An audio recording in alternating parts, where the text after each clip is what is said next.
Yang Fan, no spiritual root. Staring at the glowing result on the awakening monument, Yang Fan felt as if struck by lightning, rendered speechless. The crowd on the playground erupted into a commotion, their voices filled with astonishment. No spiritual root. Our Dream Creek High School's pride, and he actually possesses no spiritual root. Indeed, the line between genius and mediocrity is razor thin. What use is a solid grasp of cultivation theory? Huh. With no awakened spiritual root after graduating from senior year, he'll just return home to work in an electronics factory, tightening screws. Tightening screws is an exaggeration. I heard his father is a butcher at a slaughterhouse. Following in his father's footsteps is certainly more promising. Amidst the crowd's ridicule, Yang Fan remained indifferent, deaf to their taunts. His expressionless face betrayed a flicker of bitterness and resentment at the corners of his mouth. His tightly clenched fists dug his nails into his palms, a testament to his inner turmoil. This was a world where spiritual energy had revived, where demons roamed freely, and where anyone could awaken their spiritual roots and cultivate. As a transmigrator, Yang Fan had taken over the life of a top student with the same name. Initially, he believed he had struck a jackpot, basking in the protagonist's halo. Little did he realize that during today's awakening ceremony, he would discover he had no spiritual roots. No spiritual roots meant he could not sense the existence of the world's spiritual energy, nor could he gain any cultivation. His life, it seemed, had reached a definitive end. Zhang Ting, 6th grade water and with spiritual root. The awakening mentor announced once again, prompting another wave of gasps from the audience. Yang Fan instinctively looked up. Zhang Ting had been the girlfriend of this body before his transmigration. To his surprise, she had awakened a 6th grade water and with spiritual root. As he wished her well in his heart, a deeper bitterness and self-deprecation washed over him. Spiritual roots were classified into 12 grades. Waste, grades 1 to 9, celestial, and imperial. The higher the grade, the better the attribute, which was increasingly singular. Yet here he was, the top student of Dream Creek High School, unable to awaken even the most inferior waste spiritual root. How ridiculous and tragic. Yang Fan. Just as he returned to the line, Zhang Ting approached him. Yang Fan forced a smile. Ting, congratulations. Yang Fan, let's break up. Break up? Yang Fan's expression turned to one of shock. He was being dumped just like that. You haven't even awakened the lowest waste spiritual root. You're not worthy of me. Zhang Ting's tone was disdainful and cold, as proud as a swan. Fine, let's break up then, Yang Fan replied, his face devoid of emotion. Also, don't call me by my nickname in the future. It could lead to misunderstandings.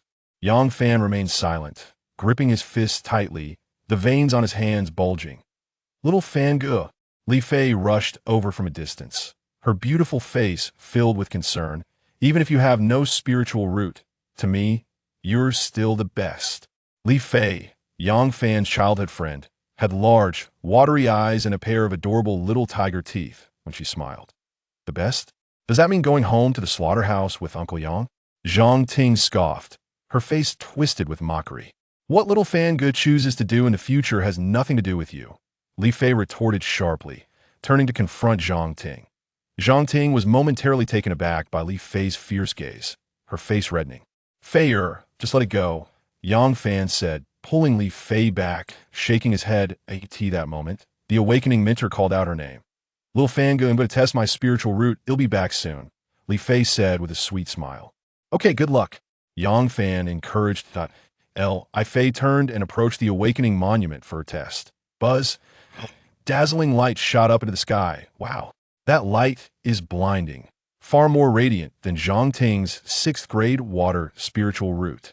I suspect Li Fei has a spiritual root of at least grade 8. That's obvious. Such brilliant light could very well indicate a 9th grade spiritual root. A flurry of students gasped and speculated, and Yang Fan's face mirrored their astonishment. Li Fei, a celestial variant ice spiritual root.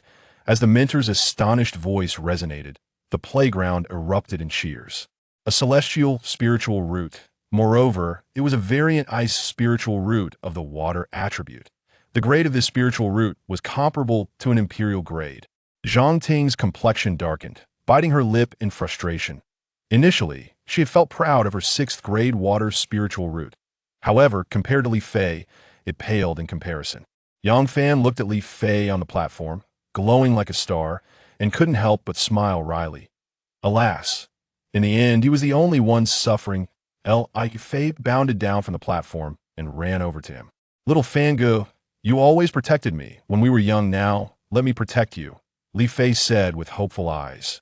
Yang Fan's expression stiffened, and he replied with a forced smile, sure. Li Fei, with such an excellent spiritual root, don't ruin your future because of a useless person, Zhang Ting said, her jealousy evident. You'll do as I please, it's none of your business, Li Fei shot back coldly. Confronted with Li Fei's fierce retort, Zhang Ting, recognizing the futility, turned and walked away at tea that moment. Their homeroom teacher, Zhang Dongliang, approached. He patted Yang Fan on the shoulder in a gesture of comfort, granting him a few days off to rest at home. Yang Fan expressed his gratitude and turned away, his silhouette appearing somewhat forlorn. In his ears, he could hear the murmurs and jeers of the teachers. Yang Fan bit his lip hard until he tasted blood, the pain grounding him in reality. Leaving the campus, he walked home, as if in a daze. Woof! Woof! Suddenly, a stray dog sprang from the roadside, barking aggressively at Yang Fan. Damn it! As if being mocked by those people wasn't enough, now a stray dog dares to bite me.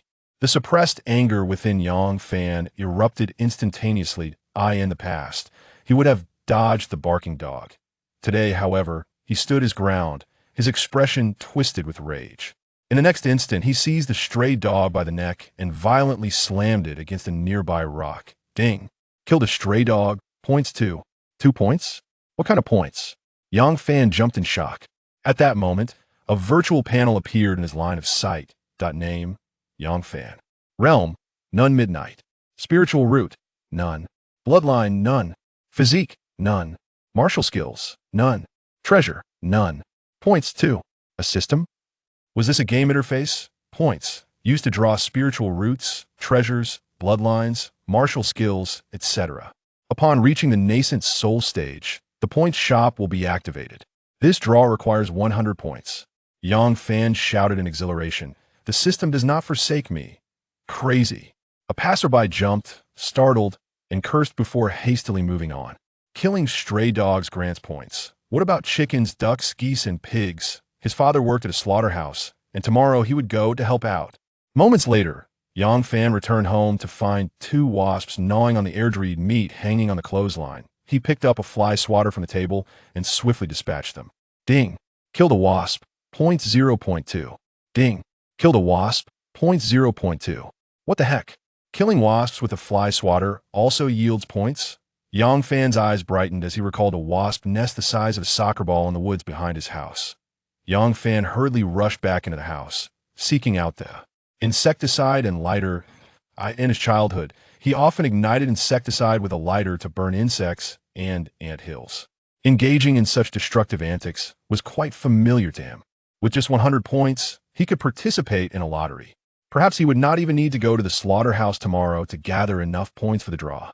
Equipped with his tools, Yang Fan dashed toward the small grove behind his home. Moments later, he discovered a wasp nest nestled in a large tree.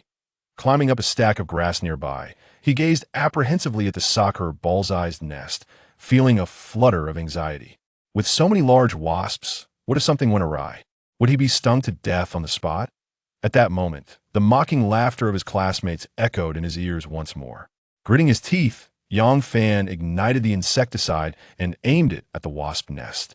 Buzz! Buzz! The wasps emerged from their nest, and before they could even flap their wings, they were scorched. In an instant, the entire nest ignited. Ding! You have killed 1 wasp, earning 0.2 points. Ding! You have killed 1 wasp, earning 0.2 points. A series of notifications chimed in his ears, filling him with exhilaration. The initial tension dissipated, replaced by calm determination. After several minutes, Yang Fan successfully eradicated all the wasps from the nest. Points: 62.6. Each wasp netted him 0.2 points, and he had just obliterated a total of 302 wasps, leaving him with a significant deficit to reach 100 points. Still not enough. It seems I must indeed work at the slaughterhouse tomorrow, Yang Fan thought, feeling a twinge of disappointment. Returning home with the insecticide, his gaze fell upon the flies buzzing around the table. If killing wasps earned points, could he do the same with these flies? Smack! Smack! Yang Fan swiftly dispatched 7 or 8 flies with his swatter, yet no system notification sounded. Alas, it appeared that killing flies was futile. In the evening, when his parents returned from work, Yang Fan explained his plan to assist at the slaughterhouse, as he had not awakened his spiritual root. Yang Dajuan offered words of consolation, but could do little more. That night, as Yang Fan lay in bed, he gazed at the point tally on the virtual system panel. Just 40 points short. Tomorrow, he would undoubtedly gather enough points to draw a powerful spiritual root. He felt a premonition that he would be successful. Ding dong. His phone chimed with a message. Class teacher Zhang Dongliang, everyone.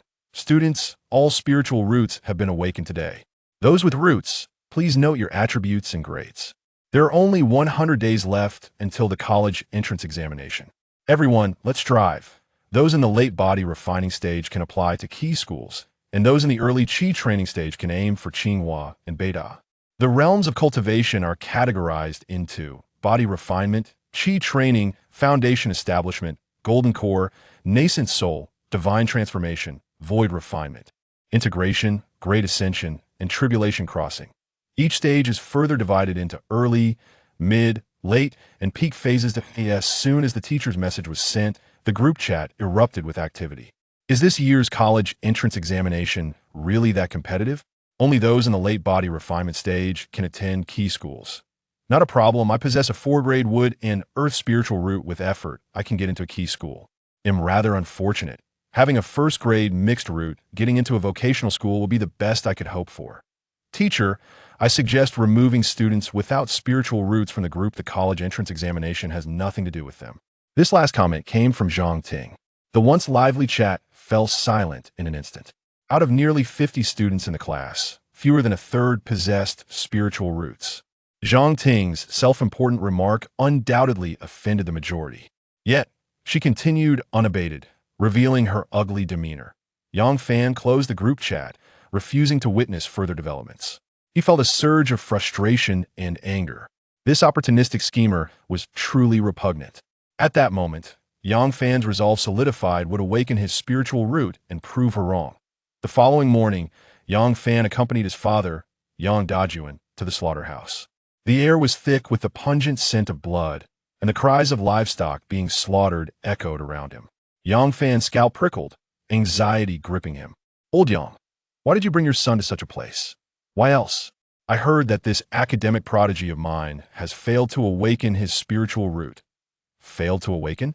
Not even the most inferior spiritual root. That's just too unfortunate. The murmurs of onlookers reddened Yang Dajuan's face with embarrassment. Yang Fan, witnessing the mocking words of his father's co-workers, clenched his fists tightly. Taking a deep breath, he suppressed his fear and anxiety, learning the ropes of slaughtering livestock from his father. Ding. You have killed a chicken, earning 1 point. Ding. You have killed a duck, earning 1 point. The day sped by in a blur. Yang Fan's initial nervousness gradually gave way to calm. Finally, as closing time approached, he amassed a total of 100 points. Setting down his knife, he hurried to the restroom. A lottery. Before him appeared a virtual spinning wheel, whirling rapidly. Ultimately, the pointer halted on a transparent, white spiritual root. Ding! Congratulations, you have drawn the Emperor-level ethereal root. The next lottery requires 500 points. Ethereal root? Yang Fan's eyes widened. What is the ethereal root?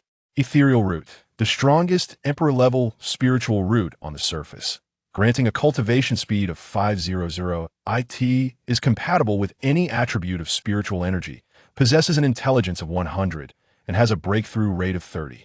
Having read the description of the ethereal root, Yang Fan trembled with excitement, covering his face as tears streamed down.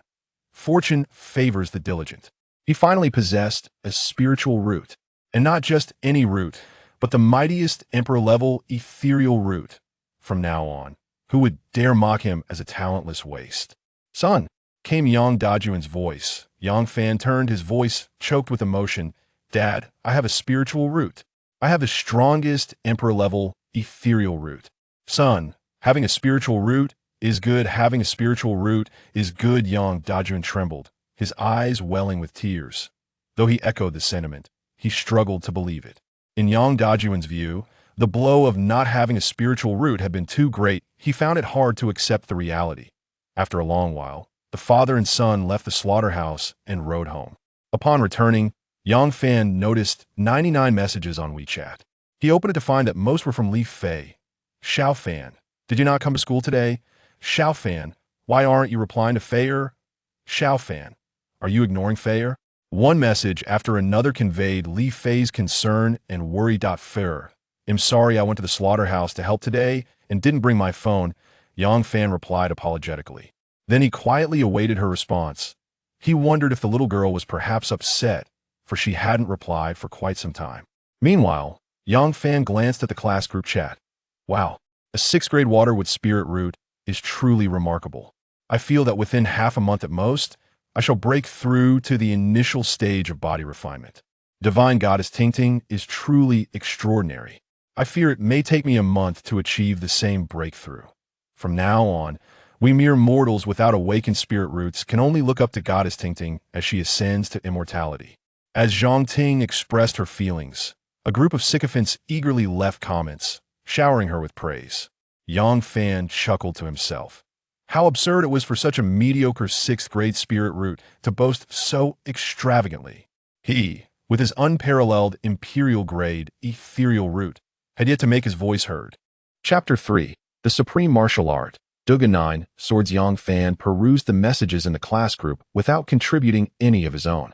With 100 days remaining until the college entrance examination, he resolved to astonish a few narrow-minded individuals with a hint of his prowess. After a while, Li Fei finally responded to him, revealing that she had just stepped out of the shower. She sent him a photo of her fair, freshly washed legs. The two engaged in conversation until well past 11 o'clock at night, bidding each other good night before retiring to sleep. The following day, Yang Fan accompanied his father to the slaughterhouse once more, slaughtering livestock to accumulate points. His points lottery system required an increasing amount of points for each draw. The first draw cost 100 points, while the second necessitated 500. Ding. Kill the chicken, points 1, cultivation value 55. Ding. Kill the chicken, points 1, cultivation value 55. After awakening his spiritual roots, Yang Fan resumed his slaughter of chickens and ducks. Not only could he earn points, but he also accrued cultivation value. Yang Fan felt elated. Truly, he possessed the strongest imperial-grade spiritual root on Earth. With a cultivation value gain of 500, he was confident that within 3 days, he would break through to the initial stage of body refinement. Given this rate of advancement, what realm could he attain by the time of the examination in 100 days? Golden Core? Nascent Soul? Perhaps even the Divine Transformation stage? The thought of a student at the Divine Transformation stage participating in the entrance exam was simply exhilarating. After work that evening, Yang Fan checked his status panel. Name: Yang Fan. Realm: None, 5406. Spiritual root: Ethereal root. Bloodline: None. Constitution: None. Martial skills: None. Magic treasures: None. Points: 98, with 98 points. His cultivation bar had already risen to 54. At this rate, he would surely break through to the initial stage of body refinement by the following day. Once a cultivator reached the body refinement stage, they could begin learning martial skills, significantly enhancing their strength, speed, and reflexes. Yang Fan felt a surge of excitement. Hey, isn't that Yang Fan? Haven't seen you at school for days. Have you really been working as a butcher with your dad? Just as Yang Fan and his father emerged from the slaughterhouse on their tricycle, they encountered Zhang Ting. Initially, Yang Fan had no intention of engaging with her. However, she deliberately provoked him with her sarcastic remarks. What's it to you? Yang Fan retorted firmly. Indeed, it has nothing to do with you. Someone like you, belonging to the lowest tier of society, is only fit for such filthy and laborious work, Zhang Ting scoffed. Yang Fan regarded her as one might a fool. Before mounting the tricycle and departing with his father, the lowest tier of society, only fit for menial labor? Soon, she would learn who the true ignorant jester was. The next afternoon, as Yang Fan swiftly dispatched another chicken, a powerful surge of spiritual energy coursed through him. He had achieved a breakthrough in his cultivation. At this moment, Yang Fan distinctly sensed a remarkable enhancement in his strength and explosive power, multiplying several times over. With his current prowess, there was no need for him to return to the slaughterhouse the next day to kill livestock. Instead, He could venture outside the city to hunt the mutated beasts that had arisen due to the resurgence of spiritual energy. That evening, Yang Fan informed his father of his intention not to visit the slaughterhouse the following day. Yang Dajuan readily consented, feeling a sense of relief as he observed Yang Fan gradually emerging from the despondency of having no spiritual roots. As dawn broke, Yang Fan finished his breakfast, armed with his father's pig-killing knife, and set forth towards the outskirts of the city. The city itself was a safe haven due to the revival of spiritual energy. Yet the areas beyond its borders were fraught with peril. The beasts that had absorbed this energy had undergone significant mutations, particularly in the remote mountains and dense forests, where various demonic creatures roamed freely. These locations served as training grounds for formidable cultivators. As a novice who had just awakened his spiritual roots, with no survival experience in the wild, Yang Fan knew he could not venture far. Therefore, he meandered around a small grove not far from the city gate. After a short while, he encountered a wild hare, which was as large as a goose and unafraid of humans. He drew the pig-killing knife from his bosom and charged forward, landing 2 swift strikes. Having gained some experience from his recent days at the slaughterhouse, he wielded the knife with speed and ferocity. Sound killed a mutated wild hare, earning 3 points and 128 cultivation value. Due to the hare's absorption of spiritual energy, the points and cultivation value awarded were significantly greater than those received for ordinary chickens and ducks at the slaughterhouse. What a fortuitous turn of events. Yang Fan's spirits soared as he began searching for a second mutated beast. Shortly thereafter, he discovered another mutated wild hare. Sound killed a mutated wild hare, earning 3 points and 128 cultivation value. Sound killed a mutated hedgehog, earning 4 points and 155 cultivation value. Sound killed a mutated wild hare, earning 3 points and 128 cultivation value. It was not until dusk that Yang Fan finally ceased his endeavors. Points 503. After 3 days of accumulation, he had garnered enough points for a lottery draw. Eagerly, Yang Fan initiated the draw, watching as the familiar large wheel spun rapidly before him, adorned with a dazzling array of treasures. At last, the wheel came to a halt. Sound congratulations. You have won the advanced martial technique of the Xian level, Duga 9 Swords. The next draw requires 1,000 points. Duga 9 Swords? The swordplay of Duga Qiubai? Yang Fan's eyes widened in astonishment, utterly bewildered. Duga 9 Swords, comprising 9 forms with 80 variations, when cultivated to perfection, it can create phantom shadows and kill invisibly. Martial techniques are categorized into mortal, yellow, Xian, earth, and heaven levels, each further divided into beginner, intermediate, and advanced. The Duga 9 Swords rank as an advanced technique at the Xian level, an extraordinary accomplishment indeed. Yang Fan clicked to learn it, and perhaps due to his innate talent, he immediately grasped the key principles. He hurriedly opened the attributes panel to inspect. Name: Yang Fan. Realm: initial stage of body refinement, 7817. Spiritual root: ethereal root. Bloodline: none. Physique: none. Martial skill: Duga 9 Swords, advanced profound level. Proficiency level 1, 01000. Treasure: slaughtering knife. Points: 3. Before Yang Fan could revel in his newfound strength, a series of grunts echoed nearby. He raised his head, his eyelids twitching, and his face paled. A wild boar king, as large as a calf. This creature was undoubtedly a first-tier demon beast. There exists a fundamental distinction between mutated beasts and first-tier demon beasts. Ordinary mutated beasts can typically be handled by cultivators at the body refinement stage, whereas first-tier demon beasts require at least those at the Qi cultivation stage to confront. He had yet to reach the mid-body refinement stage. What to do? The wild boar king had noticed him, charging forth with incredible speed. Damn it, there's no turning back now. Yang Fan steeled himself, casting aside any lingering anxiety or fear. With the wild boar king moving so swiftly, escape was futile. He had no choice but to fight with all his might. Fortunately, he had just drawn the advanced profound martial skill, Duga 9 Swords. With the slaughtering knife in hand and employing intricate footwork, Yang Fan unleashed his potential to engage in combat with the wild boar king. 20 minutes later, in a moment of sheer desperation, he executed a decisive strike, plunging the slaughtering knife into the heart of the wild boar king. Roar! The wild boar king let out a heart-wrenching scream before its massive form collapsed to the ground, twitching a couple of times before falling still. Ding! You have slain a first-tier demon beast, the wild boar king, earning 20 points and 1088 cultivation value. Chapter 4. Breakthrough to Mid-Body Refinement Clang. Yang Fan could no longer sustain his strength. The slaughtering knife clattered to the ground as he gasped for breath. Exhausted. Had he failed to slay this first-tier demon beast, his fate would have been sealed today. After resting for a while, Yang Fan mustered his weary body and began to harvest valuable materials from the wild boar king, loading them into a sack to carry back to the city. Regardless of whether a beast was a first-tier demon or a mutated creature, they all bore materials of monetary value. The more formidable the beast, the greater the worth of the materials. Upon returning to the city, Yang Fan sought out a materials shop, selling all the materials he had acquired from the mutated beasts he had slain earlier. The astonished shopkeeper was left speechless, incredulous that Yang Fan had achieved the body refinement stage merely 3 days after awakening his spiritual root. 3,665 spirit stones. Yang Fan gazed at his first earnings, overwhelmed with excitement. If this pace continued, it wouldn't be long before his parents could retire and enjoy a leisurely life at home. Upon returning home, Yang Fan first took a warm shower.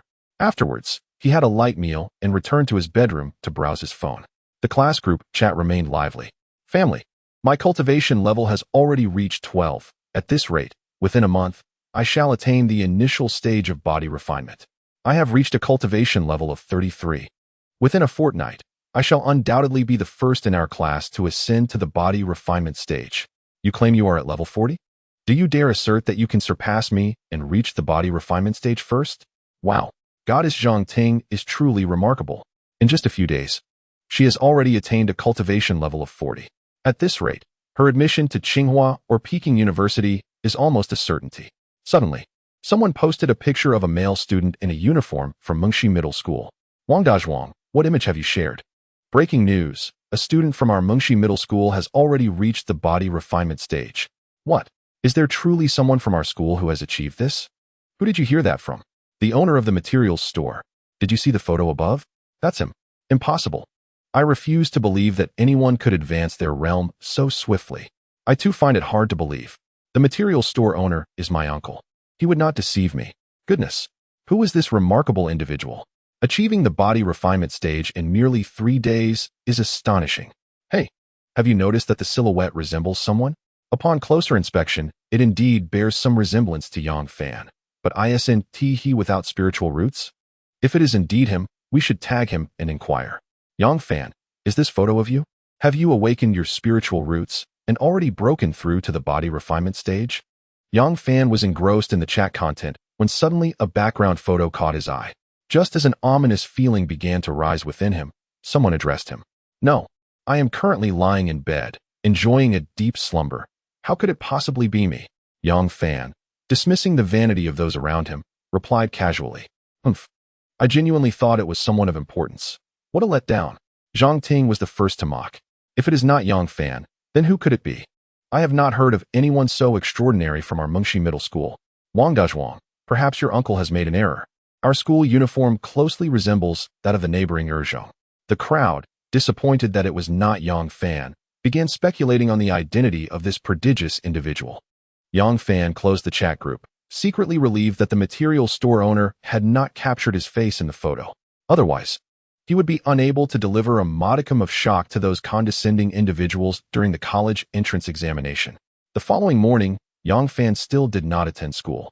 After all, his teacher had given him several days off, which was the perfect opportunity to elevate his cultivation. Yang Fan ventured out of the city once more, casually purchasing a mask and a sword from a department store. The mask was intended to conceal his identity, preventing recognition by those familiar with him. Such an incident as last night must not occur again. As for the iron sword, having mastered the Dugun 9 swords, he found it far more efficient and effective than a butcher's knife. Oh, what is this notice affixed to the city gate? Just as Yang Fan was about to leave the city, he noticed a large red paper posted at the gate and curiously began to read. After some time, Yang Fan finally comprehended the contents of the announcement. It warned that recent days outside the city had been tumultuous, with reports of beast attacks on humans. Therefore, starting tomorrow, Only those in possession of the Cultivation Association badge shall be permitted to leave the city. Ordinary individuals or cultivators lacking a badge issued by the association are forbidden from exiting. It seems I must acquire a badge from the Cultivation Association tomorrow. Yang Fan murmured to himself as he stepped through the city gates. Upon reaching the outskirts, he, as he did the previous day, ventured into a nearby grove to hunt mutated beasts. Beep. Killed a mutated hare. Points. 3. Cultivation value. 128. Beep. Killed a mutated hare. Points. 3. Cultivation value. 128. Beep. Killed a mutated venomous scorpion. Points. 5. Cultivation value. 155. Thanks to the enhancement from the martial technique Dugu 9 swords. Coupled with his weapon upgrade to an iron sword, Yang Fan's efficiency in dispatching those mutated beasts was extraordinarily high. Almost every strike claimed a life. As noon approached, a powerful surge of spiritual energy emanated from Yang Fan once more. He had broken through his current realm. Name: Yang Fan. Realm: Mid-body refinement, 011. Spiritual root: Ethereal root. Bloodline: None. Constitution: None. Martial technique: Dugu 9 swords. Haishin rank. Proficiency level 1. 566-1000. Magical artifact: Iron sword. Points: 263. With the elevation of his realm, the cultivation value required for the next breakthrough increased significantly. This was with the advantage of having an ethereal root providing a 500 cultivation value boost. One can only imagine how sluggish the progress of those with inferior spiritual roots must be. In the afternoon, Yang Fan continued his relentless slaughter. The proficiency of Dugu 9 swords ascended to the second tier. His swordplay became increasingly fierce and graceful, each strike resulting in a swift demise. Should he encounter a first-tier beast again, Yang Fan was confident that he would not find himself in the same predicament as yesterday. He would easily vanquish it. As evening descended, Yang Fan returned to the city with a sack brimming with materials. Boss, I have come to sell materials once more. He entered the same shop as yesterday, but this time, Yang Fan had learned to be clever. He refrained from wearing his school uniform and donned a mask. Unbothered by the prospect of being photographed. Little brother, have you raided a den of mutated beasts? Such an abundance of materials. Boss Wang Fugue exclaimed, visibly astonished. Last night, Yang Fan had brought half a sack of materials to sell, leaving the boss in shock. Now, before night had even fallen, he returned with a full sack. What kind of prodigy has emerged from this place? While the materials were of relatively inferior quality, Yang Fan urged Wang Fugue to calculate the worth. 5,800 spirit stones. Though the materials Yang Fan brought today were double that of the previous day, the absence of the first-tier beast's tusks, which alone were valued at 1,300 spirit stones, had impacted the total greatly. After selling the materials, Yang Fan took his earnings and departed from the shop, noticing that the day had yet to wane. And to avoid hindering his plans to hunt and level up tomorrow, he promptly made his way to the Cultivation Association to acquire his badge. Chapter 5. The examination for the Cultivator badge. 20 minutes later, Yang Fan arrived at the Cultivation Association. Elder, I am here to apply for the Cultivator badge. The hall was sparsely populated, with only an elderly man dozing in a recliner. There was a form on the table for him to fill out. The old man, without opening his eyes, replied in a rather aloof manner. Yang Fan acknowledged and hurried to complete the paperwork. A few minutes later, having filled out the information, Yang Fan returned. The elder took the form, glanced at it, and displayed a look of astonishment. You are a new student from Mengshi High School this year? Yes. Impressive. Just 3 days after awakening your spiritual root, and you have already broken through to the initial stage of body refinement. It seems Mengshi High School has produced yet another exceptional talent this year. The elder praised, leading Yang Fan to the testing monument. Although students had previously undergone spiritual root awakening tests at school, obtaining the Cultivator badge from the association required a formal reevaluation. Buzz. As Yang Fan placed his hand on the monument, it suddenly radiated a blinding light. What is this? The elder's eyes, previously narrowed, widened in shock. Name: Yang Fan. Spiritual root. Imperial grade. Realm: Mid-body refinement. The information displayed startled the elder, causing him to exclaim in disbelief. You, young man, have reached the mid-body refinement stage just 3 days after awakening your spiritual root? The elder gazed at Yang Fan, astonished and incredulous, as tumultuous thoughts surged through his mind. In the past, it was not uncommon for prodigies to come to the association for a cultivator badge. He had witnessed several top-tier talents achieving their breakthroughs within 3 to 4 days, but the highest test result he had seen was merely the initial stage of body refinement. This was already the pinnacle of what genius could achieve. Yet here stood this extraordinary youth, defying all expectations and reaching mid-body refinement. The elder rubbed his eyes vigorously, questioning whether his age had caused him to misperceive the situation. Indeed, I have just barely achieved mid-body refinement today, Yang Fan replied candidly. The elder gasped in astonishment at Yang Fan's modest remark. The cultivation value required to progress from awakening a spiritual root to the initial stage of body refinement was not particularly high. For those with top-tier spiritual roots, 3 days of effort was often sufficient. However, transitioning from the initial to the mid-body refinement stage required an increase of more than threefold in cultivation value. Threefold? How on earth did this young man accomplish such a feat? Was he using drugs? At that moment, the elder regarded him with the gaze of one observing a marvel. The brilliance of the imperial-grade spiritual root made him swallow hard. Imperial-grade? Hadn't the headmaster of Mengshi High School, Jiang Daonan, claimed that this year's best spiritual root was merely of celestial grade? Elder, have I passed the assessment? Yang Fan, feeling uneasy under the elder's intense stare, inquired. Yes. Well done, very impressive. I shall prepare your badge at once. The elder, regaining his composure, exhibited a markedly warmer demeanor than before. A complete transformation of 180 degrees, brimming with enthusiasm. Moments later, Elder Tang crafted a bronze badge bearing Yang Fan's name. This badge served as Yang Fan's identification as a cultivator. Once his realm ascended, he could return to the Cultivation Association for a more advanced version. After completing the badge, night had already fallen. With a delighted heart, Yang Fan clutched the badge as he exited the Cultivation Association, intending to return home. However, after only a few steps, he encountered Zhang Ting.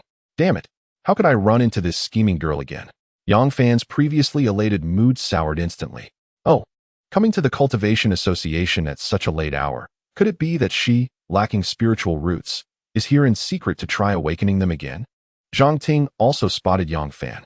Upon seeing him emerge from the hall of the Cultivation Association, she scoffed mockingly. Mind your own business. Scheming girl. Yang Fan ridiculed her like a fool before striding away. You, Yang Fan, how dare you call me a scheming girl? You will regret this. Zhang Ting's expression stiffened as anger surged within her. Although she was indeed dressed in green today, that did not warrant such an insult. Inside the association hall, Elder Tang scrutinized the form Yang Fan had filled out. Name, Yang Fan, Senior 3, Class 7 at Mengshi High School. An interesting little fellow indeed. Elder Tang murmured to himself, jotting down Yang Fan's details. Ding dong. Suddenly, Elder Tang's WeChat pinged. Upon checking, he found a message from Principal Jiang Daonan of Mengshi High School. Elder Tang, let us enjoy an evening drink together. I'll treat. Jiang Daonan, you sly old fox. You've kept this well hidden. Elder Tang, what do you mean I've kept anything hidden? What are you talking about? You're trying to play coy.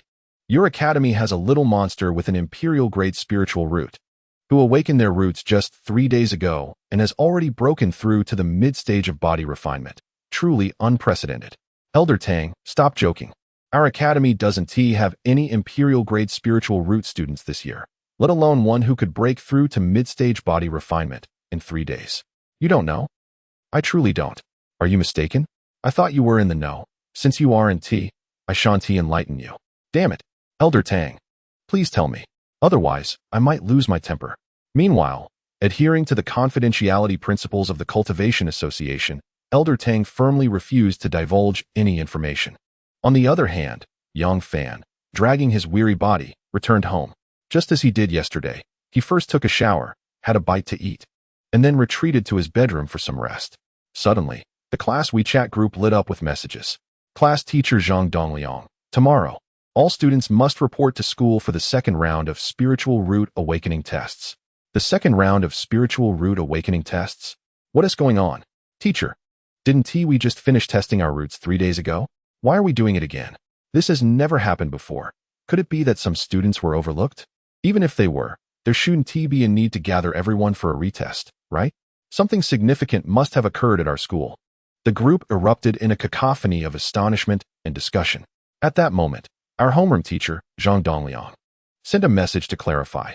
It was the latest announcement from the dean, who purportedly stated that our college had produced an extraordinary genius. An unparalleled prodigy? Who could it be? Surely, it cannot be me. Isn't Li Fei the most exceptional talent in our college? Yet she has already awakened her extraordinary ice spirit root. What more is there to assess? I am not entirely privy to the details, but the dean previously mentioned that our college has birthed a top-tier imperial spirit root prodigy.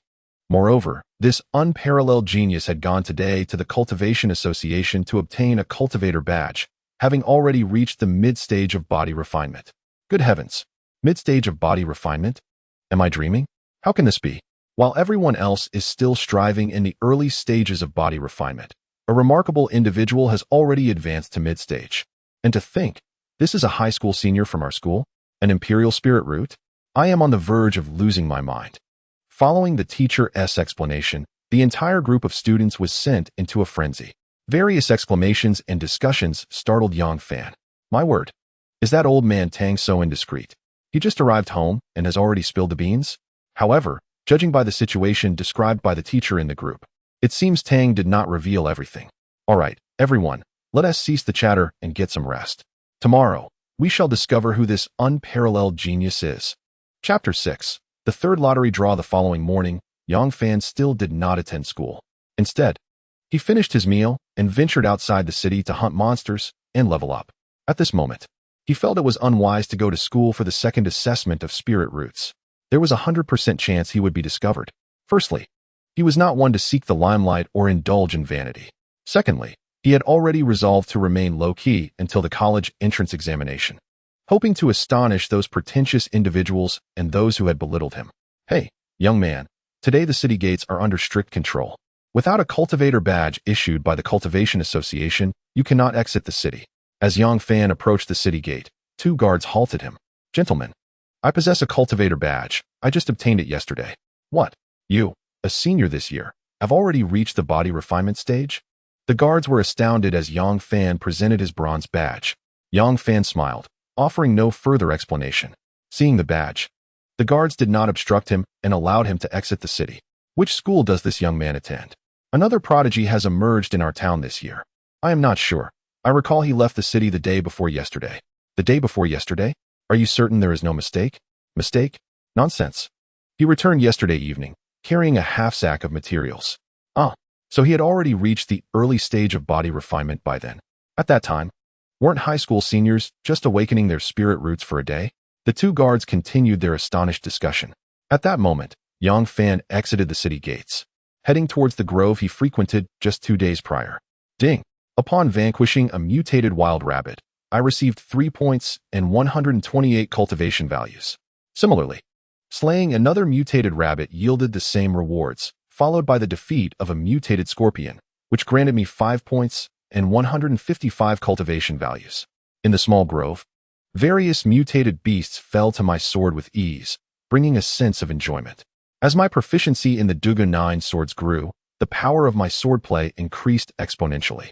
However, after a while, I felt the pace at which I garnered points and cultivation values was rather sluggish. After some contemplation, I resolved to venture into the small valley ahead to confront a first-tier demon beast. Upon my arrival at the valley, a massive, carapace-like first-tier demon beast leapt forth.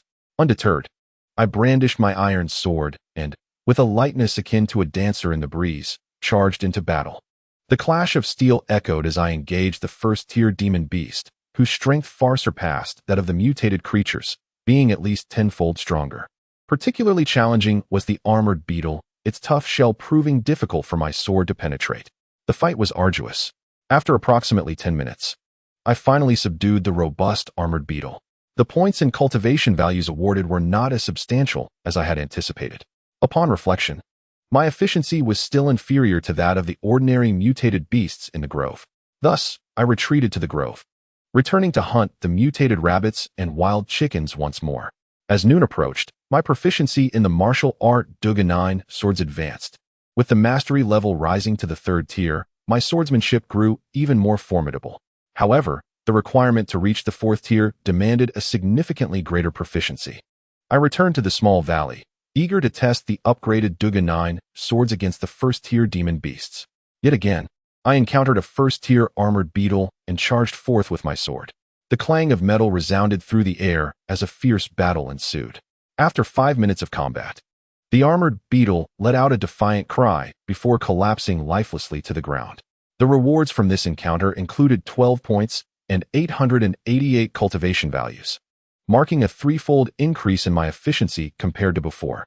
This newfound prowess allowed me to hunt these solitary first-tier demon beasts within the valley, unleashing a relentless onslaught as long as I avoided being surrounded. I continued to slay another armored beetle, yielding 12 points and 888 cultivation values, a killer bee, granting 11 points and 800 cultivation values, and a poisonous lizard, netting 13 points and 988 cultivation values. The variation in strength among the first-tier demon beasts resulted in differing rewards of points and cultivation values.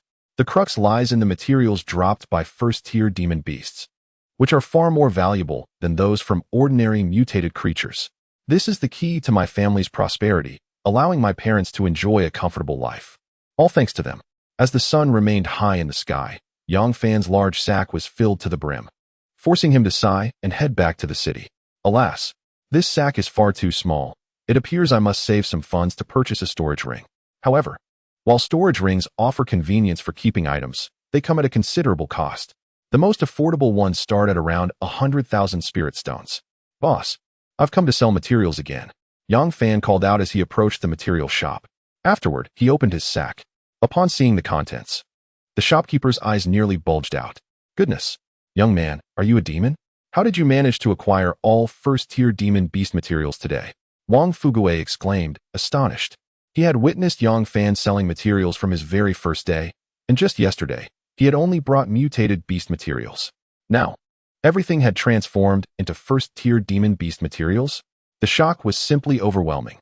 Calculating the total, Yang Fan was eager to avoid lengthy explanations as he was in a hurry to return home for a bath. All right, let me tally this up for you, Wang Fuguei said as he began to compute the total. Moments later, he announced a total of 36,880 spirit stones. Today's earnings are equivalent to several days' worth. This news delighted Yang Fan immensely. At this rate, he would be able to purchase a storage ring within 3 days at most. Once he had it, he could venture out of the city to hunt demon beasts for materials without the burden of carrying a cumbersome sack. Upon returning home, Yang Fan discovered the results of his second spirit root assessment had been released. He opened his phone to see the class group chat buzzing with messages.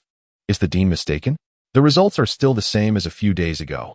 I certainly do not possess an imperial-grade spirit root or any extraordinary talent. Indeed, even the best spirit root, Li Fei, has only just broken through to the initial stage of body refinement. I suspect the dean is getting on in years and may be suffering from dementia. A group of individuals chattered incessantly. Yang Fan glanced through the messages before closing the group chat and lying down to sleep, utterly fatigued from a day of killing first-tier demon beasts, both mentally and physically. As dawn broke, Yang Fan set out with 2 sacks. With his recent breakthrough and improved proficiency in martial skills, he found slaying those first-tier demon beasts as effortless as slaughtering pigs or dogs. 1 sack had become insufficient. Ding. Killed a first-tier demon beast. Armored bug. Points. 12. Cultivation value. 888. Ding. Killed a first-tier demon beast. Mountain peak. Points. 11. Cultivation value. 820. Ding. Killed a first-tier demon beast. Poison lizard. Points. 13. Cultivation value. 988. 3 hours later, after slaying yet another demon beast, Yang Fan paused. Total points. 1011. Enough for a draw. Yang Fan felt a surge of excitement, eagerly anticipating the treasures he might obtain from his third lottery draw. Let the drawing commence. The Grand Wheel reappeared, spinning with remarkable speed. Chapter 7. The Primordial Chaos Body. The apex of the 10 sacred bodies. Ding. Congratulations on drawing the Imperial-grade Primordial Chaos Body. The next draw will require 5,000 points. The most formidable Imperial physique? Yang Fan's eyes widened in astonishment, his heart brimming with joy. Primordial Chaos Body. The apex of the 10 sacred bodies. Cultivation speed 200. Comprehension 200. Breakthrough rate 20. Martial skill proficiency 500. After perusing the description of the Primordial Chaos Body, Yang Fan was rendered speechless with shock. Attributes such as cultivation value, comprehension, breakthrough rate, and proficiency, all receiving enhancements. This is exceedingly powerful. Physiques, akin to spiritual roots, are categorized into inferior, 1st to 9th grade, celestial, and imperial, with merely 1,000 points. He had drawn the primordial chaos body, the pinnacle of the 10 sacred bodies. At this moment, Yang Fan harbored grave doubts regarding the existence of subpar items on this points roulette. Subsequently, he examined his attributes. Name, Yang Fan. Realm, mid-body refinement, 8633. Spiritual root, ethereal root. Bloodline, none. Physique, primordial chaos body. Martial skill, Duga 9 swords, advanced Shin grade. Proficiency level 3, 186010000. Treasure, iron sword. Points, 11. His bloodline had yet to awaken. At this juncture, he felt a surge of anticipation, eager to see what extraordinary bloodline he might draw next. Surely, it would be at least celestial grade, if not imperial. After completing the draw, Yang Fan, armed with his iron sword, set out to slay first-tier demonic beasts once more. Following the acquisition of the sacred body, his speed, explosiveness, strength, reflexes, and endurance had all undergone significant enhancement. Previously, it took him around 5 minutes to defeat a first-tier demonic beast. However, with the awakening of the sacred body, he now required only 3 minutes to vanquish one. Of course, in this small valley, first-tier demonic beasts were not scattered about. He had to seek them out and gather materials himself. When encountering a large number of demonic beasts, he dared not recklessly engage in combat, for if surrounded, peril would surely follow. Ding. Killed first-tier demonic beast, Overlord Crab. Points 11. Cultivation value 1508. Ding. Killed first-tier demonic beast, Venomous Lizard. Points 12. Cultivation value 1588. Ding. Killed first-tier demonic beast, Flame Mouse. Points 12. Cultivation value 1666. The rate of cultivation value acquisition with the primordial chaos body had also significantly increased, allowing Yang Fan to obtain a substantial boost in cultivation value with each kill. The same applied to martial skill proficiency. As evening approached, Yang Fan's 2 large sacks were nearly filled. Suddenly, a sharp, piercing cat's cry pierced the air. Yang Fan looked up to see a cat, as large as a dog, lunging towards him. Clang! Yang Fan's iron sword intercepted its fierce strike. Sparks flew from the sword's body, revealing 5 alarming scratch marks. Thanks to his timely defense, he had narrowly avoided a potentially disastrous claw to the face, absolutely capable of shattering his skull in an instant. The First-Order Cat Demon King. Amongst beasts of the same tier, some possess strength while others are weak. The Wild Boar King I encountered the other day, along with the Cat Demon King before me, are exceptional specimens among First-Order beasts, boasting formidable power. The Wild Boar King is renowned for its strength, whereas the Cat Demon King excels in speed and explosive agility. Meow. Upon failing to instantly annihilate Yang Fan, the First-Order Cat Demon King called out once more, launching a second wave of assault. Yang Fan set down his sack, brandishing his iron sword to unleash the Duga 9 swords, engaging in fierce combat. The current him is no longer the novice he was 3 days prior. His proficiency in the Duga 9 swords has reached the 3rd tier, and his cultivation has advanced to the mid-stage of body refinement. He has even awakened the supreme body among the 10 sacred bodies, the Chaos Tao body. After a round of fierce struggle, Yang Fan gained the upper hand, forcing the First-Order Cat Demon King into a defensive position. As the battle progressed, sensing its impending doom, the Cat Demon King attempted to flee. Not so fast. Leave your life behind. Yang Fan sneered, flicking his iron sword to create a flurry of sword flowers, viciously stabbing forth. Meow. The Cat Demon King let out a chilling scream, pierced through the heart, meeting its demise. Ding. Slain First-Order Beast, Cat Demon King. Points awarded, 23. Cultivation value, 3663. Crack. With the death of the Cat Demon King, Yang Fan's iron sword, unable to withstand the strain, snapped at the blade. Yang Fan could only manage a bitter smile. This sword is far too fragile. I SNT it? Just a few days, and it's rendered useless. I spent over 1,000 spirit stone coins on this. Alas, upon returning to the city, I must procure another weapon. As dusk approached, and with his reliable iron sword broken, Yang Fan chose not to continue hunting First-Order beasts. He harvested materials from the Cat Demon King, hoisting a large sack over each shoulder on his journey back. Goodness! Just yesterday, this youth carried one sack home, and today he bears two? Not to mention, have you seen how that iron sword at his waist is bent? He must have been slaying first-order beasts all day long. Slaying first-order beasts? He is merely a novice in body refinement. How could he handle them? At the city gate, two guards were astonished to see Yang Fan return with two sacks larger than himself, their eyes nearly popping out in disbelief. Wearing a mask, Yang Fan paid no heed to the curious gazes of passers-by as he trudged towards the material shop. "Boss, I'm here again." Yang Fan called out at the entrance of the shop. "God of Wealth, what have you brought today? My goodness, you've returned with two sacks of materials?" Wang Fugue emerged from the shop, rubbing his eyes in disbelief. Just yesterday, he was astonished by Yang Fan's single sack of first-order beast materials, losing sleep over it. Now he had doubled the amount. "Let us calculate the price. I still need to buy a better weapon," Yang Fan urged. All right, God of Wealth. Come inside for a cup of tea while I tally up the costs," Wang Fugue replied, his face beaming with servile smiles. Truly, this is the God of Wealth. In the past, such roadside shops dealing in materials rarely received an abundance of demon beast components all at once. However, in recent days, Yang Fan has been punctual every evening, selling his materials. Initially, he brought half a sack, then a full sack, and subsequently, he presented first-tier demon beast materials, culminating tonight with two full sacks. Wang Fugue's heart raced to 200 beats per minute, fearing that if he did not serve well, this benefactor, Yang Fan, might not return to sell materials at his shop the following night. "Good sir, a total of 78,900 spirit stones. As a loyal customer, I shall add 100, bringing it to 80,000 spirit stones." Wang Fugue calculated the price and transferred the money to Yang Fan's account. Upon seeing his deposit surpassing 100,000, Yang Fan felt an immense thrill and prepared to leave. "Excuse me, sir, please wait." Is there something else?" Yang Fan paused, puzzled. "It is this. The shop urgently needs a batch of first-tier demon beast hyena materials. Might you procure some for me? I assure you, the price will be satisfactory." Wang Fugue gazed at Yang Fan with hopeful anticipation. "Hyena materials, you say? I shall see if I can hunt a few tomorrow," Yang Fan readily agreed.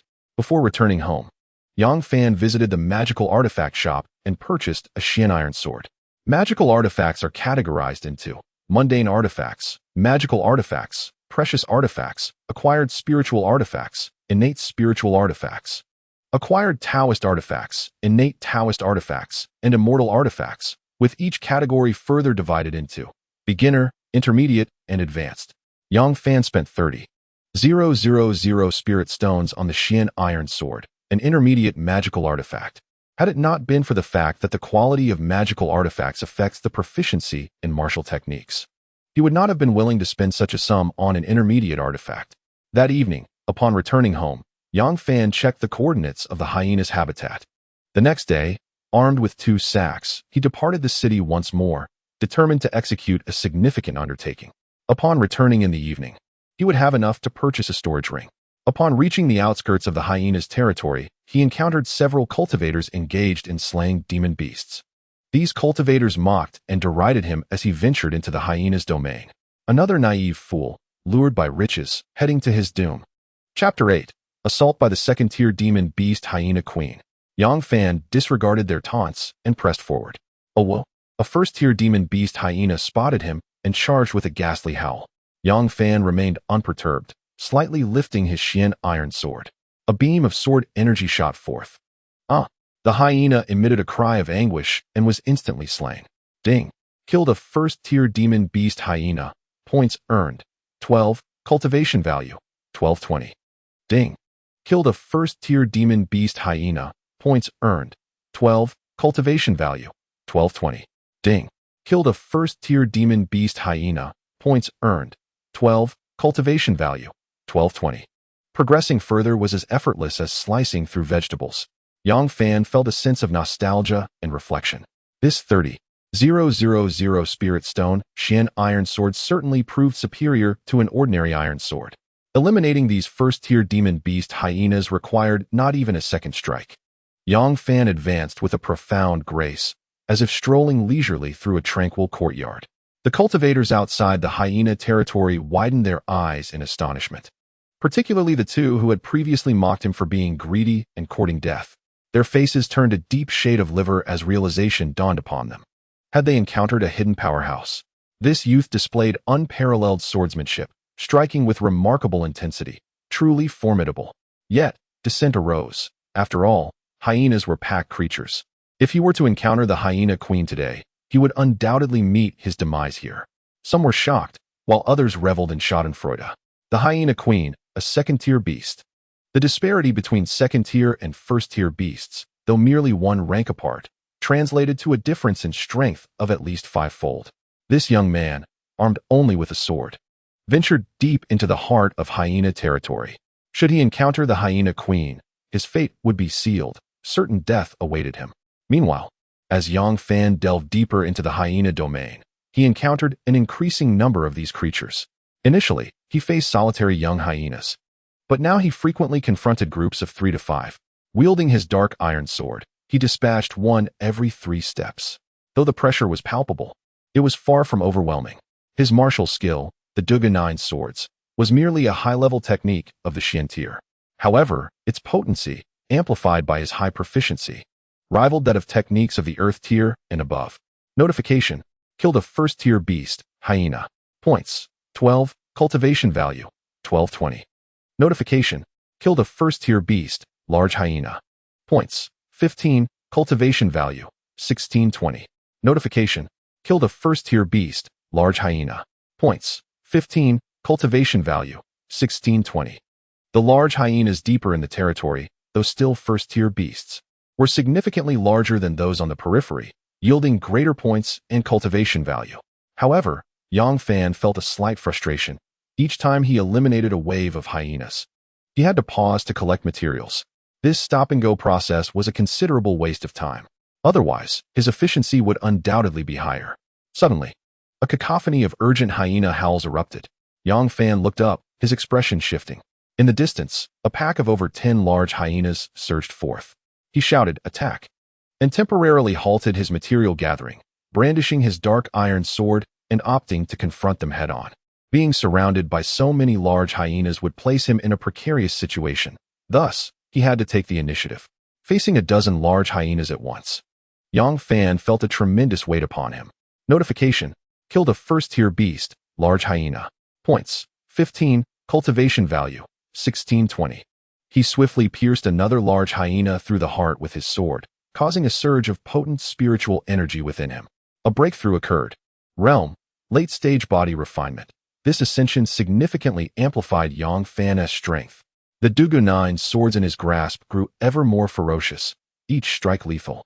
Every encounter resulted in injury, and every sweep left devastation in its wake. In an instant, even when besieged by over a dozen hyenas, Yang Fan remained undaunted.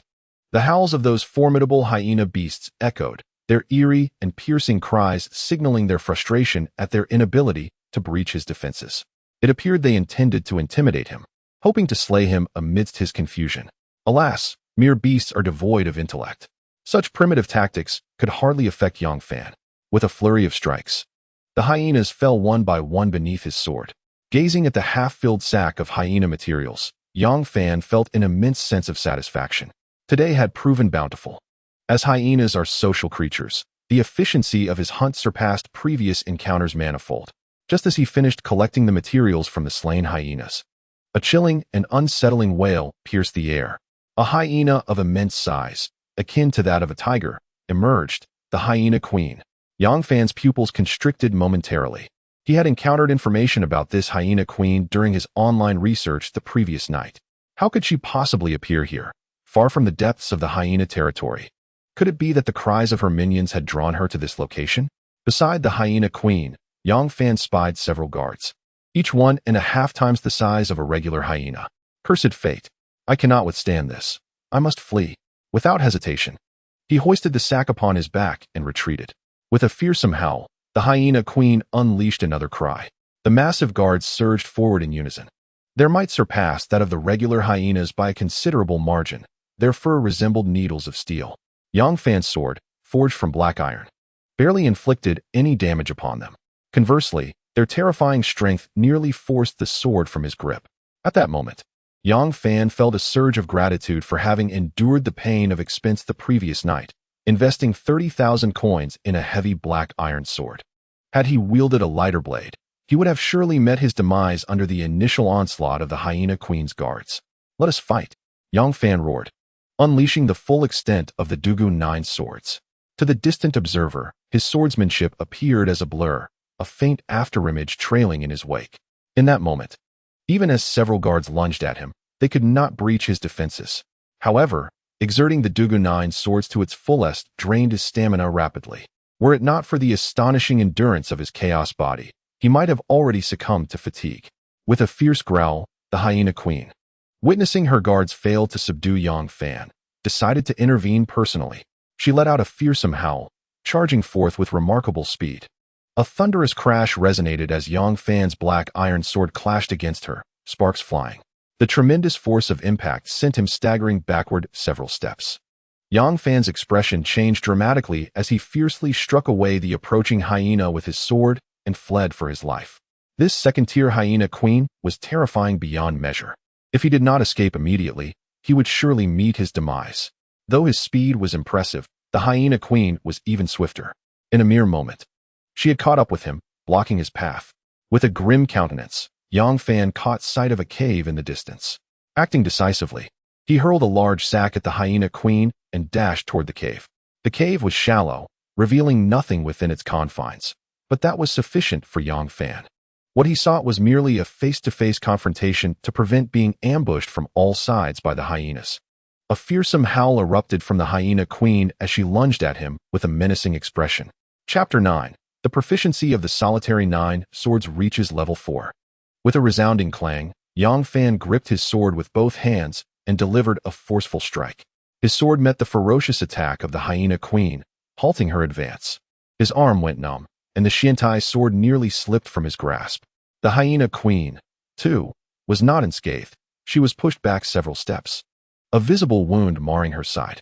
Injured, the Hyena Queen, possessing a higher level of intelligence, understood the value of survival. Instead of attacking again, she commanded her hyena guards to wear Yang Fan down. Once he was exhausted, she would step in to eliminate him. This granted Yang Fan a brief moment to catch his breath. Truth be told, had the Hyena Queen pressed the attack, he would not have lasted more than 5 exchanges before becoming her next meal. However, with her guards attacking, Yang Fan felt less intimidated. The cave's entrance was small, allowing only one hyena guard to enter at a time. In this scenario, he felt emboldened. Armed with his sword, he steadfastly defended the cave entrance. These hyenas were truly despicable, employing a strategy of attrition against him. One hyena would attack until fatigued, then retreat, allowing another fresh hyena to take its place. As the day wore on, Yang Fan's strength waned. Even though his chaotic body possessed extraordinary endurance, it was beginning to falter. Yet, on the brink of death, his latent potential surged, compelling him to endure. Failure meant death. Since his arrival in this world, he had yet to achieve anything significant, and he was determined not to perish. As darkness descended, the hyenas continued their relentless assault throughout the day, and eventually, they too grew wearied. Unable to wait any longer, the Hyena Queen launched another attack. Yang Fan's furious shouts and frenzied strikes caused her to retreat in fear, deterred from advancing again. Some larger hyenas attempted to approach him as well, but they swiftly met their end at the edge of his blade. Yang Fan observed the Hyena Queen's guards, exhausted and sprawled out in the distance, panting heavily as they rested. Seizing the opportunity to rest, Yang Fan felt the pangs of hunger gnawing at his stomach. With nothing to eat, reluctantly, he resorted to slicing 2 pieces of the hyena meat he had previously slain to stave off his hunger, nearly retching at the taste. Nevertheless, he steeled himself to swallow it down, for he knew that without sustenance, his strength would wane, and death would ensue. By the end of the day, he was utterly exhausted, both mentally and physically. At that moment, his resilience was the sole force propelling him forward. As night fell, Yang Fan found himself perplexed by how he managed to endure. Several times, he felt the specter of death drawing near. Yet the bitterness and fury in his heart propelled him to persevere. With the dawn of a new day, hope glimmered on the horizon. Dragging his weary body, he successfully repelled yet another wave of hyena attacks. His proficiency in the martial art Dugu Nine swords had ascended to the 4th tier. With a fierce roar, Another hyena, Queen Guard, lunged at him. Yang Fan gripped his heavy Xian iron sword, his tired gaze as frigid as frost. In the next moment, he charged forward, the once cumbersome sword now feeling as light as a feather in his hands. With a series of thrusts, slashes, and cleaves, his movements flowed seamlessly like a river. The air was filled with the pained cries of the hyena Queen Guard, who had once been so proud, now felled with a swift strike to the head. This startling spectacle alarmed the hyena queen, who was leisurely feasting in the distance. With a thunderous roar, she rallied her guards to attack in unison, swiftly maneuvering to block Yang Fan's retreat into the cave, fearing he might seek refuge within its confines. Today shall be your demise, beast. Yang Fan smirked coldly, shaking his sword, its gleaming edge once more targeting the remaining hyena guards. Time passed, and at last, he dispatched the final hyena Queen Guard. Whipping around, he fixed his gaze on the second-tier beast, the hyena queen, a malevolent grin spreading across his face. Now it is your turn. He tightened his grip on the bloodied sword and charged forward. With a thunderous roar, the hyena queen retaliated. The clash of their weapons resonated through the air, sparks flying from the Xian iron sword with each powerful impact. The force of the collisions drained Yang Fan's strength, leaving his palms battered and bloodied. He tore strips from his clothing to bind his wrists and continued the fight. At last, a notification rang in his mind. Ding! You have slain the second-tier beast. Hyena Queen, earning 50 points and 7,685 cultivation points. With a decisive thrust, he pierced the heart of the vile hyena queen, ending her life. With a resounding clang, Yang Fan collapsed to the ground, utterly spent, gasping for breath. He coughed violently, blood spilling from his lips, a testament to the harrowing ordeal he had just endured. Outside the hyena territory, the group of cultivators from yesterday were discussing the fate of the novice who had entered the domain. It was said that he had yet to emerge. However, it was all too likely that he had already become sustenance for the hyena queen. They speculated on his fate when suddenly, a blood-soaked figure appeared, shouldering 2 large sacks. At that moment, Yang Fan, with a tattered appearance and bloodied attire, bore the heavy sacks on either side. His hair was disheveled, stained with crimson, and he carried a formidable black iron sword on his back, from which blood dripped onto the ground as he walked. This sight rendered the conversing cultivators speechless, their expressions frozen in shock. What had transpired during his night in the hyena territory to leave him in such a state? What could possibly be contained in the bulging sacks? Could they be filled with materials harvested from the hyenas? Ignoring the astonished crowd, Yang Fan continued on his way back to the city, utterly exhausted, his eyelids heavy with fatigue. Once Yang Fan departed, the cultivators hastily ventured deeper into the hyena territory. When they beheld the multitude of hyena corpses, including the slain hyena queen, they were left in a state of utter disbelief. Upon returning to the city, Yang Fan first visited the materials shop to sell his findings. Wang Fugawei, upon seeing Yang Fan return with 2 sacks of hyena materials, stood there dumbfounded for a full 5 minutes, unable to comprehend the situation. Just the night before, they had agreed on merely hunting a few hyenas, yet here he was, returning after a day and night with 2 enormous sacks. Had he annihilated all the hyenas in their territory? As Wang Fugawei began to tally the materials, he shuddered at the sight of the second-tier hyena queen's teeth and claws. My goodness, this lad is not merely a windfall, he is akin to a benefactor, he thought, realizing that no parent could have treated him with such generosity. After calculating the price, it amounted to a staggering 150,000. After selling the materials, Yang Fan, burdened by exhaustion, was about to head home when suddenly, a hefty figure resembling a small mountain charged towards him from a distance. Idle. Wait. Wang Dazhuang. Yang Fan was startled, instinctively exclaiming in surprise. As soon as the words slipped from his lips, he felt a pang of dread. Oh no. He had called out the name of a classmate while wearing a mask. He must not be recognized. Idle. Do you know me, fatty? Wang Dazhuang's eyes widened in shock, his excitement causing the flesh on his face to quiver. Not exactly. Yang Fan composed himself, attempting to deflect the question. We merely crossed paths once. Idle. Are you truly a senior from Dreamstream High School? Wang Dazhuang inquired anxiously. Had he not feared retribution, he would have removed the mask to see what his idol truly looked like. Indeed, I have matters to attend to, so I shall take my leave. Farewell. Words often lead to missteps. Yang Fan, fearing that an extended conversation with Wang Dazhuang might reveal his identity, hurriedly made his exit. Hey, idol. I still wanted to ask for your autograph. Why are you leaving? Wang Dazhuang, snapping back to reality, realized that Yang Fan's figure had already vanished from sight. Phew, that was close. How did that chubby fellow suddenly appear here? By the way, I recall hearing in his group that the material shop owner is his uncle. Yang Fan rushed home, muttering a few words to himself. He then hurried to take a shower, changing out of his soiled clothes. He devoured his meal ravenously. Damn it. He hadn't eaten for a day and night, and had even gnawed on some raw hyena meat, which was utterly repulsive. There's nothing quite like the deliciousness of food prepared by his mother. Feeling satisfied after his meal, Yang Fan collapsed onto his bed, intending to sleep. At that moment, the class group chat suddenly became lively. Wang Dazhuang announced to everyone, "Family, I saw the idol this morning." Idol? What idol? In this day and age, still chasing stars? It's not about chasing stars. It's our school's extraordinary talent with a supreme spiritual root. No way. That prodigy truly belongs to our Mengshi High School? He admitted it this morning. He was at my uncle's shop selling materials, carrying 2 large sacks. Plus, materials from a second-tier demon beast, the Hyena Queen. My goodness. Wang Dazhuang, you must be joking. How could someone at the body refinement stage possibly kill a second-tier demon beast? The chat erupted in chaos, filled with gasps and discussions, even drawing the attention of their homeroom teacher, Zhang Dongliang, who promptly inquired about what had transpired. Yang Fan, witnessing Wang Dazhuang's loudmouth antics, was nearly driven to expletives. Damn it.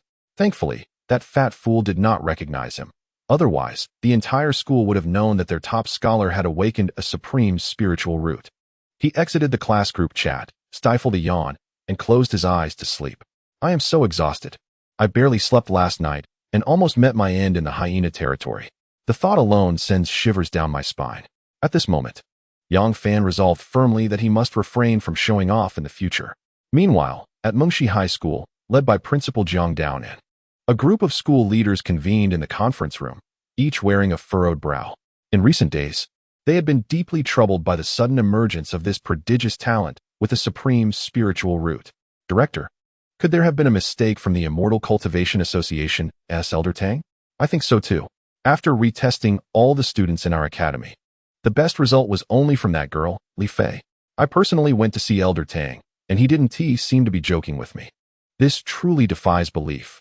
I've nearly gone bald from stress over the last few days, and I can't fathom who it could be. Tonight, I will seek out Elder Tang for drinks, and I will get him drunk to find out who it is. Bang! The conference room door was forcefully kicked open, drawing the attention of everyone present. It was Zhang Dongliang who rushed in. Zhang Dongliang, are you staging a rebellion? How dare you kick open the conference room door? Jiang Daonan exclaimed, visibly enraged. Dean, our classmate Dazhuang encountered that extraordinary prodigy this morning. I can confirm he is indeed a senior from our school. Zhang Dongliang's slightly agitated words caused the entire assembly of school leaders to rise in unison. Later that evening, Yang Fan finally awoke. Upon regaining consciousness, his first action was to check his attributes. Name, Yang Fan. Realm, late body refining, 1122. Spiritual root, void root. Bloodline, none. Physique, chaotic Dao body. Martial skill, Duga 9 swords. High-level profound rank. Proficiency level 4, 3866150000. Treasure, Xiantian sword. Points, 985. It had been nearly a week since he last attended school.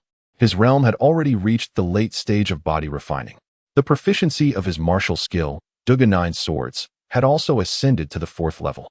Quite impressive. At this rate, it was entirely possible that by the time of the college entrance examination, he could achieve the transformation realm. A senior student in the transformation realm participating in the exams. How intriguing. After reviewing his attribute panel, Yang Fan climbed out of bed and made his way to a restaurant for a meal. Subsequently, he headed towards the market. Carrying 2 large sacks to hunt magical beasts outside the city was simply too conspicuous. Now that his financial situation allowed, he wished to procure a storage ring. A storage ring not only facilitated storage, but also had ample space for the materials he collected from magical beasts daily. Perfect. The bronze storage ring was priced at 150,000 spirit stones. The space it provided was roughly equivalent to 4 large sacks. Alas, yesterday's efforts went in vain, costing him several thousand spirit stones. Yang Fan felt a pang of regret. However, with this storage ring, he could finally focus and strive to break through to the pinnacle of body refining within 3 days. The following day unfolded as usual. After finishing his meal, Yang Fan ventured out of the city to hunt first-tier magical beasts. With his current strength, slaying those first-tier creatures was as effortless as cutting through vegetables. Ding. Killed a first-tier magical beast. Hyena. Points. 12. Cultivation value. 1220. Ding. Killed a first-tier magical beast. Poison lizard. Points. 15. Cultivation value. 1620. Ding. Killed a first-tier magical beast. Black snake. Points. 13. Cultivation value. 1420. Yang Fan refrained from returning to the hyena territory. Firstly, he had nearly exhausted the hyenas there. Secondly, he feared encountering second-tier magical beasts again. Dealing with a single second-tier creature had proven quite challenging. Encountering several at once would be disastrous. As the day swiftly passed, Yang Fan's storage ring brimmed with nearly 3 large sacks worth of materials obtained from slain magical beasts. Yang Fan's heart raced with excitement as he estimated the value of the materials before him. Although they were not as valuable as hyena materials, they could still fetch over 100,000 spirit stones. Goodness, what were the principal and the homeroom teacher doing here? As Yang Fan approached the entrance of the material shop, he caught sight of several figures that startled him. Without a moment's hesitation, he turned on his heel and fled. Curse it all. It was all Wang Dazhuang's fault for his big mouth. The homeroom teacher and the principal had come to the material shop. Thankfully, he had come today to exchange his storage ring and was not burdened with 2 large sacks. Otherwise, he would surely have been discovered. Upon sneaking back home, Yang Fan took a hot shower and enjoyed dinner with his parents. Later that night, he contemplated that the homeroom teacher and the principal should have left by now. Thus, he quietly slipped out to sell the materials. Upon arriving at the shop, he cautiously surveyed his surroundings to ensure that the principal and the homeroom teacher had indeed departed before daring to show himself. "Boss, I'm here to sell materials," he called out. "Principal, why are you still here?" Yang Fan stepped inside, but his words faltered as he was taken aback. Upstairs, 2 figures were smiling down at him. Who else could they be but homeroom teacher Zhang Dongliang and Principal Jiang Daonan? Chapter 11. Drawing from the bloodline of the ancient emperor. Young man, since you are a student of Mengshi High School, why the secrecy? Why did you run upon seeing me? Principal Jiang Daonan chided playfully as he descended the stairs. At that moment, he was filled with excitement. He had been searching for this troublesome boy for several days, losing sleep over it. His hair had nearly worn thin from stress. Tonight, he had finally caught him red-handed. "Principal, I prefer to keep a low profile and focus solely on improving my cultivation," Yang Fan replied with an awkward smile, removing his mask. "Yang Fan, is that really you? My heavens, what am I witnessing?" Zhang Dongliang exclaimed, his eyes widening in shock. Suddenly, he recalled that during the second assessment of spiritual roots, all the students from their class had been present, except for Yang Fan, the former top scholar. At the time, he had not thought to associate the extraordinary talent that had emerged in the school with him. "Teacher, it wasn't me," Yang Fan said with an embarrassed smile. Jiang Daonan turned to Zhang Dongliang, a look of suspicion in his eyes. Previously, he had ordered all third-year students to undergo a second assessment of their spiritual roots. Despite the thorough investigation, the prodigy had remained elusive. Now that the extraordinary talent had been identified as none other than the once-renowned top scholar from Zhang Dongliang's class, Yang Fan, Jiang Daonan harbored serious doubts that this was a scheme orchestrated between Zhang Dongliang and Yang Fan. "Principal, please don't look at me like that. I truly had no idea. I am innocent," Zhang Dongliang protested, his face brimming with embarrassment. Previously, Yang Fan had awakened his spiritual root, and I was worried about the pressure he might face, so I gave him a few days off. Yes, Principal, my spiritual root only awakened later," Yang Fan corroborated. Coming to Zhang Dongliang's defense, "Young man, your composure is remarkable. What level have you reached now?" Jiang Daonan inquired curiously, not dwelling on the matter of spiritual roots. "Just barely reached the late stage of body refinement," Yang Fan replied honestly. "Just barely reached the late stage? What did you say? In just a week's time, you've advanced to the late stage of body refinement?" Jiang Daonan nodded, but before he could finish his words, he snapped back to reality. At that moment, he leaped 3 feet into the air, exclaiming in astonishment. Beside him, Zhang Dongliang's eyes widened, his mouth agape. while others were still striving to break through to the initial stage of body refinement. This young man had, in the blink of an eye, ascended to the late stage. Was he soaring through the ranks like a rocket? But wait, didn't the fortune teller sell me materials yesterday that included the fangs and claws of a second-tier demon beast? The Hyena Queen? All the other materials were from first-tier demon beasts. How could he possibly be at the late stage of body refinement? Wang Fugui, with a puzzled expression, added what? Second-tier demon beast materials? Jiang Daonan and Zhang Dongliang were still in shock, now utterly bewildered. Normally, second-tier demon beasts could only be dealt with by foundation-building cultivators. Only a few exceptional prodigies, armed with formidable martial skills, could barely contend with them during the chi refining stage. Yet Yang Fan was merely at the body refinement stage. Had he really slain a second-tier demon beast, crossing two major realms? What a preposterous jest. At this moment, everyone stared at him, their eyes wide as if gazing upon a monster. Are second-tier demon beasts truly that formidable? They seem rather ordinary to me, Yang Fan remarked innocently. Jiang Daonan, Zhang Dongliang, and Wang Fugui exchanged speechless glances, feeling as if Yang Fan was indulging in a display of ostentation.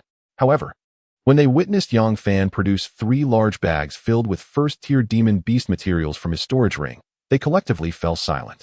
While other cultivators sought to hunt demon beasts for materials, he seemed to have gone shopping instead. Young man, go to school tomorrow. You and that girl Li Fei are the most outstanding prodigies in our academy. I will invest additional resources in your training to ensure you excel in the college entrance examination. Jiang Daonan, after recovering from his shock, sighed with emotion. Initially, he felt regret for Yang Fan, the former top scholar of Mengshi High School, who had failed to awaken his spiritual root. But now what was there to regret? Don't pity him.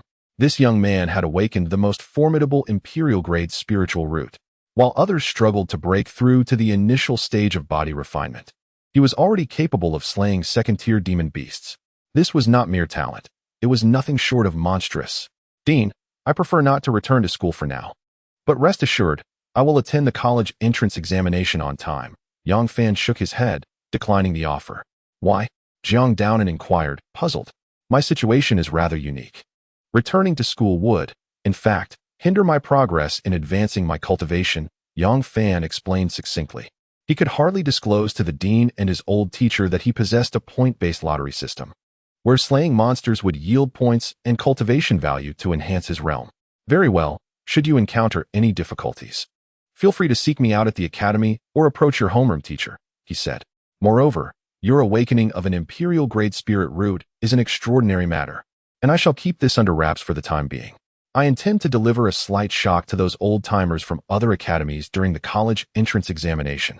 A mischievous grin spread across Jiang Daonan's face as he spoke, his heart filled with anticipation.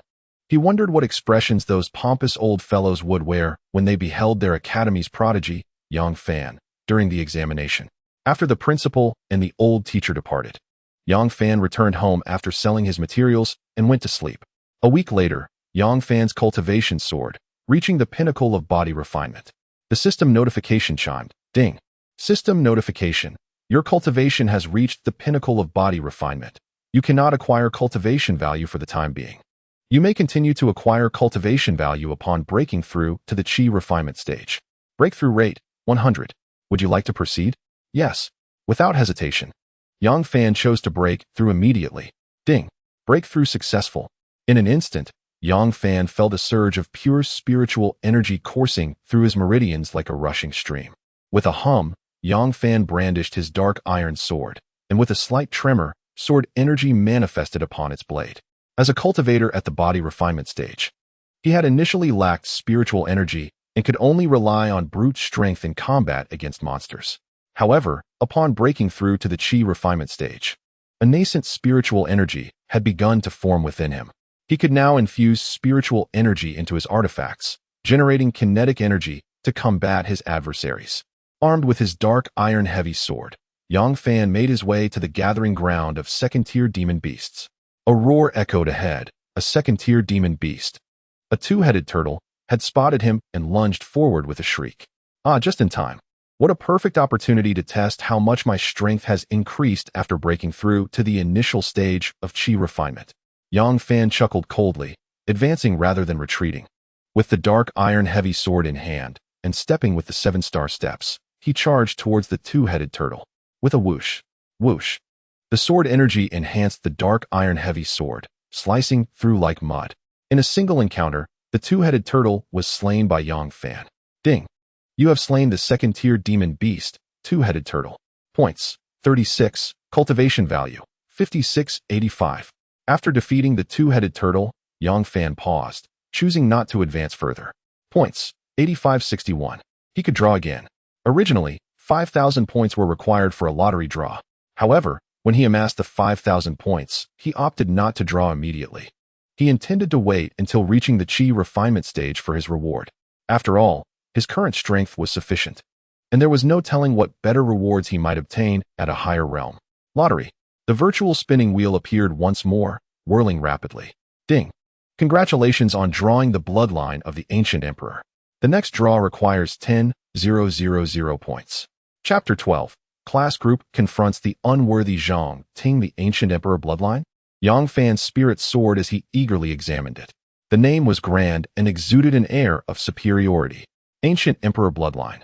Purity 1. Cultivation Acquisition Speed 10. Comprehension 10. Breakthrough Rate 1. Martial Skill Proficiency 10. Points can enhance Purity 1,000 points for 1 Purity. Goodness. Points can actually enhance the purity of the bloodline?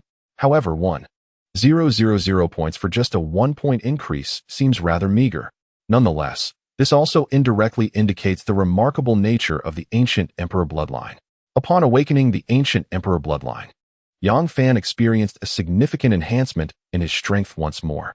This augmentation, although not explicitly mentioned in the description, was something he could distinctly perceive. Just like when he acquired the chaotic Dao body, his power, explosiveness, speed, reflexes, and endurance all saw considerable improvements. As dusk approached, Yang Fan ceased hunting the demon beasts and turned back towards the city. On the way home, he checked his attributes. Name, Yang Fan. Realm, initial stage of Qi refinement, 001. Spiritual root, ethereal root. Bloodline, ancient emperor bloodline, purity 1. Physical constitution, chaotic Dao body. Martial skills, Dugu 9 swords, advanced Xian stage. Proficiency level 6, 6866300000. Magic treasure, Xian iron sword. Points, 3561. With over 3,000 points, he could indeed enhance the purity of the ancient emperor bloodline. However, with 1,000 points only yielding a mere 1-point increase, it seemed imprudent to waste points on bloodline refinement in the early stages of point scarcity. It would be wiser to wait until he had accumulated more points. After selling the materials and returning home, he took a hot shower. The class group chat became lively again that night. Family, I have broken through. I have advanced to the initial stage of body refinement. 2 weeks to reach the initial stage of body refinement. Who else can do that? Hehe. You just broke through tonight, why flaunt it? I advanced to the initial stage of body refinement the day before yesterday. The day before yesterday? Goddess Ting, what was your breakthrough rate? How did you achieve such speed? My breakthrough rate for the initial stage of body refinement was 33. I failed the first attempt, but succeeded on the second. I was quite fortunate. Wow, a 33 breakthrough rate? I only have a 25 breakthrough rate with my 6th grade spiritual root. Truly impressive. Upon hearing Zhang Ting's breakthrough rate of 33, the group erupted in exclamations of surprise. Yang Fan, bewildered, could not resist interjecting. Is 33 considered very high? Isn't the breakthrough rate supposed to be 100? This comment was not made to boast.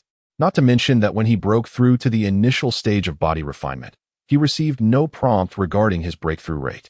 Even today, when he transitioned from the body refinement stage to the Qi refinement stage, his success rate was also 100.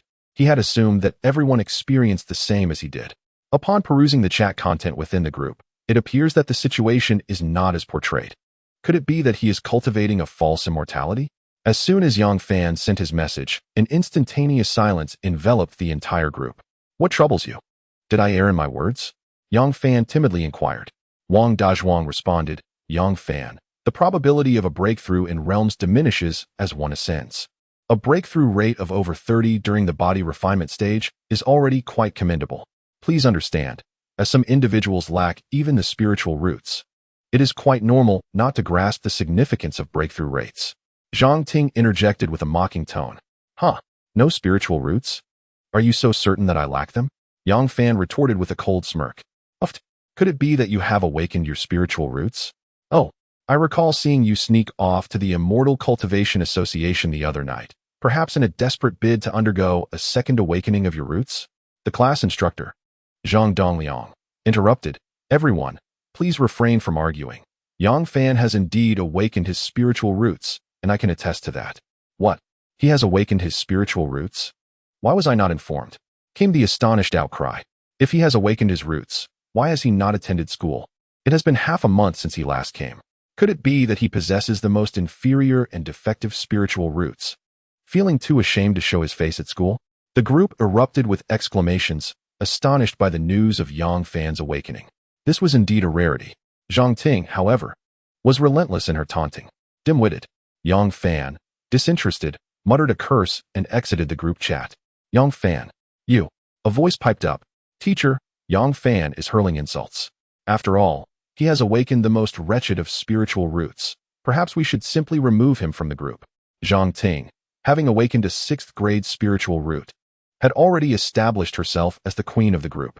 Upon witnessing Yang Fan insult her in front of everyone, she immediately turned to the class instructor, Zhang Dongliang, and pleaded for Yang Fan's expulsion from the group.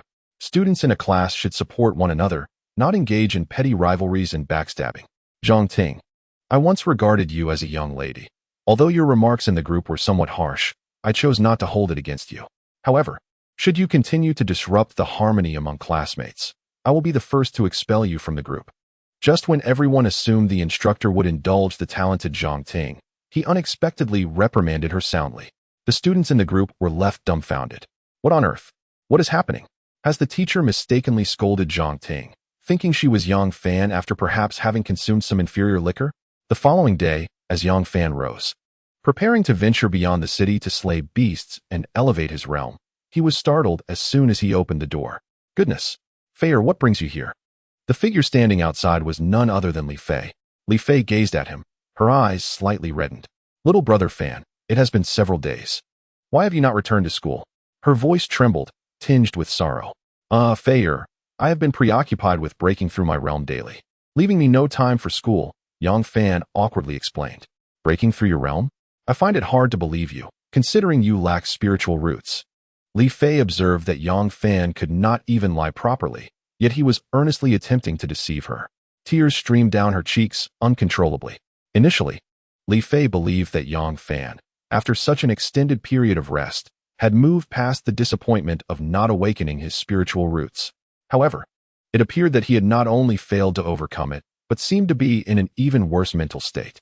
Feier, come, let me take you somewhere, he said. Where to? She inquired. You'll know when we arrive. After some contemplation, Yang Fan resolved to divulge the truth about his spiritual roots to this naive girl, lest her worry surpass his own. Grasping Li Fei's hand, he sprinted towards the outskirts of the city. Shortly thereafter, they arrived at a small valley frequented by first-tier demon beasts. Xiaofan Gij, why did you bring me here?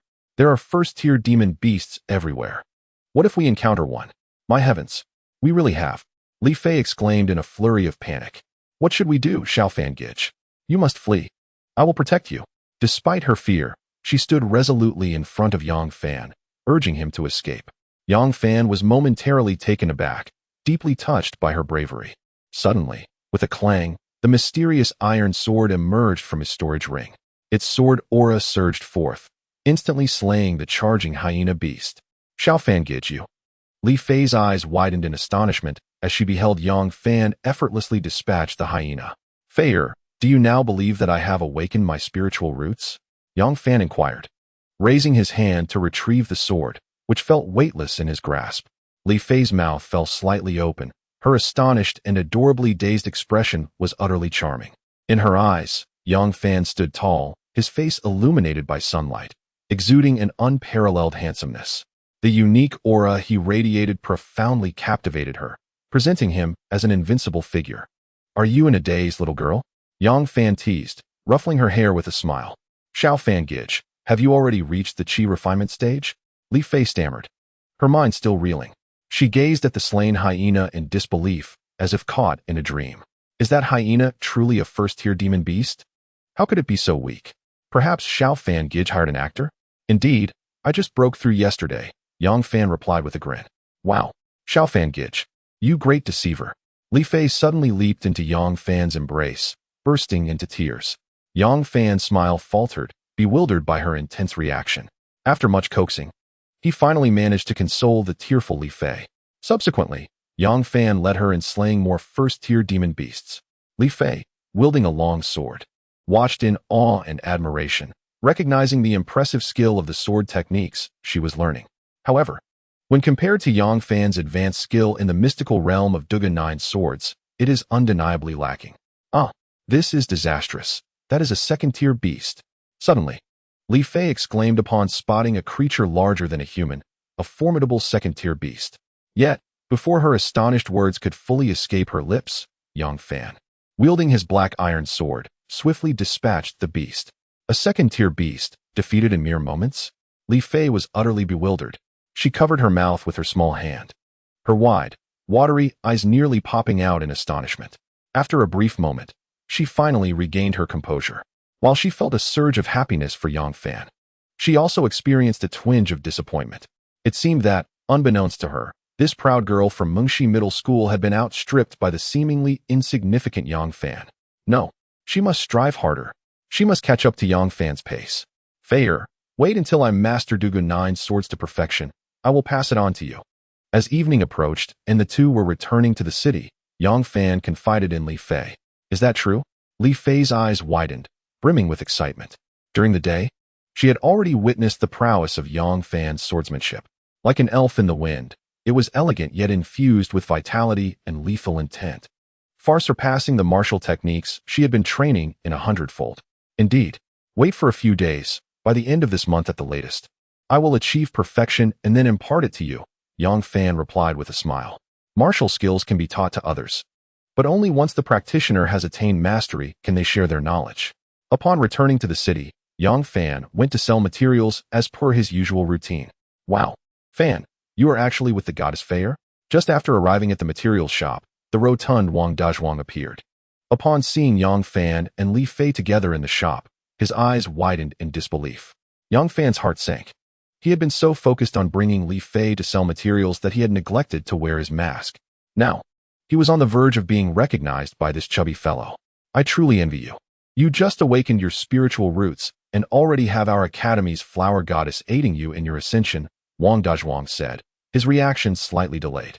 For a moment, he did not connect the dots that Yang Fan was indeed his idol. He looked at the two with admiration. I must say, you two are a perfect match. Meanwhile, Li Fei, holding Yang Fan's hand, blushed, appearing somewhat shy and embarrassed. Yang Fan had already entered the early stage of Qi training, while she was still in the mid-stage of body refinement. Who was really helping whom? All right, we have things to attend to, so we must take our leave. Yang Fan quickly deflected, pulling Li Fei away. Why do I feel something is amiss? Wang Dazhuang pondered as he watched the departing duo with a puzzled expression. Oh, I remember now. I forgot to reward myself today. That evening, Yang Fan and Li Fei shared a meal together. After dining, they each returned home. Upon returning home, Yang Fan unlocked his phone only to find the incessant clamor of Wang Dazhuang in the group chat. Family, I have monumental news to announce tonight, Wang Dazhuang proclaimed. Tagging everyone, Yang Fan felt an unsettling premonition as he read Wang Dazhuang's message. What juicy tidbit do you have, fatty? Hurry, let us in on it, he urged. Could it be that you've uncovered the identity of the extraordinary prodigy from our academy? A flurry of anticipation filled the chat as others pressed for details. Hee. I just spotted Brother Fan and the campus beauty, Li Fei, strolling hand in hand to my uncle's shop to buy materials. Wang Dazhuang continued. Brother Fan is impressive. No wonder he hasn't been to school for half a month. He must have been wooing Li Fei, given that she took him to level up. It's almost certain he won her heart. Wang Dazhuang's remarks left Yang Fan utterly bewildered. What on earth? Where did Fatty get such absurd notions? Is he love-struck? As the crowd reacted to Wang Dazhuang's sensational revelation, envy and gossip ensued. Everyone, don't be misled by Fatty's wild claims. I'm merely friends with Fei, Yang Fan awkwardly interjected. Right. Just friends who are holding hands. My dream goddess, my heart is shattered. I fear I shall never love again. Clearly, you possess the most inferior spiritual root, requiring assistance even to break through the body refinement stage. In just a week, I shall reach the mid-stage of body refinement, Zhang Ting mocked him, flaunting her own innate talent. Witnessing the sycophantic flattery directed at Zhang Ting, Yang Fan felt a wave of nausea rise within him. He quickly exited the group chat. Just wait, you heartless vixen. When the day of the college entrance examination arrives, I shall soar forth on my sword, revealing to all of Fengcheng who the true waste is. Suddenly, he stumbled upon a post on the forum from the Immortal Cultivation Association announcing a mission to eliminate the second-tier demon beast, the Man-Eater. The reward? Qi cultivation pills. Curiosity piqued, Yang Fan clicked to read further. The official post detailed a mission requiring the elimination of the Man-Eater and obtaining its heart, with the reward being Qi cultivation pills, which significantly enhance a cultivator's success rate in breaking through the Qi cultivation stage. Although the pills held little value for him, they were a rare treasure for that little girl, Fei. However, to accept the mission, one needed a second-tier bronze badge. Contemplating this, Yang Fan resolved to visit the Immortal Cultivation Association the following morning to obtain the necessary badge. The next morning, Yang Fan arrived at the Immortal Cultivation Association. Oh, young lad, you've become quite formidable in your absence. Splendid, Elder Tang remarked, lifting his gaze slightly. Upon recognizing Yang Fan, he fully opened his eyes. What brings you here so early? Senior, I have reached the Qi cultivation stage and am here to apply for the second-tier bronze badge, Yang Fan replied earnestly. All right. What does it mean to reach the Qi refinement stage? What are you saying? You have reached the Qi refinement stage?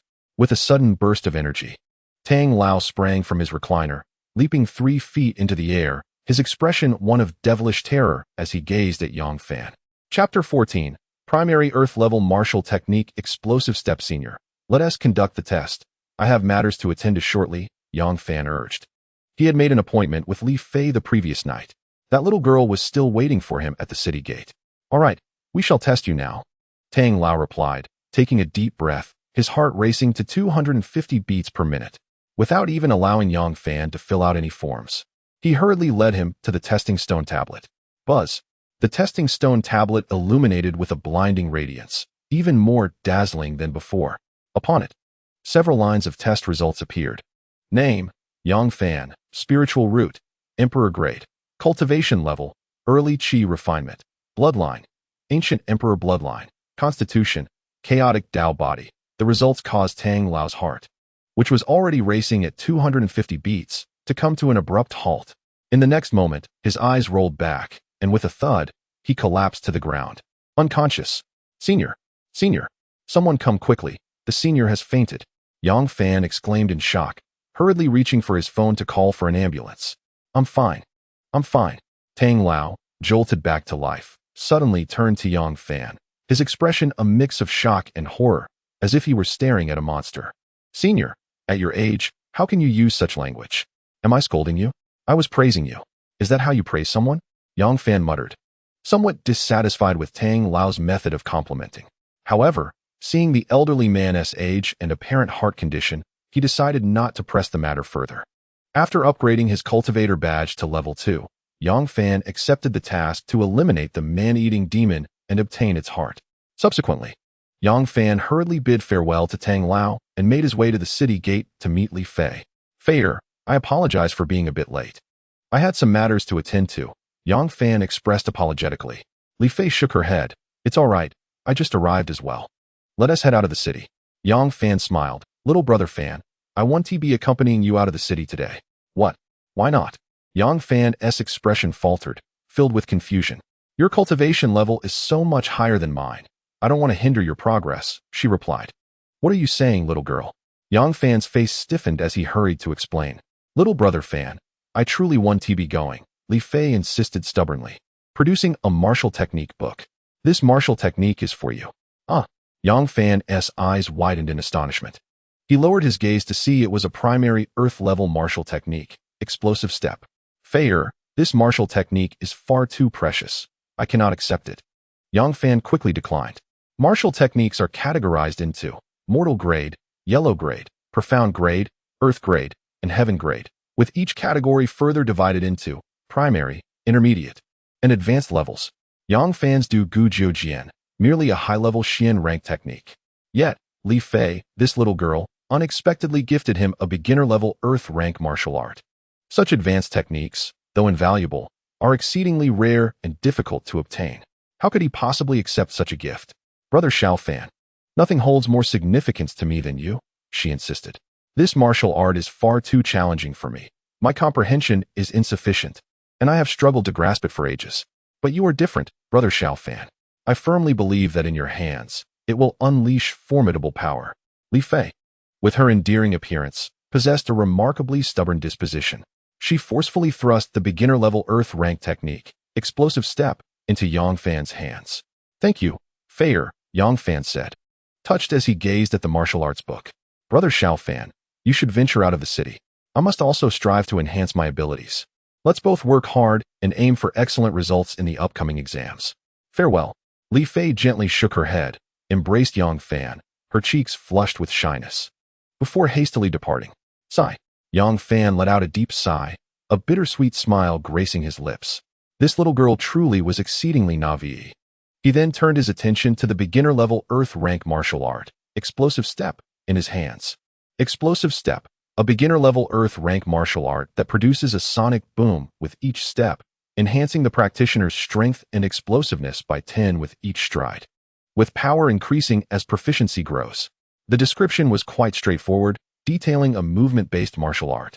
Perhaps due to his exceptional comprehension, Yang Fan learned it effortlessly after merely glancing at it. The entire martial arts book transformed into a beam of white light and vanished from his grasp. Adding the new technique, Explosive Step, to his system's martial arts repertoire. Was it truly so difficult to comprehend? It seemed rather simple to him, Yang Fan murmured, doubting whether Li Fei had deceived him. 20 minutes later, Yang Fan arrived at the territory of the second-tier man-eating ogres. As it was an official task released by the Immortal Cultivation Association, several cultivators were present to subdue the ogres. Poof! A second-tier bronze badge? What am I witnessing? My goodness, a mere chi refining stage novice dares to enter the domain of second-tier beasts? Little brother, this is not your place. The first-tier beast valley over there is where you belong. A group of individuals mocked and jeered. Yang Fan, unfazed by their derision, chose to ignore them. He retrieved his heavy sword made of mysterious iron from his storage ring and strode confidently into the ogre territory. Roar! Ahead, a man-eating ogre appeared. It lunged at Yang Fan with a roar, its massive form moving at remarkable speed. The onlookers, reveling in the spectacle, showed no intention of assisting the novice. Swish! Swish! Yang Fan swiftly brandished his heavy sword, effortlessly cleaving the ferocious charging ogre in two. He just killed a second-tier ogre with 2 strikes? My heavens! Isn't he merely a novice just entering the chi refining stage? How is this possible? Young brother, your swordsmanship was truly impressive. Would you join me in forming a team? The crowd erupted in astonishment, unable to believe their eyes. Even some of the girls, who fancied themselves somewhat attractive, approached Yang Fan with flirtatious demeanor, hoping to team up with him. However, Yang Fan paid them no heed, shouldering his heavy black iron sword as he ventured deeper into the territory of the ogres. Humph! What a pretentious display! The rejected girls exclaimed, their faces flushed with embarrassment, launching into a tirade of insults. At that moment, Yang Fan vanished from sight, beginning to practice the technique Explosive Step bestowed upon him by Feier. Just like combat skills, movement-based techniques require constant application and practice to enhance proficiency. Boom! Yang Fan took a step forward, producing a thunderous sound wave beneath his feet. Boom! With another stride, small stones shattered under his force. Ahead, a wandering ogre loomed, and Yang Fan charged forth, delivering a decisive blow with his sword. Roar! The ogre, caught off guard by Yang Fan's incredible speed, succumbed before it even realized what had transpired. An instantaneous kill. Yang Fan paused, astonished.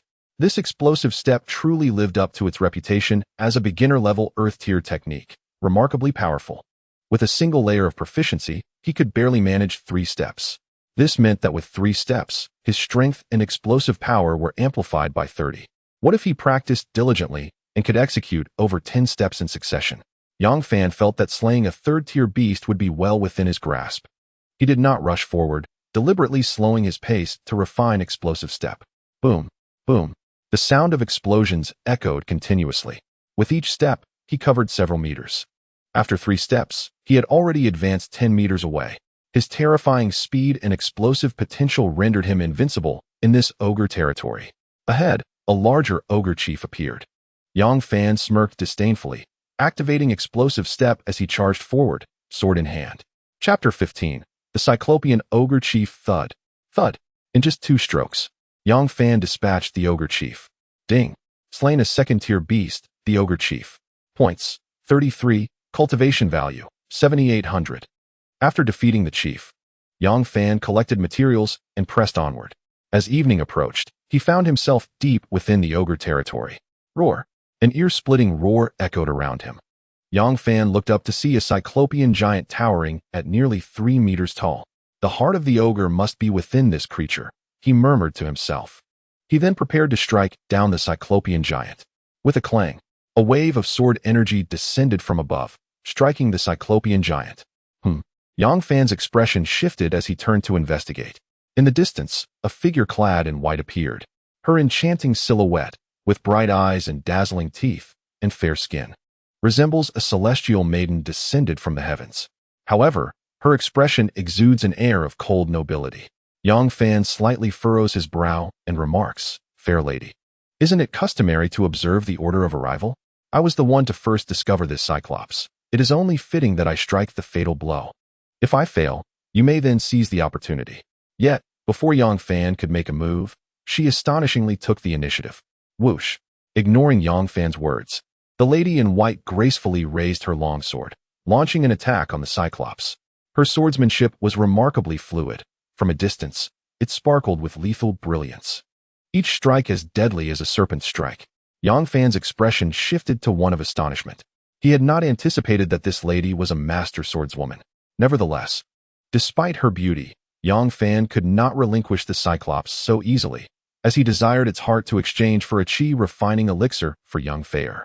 Boom, boom. Gripping his heavy sword of mysterious iron, Yang Fan charged forward with explosive speed, unleashing his own assault.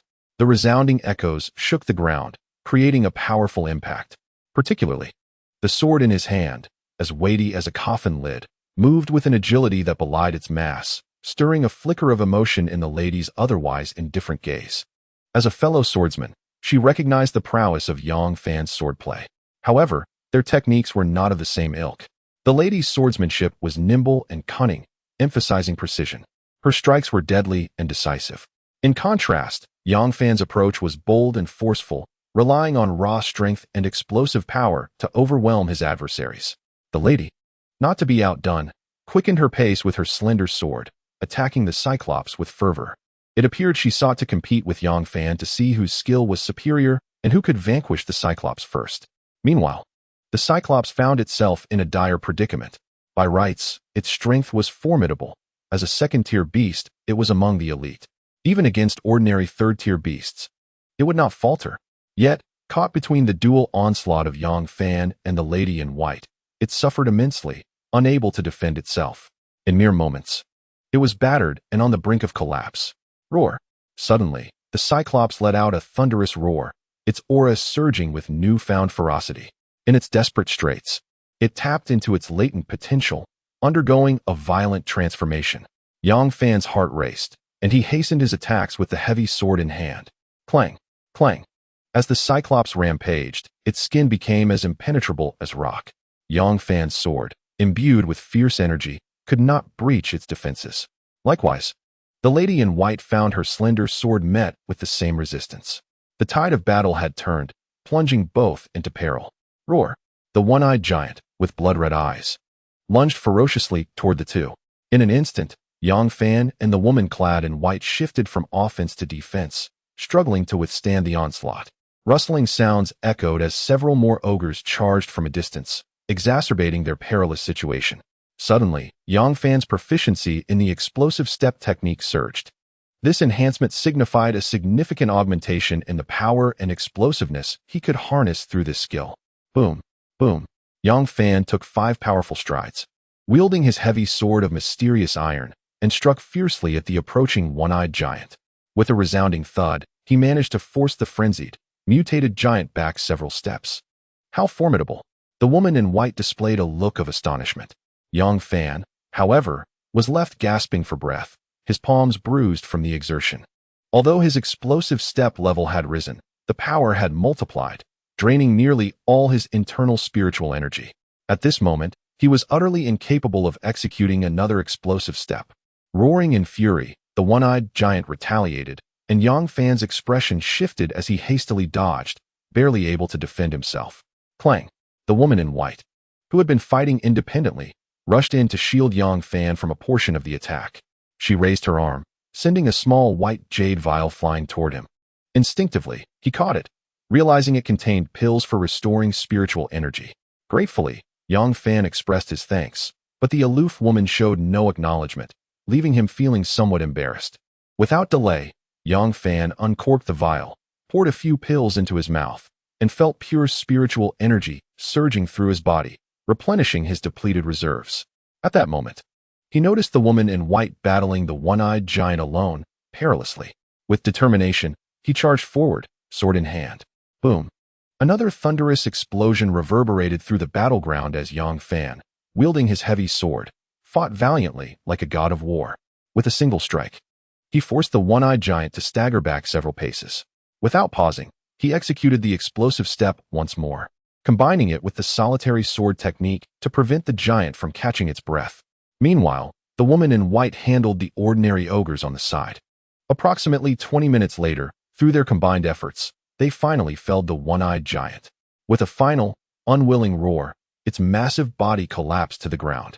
Panting heavily, Yang Fan gazed at the fallen giant, having reached his limit. If the one-eyed giant had not perished, he and the woman in white might have met their end that day. After a brief respite, they prepared for what lay ahead. Yang Fan rose and approached the one-eyed giant, extracting its heart, the heart of the ogre, a quest item to claim rewards. There was but a single heart. Yang Fan gazed at it for a moment, a bitter smile gracing his lips. Greetings, I am Yang Fan. I shall bestow this ogre's heart upon you. He then walked over to the white-clad woman resting nearby and handed her the heart. Under ordinary circumstances, Yang Fan would never have yielded such a treasure. However, earlier, during the confrontation with the one-eyed giant, the white-clad woman had gifted him a potion for restoring spiritual energy. It was this very potion that had enabled Yang Fan to narrowly defeat the giant. It would be impolite, and contrary to his principles, to turn his back on her now after slaying the beast. Chapter 16. The Second Order Mutated Beast, the Crimson Flame Tiger. No. The white-clad woman rose and coldly uttered those words before turning away. No. Yang Fan's expression froze in surprise, momentarily bewildered. By the time he regained his composure, she had already retreated a considerable distance. Excuse me, what is your name? He called out, but the woman, maintaining her aloof demeanor, ignored him and vanished from sight. Yang Fan was left speechless. Her demeanor was exceedingly frigid. Suddenly, he noticed a jade pendant lying on the spot where she had been seated. Oh! He exclaimed in astonishment as he bent down to retrieve it. He intended to find the white-clad woman and return it to her, yet she was already gone. Never mind. I shall keep it for now and return it upon our next encounter. Yang Fan pocketed the pendant, observing that dusk was approaching, and turned to head back to the city. On the way, Yang Fan opened his attribute panel to review his status. Name, Yang Fan. Realm, initial stage of Qi refinement, 2998. Spiritual root, ethereal root. Bloodline, ancient emperor bloodline, purity 1. Physique, chaotic Dao body, martial skills, Dugan 9 swords, advanced Xian stage. Proficiency level 6, 238, 663, 0000. First step, initial earth stage. Proficiency level 2, 12665000. Magic weapon, Xian iron sword. Points, 4561. This burst step truly lives up to its reputation as an earth stage martial skill. Although the difference between low-tier and advanced-tier skills is merely 1 grade, the demands on a cultivator's spiritual energy are extraordinarily stringent. When employing the Dugu 9 swords, Yang Fan faced no issues with spiritual energy depletion. However, after a few uses of burst step, he found himself at a disadvantage. It seems that upon returning to the city, he must procure some restorative potions for spiritual energy, just in case. Half an hour later, Yang Fan returned to the city and completed his quest, receiving 2 Qi refinement pills and a reward of 50,000 spirit stones. He took out his phone to send a message to that little girl, Li Fei. Yet, perhaps due to the late hour, she did not respond. After a long wait with no reply, Yang Fan shook his head, deciding to temporarily keep the Qi refinement pill for her, intending to gift it upon their next meeting. The following dawn arrived. After leaving home, Yang Fan first went to purchase some spirit recovery pills.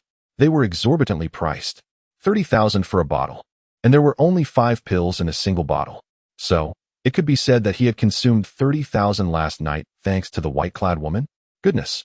Cultivating in this realm is truly beyond the means of ordinary individuals. Brother Fan, what brings you here? Suddenly, someone patted Yang Fan on the shoulder. Fatty, is that you? I couldn't sleep early in the morning, so I came out for a stroll. Yang Fan recognized Wang Dazhuang and smiled. Come, Brother Fan. Let me take you to enhance your cultivation. You'll take me to enhance my cultivation? Yang Fan's eyes widened in astonishment. Was Wang Dazhuang serious? Or was he merely jesting? How could a novice in the Qi refinement stage, who could defeat second-tier demonic beasts, need someone to guide him? What? Do you look down on me, Fatty? Wang Dazhuang puffed out his chest and declared, I'm not pretending anymore. I've already reached the initial stage of body refinement. Initially, my goal was to attend a mediocre college, but now I feel I can aim for a second-tier institution. Just yesterday, I encountered the goddess Li Fei, who mentioned that she would be in seclusion for cultivation. She was the one who previously helped you advance. Now that she can't, let me, your fatty brother, guide you instead. Wang Dazhuang's enthusiastic boasting left Yang Fan utterly bewildered.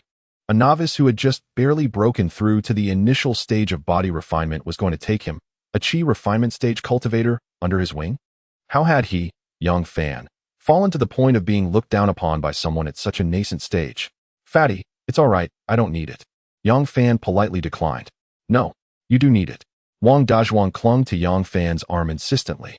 I know that you're feeling inferior about your meager spiritual root. Otherwise, you wouldn't have secluded yourself at home for over half a month without attending school. I'll take you to the school's designated hunting ground for cultivation. Though your spiritual root is somewhat lacking, if you put in the effort, it's not impossible to get into a mediocre college. Wang Dazhuang gave a stern talking to the self-deprecating Yang Fan. Then, disregarding Yang Fan's consent, he dragged him toward the school. Sigh. Yang Fan looked at Wang Dazhuang's enthusiastic demeanor and let out a wry smile. This misunderstanding had escalated significantly. The hunting ground was a place designated by the academy for students who had just awakened their spiritual roots to enhance their cultivation. It housed various mutated beasts. Since they were artificially bred, they were relatively weaker, making it suitable for novices who had just awakened their spiritual roots to gain experience and level up. Wow. Isn't that Yang Fan from our class? Yang Fan. The one who was so insecure that he hid at home and hasn't been to school for half a month? I heard he has awakened his spiritual root, but it's still a useless one. An awakened spiritual root that is the weakest variety is hardly better than having no spiritual root at all. Yang Fan's arrival sparked a flurry of discussions among the senior students in the hunting ground. In the distance, the homeroom teacher, Zhang Dongliang, also took notice. He raised his hand and vigorously rubbed his eyes, doubting whether he was seeing things. Yang Fan, what brings you to school? Inquired the old teacher, Zhang Dongliang, hesitantly. It's all thanks to the fatty, Yang Fan replied. You? Your contribution? Zhang Dongliang was even more bewildered. Wang Dazhuang, brimming with pride, stated, yes. I saw Brother Fan wandering aimlessly this morning, completely despondent, so I brought him to the great hunting ground to elevate his level. You? Taking him along? Are you joking? Zhang Dongliang nearly had his eyes pop out. Absolutely. I've already broken through to the initial stage of body refinement. Guiding him is a piece of cake. Wang Dazhuang, now confident after his breakthrough, continued, I told Brother Fan that even with a waste spirit root, with some effort, he could totally pass a mediocre college entrance exam. The teacher's facial muscles twitched violently at his words. This insufferable fatty, do you even hear what you're saying? Yang Fan stood there awkwardly, unsure of how to respond. To be fair, Wang Dazhuang genuinely meant well. Soon after, Yang Fan borrowed an iron sword from the teacher and, alongside Wang Dazhuang, ventured deeper into the great hunting ground. Along the way, the senior students they encountered cast them curious glances, some even mocking, like Zhang Ting, who jeered at Yang Fan. Ignoring them, Yang Fan continued towards the deserted area. Indeed, Wang Dazhuang's hefty presence provided a distinct advantage against these mutated beasts, especially with his colossal hammer. The creatures that lunged at them were either crushed or sent flying, leaving Yang Fan utterly astonished. Brother Fan, Now do you see how formidable my weight class is? Wang Dazhuang beamed with pride, noticing Yang Fan's shocked expression. Suddenly, a thunderous roar echoed ahead. Yang Fan looked up, his face paling slightly. A second-tier mutated beast. The Crimson Flame Tiger. Isn't this the hunting ground where the Academy keeps its mutated beasts? How could a second-tier beast appear here? Oh no, Wang Dazhuang stammered, his legs trembling. The Crimson Flame Tiger lunged ferociously toward them. Yang Fan raised his iron sword, rushing forward to block its attack. Crack! The beast's power was overwhelming, shattering the sword instantly. Brother Fan, Wang Dazhuang shouted, fearing for his friend's life. Suddenly, a glimmer of black light flashed in Yang Fan's hand, revealing a mysterious heavy sword. That sword seems familiar, Wang Dazhuang remarked, eyes wide with confusion. Boom! With a thunderous step, Yang Fan propelled himself forward, sending the second-tier mutated beast, the Crimson Flame Tiger, staggering back several meters. Chapter 17. The Fat Lord and our school's supremely talented prodigy are brothers. What on earth is happening? Wang Dazhuang was nearly left speechless, his eyes wide with astonishment. At that moment, he suddenly recalled where he had seen that heavy sword forged from dark iron before. Clang! The massive iron hammer in his hand clattered to the ground. Fan Guyu, you? Overwhelmed by shock, Wang Dazhuang struggled to articulate his thoughts, saliva pooling at the corners of his mouth. Roar! In the distance, the red flame tiger, having been repelled by Yang Fan's sword strike, let out a thunderous roar. In the next instant, it lunged ferociously once more. Humph! Yang Fan emitted a disdainful snort, showing no signs of fear. A torrent of spiritual energy surged into the dark iron sword as he executed a sudden burst of speed. Boom! The sound echoed through the heavens. A resounding blast that left Wang Dazhuang's jaw nearly dropping to the ground in disbelief. Incredible! Could this truly be the Yang Fan he knew? After a fortnight away from school, what had he accomplished? How had he grown so extraordinarily powerful? At that moment, Wang Dazhuang recalled his earlier boastful words, feeling a deep sense of shame and humiliation. How could he still claim to guide Yang Fan in breaking through to new realms? He, with his meager foundation in body forging, was utterly unworthy of even carrying Yang Fan's shoes. Yang Fan pierced the heart of the red flame tiger with his sword. Roar! The beast let out an earth-shattering cry as its massive body collapsed to the ground. Ding! Killed the second-tier mutated beast, red flame tiger. Points, 26, cultivation value, 8860. The system notification rang out, and Yang Fan exhaled a breath of relief. That was close. The strength of this second-tier mutated beast was truly formidable. Were it not for the earth-tier beginner martial skill, explosive step, gifted to him by the young girl Fair, which greatly enhanced his power, he might have met his end. Hey, are you alright, fatty? Yang Fan approached the dazed Wang Dazhuang with concern. Fan Ge sob sob. Wang Dazhuang burst into tears, his massive frame crashing into Yang Fan, enveloping him in a bear hug. Goodness! The suffocating pressure nearly shattered Yang Fan's bones. Fan Ge, how could you deceive my innocent heart? Wang Dazhuang lamented. I was so afraid of your insecurities that I ignored everyone's mockery and insisted on helping you level up. Yet, I now realize that the true fool is me. Sob sob. His cries were filled with sorrow, his tears and snot staining Yang Fan's clothes. Yang Fan felt a wave of emotion rising within him, nearly moved to tears himself. Fatty, I was wrong. Yang Fan quickly apologized. Suddenly, a series of whooshing sounds pierced the air. Yang Fan looked up to see the principal, Jiang Daonan, approaching. Principal. Seizing the opportunity, Yang Fan pushed the weeping Wang Dazhuang aside. What has happened here? Jiang Daonan was taken aback upon seeing the lifeless body of the red flame tiger sprawled on the ground. This is the Academy's designated hunting ground. How could a second-tier mutated beast be here? Principal, this scoundrel Fan Ge deceived me and wounded my innocent heart. Wang Dazhuang cried out.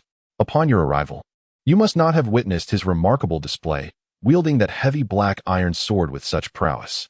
With every step he took, a resounding sonic boom echoed. And with a single stroke, he sent the Crimson Flame Tiger soaring several meters away.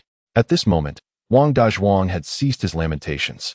Observing Dean Jiang Daonan's inquiry, he eagerly recounted the recent events before Yang Fan could utter a word. Dean Jiang listened, utterly astonished. You, young man, have already reached the Qi refinement stage? I just arrived a couple of days ago, Yang Fan replied, scratching his head. a bashful humility adorning his expression. Just arrived? Only a few days. Dean Jiang stumbled, nearly on the verge of expletives.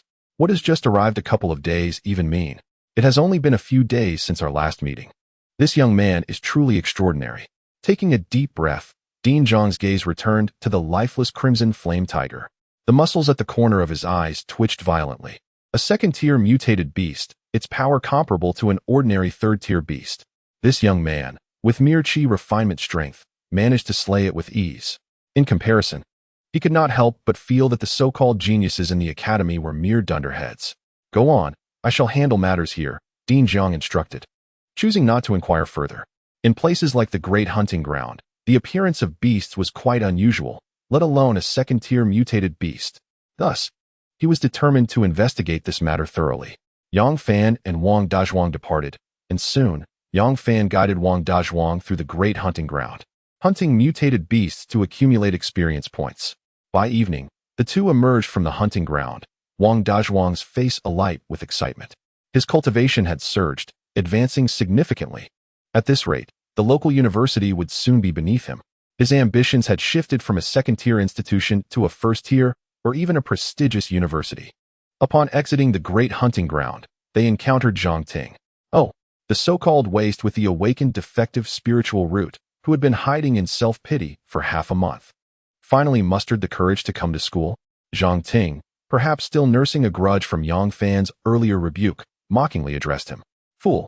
This time, it was Wang Dazhuang who retaliated with a sharp insult before Yang Fan could respond. Wang Dazhuang, who are you insulting? Zhang Ting's expression stiffened, her anger palpable. I'm calling you a fool. Why are you so agitated? Wang Dazhuang looked at her, as if she were a simpleton. Defective spiritual root? Do you harbor some misunderstanding about it? If it weren't for witnessing Brother Fan's prowess today, I might have been swayed by your green tea act. Yang Fan chose to ignore her and walked away, no longer wishing to engage with such a petty jester. He eagerly anticipated the day of the college entrance examination when he could deliver a couple of stinging slaps to her, making her realize the harsh reality of who the true underachiever was. Wang Dazhuang followed closely behind. Just before parting ways, Yang Fan contemplated for a moment and gifted him a chi refinement pill. Yesterday, Yang Fan completed the Heart of the Ogre quest, acquiring 2 chi cultivation pills. One was sufficient for that little girl Li Fei. The surplus would be bestowed upon the rotund fellow, Fatty. Father, from this day forth, you shall be my father. With excitement, Wang Dazhuang's chubby face quivered with joy. In his exuberance, he almost knelt to offer Yang Fan a bow. For heaven's sake, I have no son as hefty as you. Yang Fan chuckled and playfully kicked the silly, overweight lad away. After exchanging a few words with Wang Dazhuang, he informed him that he would not be returning the following day, ensuring the confidentiality of his spiritual roots and realm before bidding farewell and heading home. Upon returning home, after finishing his bath, Yang Fan discovered Wang Dazhuang causing a ruckus in their group chat. Good heavens, Dazhuang, where did you acquire those chi cultivation pills? They are extraordinarily precious, scarce in the market, and one is the limit for consumption. Huh, I won't keep it a secret any longer. I'm brothers with the unparalleled genius of our academy, and he gifted them to me. What, Dazhuang, you know the mysterious prodigy from our academy? Is that true? Humph, would I lie about such matters? Yet, I shall not reveal his identity. With Wang Dazhuang's declaration, the class group erupted in astonished exclamations. Zhang Ting, Dazhuang, dear brother, could you introduce me to that enigmatic genius? I am willing to offer compensation. Zhang Ting, abandoning her previously haughty demeanor, sweetly flattered Wang Dazhuang. Absolutely not, you green tea. Chapter 18. A sudden minor beast tied outside the city with a chuckle. Yang Fan found amusement in Wang Dazhuang's harsh retorts. This hefty lad certainly had a way with words. Over the next few days, Yang Fan devoted himself to slaying monsters outside the city to enhance his realm. 3 days later, he advanced from the initial stage of chi cultivation to the mid-stage. With this elevation, his strength, explosive power, reflexes, speed, and endurance experienced significant augmentation. Such enhancements were attributed to his chaotic Tao body. Yang Fan couldn't help but reflect on the marvel of having one of the top 10 holy bodies. It was truly remarkable. His martial skills, Duga 9 swords, and explosive step, also progressed rapidly. However, one concern lingered in Yang Fan's mind as his realm ascended. The cultivation value required for leveling up seemed to increase exponentially. At this rate, by the time the college entrance examinations arrived, reaching the transformation stage, let alone the nascent soul stage, would be an arduous challenge. Quickly flee. A beast tide has appeared. Suddenly, several cultivators stumbled from the depths of the distant woods, appearing disheveled and terrified, covered in blood. Some even had broken arms, looking utterly pitiful. A beast tide? Yang Fan's spirits lifted. He had been lamenting the scarcity of monsters in these woods, taking ages to locate a single one to slay for cultivation value. Just as he was dozing off, here came the opportunity. Those fleeing cultivators ignored Yang Fan, desperately racing toward the city gates. Roar! In the depths of the forest, a cacophony of roars echoed through the air. Yang Fan hefted his obsidian sword and hastened toward the source of the commotion. Upon entering the woods, he stumbled upon a throng of Fengshen cultivators, engaged in a desperate struggle for survival. Suddenly, a frenzied first-tier demon beast lunged at him, its maw wide open. With a swift flick of his sword, Yang Fan unleashed an unparalleled beam of light, piercing through the beast's skull in an instant. With a series of thunderous sonic booms, Yang Fan propelled himself forward, his movements a blur of blades and flashes. Be it first-tier or second-tier demon beasts, they all fell before his sword. Incredible! Who is this masked youth? They murmured in astonishment. His swordplay is so formidable, it seems to rival that of a grandmaster. We are saved. I would gladly offer my life in gratitude for his assistance. Are you certain, being a man, that you won't offend him?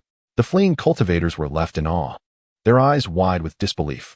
Compared to 3 days prior, Yang Fan's explosive steps had become even more refined, allowing him to execute up to 8 strides in a single bound. Naturally, the demon beasts could not withstand the might of his enhanced strikes. Within a mere 3 steps, they met their end. Notification: killed first-tier demon beast, King Crab. Points: 11. Cultivation value: 1708. Notification: killed first-tier demon beast, Poison Lizard. Points: 12. Cultivation value: 1788. Notification: killed second-tier demon beast, Two-Headed Turtle. Points: 36. Cultivation value: 5885. As the number of demon beasts surged, Yang Fan's cultivation value soared. He sensed that if he continued at this pace, he could break through to the later stages of Qi refinement by the end of the day. However, the intense combat exacted a heavy toll on his spiritual energy, leading him to consume several recovery pills in quick succession. Suddenly, the sound of air being pierced reached his ears. Yang Fan looked up to see Elder Tang of the Cultivation Association, accompanied by several formidable Fengshen experts at the Golden Core stage. Who is this youth? What is the origin of his swordsmanship, so utterly fearsome? They wondered. Who knows? Judging by his domineering technique and exquisite footwork, it seems he must have been guided by a seasoned master. I haven't heard of such a skilled swordsman in Fengshen, especially one adept in heavy sword techniques. The elite figures of Fengshen were left awestruck by Yang Fan's display of swordplay. They quickly discerned that his cultivation level was merely at the Qi refinement stage. Yet, to comprehend and execute such a terrifying sword technique at this level only served to highlight the extraordinary talent and insight of this young man. Among the crowd of shocked onlookers, Elder Tang recognized Yang Fan despite the mask obscuring his face. The aura and form of the youth were unmistakable. Tang was both shocked and contemplative. The supreme ethereal root, capable of accommodating any attribute of spiritual energy, the foremost of the 10 sacred bodies, the chaotic Tao body, and the imperial ancient emperor bloodline. Alas, indeed, some anomalies are born to be protagonists. Tang, your reaction makes me feel as though you are acquainted with this young man. I am not. I am merely an old man guarding the gate of the Immortal Cultivation Association. How could I possibly know this lad? Tang, sensing the dubious gazes directed towards him, hurriedly defended himself. The Immortal Cultivation Association adheres to strict regulations. Information regarding cultivators must not be divulged casually. This is precisely why, despite being close friends with Jiang Daonan, he refrained from revealing Yang Fan's identity. Yang Fan's spiritual energy was once again depleted, and the spiritual energy pills he had prepared were nearly exhausted. Thus, he decisively abandoned the idea of continuing to hunt the demonic beasts and entrusted them to Tang and the others. Without greeting anyone, Yang Fan turned to leave. Hey, handsome, wait a moment. As he sheathed his heavy sword, he had barely taken 2 steps when someone barred his way. Suddenly, a fragrant breeze enveloped him. and before him stood a captivating woman with an alluring figure. Her skin was fair, her lips enticingly seductive, and she exuded an air of opulence and grace. Yang Fan's first impression was that he had fortuitously encountered a wealthy patroness. "Senior, may I inquire as to what brings you here?" While she was undeniably beautiful, it did not diminish her formidable prowess. She had flown in on a sword alongside Tang. Sword flight required at least a cultivation level of golden core or above. "I just witnessed your remarkable swordsmanship and agility. If you have time, please come to the arena for a friendly duel. I look forward to your arrival," she stated, producing an exquisite card and handing it to Yang Fan. "I will definitely visit when I have the time," Yang Fan replied perfunctorily before turning to leave. The arena. Yang Fan had heard of it before, but had never visited. Rumor had it that it was a place where cultivators engaged in martial skill competitions, with rewards for victories. He wondered about the truth of such claims. Upon returning to the city, Yang Fan sold the materials he had obtained from the demonic beasts that day and went to the market to purchase spiritual energy pills. "Hey, have you heard? A genius female swordsman has emerged at the arena these past few days." "A genius female swordsman?" "Yes. She has achieved 7 consecutive victories in martial competitions. She's quite formidable." While buying the restorative spiritual energy pills, Yang Fan overheard a group of people chatting nearby. Upon hearing the mention of the arena again, his heart stirred. Once home, he specifically searched online for information about the arena. Instantly, numerous videos appeared on his screen. In one video, a familiar silhouette caught his attention, leaving him stunned. "Is that little Fayer?" Chapter 19. The arena is brutal, like the genius of Dongzhong Academy. Yang Fan scrutinized the video closely. He was certain that the figure was undoubtedly Li Fei. No wonder the little girl has yet to respond to his messages after several days. It turns out her so-called seclusion was merely a visit to the arena to hone her martial skills. Yang Fan felt a surge of curiosity and decided to explore the arena himself. He retrieved the card given to him by the alluring woman earlier that day, which contained her contact information. After a moment's hesitation, he dialed her number. Half an hour later, Yang Fan arrived at the Fengqing arena. "Hee, handsome brother. You've come," Xiao Tong exclaimed joyfully upon his arrival. "Sister Tong, I appreciate your kindness. I was simply curious and wanted to take a look," Yang Fan replied, a hint of embarrassment tinting his expression, fortunately concealed by his mask. "Not at all. Our arena welcomes talents like you, a prodigious genius with exceptional potential," she said, not waiting for him to speak further as she pulled him toward the arena. Suddenly, Yang Fan felt a stiffening sensation, overwhelmed by an astonishing elasticity.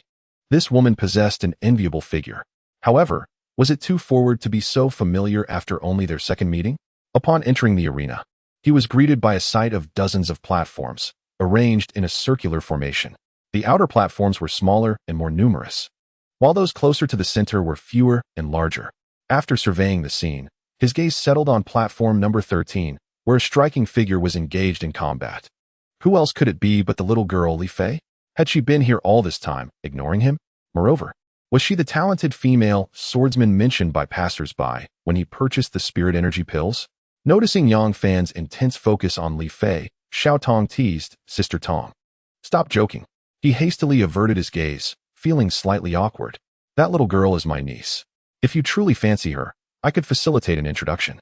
However, be warned, her standards are quite high, and she often speaks of her dear brother Fan," Xiao Tong playfully remarked, leaving Yang Fan momentarily speechless. "What? You are her aunt? You know her?" This revelation surprised Xiao Tong in turn, as she scrutinized Yang Fan, seemingly eager to unveil his masked face. "I don't know her.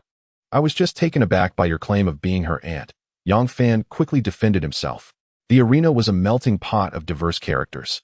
Although Xiao Tong was stunningly beautiful, he believed in the adage that one should not judge a book by its cover. Until he understood her true identity, he remained guarded. On the platform, Li Fei effortlessly defeated her opponent with her remarkable swordsmanship, drawing cheers from the crowd below. At that moment, a buzz-cut swordsman leaped onto the stage.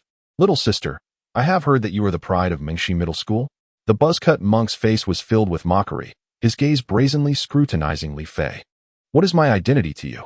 Spare the chatter and face my sword," Li Fei exclaimed, drawing her sword with fervor. The lewd glint in the buzz-cut monk's eyes irked her greatly. "What a fiery temperament. I rather enjoy it.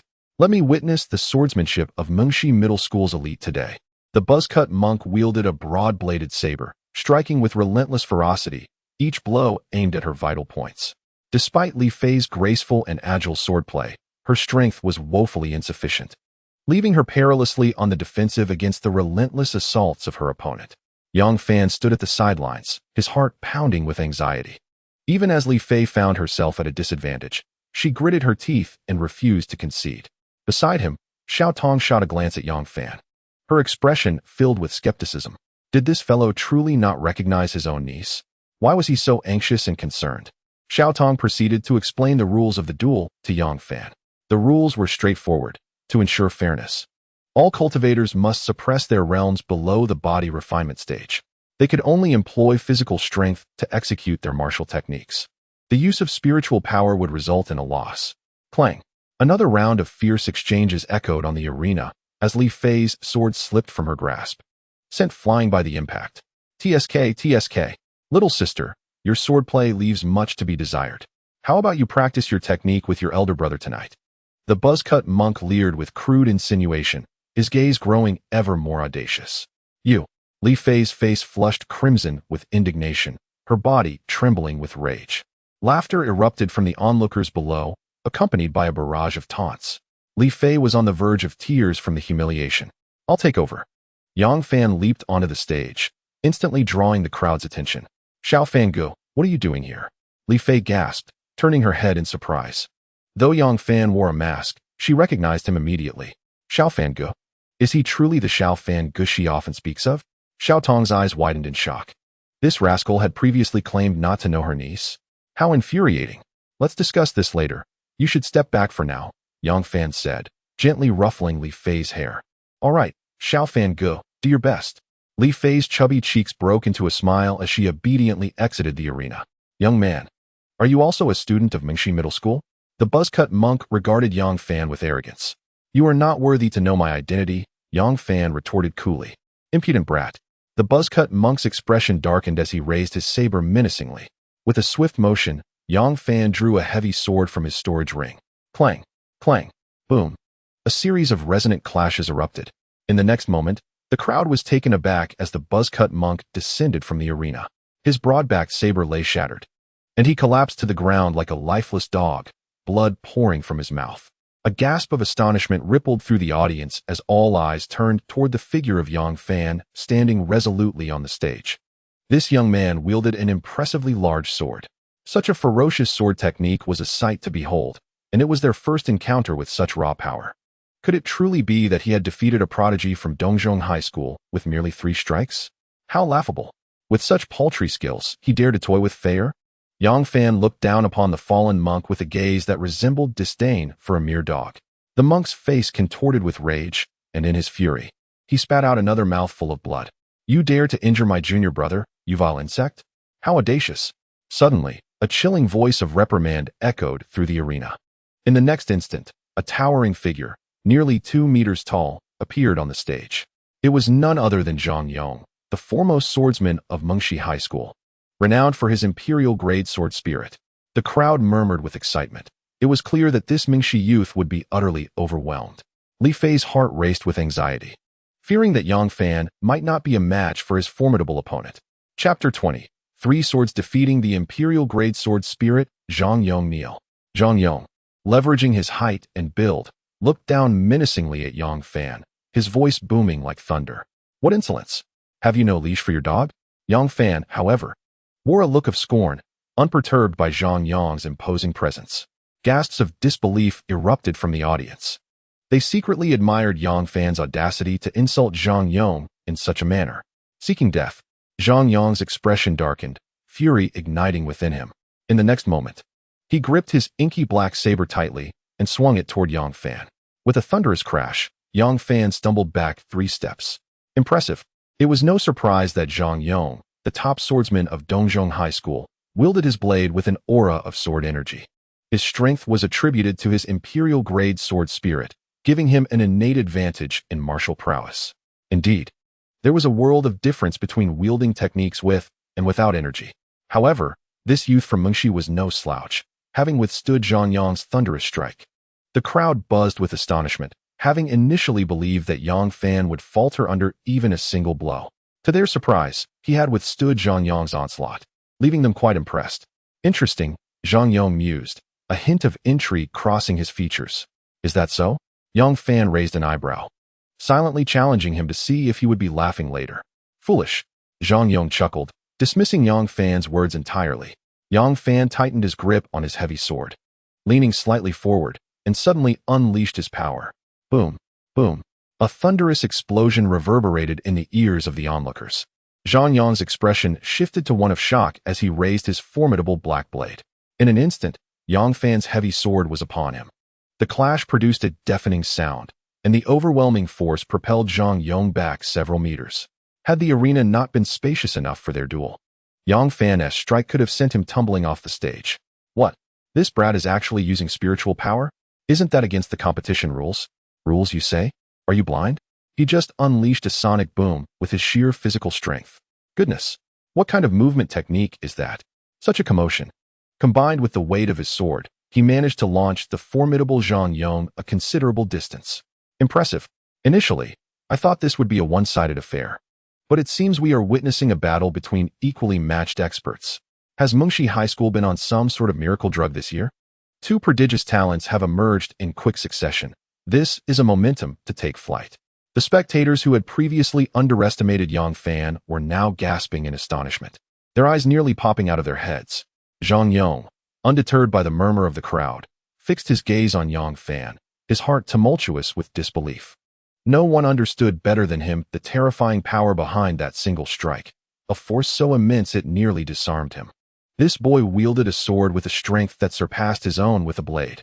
Moreover, he was significantly smaller in stature. How could this be possible? Little insect, I have underestimated you. Your prowess is worthy of being my opponent, and I shall engage you in combat. Zhang Yong inhaled deeply, his voice cold and resolute. For the first time, his expression turned serious. He was prepared to fight earnestly. Huh? Worthy of being your opponent? To engage in battle with you? Do you think you are deserving? Yang Fan laughed derisively. What did you say? Zhang Yong seethed with fury. He had already been gracious in acknowledging Yang Fan as a rival, yet this insolent youth had the audacity to mock his worthiness. Zhang Yong could hardly tolerate such disrespect. His face contorted in rage as he charged forward with his blade. Within 3 strikes, I shall send you off the arena. Yang Fan smirked, shifting his stance once more. Boom.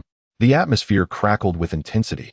The spectators, accustomed to witnessing remarkable martial techniques in this arena, had seen their fair share of impressive movements.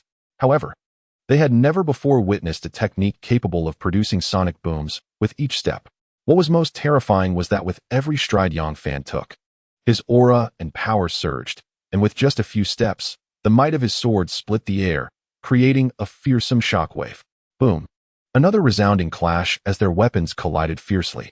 Zhang Yong staggered backward repeatedly, his grip nearly faltering on his black blade, which he barely managed to retain with quick reflexes. Hiss! A collective gasp echoed from the crowd below, their faces filled with astonishment. Boom! Boom! Yang Fan did not pause, channeling his physical strength once more. This strike was even more formidable. 1 step, 2 steps, 8 steps. This time, Yang Fan took a full 8 strides. Bang!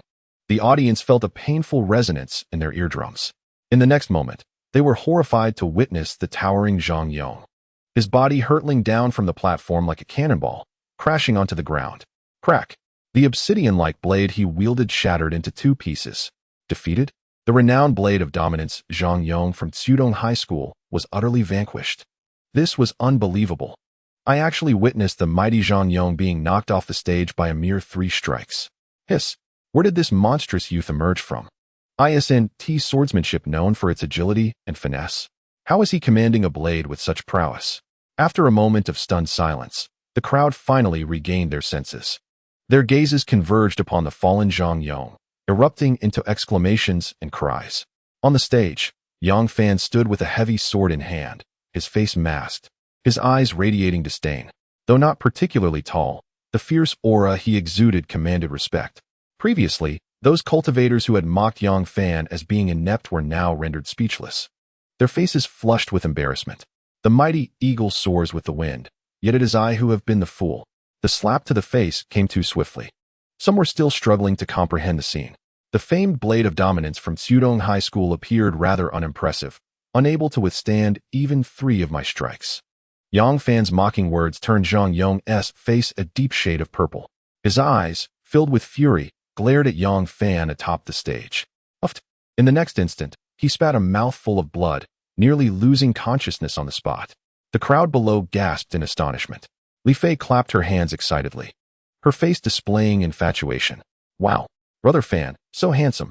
Xiao Tong's eyes sparkled with admiration, her curiosity about Yang Fan's true appearance beneath the mask intensifying.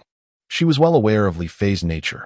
Typically, no matter how handsome a boy might be, he would hardly catch her eye. Yet, this Brother Fan had utterly captivated her. Was he truly so handsome, or had he cast a spell? I shall test your swordsmanship.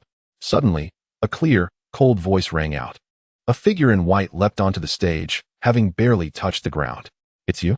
Yang Fan exclaimed, astonished at the sight of the woman before him. It was Han Bing, the foremost swordmaster of Tsuedong High School.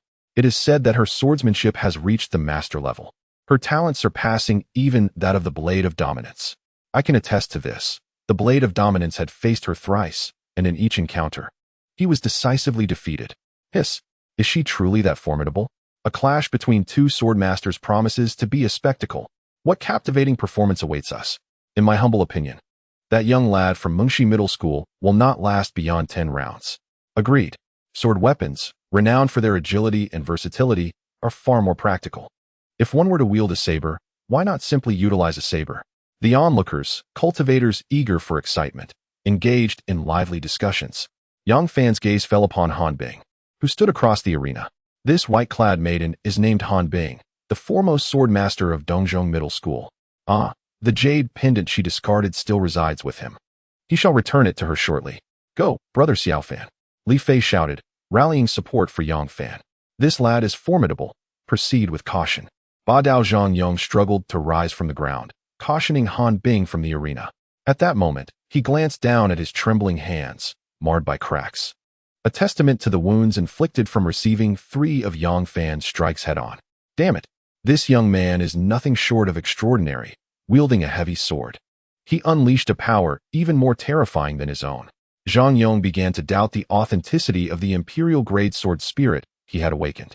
Long time no see.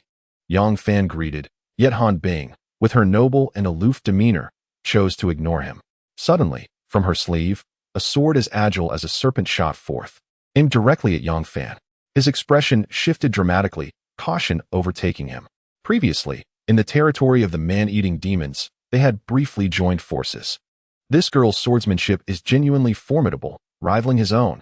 Clang! Yang Fan deflected her strike, but a force akin to a spring surged back, causing his palm to tingle slightly. Humph! With a cold huff, Yang Fan ceased his restraint, unleashing his full power. Boom! Boom! With a thunderous leap, he charged at Han Bing, launching an onslaught akin to a tempest.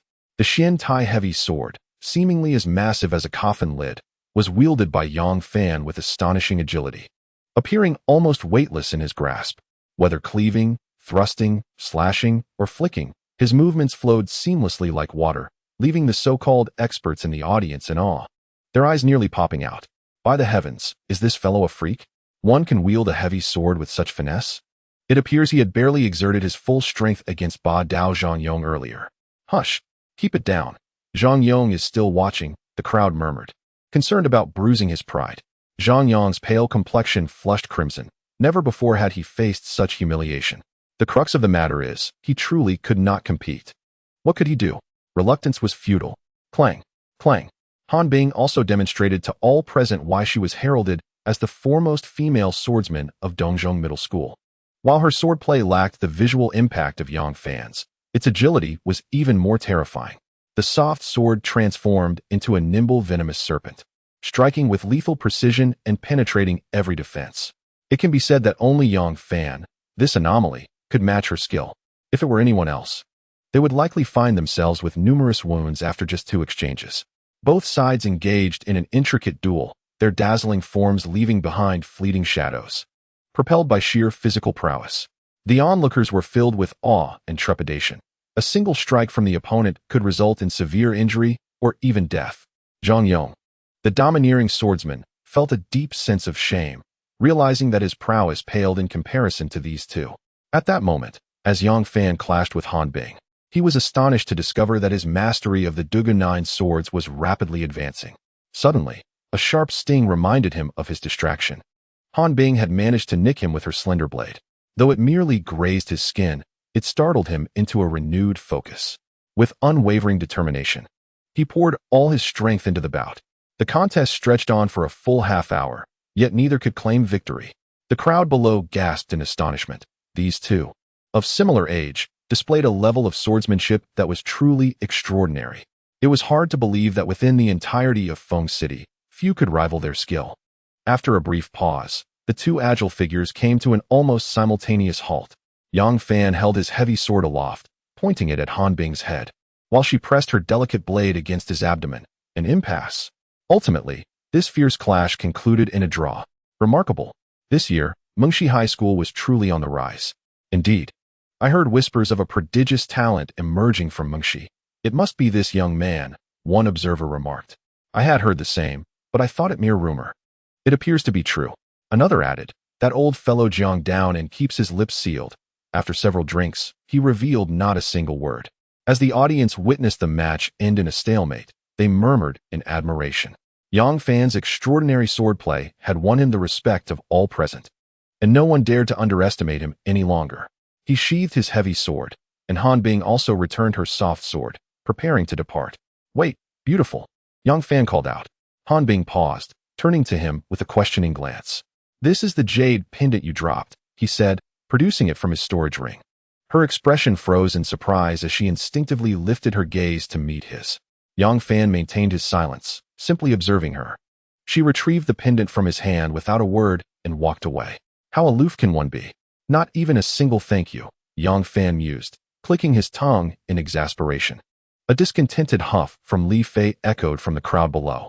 Yang Fan turned his head and discovered that the little girl Li Fei was pouting, visibly sulking. Her puffed-up lips seemed almost capable of bearing a weight. Ahem. Feier, how do you feel about my avenging you? Yang Fan, feeling somewhat awkward, hopped down from the arena. So, you are the Xiao Fan Gidge that this little girl has been incessantly mentioning. Xiao Tong approached with a teasing expression. Auntie, that's not true. Please don't speak so carelessly, Li Fei insisted, grasping Xiao Tong's arm firmly. Yes, I am merely an ordinary friend of Feier, Yang Fan awkwardly chimed in. However, before he could finish his sentence, Li Fei pinched him, causing him further embarrassment. Xiao Tong, witnessing the scene, let out a delightful giggle. Her delicate shoulders swayed enticingly, exuding charm and allure. Wait a moment. Feier refers to her as Auntie, while he calls Xiao Tong's sister Tong. Isn't there a little confusion regarding the titles? Never mind. Let them address each other as they please. Xiao Tong was, at most, in her 30s. Addressing her as Auntie would likely earn him a playful reprimand. After exchanging a few words with Xiao Tong, Yang Fan noticed the evening was drawing near and bid farewell to head home. Before departing, he gifted Li Fei the qi cultivation pill he had on him, which elicited another round of teasing laughter from Xiao Tong, leaving Li Fei blushing and unwilling to relent. Upon returning home, chaos erupted in the class group chat. Big news. Tonight at the Fengxing Arena, our Mengshi High School's prodigy is about to clash with the two great talents from Dongzhong High School. This is going to be thrilling. Chapter 22. A special technique. The puppet mastery what? Our mysterious prodigy from Mengshi High School is going to the arena? Absolutely. He even overwhelmed the formidable Zhang Yong with a flurry of strikes that left him spitting blood and tumbling off the stage. Seriously? Is that true? Do we have video evidence? Don't spread rumors. It's illegal under real name regulations. I don't have video, but I do have a few photos to share. Indeed, it was true. Our Mengshi High School is that impressive? Even the top prodigy from Fengxing No. 1 High School is no match. Startled from a near-death stupor, I realized the true strength lies within me. Mengshi High School is extraordinary. The group chat erupted with excitement, though they still had no clue who that masked prodigy was. His dominance over Dongzhong High School's talents was a matter of pride that deserved applause. I've made my decision. Suddenly, Zhang Ting sent a message. Goddess Tingting, what have you decided? I've decided to pursue our school's super prodigy. What? You're going to pursue him? The group chat was once again filled with gasps of astonishment. Despite the fact that many girls would be enamored with such an outstanding young man, Zhang Ting boldly declared, even if I may not succeed in winning his affection. How will I know the outcome if I do not make the effort? Zhang Ting spoke with a sense of self-encouragement that left Yang Fan feeling somewhat nauseated. Previously, he had not felt this way. Since the failure of the awakening of the spiritual root, he has seen through Zhang Ting's true nature and increasingly feels disgusted. With your kind of character, don't even think about pursuing me or my brother. I wouldn't spare a glance even for my chubby friend. Wang Dazhuang could no longer contain himself and immediately mocked and ridiculed her. Wang Dazhuang, do not go too far. Zhang Ting snapped back, furious like a prickly hedgehog. Too far. Is that so? I merely wish to enlighten certain superficial green tea types to recognize reality. With only a few dozen days left until the college entrance examination, I eagerly anticipate witnessing certain green tea's tearful spectacle. Wang Dazhuang showed no mercy, uttering the harshest of words. The entire group erupted into chaos. Yang Fan, unable to bear it any longer, quickly muted the group chat. Though the chubby fellow often acted foolishly, he was reliable when it mattered. Not to mention, his words in the group clearly defended him. The night passed in silence. The next day, Yang Fan continued his routine of slaying monsters outside the city to accumulate cultivation points. Following last night's battle in the arena, Yang Fan discovered a swift method to enhance his martial skills by demonstrating martial techniques solely through physical strength without using spiritual energy. Although this approach drastically increased physical exertion, the proficiency in martial skills also soared. Boom, boom. Yang Fan, with explosive strides and wielding a heavy iron sword, began to slay those first-tier monsters. As for the second-tier monster territory, he refrained from venturing there for the time being. Confronting second-tier beasts without utilizing spiritual energy was still rather perilous. Ding. Killed a first-tier monster, the Overlord Crab, points, 11, cultivation points, 1708. Ding. Killed a first-tier monster, the Venomous Lizard, points, 12, cultivation points, 1788. Ding. Killed a first-tier monster, the Black Wild Dog, points, 14, cultivation points, 2005. As dusk approached, Yang Fan halted to collect monster materials. On his way back to the city, Yang Fan reviewed his attributes. Name, Yang Fan. Realm, Mid-Chi Cultivation, 7998. Spiritual Root, Ethereal Root. Bloodline, Ancient Emperor Bloodline, Purity 1. Physique, Chaotic Dao Body. Martial Skills, Dogun 9 Swords, Advanced Xian Tier. Proficiency Level 8, 6086, 610, 0000. Explosive Step, Beginner Earth Tier, Proficiency Level 6, 222, 623, 0000. Treasures, Heavy Iron Sword. Points, 10665. The martial skill proficiency consists of 9 levels. This implies that Yang Fan's advanced Xian Tier martial skill, Dogun 9 Swords, is merely 40,000 proficiency points shy of reaching the perfected 9th level. The Beginner Earth Tier martial skill, Explosive Step, is lagging further behind, currently at the 6th level of proficiency. However, his accumulated points have unknowingly reached a staggering 10,000. With 10,000 points, he can draw again. A lottery. Yang Fan felt a surge of excitement, eagerly anticipating what he might draw next. The long-awaited virtual roulette made its appearance, spinning rapidly until it finally halted on an emblem resembling a martial arts manual. Ding! Congratulations on acquiring the special technique controlling puppets. The next draw requires 20,000 points. Controlling puppets? A unique martial art. What could this possibly be? Yang Fan's expression froze, utterly bewildered. The information regarding controlling puppets materialized before his eyes. Controlling puppets, a special martial art that utilizes materials from demonic beasts to create puppets that assist in combat. The quality of the puppets is contingent upon the level of controlling puppets and the materials employed. Goodness!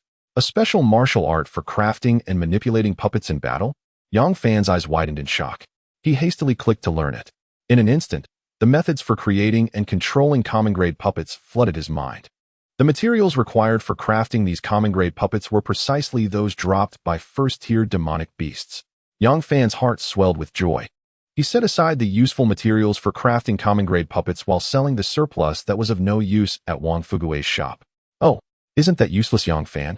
Just went to school for a day and now too self-conscious to return? A mocking voice echoed near Wang Fugui's shop. Yang Fan looked up, his brows knitting slightly. Zhang Ting, this green tea again. What are you doing here? Yang Fan inquired. I'm here waiting for our academy's super genius, Zhang Ting replied haughtily. Waiting for our academy's super genius? Yang Fan's expression stiffened, confusion washing over him. What was this green tea waiting for him? Did she perhaps wish to reconcile? Had she abandoned her pride? Indeed. Previously, I mentioned in the group that I intended to pursue our academy's super prodigy, although I am unaware of his identity. Through my inquiries, I discovered he frequently visits this shop to sell materials. Only such a paragon deserves me. What purpose do you, a mere fool, serve here? Hurry and leave, lest he misunderstands your presence when he arrives. As she spoke, Zhang Ting retrieved a small mirror from her pocket to touch up her makeup. Yang Fan found her actions utterly repulsive. How could the original owner of this body have been so blind, ignoring the lovely Li Fei to associate with this green tea? Then take your time waiting. I wish you all the best in your aspirations, Yang Fan remarked with a wry smile, before proceeding to sell his materials at the shop and then returning home for a much-needed rest. An hour later. Ugh, why hasn't that arrogant genius shown up yet? Is he trying to freeze me to death? 2 hours later. I've figured it out. He must be lurking in the shadows, assessing my sincerity. 3 hours later. In the class group chat. Extra. A certain green tea waited at my uncle's materials shop, annoying my brother, but since my brother didn't show up, she ended up catching a cold herself. Haha. Chapter 23. The crafting of an exquisite puppet in a lively group chat. Laughter erupted among a throng of classmates. Notably, Wang Dazhuang captured a high-definition photograph, instantly revealing the identity of the green tea he had mentioned. Meanwhile, Yang Fan remained undisturbed by the uproar in the class chat, peacefully slumbering in his bed. As dawn broke, he finished his breakfast and eagerly ventured beyond the city. Upon reaching the outskirts, instead of immediately hunting monster beasts to accrue cultivation points, he began to practice the art of puppet mastery. This technique encompasses two vital components: the creation of puppets and their manipulation. While controlling a puppet is straightforward, the true challenge lies in crafting one. Yang Fan retrieved first-tier monster materials from his storage ring and commenced his crafting attempts. Alas, his initial endeavor ended in failure. A few minutes later, despite his inexperience with the process, he attempted to create a mundane puppet but was met with disappointment. Nevertheless, even in failure, he gained some proficiency in the puppet mastery technique. With each setback, he accumulated valuable experience, rapidly enhancing his skill level.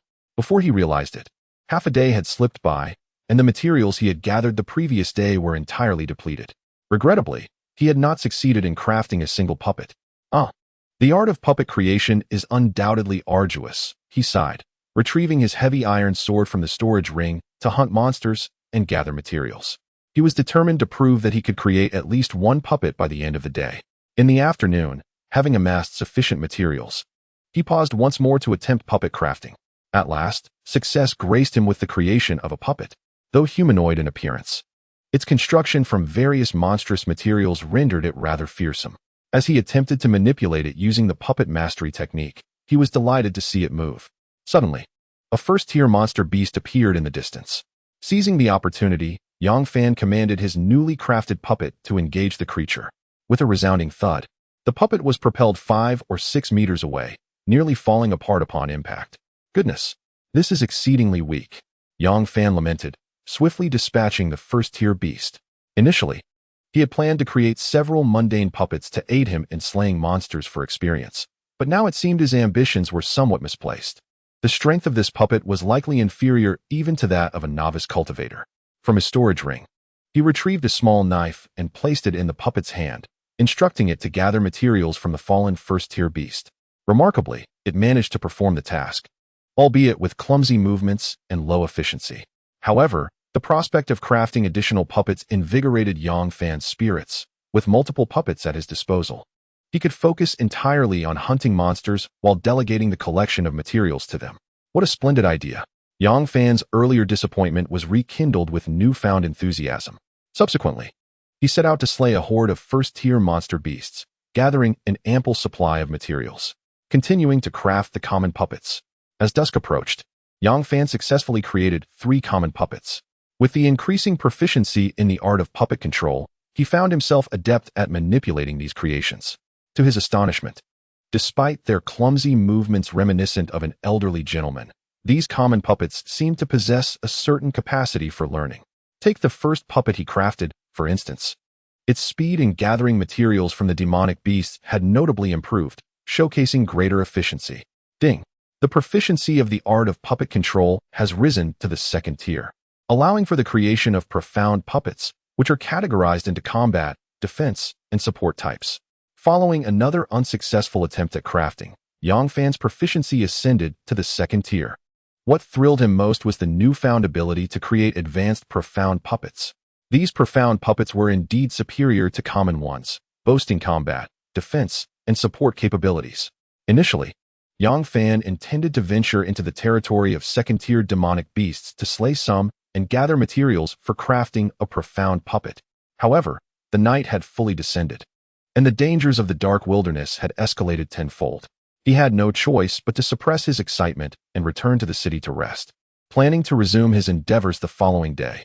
Early the next morning, after a swift breakfast, Yang Fan dashed out of the city. He arrived at the area inhabited by second-tier demonic beasts and summoned the few common puppets he had crafted the previous day from his storage ring. Subsequently, he drew his heavy sword made of mysterious iron and began to slay the second-tier demonic beasts to obtain materials. The three common puppets followed him closely like eager attendants, rushing to gather materials whenever a demonic beast fell. This arrangement not only preserved Yang Fan's efficiency, but actually enhanced it. After an entire morning spent vanquishing second-tier demonic beasts, he couldn't contain his eagerness during the noon break to craft a profound puppet. Success!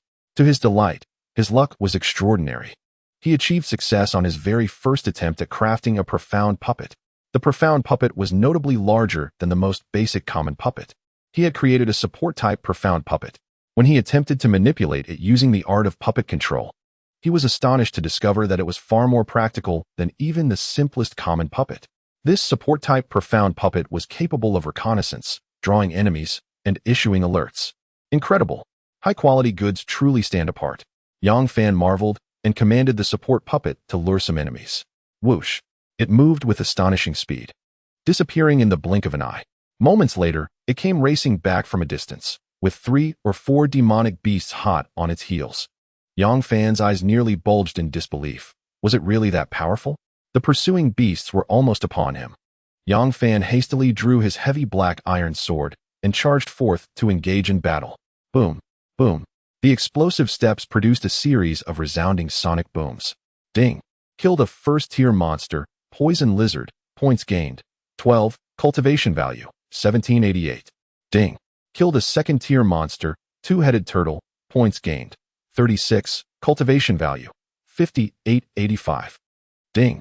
Killed a second-tier monster, Black Phosphor Snake, points gained, 30, cultivation value, 4,700. Moments later, Yang Fan had slain all the monsters. He turned to observe the high-quality auxiliary puppet standing there in a daze. This little short-legged creature ran remarkably fast. Moreover, its intelligence surpassed that of the most rudimentary puppets by a considerable margin. Subsequently, Yang Fan issued another command to lure monsters. Whoosh! The auxiliary high-quality puppet once again dashed into the distance. Meanwhile, those simple-minded basic puppets wielded their small blades, gathering materials from the corpses of the fallen beasts. Yang Fan was in high spirits. This puppet control technique truly was a treasure of the highest order. With this technique, he need not venture forth to seek monsters. He could simply wait for the puppets to lure them back for slaughter. While waiting for the monsters, he could refine more puppets and enhance his proficiency in puppet control technique. Perfection. After a while, the auxiliary high-quality puppet returned, leading a throng of monsters. Yang Fan brandished his sword and swiftly dispatched them. Thereafter, the auxiliary high-quality puppet continued to lure more monsters while several basic puppets collected materials, and he busied himself with puppet refinement. The entire process was distinctly organized and orderly. By evening, Yang Fan's cultivation level progressed from the mid-stage of chi refinement to the late stage. Although he spent most of the day refining puppets, the rate at which he gained cultivation value not only did not diminish, but actually increased significantly. Throughout the afternoon, in addition to creating another auxiliary puppet, he also crafted offensive and defensive puppets. Yang Fan tested their strength, discovering that the combined prowess of the 3 puppets was comparable to that of first-tier monsters. The high-quality puppets possessed the strength of first-tier beasts. What then of the even more formidable spirit grade, earth grade, and heaven-grade advanced puppets. Chapter 24. The Third-Tier Monster. The human-faced demon spider on the journey back to the city. Yang Fan reviewed his cultivation attributes. Name: Yang Fan. Cultivation level: late-stage Qi refinement, 108. Spiritual root: ethereal root. Bloodline: ancient emperor bloodline, purity 1. Constitution: chaotic Dao body. Martial techniques: Duga 9 swords, advanced mystical grade. Proficiency level 8, 7086-610-0000. Explosive steps: beginner earth grade. Proficiency level 7, 2620500000. Puppet control technique, special technique.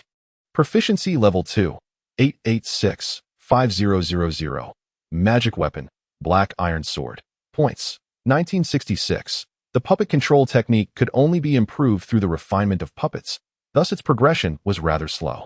The following day, Yang Fan, as per his usual routine, ventured beyond the city to hunt demonic beasts in pursuit of cultivation points. With the increasing number of mysterious level puppets he had refined, his efficiency in slaying these creatures multiplied exponentially. In the afternoon, he dispatched for auxiliary mysterious grade puppets to lure monsters. Suddenly, one of these puppets lost contact with him.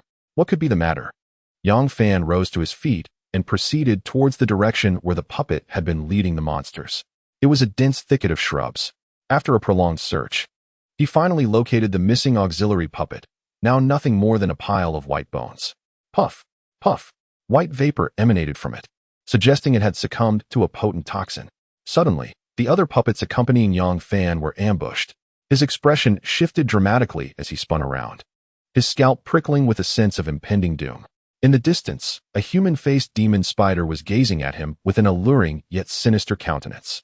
Although Yang Fan recognized it as a third-tier beast, the human-like features and its eerily realistic expression made it all the more terrifying in the desolate wilderness. Hiss!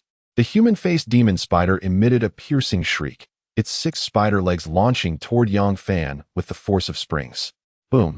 Boom! Yang Fan executed an explosive charge, brandishing his heavy iron sword to confront the threat. Swoosh! Swoosh! Without warning, the demon spider unleashed a stream of green liquid from its maw. Yang Fan's countenance changed in alarm as he raised his sword in defense. Puff! Puff!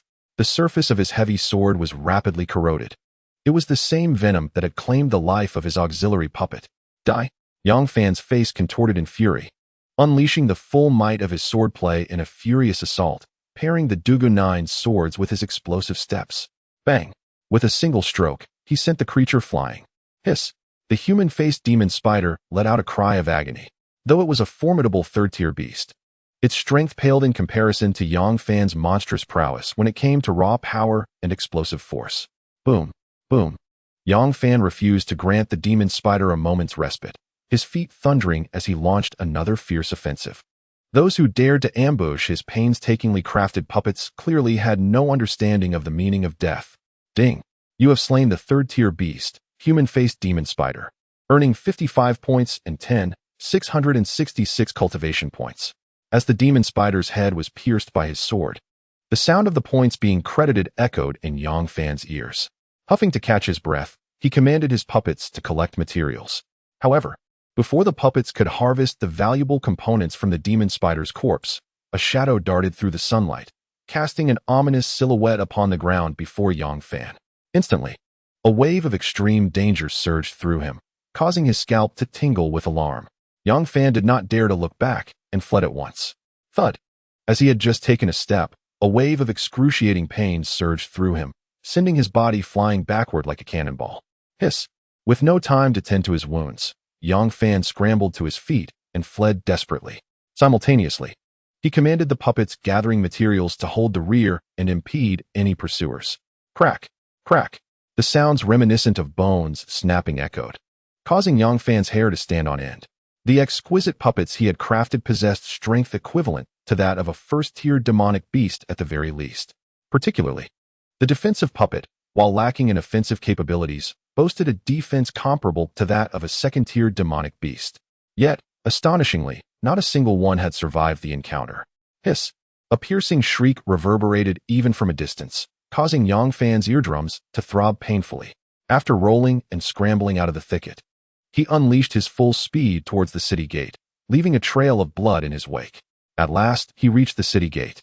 Safe at last. Yang Fan, assured that the terrifying entity had not pursued him, dared to pause and catch his breath. What happened to you? Suddenly, a cool voice inquired. Yang Fan lifted his gaze to find Han Bing, the prodigy from East China High School, approaching with a look of astonishment. I'm fine, he replied, shaking his head. But just as he began to respond, a wave of dizziness swept over him. Bang! In the next moment, he staggered and collapsed into Han Bing's embrace. Instantly, a fragrant aroma enveloped him, soft and inviting. Ah, you scoundrel! A high-pitched scream pierced the air. Clang! Yang Fan's head collided with the wall behind, rendering him unconscious. Time passed, and eventually, Yang Fan stirred back to consciousness. Upon awakening, he was greeted by an enormous face looming before him. The plump visage trembled as it smiled at him. Holy moly! A ghost! Startled, Yang Fan instinctively raised his hand and slapped it. Smack! The chubby face flew away with a series of wails. Wait, not a ghost. Yang Fan, bewildered, gradually regained his senses. Oh no, it's you, fatty. Where's Han Bing? He then noticed Wang Dezhuang, whose already plump face appeared even rounder, adorned with a bright red handprint. Brother Fan, you ungrateful scoundrel. You wake up and slap me in the face, yet you're worried about Han Bing? Wang Dezhuang grumbled, rubbing his swollen cheek, his expression one of deep resentment. Akin to a wronged spouse. Fatty, my apologies. I just opened my eyes and was startled by that round face. It was a reflex. Yang Fan said, his face flushed with embarrassment as he hurriedly offered his apologies. He then quickly inquired about what had transpired during his unconsciousness. It turned out, at the city gate, Yang Fan was pushed aside by Han Bing and knocked unconscious against the wall. As she carried him back into the city, they fortuitously encountered Wang Dezhuang. Upon realizing it was Yang Fan, Wang Dezhuang hurriedly brought him back. After hearing the details, Yang Fan's heart sank with regret. 2 million lost. Brother Fan, how did you sustain such severe injuries? Wang Dezhuang inquired with concern. It's quite unfortunate. While leveling outside the city, I accidentally encountered a terrifying ghostly entity. What sort of terrifying entity? Who knows? I was so frightened that I fled for my life, not daring to look back, and nearly lost my own life in the process. The memory of his earlier encounter in the thicket sent a chill down Yang Fan's spine. It was truly perilous. Had it not been for those puppets that intervened, he might have met his demise. Brother Fan, you should refrain from venturing outside the city for a while. The dean informed us that the situation in Fengcheng is quite unstable. Understood, Yang Fan replied. Dezhuang, go procure some materials for me. Materials? What kind of materials? Wang Dezhuang asked, puzzled. Without further explanation, Yang Fan scribbled down the materials needed for puppet crafting and handed the note to him. Uncle Wang Fugui, the plump one, runs a materials shop. He surely won tea charge exorbitantly. While Wang Dezhuang went to buy the materials, Yang Fan retrieved the remaining supplies from his storage ring to begin crafting puppets. An hour later, Wang Dezhuang returned, exclaiming, Brother Fan, I'm back. Good heavens. What on earth is that? It nearly scared me to death. Chapter 25. Brother Fan, you shall be my father from now on. Wang Dezhuang's legs quaked, wanting to flee. Yet they seemed to have a mind of their own, rendering him immobile. Dezhuang, don't panic. This is a puppet I crafted. It won't harm you. Yang Fan quickly explained. You made this puppet? Wang Dezhuang steadied himself, his anxiousness finally subsiding. Once he confirmed that the puppet obeyed Yang Fan's commands, he dared to approach and examine it closely. Brother Fan, this puppet looks formidable. Can it fight? Wang Dezhuang asked, retracting his gaze. You'll find out if you give it a try, Yang Fan replied with a mischievous grin. All right, let me see what it can do. Wang Dezhuang exclaimed, preparing himself. Bam! Ouch! My goodness! Is this puppet stronger than me? Wang Dezhuang attempted to strike, but was swiftly knocked down by Yang Fan's puppet. Of course, this is a profound-grade puppet. Its strength rivals that of a first-tier demon beast. Yang Fan proclaimed with pride. Rivals a first-tier demon beast? Wang Dezhuang's eyes sparkled with excitement. Thud! Suddenly, he knelt before Yang Fan. What are you doing, Dezhuang? Are you out of your mind? Yang Fan was taken aback, his voice laced with concern. Brother Fan, you are my true father. Sell me 2 of these puppets. My family has a mine, so name your price. Wang Dezhuang insisted, bowing repeatedly. Before he could finish, Yang Fan leaped forward and kicked him to the ground. Dang it! Having no girlfriend himself, how could he possibly have a son as grand as yours? I could send you a few puppets, but it would depend on whether you can master the art of puppet manipulation. Yang Fan jested lightly. In school, he had few friends, but Wang Dezhuang, the plump one, was undoubtedly among them, and their bond was particularly strong. As the ancients say, true brothers are revealed in times of adversity. When Yang Fan faced ridicule and alienation due to his lack of awakened spiritual roots, Wang Dezhuang never turned his back on him. That alone was sufficient. What manipulation technique? Wang Dezhuang inquired with a confused expression. I'll teach you. It's simply the commands needed to control the puppets. If you can learn it, I'll gift you a few. If you can't, then it would be of no use since they won't heed your commands. Yang Fan offered no further explanation and began teaching Wang Dezhuang the manipulation technique. The technique comprised two main components, the creation of puppets and their control. Compared to the core crafting process, the commands for manipulating the puppets were relatively straightforward. Wang Dezhuang's spirit surged with excitement. Realizing that specific commands were required to control these puppets, he studied with greater focus than he would for a film. After 2 hours of persistent practice, Wang Dezhuang finally managed to issue simple commands to the puppets. Overjoyed, he began to dance and was about to kneel before Yang Fan in gratitude when Yang Fan jokingly kicked him away. Goodness, Brother Fan, you were so severely injured. And now you're already up and about? Wang Dezhuang exclaimed, brushing himself off and rising. Suddenly, his eyes widened in astonishment and disbelief. He had carried Yang Fan home when he was unconscious, and at that time, he had helped bandage his wounds. Thus, he was acutely aware of the severity of Yang Fan's injuries. How could he be so lively after just a few hours? Well, I have some healing elixirs. Yang Fan fibbed lightly. In truth, his rapid recovery was entirely thanks to the Chaos Body. He had discovered during his battles with demon beasts that his Chaos Body not only accelerated the acquisition of cultivation levels and proficiency, but also healed injuries. The entire afternoon saw Yang Fan at the plump one's house, crafting puppets. As dusk approached, Yang Fan stood to bid farewell. Before he left, he gifted Wang Dezhuang 4 refined puppets, 2 offensive, 1 defensive, and 1 supportive. With these, even if he encountered a second-tier demon beast upon his return, he could safely extricate himself. Upon returning home that evening, Yang Fan inspected his wounds while bathing. Aside from some faint red marks, there were no visible injuries left. Such terrifying healing abilities filled him with awe. Truly, as the foremost of the 10 sacred bodies, it was remarkable. After bathing, he settled into bed. At that moment, Wang Dezhuang was exuberantly stirring up excitement in their class group chat. Folks, I'm done pretending. My goal is not just a mediocre university. I aim for Tsinghua or Peking University. Foolish one, with your meager spiritual root cultivation speed, do you dare aspire to enter Qingbei? It's laughable. Even with my 6th grade Waterwood spiritual root, I wouldn't claim a secure admission to Qingbei. What makes you think you stand a chance? Wang Dezhuang's words elicited laughter from a group of students. Despite his lackluster academic performance and unremarkable appearance, Wang Dezhuang was unperturbed. His verbal prowess was formidable, capable of engaging in verbal duels with the most learned. In a fit of anger, he posted several impressive puppet photographs in the group chat, silencing the room instantly. Those who had mocked him moments earlier now hailed him as Fat Brother. The following day, Yang Fan continued his quest to slay demon beasts outside the city to enhance his cultivation. However, he dared not return to the thicket where he had encountered an attack the day prior. To this day, he remained bewildered about the entity that had assaulted him.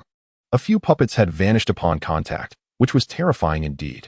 Yang Fan persisted in crafting puppets with the materials he had purchased the previous day, instructing the auxiliary puppets to lure monsters while the offensive puppets gathered resources and the defensive puppets kept watch. At noon, as Yang Fan paused to retrieve food from his storage ring to satiate his hunger, he unexpectedly crossed paths with Han Bing. She was heading towards the very thicket where he had faced danger. Han Bing, you mustn't go there. There's a terrifying entity that one cannot confront. Yang Fan called out, attempting to offer a warning. Han Bing cast a glance in his direction but continued on her way, ignoring him entirely. Yang Fan was left speechless. What an icy demeanor from the belle of Zhongdong High. Is it too much to expect her to acknowledge me after I accidentally bumped into her yesterday due to blood loss? Seeing that Han Bing was unyielding to his counsel, Yang Fan chose not to press further. After finishing his lunch, he resumed his hunt for demon beasts and continued crafting puppets. The day hastily passed. By evening, Han Bing's companion from the neighboring academy had yet to return. Yang Fan furrowed his brows, contemplating whether he should check on her. Suddenly, a cacophony of roars from demon beasts erupted from that direction, accompanied by the sounds of a fierce battle. This little girl, not heeding my warning, will surely face the consequences, Yang Fan muttered in frustration, hastily retrieving his heavy sword and rushing towards the commotion. Although he had little interaction with her, they had fought side by side previously, and after his harrowing escape the day before, collapsing into her arms at the city gate, he couldn't simply stand by and let her perish. As he hastened through the thicket, the sounds of battle had already ceased, causing his heart to plummet. His gaze sharpened, alert to everything around him as he searched for any sign of Han Bing. After a prolonged search, he found no trace of her. This bizarre turn of events cast a shadow over his spirits. Surely, that little vixen hasn't been devoured by the shadowy creature from yesterday? A crack echoed ominously. Suddenly, a faint rustling sound emanated from the dense thicket in the distance. Yang Fan's spirit jolted. Gripping his heavy sword of mysterious iron tightly, he stealthily approached. Chapter 26. The completion of the 9 swords of Dugu Clang. The sound of blades clashing resonated. A tremendous force surged forth, causing Yang Fan to stagger back several paces, immediately preparing to retaliate. In the next moment, his eyes widened in disbelief, nearly dislodging his very eyeballs. What on earth? Han Bing, why are you disrobing in broad daylight? Under the vast heavens? Ah, you scoundrel, how could it be you? In front of him stood Han Bing, wielding a slender blade, her attire barely concealing her form. She was equally taken aback, exclaiming in shock as she hastily clutched her neckline. Just moments ago, she had been tending to a wound when she suddenly heard the commotion. Believing another beast had appeared, she had launched an ambush without fully securing her clothing. To her astonishment, it turned out to be that insufferable Yang Fan. Wasn't this a complete violation of her modesty? Heavens! Just yesterday at the city gate, he had taken advantage of her, and now, without even the time to properly dress, he had seen her again. Han Bing felt herself on the brink of madness. Cough, cough. Please, do not misunderstand. I heard the sounds of battle and thought you were in danger, so I came to check, Yang Fan stammered, his face flushed with embarrassment as he hurried to explain. Turn around quickly. Han Bing's cheeks flushed crimson, a mix of embarrassment and anger washing over her. Right away, Yang Fan replied, preparing to turn when suddenly, a shadow emerged from behind Han Bing. Instantly, Yang Fan's expression shifted drastically, and without a moment's hesitation, he lunged toward her. Bang! In the next instant, Han Bing, her attire still partially disarrayed, was knocked to the ground by him. Both were stunned. Particularly the sudden exposure of her neckline revealed a breathtaking view. Her skin was so fair. You bastard, I will deal with you later. Han Bing, upon noticing the shadow of a beast soaring above, angrily kicked Yang Fan away. Despite her humiliation, there was no time to settle scores with him. Yang Fan scrambled to his feet, his face a portrait of awkwardness. He swore. It was not his intention to take advantage of the school beauty. The situation had been dire, and she had not noticed. He retrieved his heavy sword of mysterious iron, his gaze fixated on the rapidly approaching beast in the distance. A third-tier mutated beast, the Gale Leopard. This creature was as swift as the wind, with an explosive force. Roar! The Gale Leopard let out a howl, launching another assault after its initial strike missed. Humph! Yang Fan scoffed, brandishing his sword and charging forward to confront it. Boom! Boom! His feet thundered against the ground, creating a series of sonic booms, his presence formidable. Meanwhile, Han Bing hastily fastened her clothing buttons. Perhaps recalling the earlier incident with Yang Fan, her face burned with embarrassment. Soon after, she too grasped her sword and rushed forward to join forces with Yang Fan, determined to slay the Gale Leopard together. The Gale Leopard possesses formidable strength and remarkable speed. However, Yang Fan and Han Bing are not slow either. With their seamless cooperation, they swiftly dispatched the creature in mere moments. Is this the beast that ambushed you yesterday? Han Bing inquired, catching her breath. I'm not certain. I barely caught a glimpse before nearly losing my life, Yang Fan replied, shaking his head, uncertainty lingering in his heart. As dusk approached, the entire thicket grew ominously silent, urging the two to hasten their return to the city. Once they departed, the thicket fell eerily quiet. The sounds of chirping insects and singing birds vanished, leaving an unsettling atmosphere in their wake. Suddenly, a colossal shadow emerged from the depths of the rocks below, devouring the carcass of the Gale Leopard in one swift motion. Days later, After Yang Fan eliminated yet another wave of second-tier beasts summoned by an auxiliary puppet, the proficiency of his advanced mystical martial art, Solitary Nine Swords, finally reached perfection. With a hum, Yang Fan loosened his grip on the sword's hilt, causing the hefty, iron sword to float mystically beneath his palm. At that moment, another auxiliary puppet summoned a horde of beasts.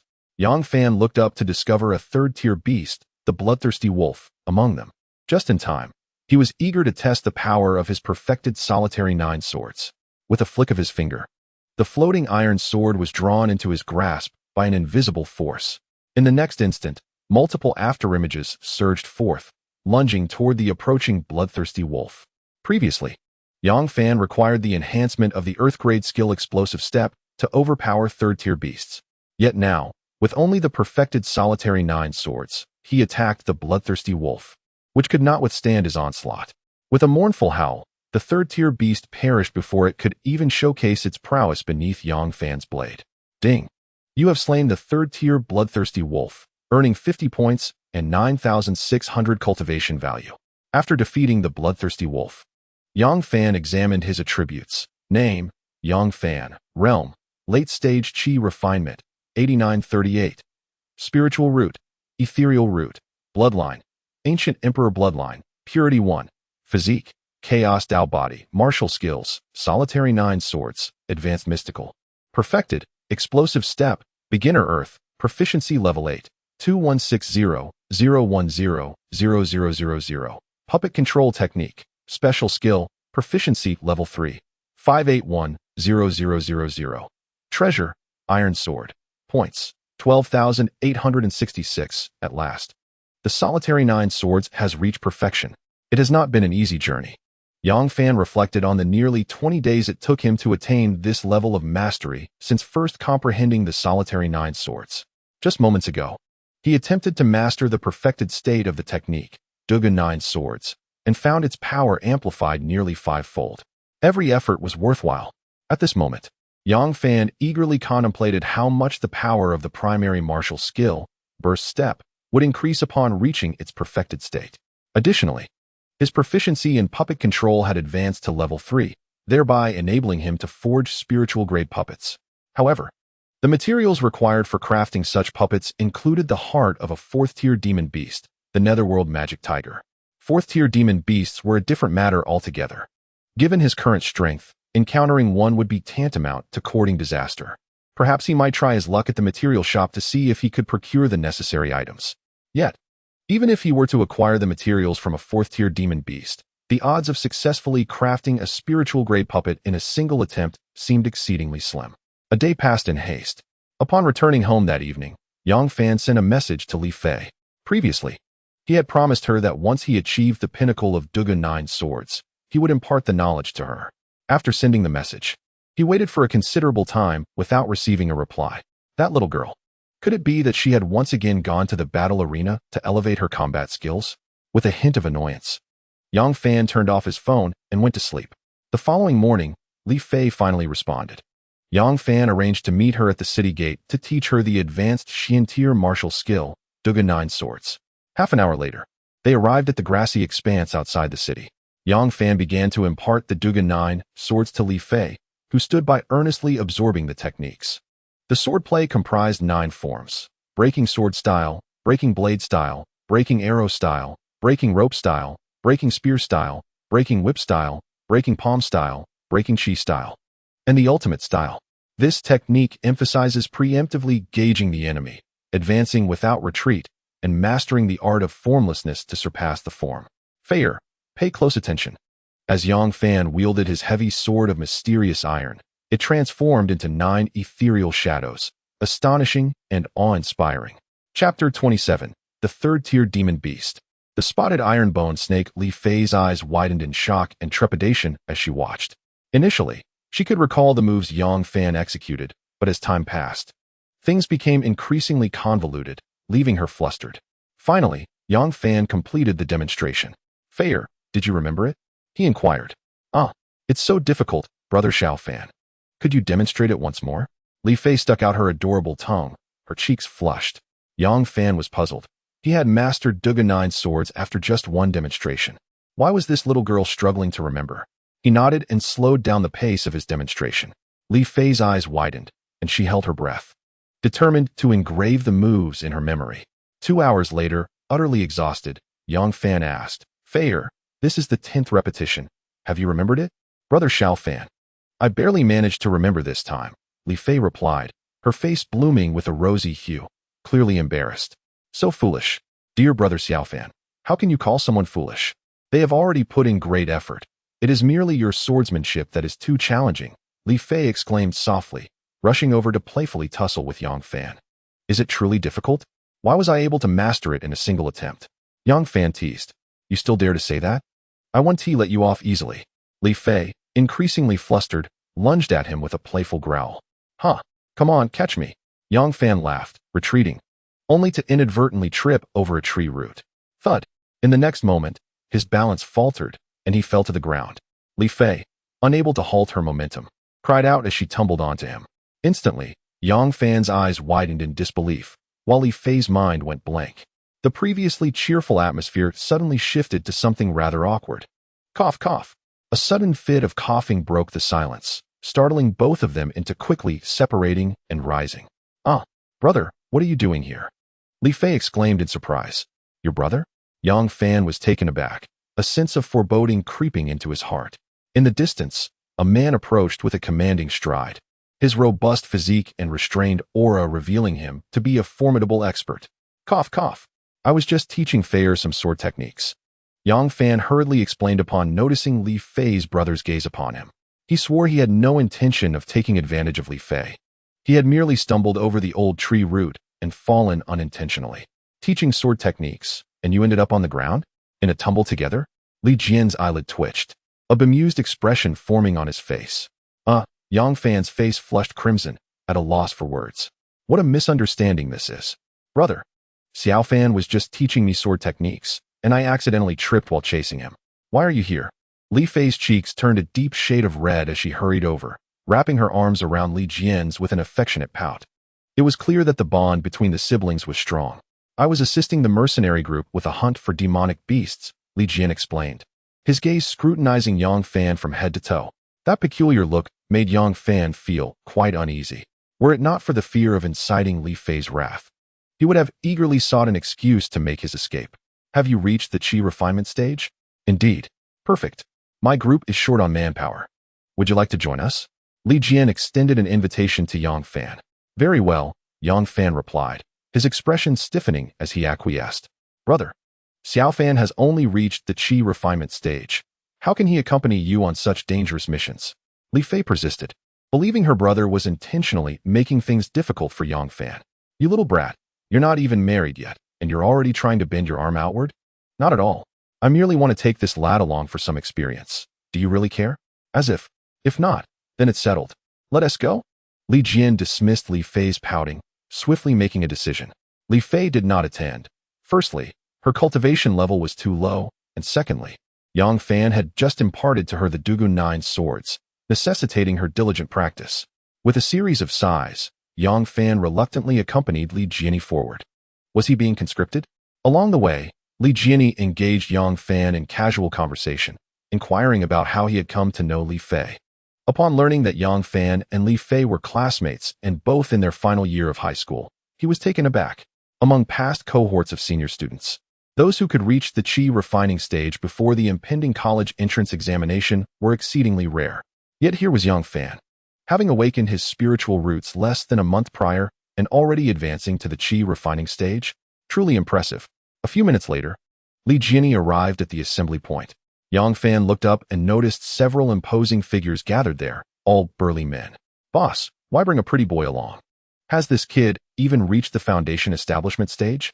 Remarked a bearded giant, furrowing his brow, evidently displeased with Li Jian's choice to bring Yang Fan. He is a classmate of my sister. I happened to encounter him on the way and thought I'd bring him along for some practical experience, Li Jian explained.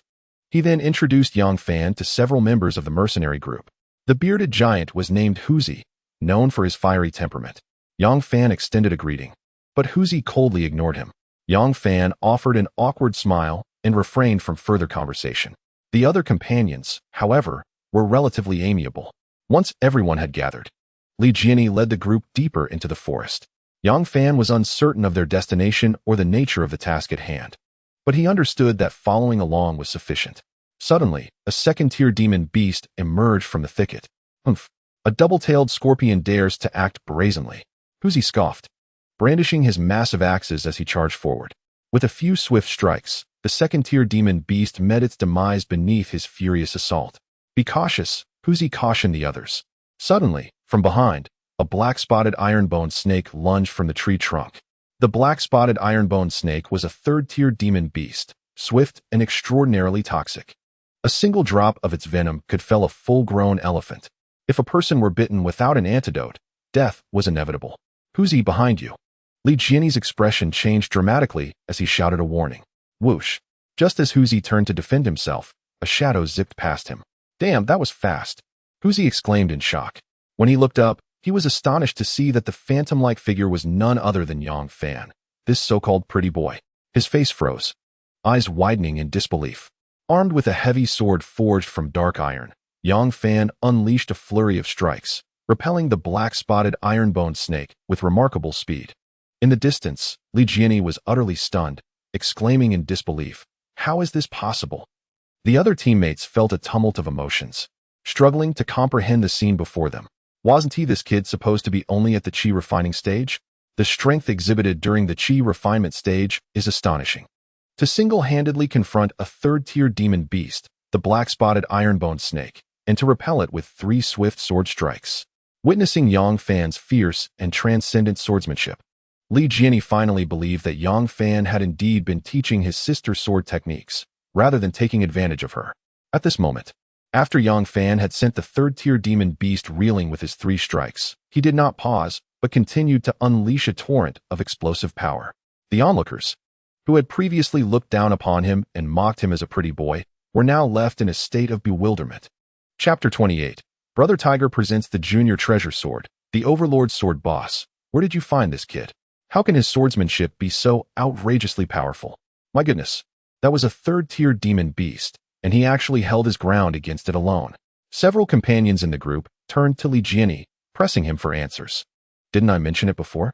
My sister's classmate from her senior year. Senior classmate? Good heavens. He has only just awakened his spiritual root a month ago, and he has already reached the Qi refinement stage? What is truly astounding is that in less than a month, he has honed his sword skills to such an extent. That is impressive. The crowd expressed their astonishment, looking at Yang Fan with newfound respect. Li Jiani steadied himself, feeling an immense sense of pride. His sister certainly had an eye for talent. This young man was truly extraordinary, destined for immeasurable achievements in the future. Hey Tiger, what's wrong? Why is your face so flushed? At that moment, someone noticed the silent tiger, whose face was turning red, and teased him. You idiot. If you don't speak, no one will think you're mute. Tiger suddenly turned his head and snapped back, eliciting a wave of laughter. Roar. Suddenly, a fierce roar echoed as yet another third-tier demon beast appeared. Tiger's expression changed drastically. He immediately grabbed a pair of massive axes, ready to charge in and assist. However, before he could even take a step, Yang Fan erupted once more. Boom, boom. With a thunderous sound beneath him, the ground shattered as Yang Fan's foot struck it. What? Explosive step? He has actually refined the explosive step to such a level? Incredible. The explosive step is a foundational technique of the earth level. Is this young man a demon? Tiger halted abruptly, and the crowd gasped in astonishment. If Yang Fan's use of the Duga 9 swords to single-handedly face the black-spotted ironbone snake had already left them astounded, then the combination of his Duga 9 swords with the explosive step truly terrified them. The explosive step, an earth-level technique, was something they had witnessed before but found exceedingly difficult to comprehend. Even Li Jiani had struggled for days without mastering it. Later, when Li Fei, that little girl, was about to leave, he had assumed she would attempt to comprehend it herself. To his surprise, she had given it to Yang Fan. That little girl was generous indeed. Such a foundational technique was no trivial gift. The focus here is not merely on the astonishing fact that Yang Fan has not only comprehended the technique, but has also nearly perfected the explosive step. A martial art of the earth rank. It is utterly terrifying. Boss, are you deceiving us? Is this kid truly your sister's high school classmate? High school, my foot. Have you ever seen a senior who can single-handedly contend with 2 third-tier demon beasts? Boss, you are not being truthful. How could you lie to us? After the initial shock, the crowd redirected their gaze towards Li Jiani, expressing their grievances. Please do not look at me with such incredulity. I genuinely had no idea he was this formidable, but I can assure you, he is indeed my sister's classmate, Li Jiani shrugged, asserting his honesty. Consequently, a wave of disdainful glances was cast upon him, with no one believing a single punctuation mark of his words. Clang, clang. Each swing of Yang Fan's heavy sword, forged from mysterious iron, resonated with the sound of metal colliding. Crack. Eventually, as Yang Fan infused his energy once more and struck fiercely at the third-tier demon beast, the black-spotted iron-boned snake, his sword astonishingly shattered. In that instant, Yang Fan was left dumbfounded. Hiss! With a piercing cry, the third-tier demon beast lunged at him with remarkable speed to retaliate. Yang Fan hastily retreated, narrowly evading its venomous fangs, almost facing disaster. At that moment, Li Jiani and the others noticed the broken sword in Yang Fan's hand and rushed over to assist him. After a brief struggle, the group collectively dispatched the 2 third-tier demon beasts. Are you all right, Yang Fan? Li Jiani approached with concern. The previous situation had genuinely startled him. If anything were to happen to Yang Fan, he would find it difficult to explain to Li Fei, that little girl. Subsequently, his gaze fell upon the half of the broken sword in Yang Fan's grasp, and he couldn't help but lament. It can be said that had it not been for the weight of the heavy sword, which succumbed under pressure, it is likely that those 2 third-tier demon beasts would have been vanquished solely by Yang Fan. This seemingly delicate youth is truly formidable. I'm fine. Yang Fan shook his head, discarding the broken sword. 30,000 coins, just like that, down the drain. Upon returning to the city, he would have to procure a better sword. I would like to apologize for previously mocking you, pretty boy. At that moment, Huzi approached with a flushed face, humbly expressing his regret. Although he had looked down upon Yang Fan, he was not unreasonable. Moreover, when he had encountered danger, while others were still reacting, Yang Fan had unhesitatingly rushed to his aid. Leaving aside everything else, it was this kind of magnanimity that made him feel ashamed. Don't mention it, brother. We are all comrades, and it is only natural to help one another, Yang Fan replied with a smile, waving his hand. Despite his fair complexion, in the nearly month that had passed, he had slain countless demon beasts in the perilous wilderness outside the city. Yang Fan's combat experience is impeccable. It is precisely for this reason that he was able to react promptly when Huzi was ambushed. Here, I present to you a formidable heavy sword, perfectly suited to your combat style. As Huzi spoke, he retrieved a black heavy sword from his storage ring and extended it towards Yang Fan. Upon seeing the sword, which shimmered with a radiant glow, Yang Fan immediately understood its immense value and hastily declined. Brother Hu, there's no need for this. The sword is far too precious. You've called me Brother Hu. If you refuse to accept this sword, it would imply that you look down upon me, Huzi insisted, blocking Yang Fan's escape. Yang Fan's expression stiffened, caught in a moment of confusion, uncertain of how to proceed. Yang Fan, accept it. It is merely a weapon and a token of Huzi's goodwill, Li Jian urged, patting Yang Fan on the shoulder. At this moment, he felt quite pleased. He understood Huzi's temperament better than anyone. Unless he gained Huzi's approval, not even the mightiest of beings would sway him. Well then, thank you, Brother Hu. Once we return to the city, I shall treat you to a drink. Yang Fan expressed his gratitude and ceased to refuse. Ha! You've said it now? No turning back. Otherwise, I want to accept it. Huzi laughed heartily, clearly delighted. Yang Fan grasped the heavy sword, feeling its weight in his hands, an initial grade treasure. Upon discerning the sword's classification, Yang Fan's eyelids twitched in astonishment. Goodness! Huzi is indeed a true friend. This sword would not be obtainable for less than 500,000 spirit stones at any treasure shop. Suddenly, a commotion arose nearby. Just as Yang Fan was about to express his thanks to Huzi, Li Jian interjected. The group's hearts dropped, and they hurriedly turned to see where Li Jian was pointing. Due to the dense foliage, while they sensed movement in that direction, they could not ascertain its nature. Everyone, remain calm. I shall dispatch a puppet to investigate, Yang Fan declared, summoning 2 auxiliary puppets from his storage ring. He then performed a series of hand seals, commanding them to scout the area. Whoosh, whoosh. The 2 mysterious puppets swiftly obeyed Yang Fan's command, vanishing in the blink of an eye. What on earth is that? The group gasped, their eyes nearly popping out in astonishment, utterly bewildered. Chapter 29. The Four-Eyed Demon Fox, a Fourth-Order Beast. Those are my crafted puppets. Under the control of my spells, they can be sent to scout, guard, or lure monsters. Though they are rather weak, Yang Fan introduced with a hint of pride. Leaving the others speechless, they stared at him with wide eyes, as if he were the true spectacle. Why are you all looking at me? Yang Fan felt a twinge of nervousness. Rest assured, we are merely observing. Is it common for high school students to be so talented nowadays? Boss, is this lad just a friend of your sister or something more? Why do you ask that? I have a sister too, alluring and charming. If this lad is not your sister's boyfriend, I might just make a move. Laughter erupted from the crowd.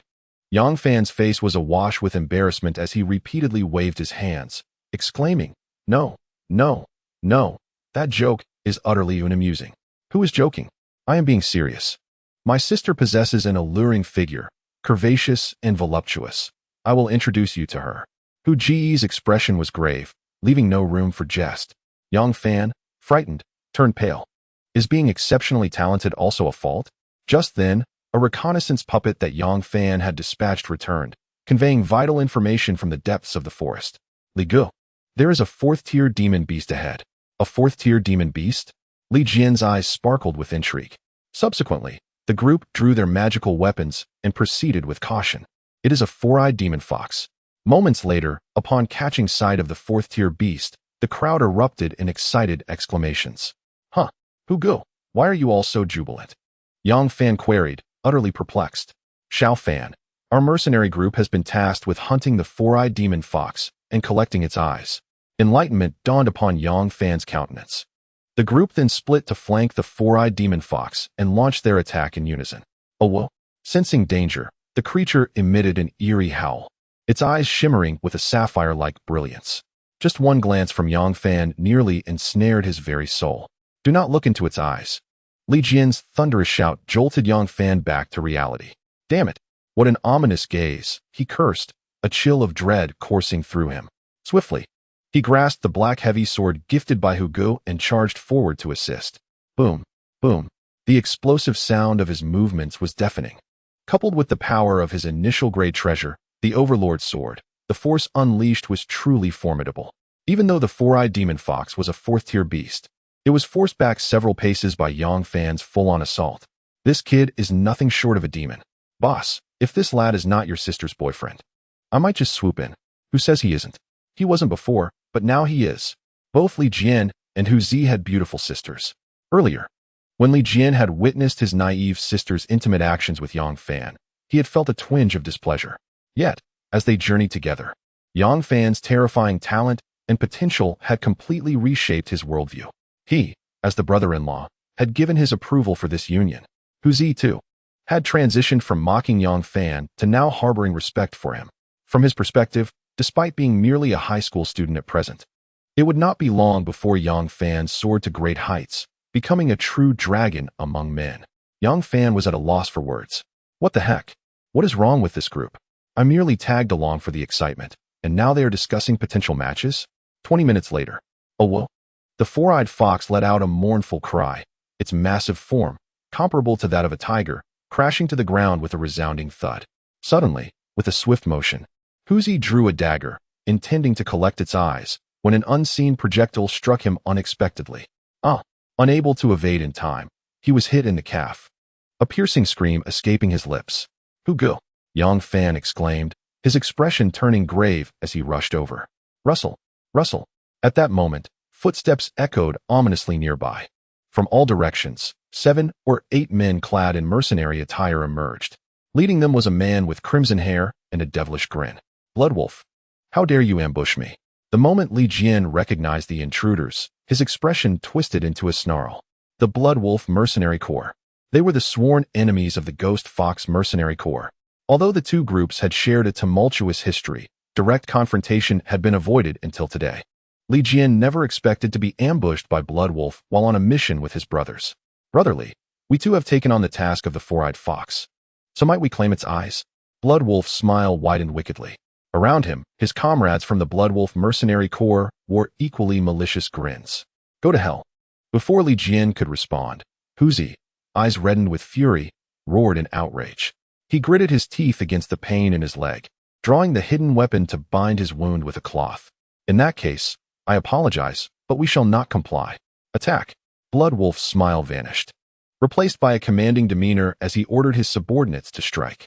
Though they appeared to be after the eyes of the four-eyed fox, their movements indicated a more sinister intent aimed at Li Jian and his companions. Damn it! If you wish to kill me, you'd best consider whether you are worthy. Huzi's face contorted with rage as he tightened his grip on his axe, ready to retaliate. However, just as he took a few steps, a wave of dizziness overwhelmed him, and he collapsed to the ground. By the heavens! This projectile is poisoned. Huzi's expression darkened, his voice filled with wrath. Chirp! Silly Hu, do you desire the antidote? Kneel and beg, and I shall grant it to you. A man with a rooster comb hairstyle approached, mockery dancing in his eyes as he observed the pale-faced Huzi. He brandished a small vial, seemingly containing the antidote. Wang Gang, you scoundrel! Huzi's face twisted with fury as he roared. He struggled to rise, but the dizziness intensified. Hu Ge, do not move. Allow me. Yang Fan stepped forward, positioning himself assertively. A mere Qi refinement novice? Surely, I must be mistaken. Wang Gang's face reflected astonishment. Has the Ghost Fox Mercenary Corps fallen so low? Whether I am a novice will soon be revealed, Yang Fan replied, a chilling smile gracing his lips. Though he had never taken a life, he presumed that killing a person would be akin to slaying a beast. You insolent brat. Wang Gang's demeanor turned icy as he lunged forward, intent on eliminating Yang Fan, the novice. As two figures brushed past each other, an arm fell to the ground. Kid, now do you see? Wait, that arm looks familiar. What is happening? Where's my arm? Wang Gang stared at the severed limb, initially attempting to maintain his composure. However, as he continued to gaze, a sense of foreboding overcame him. Suddenly, he turned to look at his right hand and let out a piercing scream. Hurry, take the antidote. I'm going to eliminate this scoundrel. Yang Fan handed the purloined antidote to Tiger. Brother, you are incredible. I, Tiger, may not submit to my parents, but I certainly yield to you. Tiger glanced at the severed arm on the ground and then at the antidote in Yang Fan's hand, giving a thumbs up. This young man, with his delicate features, was fierce beyond belief. Yang Fan chuckled awkwardly, brandishing his sword and charging back into the fray. In the distance, Wang Gang, now missing an arm, witnessed the terrifying prowess of Yang Fan, a mere cultivator in the Qi refinement stage, and fled in terror. Boom, boom. With explosive strides, Yang Fan closed the distance in 3 steps. Subsequently, his heavy sword cleaved through the air, leaving behind a trail of afterimages. With a dull thud, Wang Gang's head rolled away from his body. Chapter 30. The activation of the ancient emperor's bloodline power. Hearing the commotion, Bloodwolf turned to see a head soaring through the air, startled by the sight. Wang Gang. Upon recognizing the severed head, Bloodwolf's expression twisted with rage, and he let out a furious roar. The previously engaged parties halted in shock, staring incredulously at the scene. A boy in the Qi refinement stage had just beheaded Wang Gang? Was this some sort of international joke? Although Wang Gang had underestimated Yang Fan, dismissing him as a mere novice, he was nonetheless a mid-stage Foundation establishment cultivator. The disparity in their realms was significant. You brat, I will make you pay. Bloodwolf's face contorted with fury as he charged forward. Yang Fan, be careful, Li Jian shouted, attempting to intervene, but was blocked by 2 members of the Bloodwolf mercenary group, preventing him from reaching Yang Fan. Huh, you want me dead? We shall see if you possess the ability. Yang Fan retorted with a cold smile, showing no sign of fear. He gripped the heavy sword tightly, activating his explosive steps as he prepared to engage. Boom, boom. Yang Fan unleashed his full power, the sound of his feet striking the ground echoing ominously. With a resounding crash, he was pushed back several steps, while the enraged Bloodwolf was also forced back 3 steps. How can this be possible? The Bloodwolf leader is a skilled Golden Core cultivator. Damn it, has this kid taken drugs? It must be his technique and martial skills that are extraordinary. Even with such skills, he shouldn't be able to contend against someone 2 realms above him. The members of the Bloodwolf mercenary group collectively gasped in disbelief. Yang Fan's hands trembled from the impact, realizing just how formidable Bloodwolf truly was. Even with his full might unleashed, he remains no match. Boy, even if you are a monster today, you shall meet your demise. Bloodwolf's heart was equally shaken. It was precisely due to Yang Fan's extraordinary performance that his resolve to eliminate him intensified. Without a moment's respite, Bloodwolf lunged again.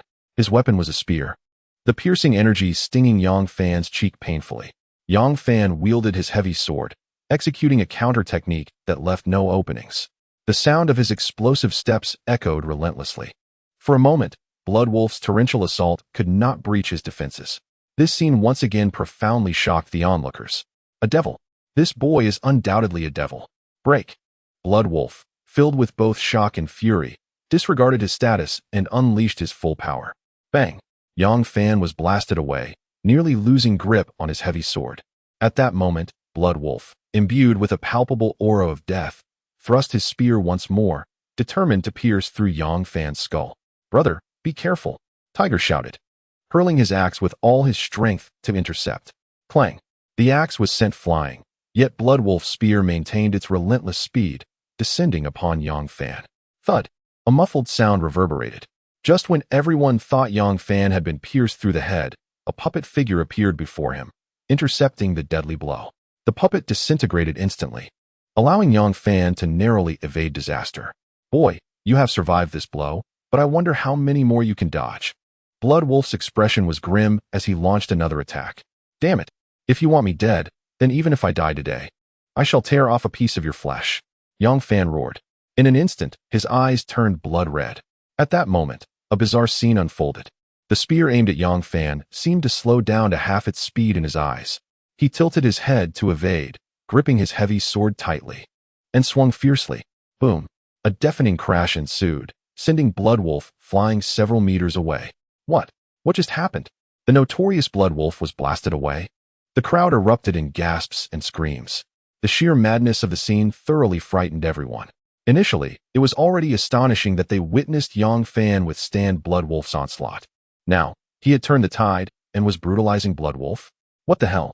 Had Bloodwolf, after a night of excess rewards, become so weak that he couldn't even defeat a mere chi refinement novice? No. Impossible. How did you evade my spear? Bloodwolf's eyes widened in horror and disbelief. To hell with you. My mother is still alive. What about your great-grandmother? Yang Fan sneered coldly, tightening his grip on the heavy sword and charging forward. The chilling cries of anguish echoed incessantly. At this moment, Yang Fan resembled a frenzied beast, his speed and strength amplified exponentially. Even his explosive reactions surged several-fold. Indeed, the Bloodwolf, a cultivator in the early stages of the Golden Core, found himself mercilessly tormented, pleading for mercy in sheer terror. However, Yang Fan had no intention of sparing him. With a swift stroke, he severed the man's head, delivering a fatal blow. My goodness, the Bloodwolf leader has been slain. We must flee. This boy is a demon, a monster. Everyone, run. The cries echoed as panic ensued. Oh dear mother, I want to go home. I want to find my mother. With the demise of the Bloodwolf, the members of the Bloodwolf mercenary corps scattered like frightened birds, abandoning their former bravado, each lamenting the fact that they lacked a few more legs to escape faster. Li Jianyi, Huzi, and the others watched in horror, their scalps tingling with dread. At that moment, a singular question arose in their minds. Is this boy truly a high school student? As the mercenary group fled, the crimson glow in Yang Fan's eyes gradually faded. He shook his head vigorously, feeling as though his very essence had been drained, an overwhelming fatigue enveloping him. His body swayed unsteadily, akin to a drunken giant on the verge of collapse. Li Jianyi hurried over to support him, expressing concern. Xiao Fan, are you all right? I'm fine. Brotherly, Yang Fan replied, just feeling utterly exhausted. What just happened to me? You don't remember? The others stared at him in disbelief. I do remember, but I cannot comprehend why my body underwent such a drastic transformation, Yang Fan explained awkwardly. If I am not mistaken, you activated the power of your bloodline in that moment of peril. Bloodline power? Yang Fan's expression froze, bewildered. He did possess a bloodline, indeed, the most potent imperial-grade ancient emperor bloodline. However, its concentration was merely one. Could that truly activate? It appears you are not well versed in bloodlines. Allow me to elucidate. While anyone can awaken their bloodline later in life to significantly enhance their capabilities, there are both advantages and disadvantages. If one lacks the strength to wield the bloodline's power, awakening can easily lead to backlash, even harming one's foundation. Yang Fan's heart sank. He had originally contemplated accumulating points to elevate the purity of his bloodline to 100. Now, he felt fortunate that he had not pursued refining the bloodline's purity. A purity of one had already left him feeling utterly drained after just a few minutes of explosive power. The consequences of a higher purity were unthinkable. With the mercenary mission successfully concluded, Yang Fan returned to the city. He made plans with Huzi to share a drink when time permitted, dragging his weary body home. "Brother, are you back? Where is Xiao Fan? You didn't trouble him on purpose, did you?" Upon arriving home, Li Fei rushed from the courtyard, her face etched with concern. Li Jian's eye muscles twitched violently as he fixed his gaze upon her. "Trouble that young lad? What a jest! The blood wolf's head had already been severed by that boy. Would he dare to cause him any distress?" Chapter 31. The Green Tijong Ting faces consequences. "Brother, say something," Li Fei exclaimed, noticing Li Jian lost in thought, her anxiety mounting. No. That boy behaved like a monster. How could I possibly trouble him? Little sister, let me offer you some advice. In the future, when you go out with that lad, wear less and be more proactive and enthusiastic, Li Jian suggested earnestly. Brother, are you unwell?" Li Fei gasped, taken aback. After returning from a mission, she felt her older brother had lost his senses. What kind of brother would make such suggestions to his sister? "I am not unwell. Quite the contrary." Li Jian patted his chest and continued. "Listen, Huzi has already set his sights on that boy. Brother Huzi is interested in Xiao Fan, but he is not even a boy." Li Fei misinterpreted. Her face filled with dread. "You silly girl, what are you thinking? I meant that Yang Fan lad. His performance in this mission was exceptional. Huzi wants to introduce him to his sister as a potential boyfriend.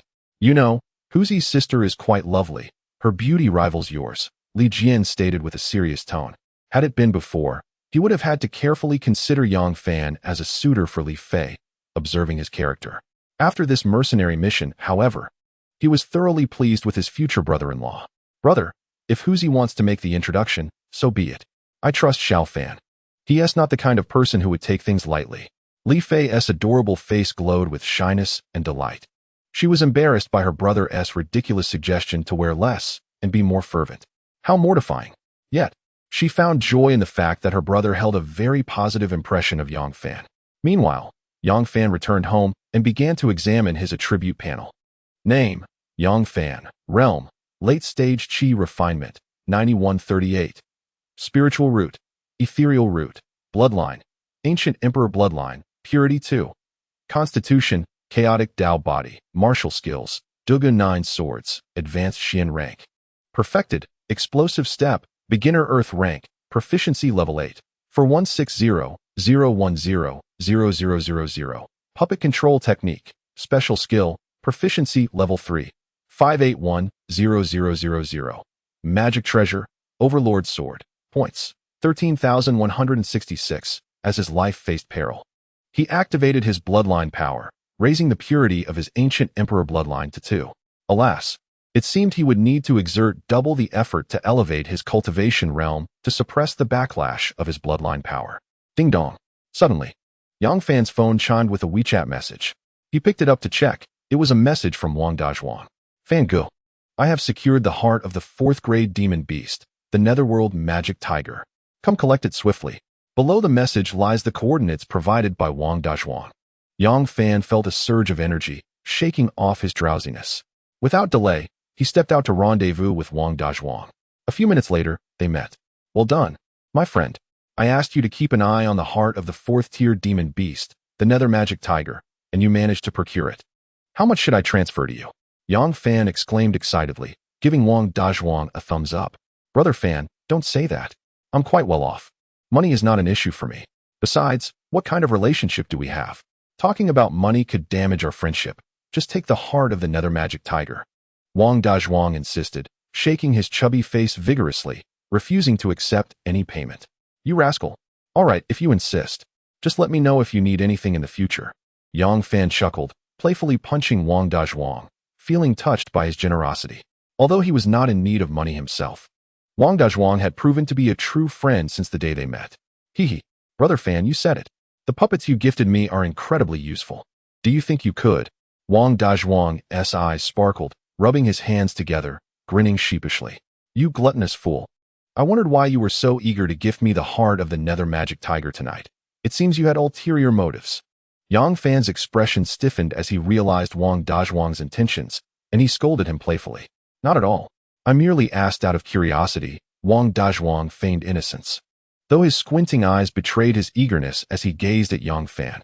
I still have a few mystical-grade puppets to give you for free. Just keep an eye out for materials for me in return. Yang Fan retrieved several puppets from his storage ring and presented them to Wang Dazhuang. 1, 2. Wang Dazhuang's excitement soared as he counted the 5 puppets, and he dramatically fell to his knees. Brother Fan, you are like a father to me. From now on, I shall call my own father brother and refer to you as father.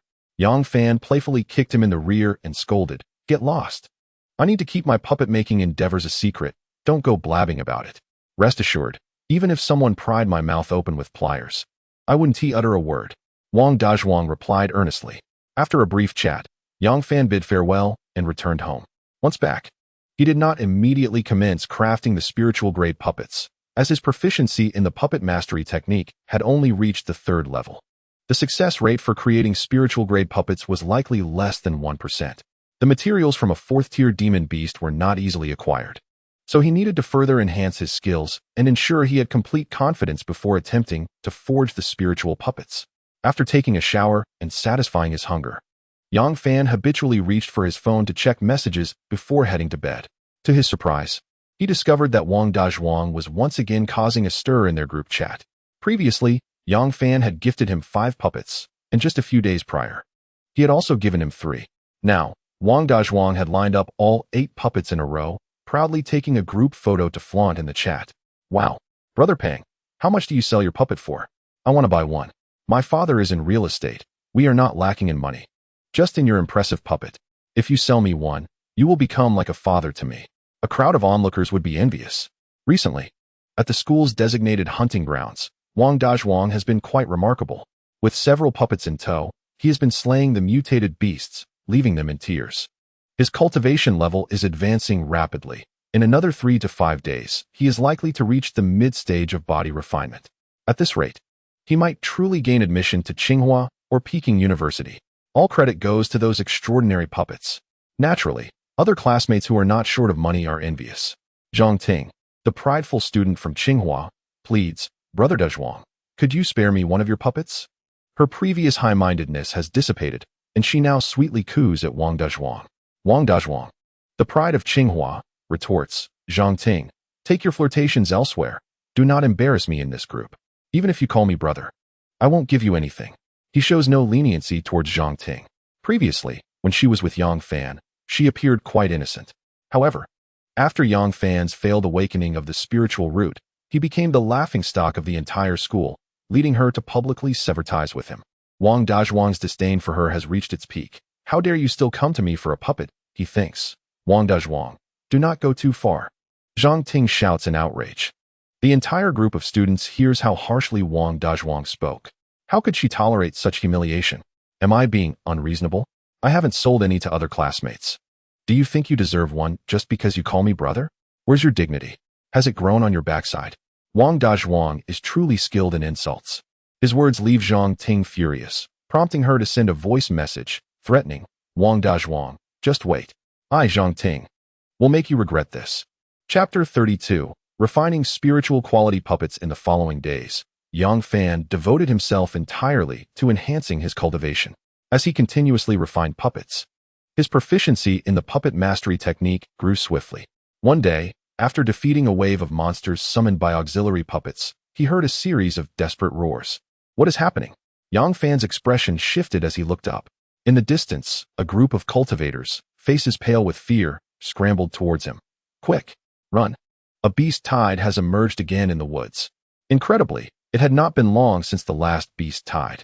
The cultivators urged one another to flee, for among the horde lurked 3rd-tier beasts. The panicked group rushed past Yang Fan, while a multitude of beasts followed closely behind. Roar! The beasts, spotting Yang Fan standing in a daze, charged towards him with ferocious roars. Boom! Boom!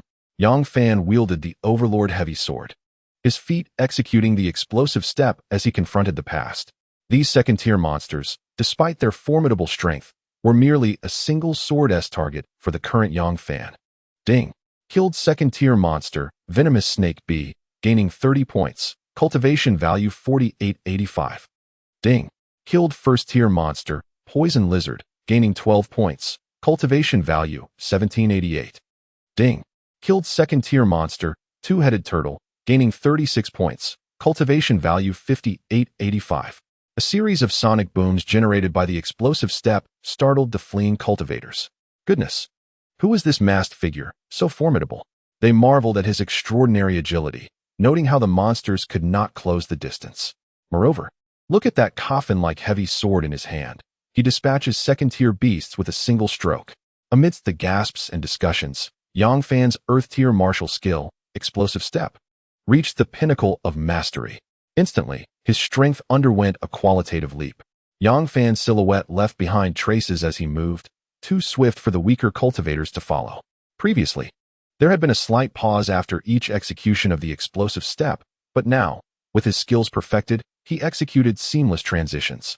From a distance, he appeared to glide through the crowd of monsters, each strike resulting in a fatal blow. Even those third-tier monsters could not withstand 3 of Yang Fan's strikes. It was truly astonishing. The cultivators, regaining their senses, hurriedly pulled out their phones to record and post videos to the forum. Everyone, a true powerhouse has emerged in Fengqing. Isn't that the prodigy from Mengshi High School? Exclaimed one. Who is this remarkable figure? I still don't know. Regardless of their identity, they are from our school. Someone shared the forum video in their class group, causing an uproar in the WeChat group for Class 3-7. Zhang Ting, having chanced upon the group messages, was filled with excitement. Earlier, she had waited for this prodigy outside Uncle Wang Dazhuang's material shop for hours, only to catch a cold without ever seeing him. Today, she finally spotted him. Zhang Ting quickly adorned herself, planning to venture outside the city for a beautiful encounter with this prodigy. Meanwhile, Yang Fan remained oblivious to Zhang Ting's intentions. Wearing a mask, he felt no fear of recognition. After dispatching the monsters, Yang Fan's cultivation level had finally ascended to the peak of qi refinement after days of effort. He aimed to break through to the foundation establishment stage within 10 days. Suddenly, as he gathered monster materials and approached the city gate, Zhang Ting intercepted him. Hey, prodigy, is there something you need? Yang Fan replied with indifference. For he was not the infatuated individual this body once was. Moreover, the failure of the spiritual root awakening has allowed him to see through Zhang Ting's true nature as a superficial woman. Recently, her provocative behavior in the group has increasingly disgusted Yang Fan. I want to be friends with you, Zhang Ting said, deliberately tossing her hair and adjusting her collar. Confident in her appearance, she considered herself to be at least of school beauty caliber. With a little enthusiasm and initiative, she believed there was no one she could not captivate. Not interested, Yang Fan replied curtly, bypassing her and continuing forward. You. Zhang Ting's smile froze. Disbelief etched on her face. Moments later, she tried to catch up, only to find herself unable to match Yang Fan's pace. Frustrated, she stopped, stamping her feet in anger. Such a prodigy. That day I waited for you at the material shop and caught a cold. There was no response. Undeterred, Zhang Ting persisted. I like you and I will pursue you. Even if you reject me, I will not give up. She was deeply moved by her own words. However, before she could finish, Yang Fan had already vanished from sight, leaving her feeling more wretched than if she had swallowed a fly. Someone recorded this scene and shared it in the group. Wang Dazhuang laughed derisively. Some green tea is acting up again, but unfortunately, my bro ignored her, huh? After selling his excess materials, Yang Fan purchased more supplies needed for crafting a profound-grade puppet and returned home to continue enhancing his proficiency in the art of puppet manipulation. A week later, Yang Fan's proficiency in the art of puppet manipulation had risen from the 3rd to the 4th level. He retrieved the materials for crafting a spiritual-grade puppet from his storage ring, feeling a surge of confidence in his ability to succeed. An hour later, the crafting was complete. The spiritual-grade puppet, which was 100 times more difficult to create than the profound-grade puppet, was finally realized. Before him stood a meticulously crafted humanoid puppet. Yang Fan's excitement was palpable as he examined it closely. Eager to test its strength, he rushed outside the city to seek out demon beasts. Upon reaching the valley beyond the city, a second-tier demon beast appeared. Roar! The second-tier demon beast charged forward with a ferocious roar. Bang! The spiritual-grade puppet dashed forward, delivering a punch that obliterated the unfortunate demon beast's head. Instant kill. Yang Fan's eyes widened in astonishment as he gasped in awe. Although he had previously suspected that the spiritual-grade puppet, requiring materials from 4th-tier demon beasts, would possess formidable strength, He never anticipated it would be this powerful. Seeing that second-tier demon beasts were no longer a challenge, Yang Fan promptly took the puppet to the nearby Black Bear Forest, a territory inhabited by third-tier demon beasts. As they entered the forest, a black bear, twice the size of a human, charged out. Yang Fan commanded the spiritual-grade puppet to attack, eager to discover the limits of its power. Whoosh! The spirit puppet surged forth instantaneously, launching an assault on the distant third-tier demon beast, the black bear. Boom! Boom! The resounding thuds echoed deafeningly. Yang Fan was astounded to discover that the strength and ferocity of the spirit puppet were by no means inferior to that of the third-tier demon beast. Incredible! Were it not for the rarity of the material known as the heart of the underworld demon, he would have considered mass-producing 100 or 80 of these. At that point, even the dogs on the streets of Feng City would receive a couple of slaps. At this moment, Yang Fan noticed that the spirit puppet had reached its limits. Suddenly struck by inspiration, he tossed the Overlord heavy sword in his hand to it. The spirit puppet raised its hand to catch it. Initially, Yang Fan presumed it would struggle to wield the cumbersome sword. However, to his astonishment, the Overlord sword seemed weightless in the spirit puppet's grasp. It wielded it with a fierce vigor, and its power surged tremendously once more. Clang! Clang! Boom! The spirit puppet, lacking knowledge of swordsmanship, relied solely on brute force and explosive power, and it managed to slay the third-tier demon beast, the black bear. Gasp! Yang Fan inhaled sharply, his heart racing with a mix of shock and delight.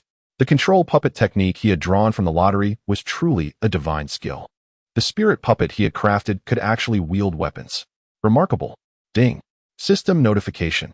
Your realm has reached the peak of Qi refinement, temporarily unable to gain cultivation points. Successful foundation establishment allows for continued acquisition of cultivation points. Foundation establishment rate, 100.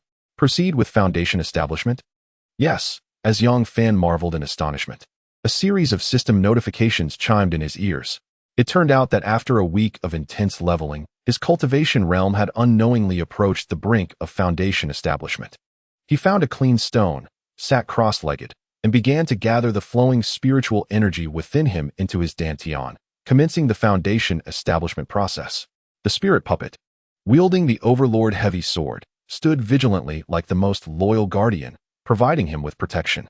Once the puppet reached the spirit grade, it was no longer categorized into attack, defense, or support types, as the spirit puppet was now an all-round entity, capable of offense, defense, and even luring enemies. Yang Fan's aura grew increasingly potent. The gaseous spiritual energy within him thickened, ultimately transforming into a liquid state, flowing within his dantian. Foundation establishment successful. Boom. The stone beneath Yang Fan shattered under the immense force unleashed at the moment of his successful foundation establishment. Slowly, he opened his eyes, and a flash of brilliance gleamed in their depths.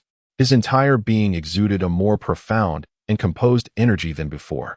Upon closer inspection, a subtle aura of ruthlessness enveloped him, likely a reflection of his training in the domineering martial technique, Duga 9 Swords. Name: Yang Fan. Realm: Initial Foundation Establishment, 000. Spiritual Root: Ethereal Root.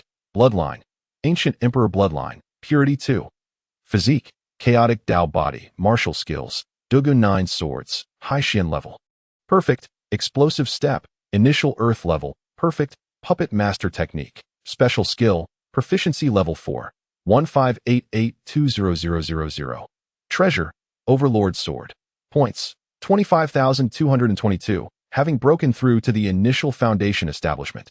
Yang Fan's points had unexpectedly surged past 25,000.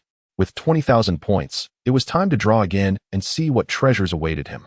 Just as Yang Fan was about to initiate the draw, a rumbling roar echoed through the air. Crack! Crack! In the distance, a massive figure tore through the dense woods, revealing a 2-meter-tall, two-headed mutated black bear. The two-headed mutated black bear possessed strength that could rival a 4th-tier ordinary demon beast. Whoosh!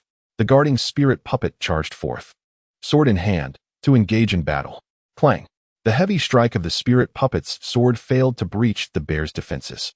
Sparks flew. Boom! With a thunderous sound, the bear's powerful claws struck down, sending the spirit puppet flying. The Overlord sword slipped from its grasp, embedding itself in the ground beside Yang Fan.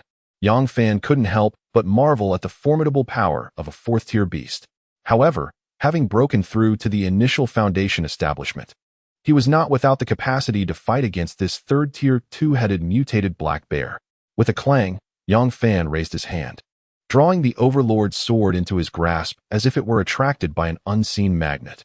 Empowered by his dense spiritual energy, the sword radiated a 3-inch blade of light.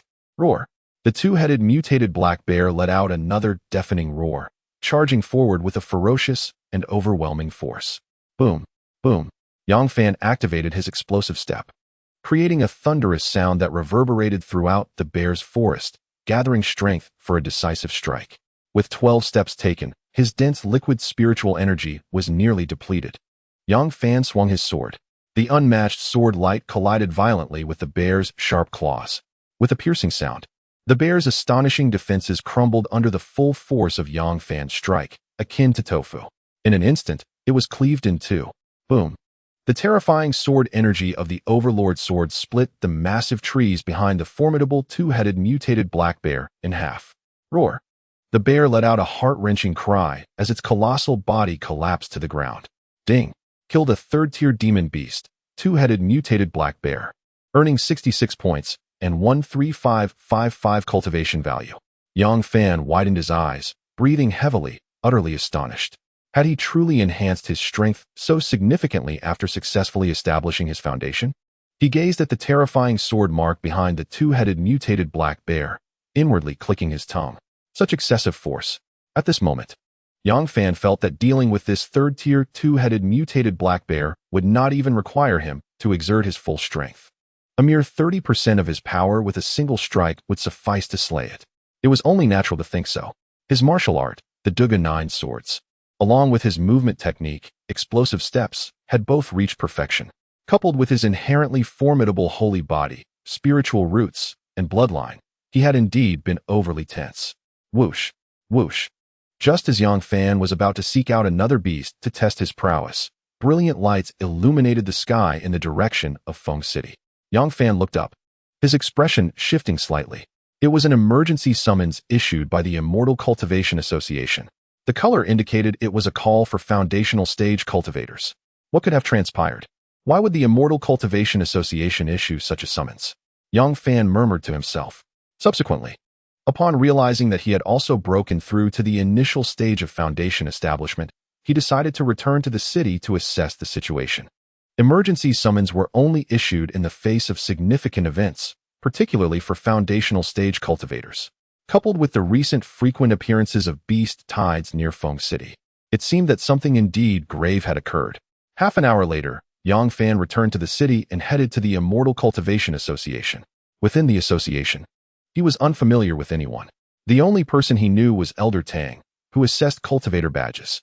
Yang Fan arrived at the association's hall and located Elder Tang. As usual, the old man was lounging in a recliner, dozing off. Elder Tang, what has happened at the Immortal Cultivation Association? Why the sudden emergency summons for foundational stage cultivators? Yang Fan inquired curiously. What are you, a mere child, doing here making a fuss? Go away, it has nothing to do with you. Don't disturb my sleep. Elder Tang replied without even opening his eyes. Yang Fan felt embarrassed and responded, Elder Tang, I have already reached the foundational stage. If it has nothing to do with me, then I shall truly take my leave. Go on, go on. What foundation? What foundation? What did you say? Elder Tang suddenly leapt up from his recliner, nearly crashing through the ceiling of the hall. He paid no heed to his surroundings, instead staring at Yang Fan with wide eyes, astonished and incredulous. Just established my foundation today, Yang Fan shrugged, slowly raising his hand. In an instant, a surge of spiritual energy coalesced into sword chi at his fingertips. Clang! Elder Tang's eyes rolled back, and he fainted on the floor. Elder Tang, why have you fainted again? Are you getting old? Someone quickly! Yang Fan exclaimed in alarm, calling for assistance. No need, no need. The old man is quite robust. A quick dose of heart-saving pill will suffice. Elder Tang suddenly jolted awake, rising on his own. He retrieved a bottle of Luwei Dihuang pills from his pocket and popped 2 into his mouth. Yang Fan's eyes twitched sharply, wanting to remind him that he had made a mistake. Tang Lao seized him and dashed outside. Kid, hurry up and follow me. We must hope it's not too late. Chapter 34. Participation in the trial between Huaxia and Sakura Nation. Yang Fan appeared utterly bewildered, unable to comprehend the sudden whims of the old man. Tang Lao, where are you taking me? I'm taking you to the Stargazing Pavilion to register for the trial between Huaxia and Sakura Nation. What? Register for the trial? I'm not going. Yang Fan broke free from Tang Lao's grasp, expressing his reluctance. He still aimed to push for a higher realm, to prevent the backlash from his bloodline awakening. You ungrateful brat, do not fail to recognize the fortune you possess. This is an extraordinary opportunity to make a name for yourself. Others seek my recommendation, but I am reluctant to oblige. Tang Lao exclaimed, placing an exaggerated responsibility on Yang Fan's shoulders. Yang Fan felt utterly bewildered by the sudden elevation of the situation to a national level. What the hell? It's just a trial for foundation building cultivators. How did it escalate to a matter of national importance? The most alarming part was that the old man placed such lofty expectations upon him. Ultimately, under Tang Lao's coercion and persuasion, Yang Fan reluctantly agreed. 10 minutes later, Tang Lao brought him to the Stargazing Pavilion. The Stargazing Pavilion, the residence of the influential figures of Feng City. Esteemed leaders, I wholeheartedly recommend this young man to participate in the trial with Sakura Nation, to bring glory to our country. Upon entering the grand hall of the Stargazing Pavilion, Yang Fan felt a surge of anxiety. Tang Lao immediately advocated for him, causing all the prominent figures present to turn their attention toward him. The pressure was overwhelming, making it difficult for him to breathe. However, he was no longer the inexperienced novice who had just awakened his spiritual roots. Despite the invisible aura causing his breath to constrict, he stood tall and composed. This scene astonished the assembled dignitaries, who exchanged curious glances. Who was this young man? They wondered. Though his face still bore the innocence of youth, he appeared like a high school student yet to graduate. How could he exude such calm and confidence? Tang Lao, you have arrived a moment too late. Our quota for Feng City is already filled, Qin Baihe remarked, withdrawing his gaze. Qin, since the quota is full, let us utilize our privileges and arrange an additional spot for him, Tang Lao insisted once more. Utilize privileges to create an extra spot? Tang Lao, who is this young man that you advocate for so strongly? Qin Baihe inquired, astonished. This young man is Yang Fan, a new third-year student at Mengshi High School in Feng City, and he hasn't even taken his college entrance examination yet. What? A third-year student? With only 100 days left until the college entrance examination, he has already established his foundation? How is that possible? Even if he has just begun, his foundation is unstable. It would be a waste of a crucial opportunity to grant him a spot. The crowd gasped in disbelief. Opinions diverged, creating a cacophony of discussion within the grand chamber of the Stargazing Pavilion. Yang Fan stood there, feeling somewhat awkward, as he was unfamiliar with any of the esteemed figures present. Their discourse was beyond his capacity to interject. Old Tang, since you ardently advocate for him, I shall grant him an opportunity. However, before bestowing upon him a spot, he must first pass the test involving the third-tier mechanical puppets. Qin Baihe deliberated for a moment before reaching his conclusion. A new student in his final year of high school had, in the span of merely a month, achieved a breakthrough to the foundational level, truly astonishing. It was no wonder that someone as revered as Old Tang would fervently support his participation in the trials. Nonetheless, despite his position as the leader of Fengcheng, he could not merely extend privileges to Yang Fan without first assessing his capabilities to determine if he was indeed qualified. Moments later, Yang Fan was escorted into a colossal hall designated for strength assessment. Inside, rows of mechanical puppets were displayed. One of these puppets, animated by the staff's incantations, approached with a nimble gait. Yang Fan gazed in astonishment. This mechanical puppet bore a striking resemblance to the puppets he had crafted himself. A third-tier beast-level mechanical puppet? Could this truly be his opponent? It was not that Yang Fan underestimated the puppet. Rather, he feared it would struggle against even his spiritual-grade puppet. Are you intimidated, young man? This trial against the Sakura Kingdom is unparalleled. Defeating a third-tier beast-level puppet is merely the baseline requirement. Yang Fan, give it your all. I have faith in you. The onlookers assumed Yang Fan was taken aback by the spectacle, laughter echoing around him. Old Tang, standing by, was filled with encouragement. Over the past month, he had witnessed Yang Fan's growth. His potential and talent were indeed unparalleled. Esteemed figures, I am not daunted. Rather, I am concerned about damaging this mechanical puppet and incurring costs, Yang Fan awkwardly explained. The crowd exchanged glances, momentarily stunned. Huh, young man. Your skills may not be impressive yet, but your talent for boasting is exceptional. This mechanical puppet is constructed of resilient materials, with formidable defenses. If you possess the capability to shatter it, you need not worry about compensation. Qin Baihe chuckled lightly, offering his assurance. Is that so? Then I shall proceed with ease. Yang Fan sighed in relief. After a moment's contemplation, he refrained from engaging directly. At present, his strength was such that he was confident he could vanquish not just a third-tier beast, but even a fourth-tier beast within 3 strikes. He resolved to let his spiritual-grade puppet practice against this mechanical adversary. With this thought, Yang Fan raised his hand and summoned his spiritual-grade puppet from his storage ring. What on earth is this? A mechanical puppet? No, this is not a mere mechanical puppet. Young man, what have you summoned? Regardless of the matter at hand, it is merely a trivial pursuit, unworthy of the grand stage. The assembly was taken aback by the spiritual puppet summoned by Yang Fan. Esteemed leaders, behold the spiritual puppet I have crafted. I have vanquished the mechanical humanoids with it, and that is sufficient. As Yang Fan spoke, he tossed the overlord's heavy sword to the spiritual puppet. It deftly caught the sword, its wrist flicking to unleash a dazzling display of swordsmanship, leaving the audience in awe. Goodness, such a sophisticated spiritual puppet, capable of wielding a weapon? The prominent figures were nearly left speechless.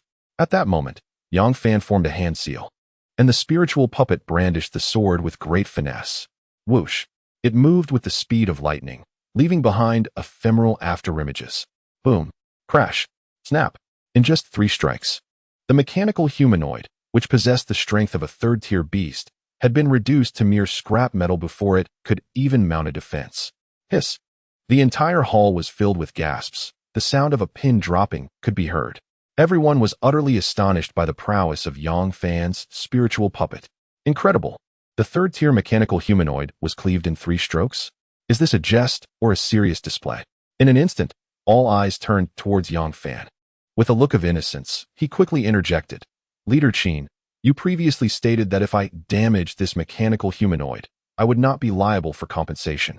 Upon hearing Yang Fan's words, Qin Baihe felt a twitch at the corner of his eye. What is this lad truly thinking? As the esteemed leader of Feng City, would he waver in his word over a mere mechanical humanoid? Young man, while this puppet is indeed formidable, it does not reflect your personal strength. Hence it does not count. You must demonstrate your abilities yourself. Chapter 35. Overcoming the 5th-tier mechanical humanoid. Esteemed leaders, I assure you, Yang Fan's abilities are undoubtedly on par with most foundational stage cultivators, declared Old Tang, stepping forward and thumping his chest in guarantee. Even so, the surrounding crowd remained in disbelief, still grappling with the astonishing display. Very well, I shall put my own strength to the test.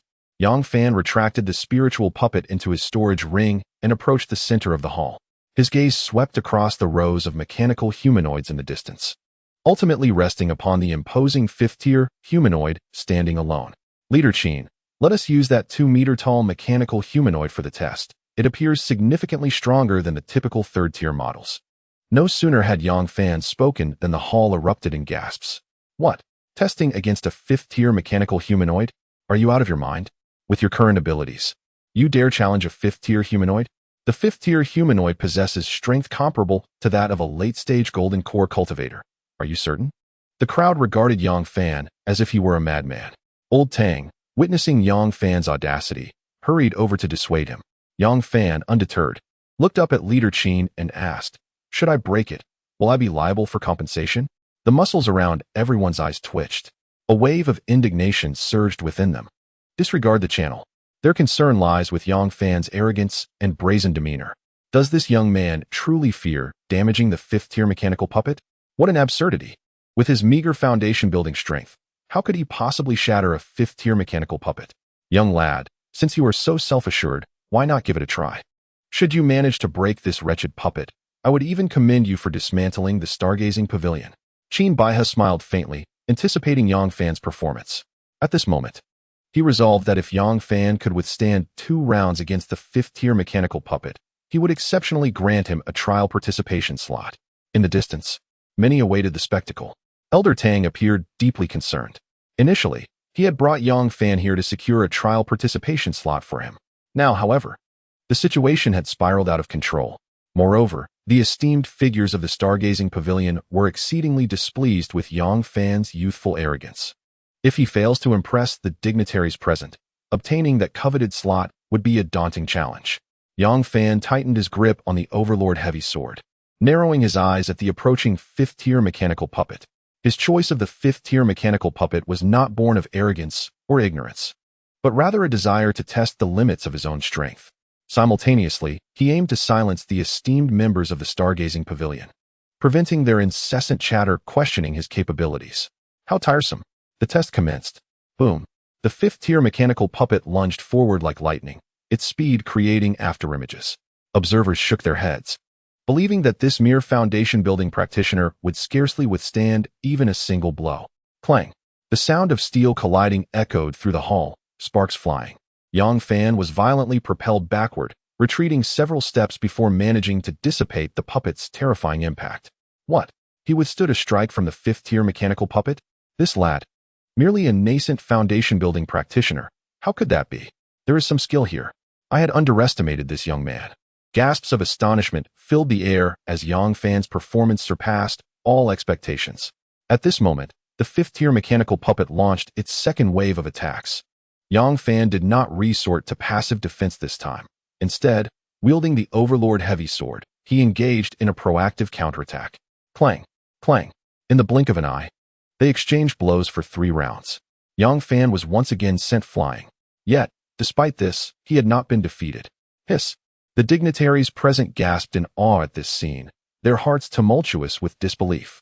Elder Tang was equally exhilarated, his shoulders trembling with excitement. This young man managed to endure 3 rounds against a fifth-tier mechanical puppet, whose strength rivaled that of a late-stage Golden Core practitioner. At this moment, even if he were to face immediate defeat, the qualification was assured. Ha! I always knew this young man would undoubtedly be a dragon among men in the future. Indeed, I surmise that within 2 more rounds, he shall be vanquished. 5 rounds. A foundational cultivator enduring against a fifth-tier mechanical puppet for that long is truly remarkable. Elder Tang, your discerning eye has unearthed such a promising youth. Indeed. The crowd gasped in awe, expressing their satisfaction with Yang Fan's display of strength. Clang, clang. In the blink of an eye, the 2 sides had battled for 5 rounds. Just as everyone believed Yang Fan was on the brink of defeat, he unleashed his full might, transforming from defense to offense. Boom. Boom. Yang Fan executed his explosive steps, generating sound waves beneath his feet, causing his figure to vanish within the hall, leaving behind a flurry of afterimages. What? He hadn't been using his full strength before? How is that possible? He is merely a foundational cultivator. How could he possess such terrifying speed and martial prowess? The ground threatened to shatter beneath the explosive force of his steps. What a monstrous burst of power. Is this boy a demon? The spectators were so astounded they nearly bit their tongues off, their eyes wide with disbelief. At this moment, their concern shifted from how many rounds Yang Fan could endure to why a mere foundational cultivator possessed such formidable explosive power. As they beheld Yang Fan engaging with the fifth-tier mechanical puppet, exchanging blows, their hearts surged with tumultuous emotions, filled with shock and awe. After a brief moment, they regained their composure and turned their gaze towards Elder Tang. Elder Tang, is this young man truly a freshman in his final year? He hasn't even taken the college entrance examination yet? Qin Baihe took a deep breath, striving to calm his racing heart.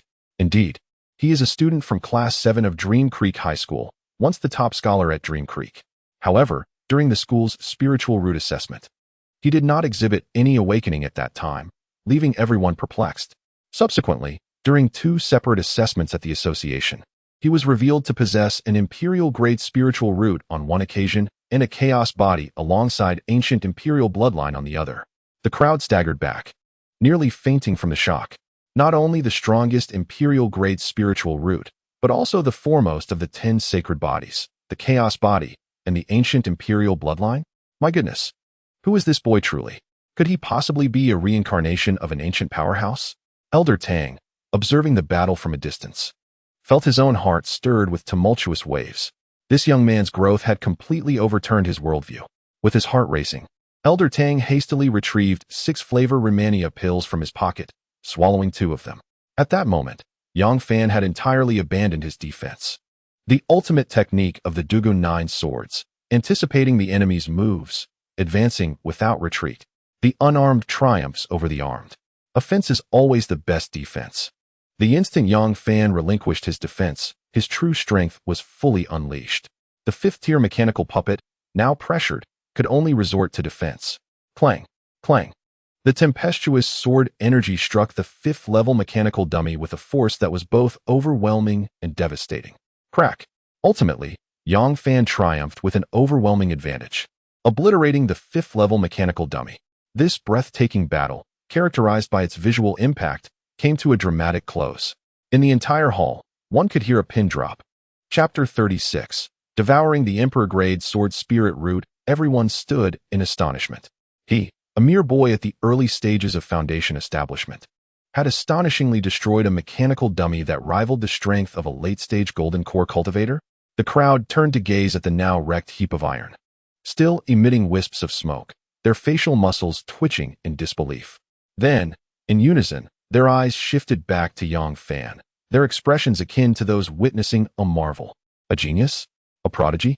Suddenly, they realized that those previously hailed as geniuses paled in comparison to this demon-like youth. Qin Shou, you previously stated that if I destroyed the mechanical dummy, I wouldn't be liable for compensation, Yang Fan said, slightly panting. The earlier tempestuous assault had greatly drained his physical and spiritual energy. However, through this intense battle, he had gained a clearer understanding of the limits of his current strength. Did he possess the capability to contend with a late-stage golden core cultivator? Quite so. Can you broaden your horizons a bit, kid? I, Qin Baihe, am the leader of Feng City. When did I become so petty? Qin Baihe chided with a smile, his tone markedly different from before. Meanwhile, those influential figures who had initially doubted Yang Fan now regarded him with newfound enthusiasm. Subsequently, Qin Baihe announced on the spot that he would grant Yang Fan a trial quota, allowing him to prepare accordingly. As Yang Fan departed, the assembled dignitaries returned to the Great Hall, each face alight with excitement and exhilaration. Old Tang, I still find it hard to believe. Let me ask once more. Is this boy truly a senior student from Mengshi High School? Although Old Tang had previously answered clearly, the crowd remained in a daze, feeling as though they were in a dream. Old Tang, with a smug expression, boasted, absolutely. How about it, esteemed leaders? Isn't this young man quite remarkable? Remarkable doesn't even begin to describe it. Our overall strength of Foundation establishment cultivators in Feng City ranks at the bottom among the 38 cities nationwide. With this young man as our ace, he is bound to emerge as the strongest dark horse in the trials, sweeping away all the geniuses of Sakura Country. The crowd buzzed with excitement, expressing their high hopes for Yang Fan's upcoming performance in the trials against Sakura Country. On the other side, Yang Fan, dragging his weary body, returned home. As he opened the door, he was greeted by the sight of both his father and mother at home. Dad, Mom, what are you doing here? Aren't you supposed to be at work today? Yang Fan exclaimed in surprise. Son, if you have anything on your mind, feel free to share it with us. Don't keep it all bottled up, his mother urged. Mom, I'm not quite sure what you mean. I don't have anything hidden in my heart. Yang Fan replied, puzzled. You mischievous boy, how can you be so dishonest? Your father visited the school today, and the teacher informed him that you haven't attended in a month. Oh, so that's the matter. Yang Fan's face flushed with embarrassment. Did the old class tell you whether I awakened my spiritual roots? Awaken spiritual roots? How can you still be fixated on such matters, you foolish child? Yang Fan's mother, Duan Suihua, felt her eyes welling with tears as she gently stroked his head. It has been a month. Are you still unable to recover from the blow of not awakening your spiritual roots? Mom, I truly have awakened my spiritual roots, but I suppose you won't believe me. So let me demonstrate. Yang Fan raised his hand and lightly pointed at a brick in the corner. In an instant, with a swift surge of sword energy, the brick was cleaved in two. This spectacle left his parents utterly astonished. Son, you, Mom, Dad, now do you believe that I have awakened my spiritual roots? Yang Fan smiled at them. You mischievous boy, when did you awaken your spiritual roots? Why didn't you inform us?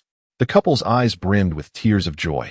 Dad, do you remember that day when I went to the slaughterhouse with you? I mentioned awakening my spiritual roots while in the restroom. If you didn't believe me, whose fault is that?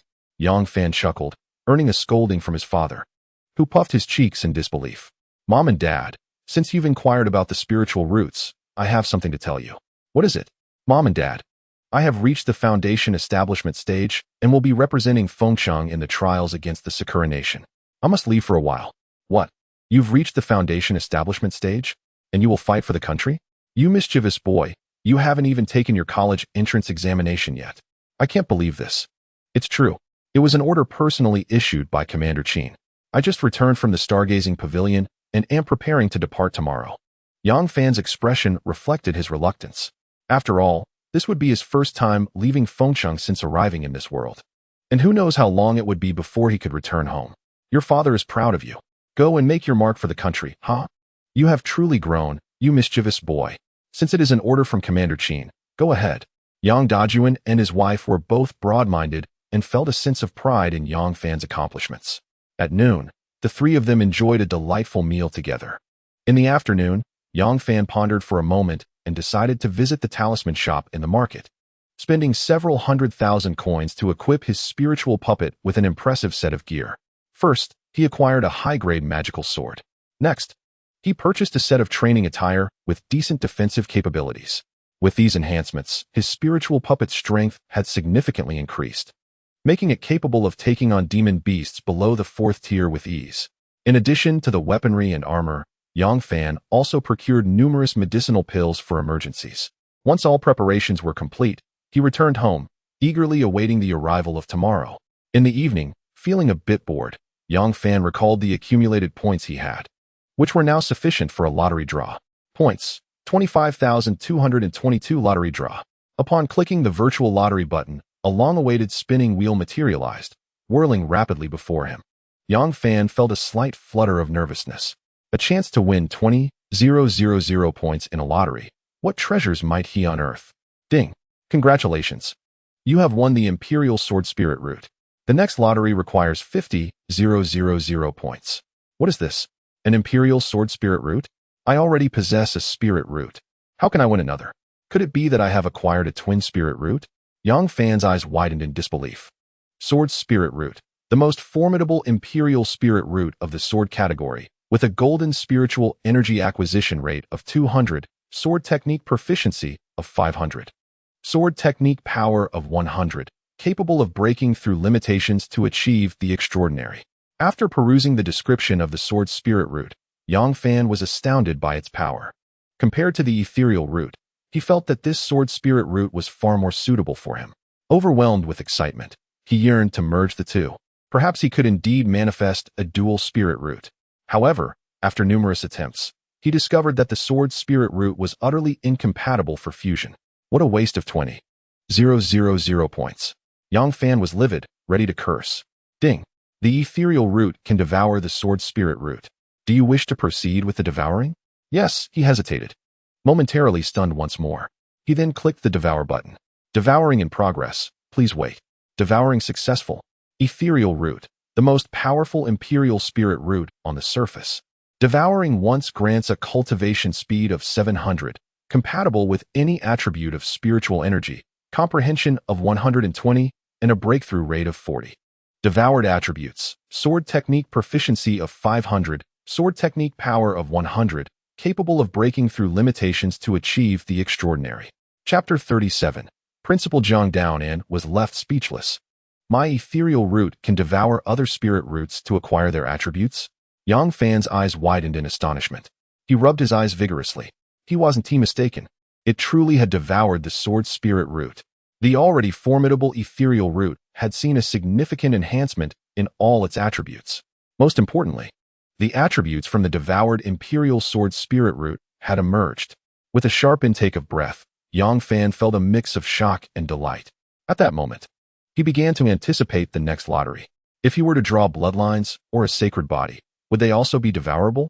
If he could continuously stack these devouring abilities, he would indeed become invincible. Suddenly, a new message appeared in the class group chat. Xiaolei, everyone, big news. The annual trial between the cultivators of Huaxia and Sakura is about to commence. So what if it's starting? What does it have to do with us? That event is for those in the foundation establishment stage. Moreover, our Fengcheng is in a remote location, and there are scarcely any foundation establishment cultivators within the city. Every year, we end up at the bottom of the rankings. A group of students was puzzled, thinking it was a significant matter, only to realize it was merely the annual trial with the cultivators from Sakura Nation, participating every year, only to end up last. It's utterly pointless. You understand nothing. This year is different. Different? What is so different? Pray, enlighten me. According to rumors, this year in Fengcheng, 2 high school seniors will participate in the trials. What? 2 high school seniors are participating? How is that possible? Zhang Ting and Zhao Lei, I refuse to believe it. It is simply inconceivable. Participation in the trials requires a foundational cultivation level. How could high school seniors reach that stage? The teacher previously stated that those at the late stage of body refinement could qualify for key institutions, while those at the early stage of Qi training could apply to Tsinghua and Beida. Who could aspire to the foundational level? The skies? The group erupted. A cacophony of astonishment and debate ensued. No one believed that high school students could awaken their spiritual roots and, within a mere month, transcend to the foundational level. This is undoubtedly an international joke. Yang Fan was equally astonished upon reading the messages in the group. Besides him, there were other high school seniors participating in the trials? Who could they be? Zhao Lei, who did you hear this from? Who are those 2 high school seniors? Unable to contain his curiosity, Yang Fan sent a message inquiring. According to the intelligence I've gathered, one is the prodigious girl Han Bing from Rodong High School. Hiss! Han Bing has reached the foundational level. How can that be? My heavens, there are still over 70 days until the college entrance examination. This is utterly demoralizing. If this is true, what level will she attain in 70 days? The Golden Core stage? Or perhaps the Nascent Soul stage? Goodness gracious! Students at the Golden Core or Nascent Soul stage participating in college entrance examinations. Is there no regard for our existence? The chatter in the group grew louder, as everyone felt their pride severely wounded. And the other one? You mentioned there were 2 high school seniors, right? Who is the other? I don't know. You don't know? This matter was disclosed by my father while he was tipsy last night. When I pressed him for details, he scolded me and insisted it was a secret. Zhao Lei explained awkwardly to the crowd. Upon hearing this, the group erupted once more. The conversation swiftly shifted from Han Bing to the other extraordinary talent. Do you think this other prodigy could be from our school? Impossible. Though he is a remarkable talent at our institution, he cannot compare to Han Bing from Rodong High School. I suspect it might actually be another prodigy from Rodong, the unparalleled sword spirit, Zhang Yong. It cannot be him. I overheard my father drunkenly mumbling that this second prodigy was personally granted a spot by Chief Qin. Despite being a remarkable talent, Zhang Yong has always been overshadowed by Han Bing. How could he be worthy of such a privilege? Yang Fan, having reached this point, lost all desire to continue reading. It appears that this second individual is not him. It seems he is not alone in this endeavor. A familiar face accompanies him. Closing the group, he went to sleep. The following morning, Yang Fan bid farewell to his parents. Subsequently, he donned a mask from his storage ring and set off to gather. Upon arriving at the departure point, all the participants had gathered. Fengcheng had a total of 50 slots available. At the forefront of the crowd, led by Qin Baihe, a group of prominent figures from Fengcheng came to personally see them off. After all, this trial not only concerned the honor and disgrace of Huaxia, but was also of paramount importance to Fengcheng itself. Han Bing turned around and, upon spotting the masked Yang Fan approaching from a distance, was taken aback with disbelief. He had actually reached the foundation establishment stage? It seemed he had underestimated him. Behind the esteemed figures, the principals of various high schools were also present. When Jiang Daonan, the principal of Mengshi High School, suddenly caught sight of Yang Fan among the crowd, he was momentarily dumbfounded. This young man had only recently been at the Qi refinement stage. How had he advanced to foundation establishment in the blink of an eye? Moreover, Jiang Daonan was entirely unaware that Yang Fan was participating in the trial against Sakura Nation. Raising his hand, he vigorously rubbed his eyes. After confirming several times, he realized he had not made a mistake. The masked youth was indeed their school's prodigy, Yang Fan. Subsequently, Jiang Daonan, still in disbelief, discreetly took out his phone to snap a picture and sought confirmation from Yang Fan's homeroom teacher, Zhang Dongliang. So far, only 3 individuals at Mengshi High School were truly aware of Yang Fan's identity: himself, Zhang Dongliang, and Yang Fan's classmate, Wang Dazhuang. After a while, Zhang Dongliang replied, his excitement surpassing even that of Principal Jiang. My goodness, Principal, is this really our classmate Yang Fan? I took a picture to confirm with you. Yet you're the one asking me. Jiang Daonan nearly cursed in frustration. Principal, Please hold on. I'll ask our classmate Dazhuang. He is a good friend of Yang Fan's and will surely recognize him. Thus, the homeroom teacher, Zhang Dongliang, sought out Wang Dazhuang. Moments later, Zhang Dongliang responded. Finally, the three of them confirmed that the masked individual was indeed their school's remarkable prodigy, Yang Fan. Old Jiang, are you still in shock? Our school's top prodigy, Han Bing, has successfully reached foundation establishment and is participating in the trial against Sakura Nation to bring glory to our country. Meanwhile, look at your school's underachievers who are still struggling in the great hunting grounds to break through to the body refinement stage. Haha, Zhou Haitao, the principal of the neighboring Ruidong High School, beamed with pride and arrogance. Indeed, your school is the strongest. Jiang Daonan's expression stiffened as he forced a smile in agreement. Internally, he felt no anger at Zhou Haitao's smug demeanor. Your school may have the prodigy Han Bing, but does that mean ours lacks talent? Yang Fan is no less remarkable than your school's top prodigy. Strength will be proven when the college entrance examinations arrive. At that time, I shall see if you still have the audacity to smile. Chapter 38. The Trial of 5,000 Participants Class 3-7 Group Chat. Wang Dazhuang. Attention everyone. Breaking news. In Fengcheng, another student from the senior year, a prodigy of our Mengshi High School, stirred excitement among his peers. Wang Dazhuang, with his boisterous demeanor, rushed into the class group after viewing a photo from their teacher, exuberantly exclaiming, "What? A prodigy from our school? Is this for real? This cannot be false. I believe what Fat Brother says. Amazing. This year, we at Mengshi High School are determined to compete fiercely with Rudong High School." The group erupted in a cacophony of astonished cheers, with Wang Dazhuang displaying the most fervor. Last night, while the students speculated on who the other senior prodigy representing the nation could be, he briefly entertained the thought of it being Yang Fan. However, he soon dismissed it, reasoning that within a mere month, it was implausible for Yang Fan to have made such rapid progress, even if he had launched himself aboard a rocket. Little did he know, upon awakening, he was met with an unexpected revelation. Despite the embarrassment of having been proven wrong, he could not suppress his exhilaration. Meanwhile, at the helm, Qin Baihe delivered a succinct address. 50 foundational stage cultivators from Fengcheng prepared to embark on their journey. As they exited the city, their leader, the enchanting and alluring Yuji, issued each participant an electronic wristband. This wristband would serve as their most crucial tool for the trials ahead, providing updates on their tasks and information regarding military achievements upon defeating demonic beasts. Yuji, with her captivating charm, elaborated on the wristband's functions, her enticing lips moving in a mesmerizing rhythm. However, none dared to entertain any inappropriate thoughts, for she was a genuine powerhouse at the transformation stage.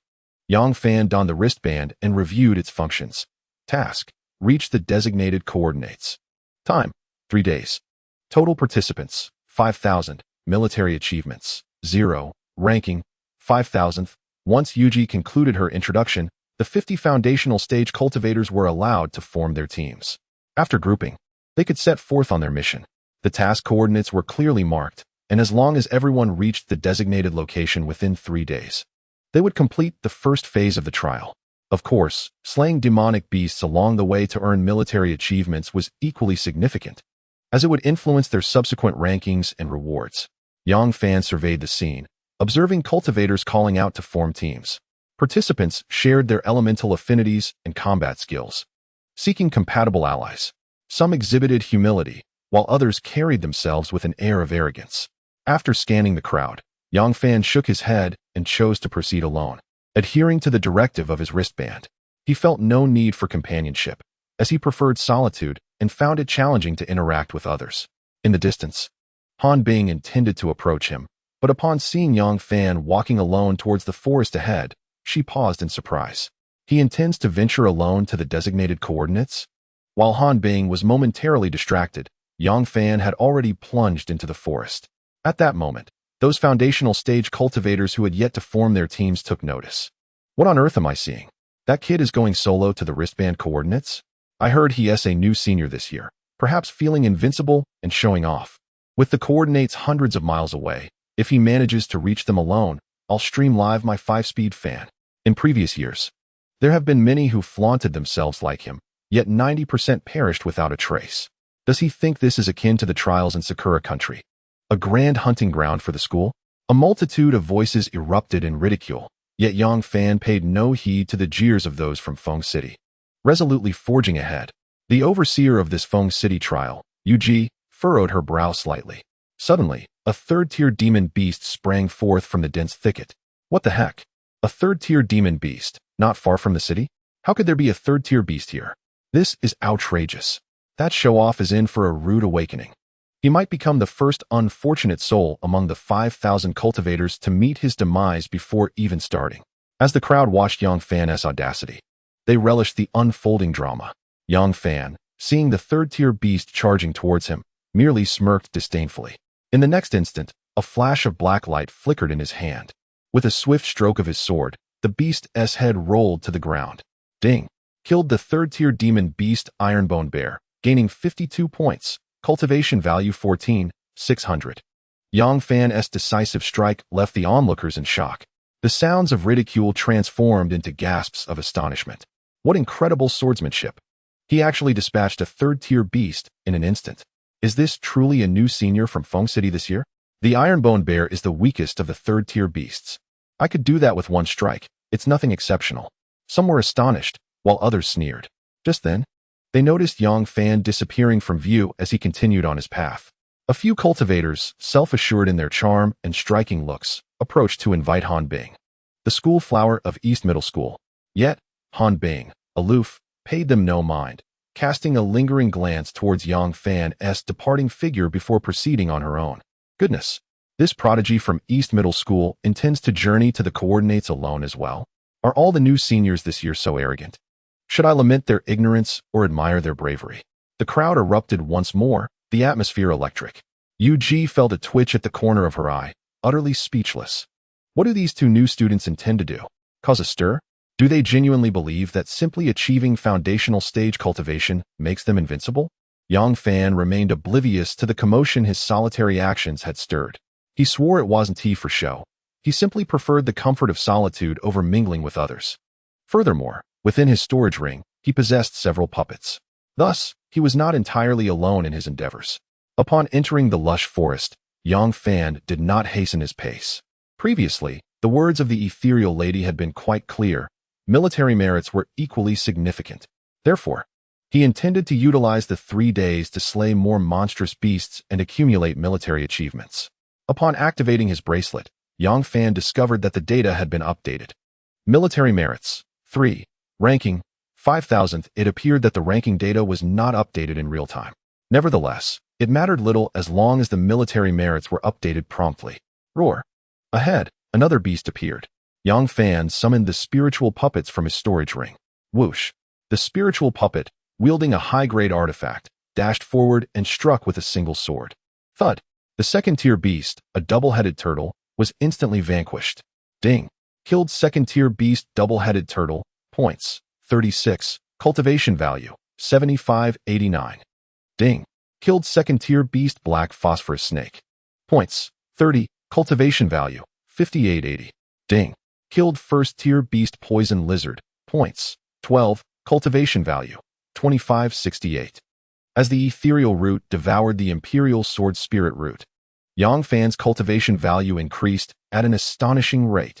Moreover, his swordsmanship became more formidable and powerful. The attribute section of the sword spirit root indicated that it could enable martial skills to transcend their limits and achieve the extraordinary. Yang Fan's mind stirred as he began to delve into this notion. Chapter 39. Aiming for the top 100 in military merits. Roar. Before Yang Fan could fully comprehend how to elevate his martial skill proficiency from perfection to the extraordinary, a series of tiger roars echoed through the forest. He looked up to find a beast of bovine proportions, its fur as dark as ink, the fourth-tier beast, the Netherworld Demon Tiger. Yang Fan recognized the type of beast and felt a surge of joy instead of fear. The heart of the Netherworld Demon Tiger was an essential and core material for crafting his spiritual puppets. Previously, he had asked his comrade to keep an eye out for materials to create spiritual puppets, and a considerable stockpile had been amassed. However, the heart of the Netherworld Demon Tiger was limited to the single one his friend had delivered last time. To encounter another today was truly serendipitous, a fortuitous find that required no effort. Bang! Yang Fan's spiritual puppet charged into battle, but upon collision, it was sent flying. The Netherworld Demon Tiger was a fourth-tier beast, renowned for its explosive power and speed. Yang Fan's spiritual puppet could manage third-tier beasts, but against a fourth-tier beast, it was utterly outmatched. In such encounters with higher-tier beasts, only he, the master, could take charge. Yang Fan drew forth his overlord heavy sword and surged forward to deliver the decisive blow. At that moment, Han Bing, who had been following closely behind into the forest, fortuitously passed by. Drawn by the tiger's roar, she too was captivated. Han Bing looked up and saw a fourth-tier demon beast, the Netherworld Magic Tiger, charging towards Yang Fan. Her delicate face changing instantly. She was about to rush over to assist him. Boom! A loud explosion erupted from beneath Yang Fan's feet. His formidable strength astonishingly matched the power of the fourth-tier demon beast, the Netherworld Magic Tiger. Moreover, his unpredictable speed surpassed that of the tiger. This scene left Han Bing in utter shock. Her raised foot halted mid-air before gently lowering. This individual, compared to half a month ago, had improved in swordsmanship by more than tenfold. How had he accomplished such a feat? Roar! The Netherworld Magic Tiger bellowed ferociously, unleashing its full might. Yet, even in the face of Yang Fan's torrential onslaught with his heavy sword, it could do little more than defend itself. Boom! After an indeterminate length of time, the massive body of the Netherworld Magic Tiger collapsed to the ground, lifeless. Yang Fan took a moment to catch his breath, feeling a touch fatigued. The Netherworld Magic Tiger was indeed a formidable fourth-tier demon beast. Though not a mutated variant, its combat prowess was on par with those of the mutated fourth-tier beasts. At that moment, Yang Fan spotted Han Bing standing in the distance and greeted her, remarking on how long it had been. Han Bing, however, ignored his greeting, maintaining an air of aloofness. Subsequently, she averted her gaze from Yang Fan and walked straight ahead. Yang Fan felt speechless, muttering to himself that there was no need for such coldness. He refrained from pursuing her attention, as that was not his style. His gaze fell upon the lifeless body of the Netherworld Magic Tiger, excitement surging within him as he prepared to collect its heart. With this heart, he could potentially create another spiritual puppet. Continuing on his journey, the forest loomed large and dense. Fortunately, the electronic wristband provided coordinate tracking. Deviation from the path would trigger alerts, preventing him from getting lost. As he progressed, the spiritual puppet took the lead, slaying the demon beasts that crossed their path. The levels of these beasts were relatively low, mostly first and second tier, with third tier being a rare encounter. As for fourth-tier demon beasts, Yang Fan had only encountered the earlier Netherworld Magic Tiger during his travels. At noon, Yang Fan's wristband vibrated with a series of notifications. His expression froze in confusion. He then looked down to check. Task: reach the designated coordinate location. Time: 3 days. Total participants: 49, 985. 000. Military merit: 101. Ranking: 985th. It turned out the electronic wristband's leaderboard had been updated. Yang Fan's ranking had surged from an initial 5,000 to 985. 985? Why not 211? It seemed that every participant in this trial was exceptionally skilled. In this trial with Sakura Country, both Huaxia and Sakura Country had each sent forth 500 foundational period cultivators. Regarding the total number of participants, why has it dwindled to merely 998? Yang Fan surmised that it was likely due to sheer misfortune, encountering formidable demon beasts that led to their untimely demise. This trial had only just commenced, yet 2 individuals had already perished. One could only wonder how many more cultivators would fall as the ordeal progressed. He needed to hasten the crafting of spiritual puppets to enhance his strength. With this thought in mind, Yang Fan sought a relatively safe location to rest, assigning the responsibility of vigilance to his profound-grade auxiliary puppet. He then procured materials for puppet crafting and commenced the creation of a spiritual puppet. Meanwhile, Yuji, the formidable deity stage cultivator, had arrived at the designated coordinates. Alongside her, several other powerful individuals from the Sakura Nation were present, including the equally renowned deity stage cultivator, Kojiro. As the clock struck 12, the system updated the military merit rankings. Yuji accessed the overall leaderboard, which was exclusively viewable by the responsible parties. Cultivators like Yang Fan were denied access. The rankings were as follows: 1. Asakawa Chinyu, Sakura Nation 2. Yamano Juzan, Sakura Nation 3. Zhao Wuji, Huaxia Nation 4. Songbei Muichi, Sakura Nation, 5. Zhao Ruoyuo, Huaxia Nation. The top 10 military merit rankings revealed that the Sakura Nation claimed 7 spots, leaving only a meager 3 for Huaxia. The disparity was stark. Yuji also took a moment to check the rankings of newcomers Yang Fan and Han Bing. 221st, Han Bing, Huaxia Nation, 985th, Yang Fan, Huaxia Nation. Han Bing's performance was commendable, while Yang Fan's could only be described as mediocre. Oh dear. It appears that Huaxia shall face a dismal defeat in this year's trial. Ha ha ha. Kojiro leered at Yuji, his gaze shamelessly lingering on her impressive figure. His words dripping with provocation. Humph. This is merely the beginning. The outcome remains uncertain. Yuji replied with a cold smile, though a flicker of concern gnawed at her heart. Foundation stage cultivators were the bedrock of a nation.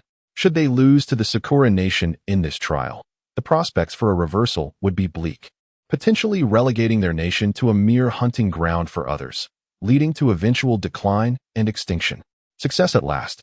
As Yang Fan completed the final step in crafting the spiritual puppet, a brand new entity emerged before him. Ha ha ha.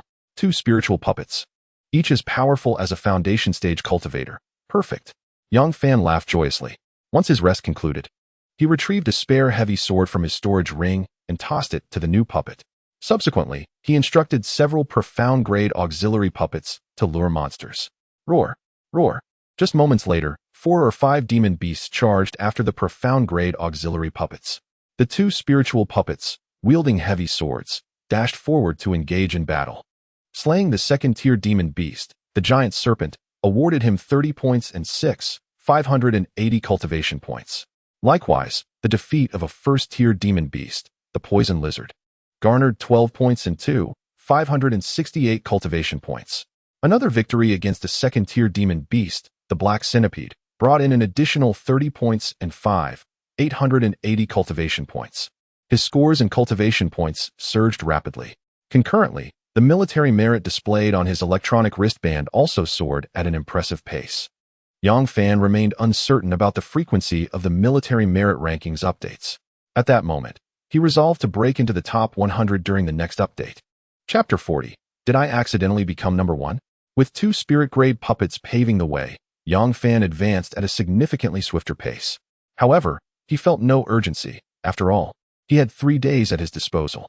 As long as he reached the wristband's designated coordinates within that time frame, he would be satisfied.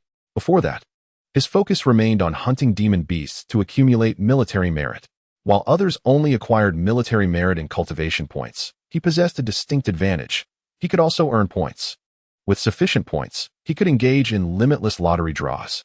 In the afternoon, during a brief respite, Yang Fan crafted several auxiliary puppets of the profound grade.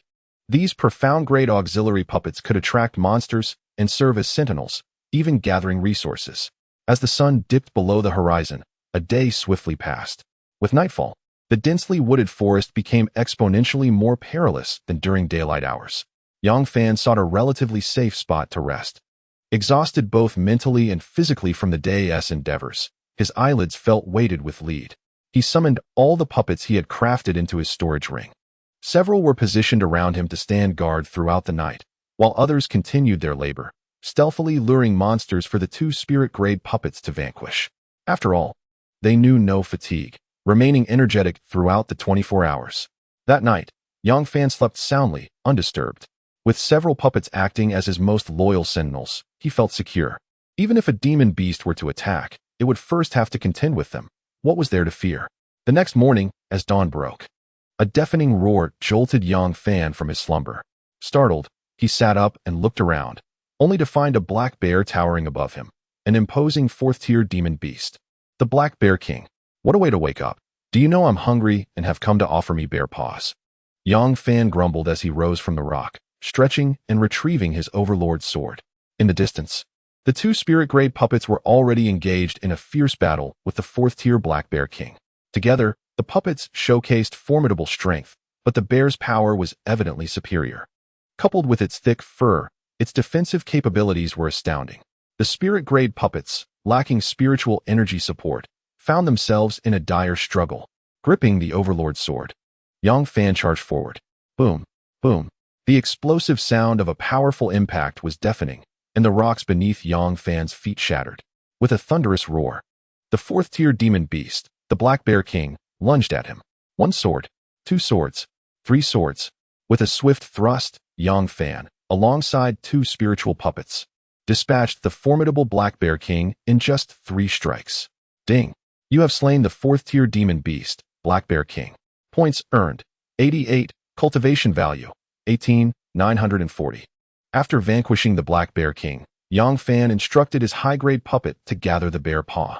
Although one could enter a fasting state after reaching the foundation establishment stage and could survive days without food, Yang Fan had always relied on 3 hearty meals a day. Abruptly abstaining from food felt quite uncomfortable. Moreover, roasted bear paw was a rare delicacy that he simply had to savor. He lit a fire and commenced roasting the bear paw. While tending to the meat, he also reminded the puppets to continue their labor, for he had set a modest goal to rank among the top 100 in military achievements. Who could say how much merit was required to secure the 100th position? Thus, he needed to accumulate as much as possible. After enjoying his breakfast of bear paw, Yang Fan, accompanied by 7 or 8 puppets, pressed onward. They ambled along, slaying the demon beasts drawn by the high-grade puppets. Before long, the morning slipped away and noon approached. It seemed the military rankings updated once a day. Yang Fan commanded all high-grade puppets to attract more monsters for a final surge. Meanwhile, at the designated assembly point, Crescent Valley, many prominent figures from 2 nations had gathered. They were quite anxious, awaiting the update of the military rankings. Yesterday, only 3 from their nation, Huaxia, had made it into the top 10. What about today? They feared all might tumble out of the top 10, becoming a laughingstock in the eyes of the Cherry Blossom Nation's cultivators. Yuki, the 50 foundation establishment cultivators you selected from Fengcheng are underwhelming. Not a single one made it into the top 100, huh? The relationship between Kojiro and Yuki was far from amicable. As the countdown to the military rankings update dwindled to mere minutes, Kojiro resumed his snide remarks towards Yuki, exuding confidence as if the top spot was already guaranteed for their Cherry Blossom Nation. Humph. Kojiro, don't speak too soon. Perhaps today the top rank will be claimed by one of our Huaxia cultivators, Yuki retorted coldly. Uft. The top rank will shift to you, Huaxia. Kojiro chuckled. If your cultivators manage to land in the top 3 today, I'll wash my hair upside down.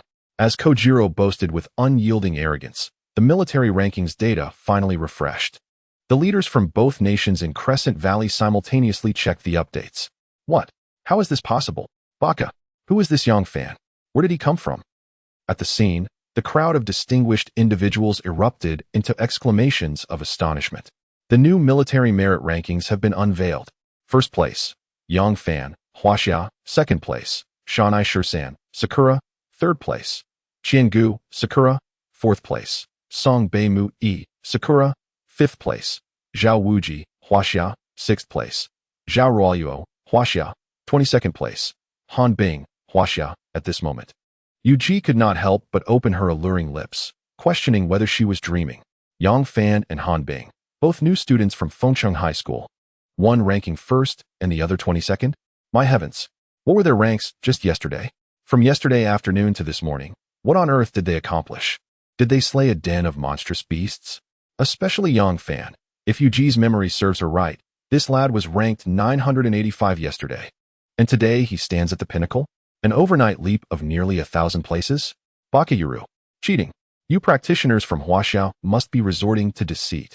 Xiao Cie, unable to muster a smile, roared in frustration, his expression contorted with rage, embodying the essence of someone who cannot bear to lose.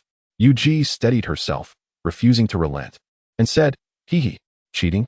This bracelet is specially designed. No one has the authority to alter the data.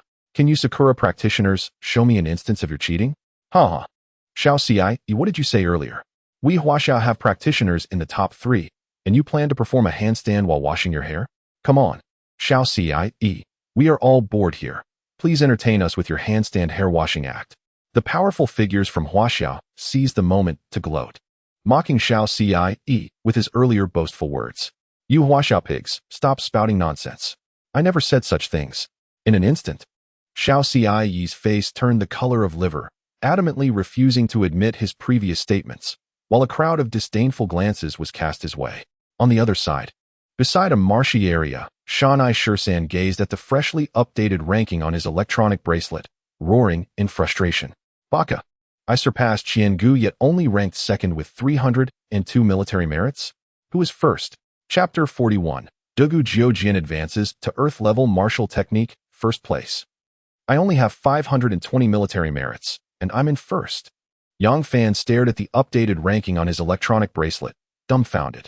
Military merits, 520, rank, first. Yang Fan lifted his hand and rubbed his eyes vigorously. He was indeed not mistaken. He had truly become the first. With 5,000 Foundation establishment practitioners from Huaxia and Sakura participating in this trial, breaking through the ranks to secure the first position was no small feat, however. Yang Fan surmised that his ascent to first place was likely a stroke of luck, perhaps only a few military merits above the second place. Luck played a significant role. Therefore, he resolved to continue striving, hoping that when the military merits were updated tomorrow, he would not fall out of the top 10. Contemplating this, Yang Fan once again summoned the exquisite puppets to lure the monsters, and alongside 2 spirit-grade puppets, they wreaked havoc upon their foes. As the afternoon wore on, Yang Fan drew ever closer to the meeting point. Suddenly, a haunting howl echoed through the air. A pack of wolves? Yang Fan's expression shifted in surprise, prompting him to investigate the commotion. Minutes later, he arrived at the area where the wolves were prowling. From a distance, he spotted the pack encircling and attacking a lone cultivator.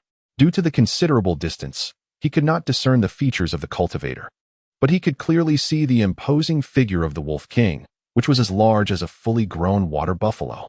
A 5th-tier demonic beast, the 2-headed demon Wolf King.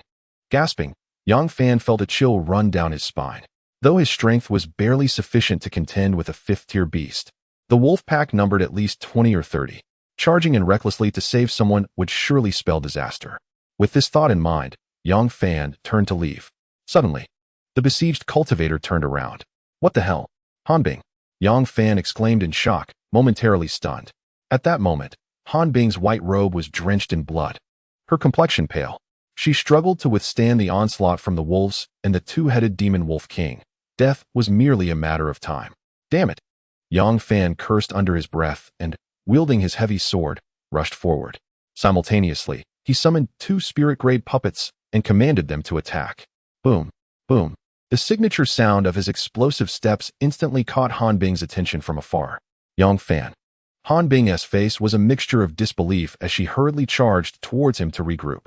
At that moment, Yang Fan's 2 spirit-grade puppets charged through the wolf pack, swiftly reaching Hanbing's side to ensure her safety. Meanwhile, Yang Fan himself propelled towards the fearsome 2-headed demon Wolf King. Be careful, that is a 5th-tier demonic beast. Hanbing shouted, her voice filled with alarm. With a resounding clash, Yang Fan struck the massive 2-headed demon Wolf King with his sword, forcing it back 3 or 4 steps. Hanbing's voice fell silent, her eyes widening in astonishment and terror. He actually repelled the 5th-tier 2-headed demon Wolf King in a single blow?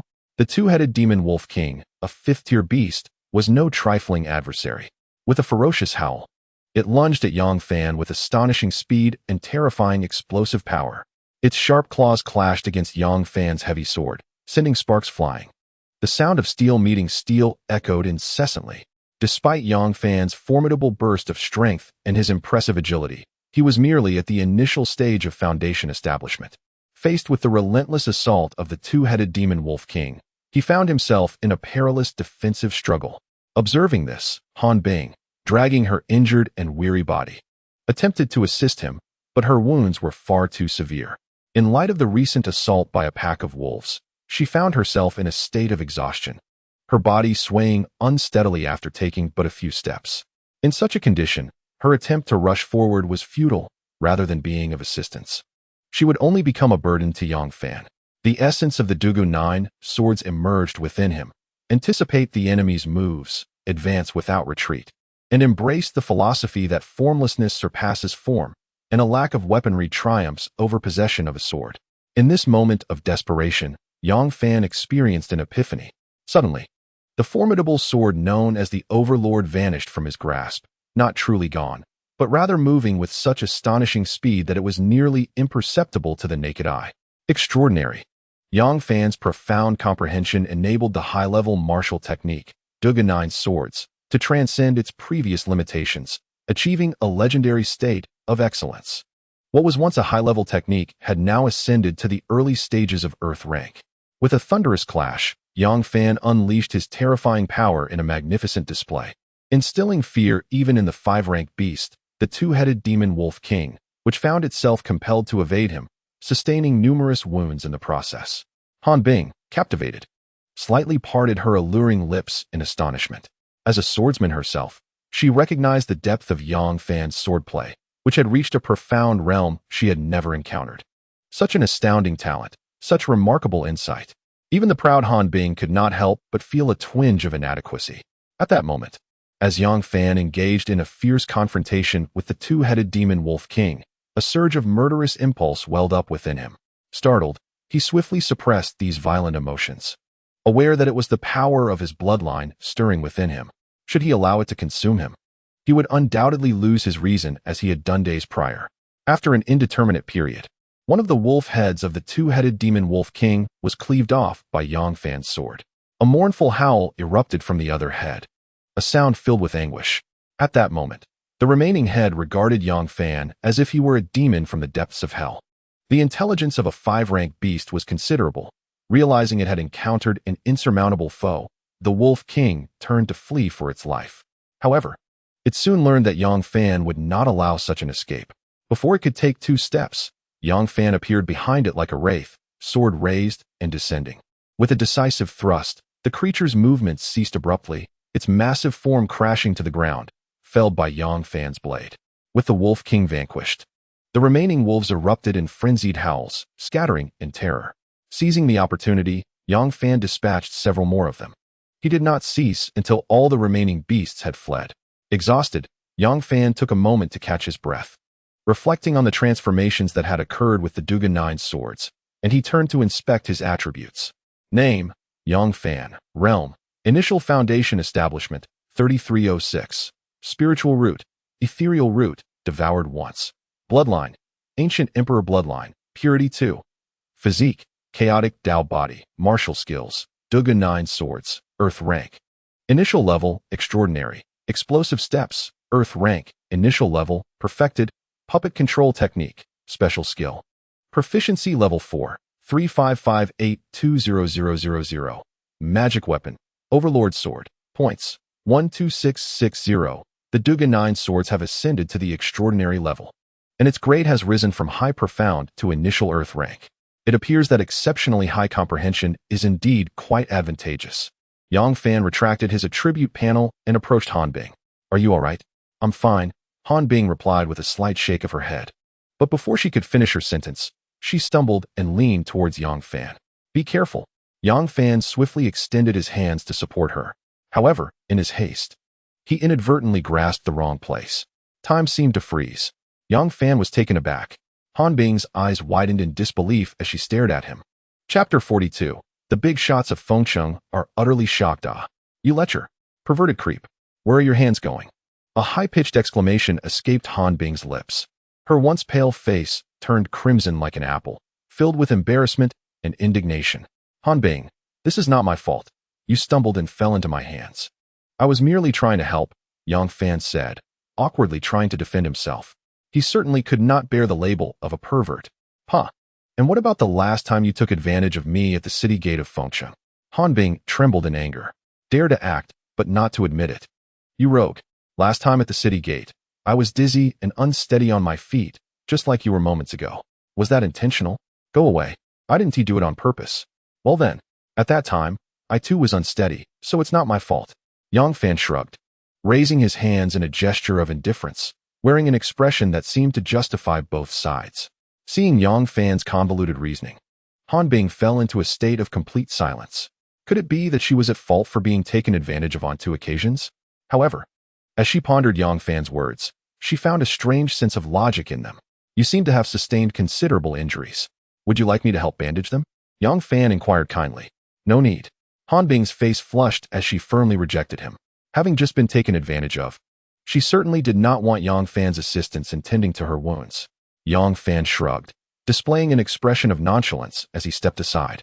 Shortly after, Han Bing moved behind a large tree to attend to her injuries. Several minutes later, a voice called out, "Yang Fan, could you come help me? There are some wounds I cannot reach." Upon careful listening, there was a hint of bashfulness and tremor in Han Bing's voice. At Jiangdong High School, she had always maintained an air of aloofness. Throughout her day, she seldom uttered a word to any male. However, today, not only was she taken advantage of, but she also audaciously requested this fellow to assist her in tending to her wounds. Han Bing felt as though she were on the brink of madness. Yang Fan's expression stiffened as he approached to lend a hand. At that moment, Han Bing's attire was partially revealing, exposing a captivating shoulder, stirring boundless fantasies within him. He initially intended to admire her beauty, but under Han Bing's piercing gaze, he swiftly redirected his focus to the task at hand. "Why are your hands trembling?" he inquired. "Nervous," Yang Fan awkwardly replied, carefully tending to Han Bing's injury. Perhaps due to the pain, beads of perspiration emerged on her delicate skin, making her already alluring complexion even more enchanting. Yang Fan stole a glance and found his breath constricted, hastily averting his eyes. The atmosphere grew increasingly awkward. At that moment, Han Bing noticed Yang Fan's two spirit puppets still engaged in slaying demonic beasts and broke the tension by asking, "How many military merits do you have? What rank are you?" "Not much, just over 600, currently in first place," Yang Fan casually responded. "What? 6,600 military merits?" Han Bing's eyes widened in astonishment, staring at him as though he were a monster. "Indeed, at noon I had 520, and now I've just reached 600, Yang Fan explained, showing her the information on his wristband when he sensed her disbelief. After reading it, Han Bing fell into a state of shock. After a moment, she managed to utter, "Monster! Hey, why are you insulting me?" Yang Fan grumbled in discontent. By this point, Yang Fan had finished bandaging Han Bing's wound and was resting on a nearby rock. "Thank you for earlier," Han Bing said, her gaze fixed on him, expressing her gratitude. Initially, she had thought today would end in misfortune, but was touched that Yang Fan had risked his safety to save her life. It would be disingenuous to claim she was not moved. "No need for thanks. We are friends, after all. It's no big deal," Yang Fan replied, shaking his head. "By the way, how many military merits do you have?" "Me? Yes. I have just over 200, she answered. "What? Just over 200? How can that be so little?" Yang Fan exclaimed, his eyes nearly bulging in disbelief. He had 600 military merits, while Han Bing barely had 200. A threefold disparity? It seemed implausible. "Do you think everyone is as extraordinary as you? I had 170 military merits before and was ranked 22nd. Based on my estimation, the second-ranked person probably has around 300. Yet here you are, accumulating 520 in a single day. It seems without a doubt that you are the strongest dark horse in this year's trial against Sakura Country." Han Bing rolled her eyes at Yang Fan, exasperated. Is this current batch of foundation stage cultivators truly this lacking? I find it hard to believe. Awakening from a stupor, Yang Fan struggled to accept that everyone else possessed such meager military merits. How could this be? At this moment, a distant profound puppet attracted a horde of demonic beasts. Two spirit puppets, without needing any command from Yang Fan, brandished their swords and charged forth. In mere moments, these beasts were vanquished. Han Bing widened her eyes, slightly parting her enticing lips. "Is this how you slay demonic beasts to earn military merit?" "Indeed, last night, fearing my military merit would be too low and bring shame to Feng City, I had these laborers slay beasts throughout the night," Yang Fan replied with a nod. Han Bing felt a surge of isolation. At this moment, she finally comprehended why Yang Fan preferred solitude over forming teams with others. It turned out he had a cadre of subordinates assisting him. How absurd. Han Bing felt a pang of frustration in her chest. At that instant, another profound puppet attracted yet another wave of demonic beasts. Yang Fan turned to the now withdrawn Han Bing and said, "You have so little military merit. These beasts are yours. For me?" Han Bing's eyes widened in disbelief. "What kind of expression is that? Are you so moved that you might fall in love with me?" Yang Fan couldn't help but tease. Whoosh. Before he could finish his jest, a sword whizzed past his head, barely missing it. "Goodness. It was merely a joke. How could you take it so seriously?" Yang Fan exclaimed, startled, with cold sweat trickling down his back. "Women, indeed, are perilous creatures. You scoundrel.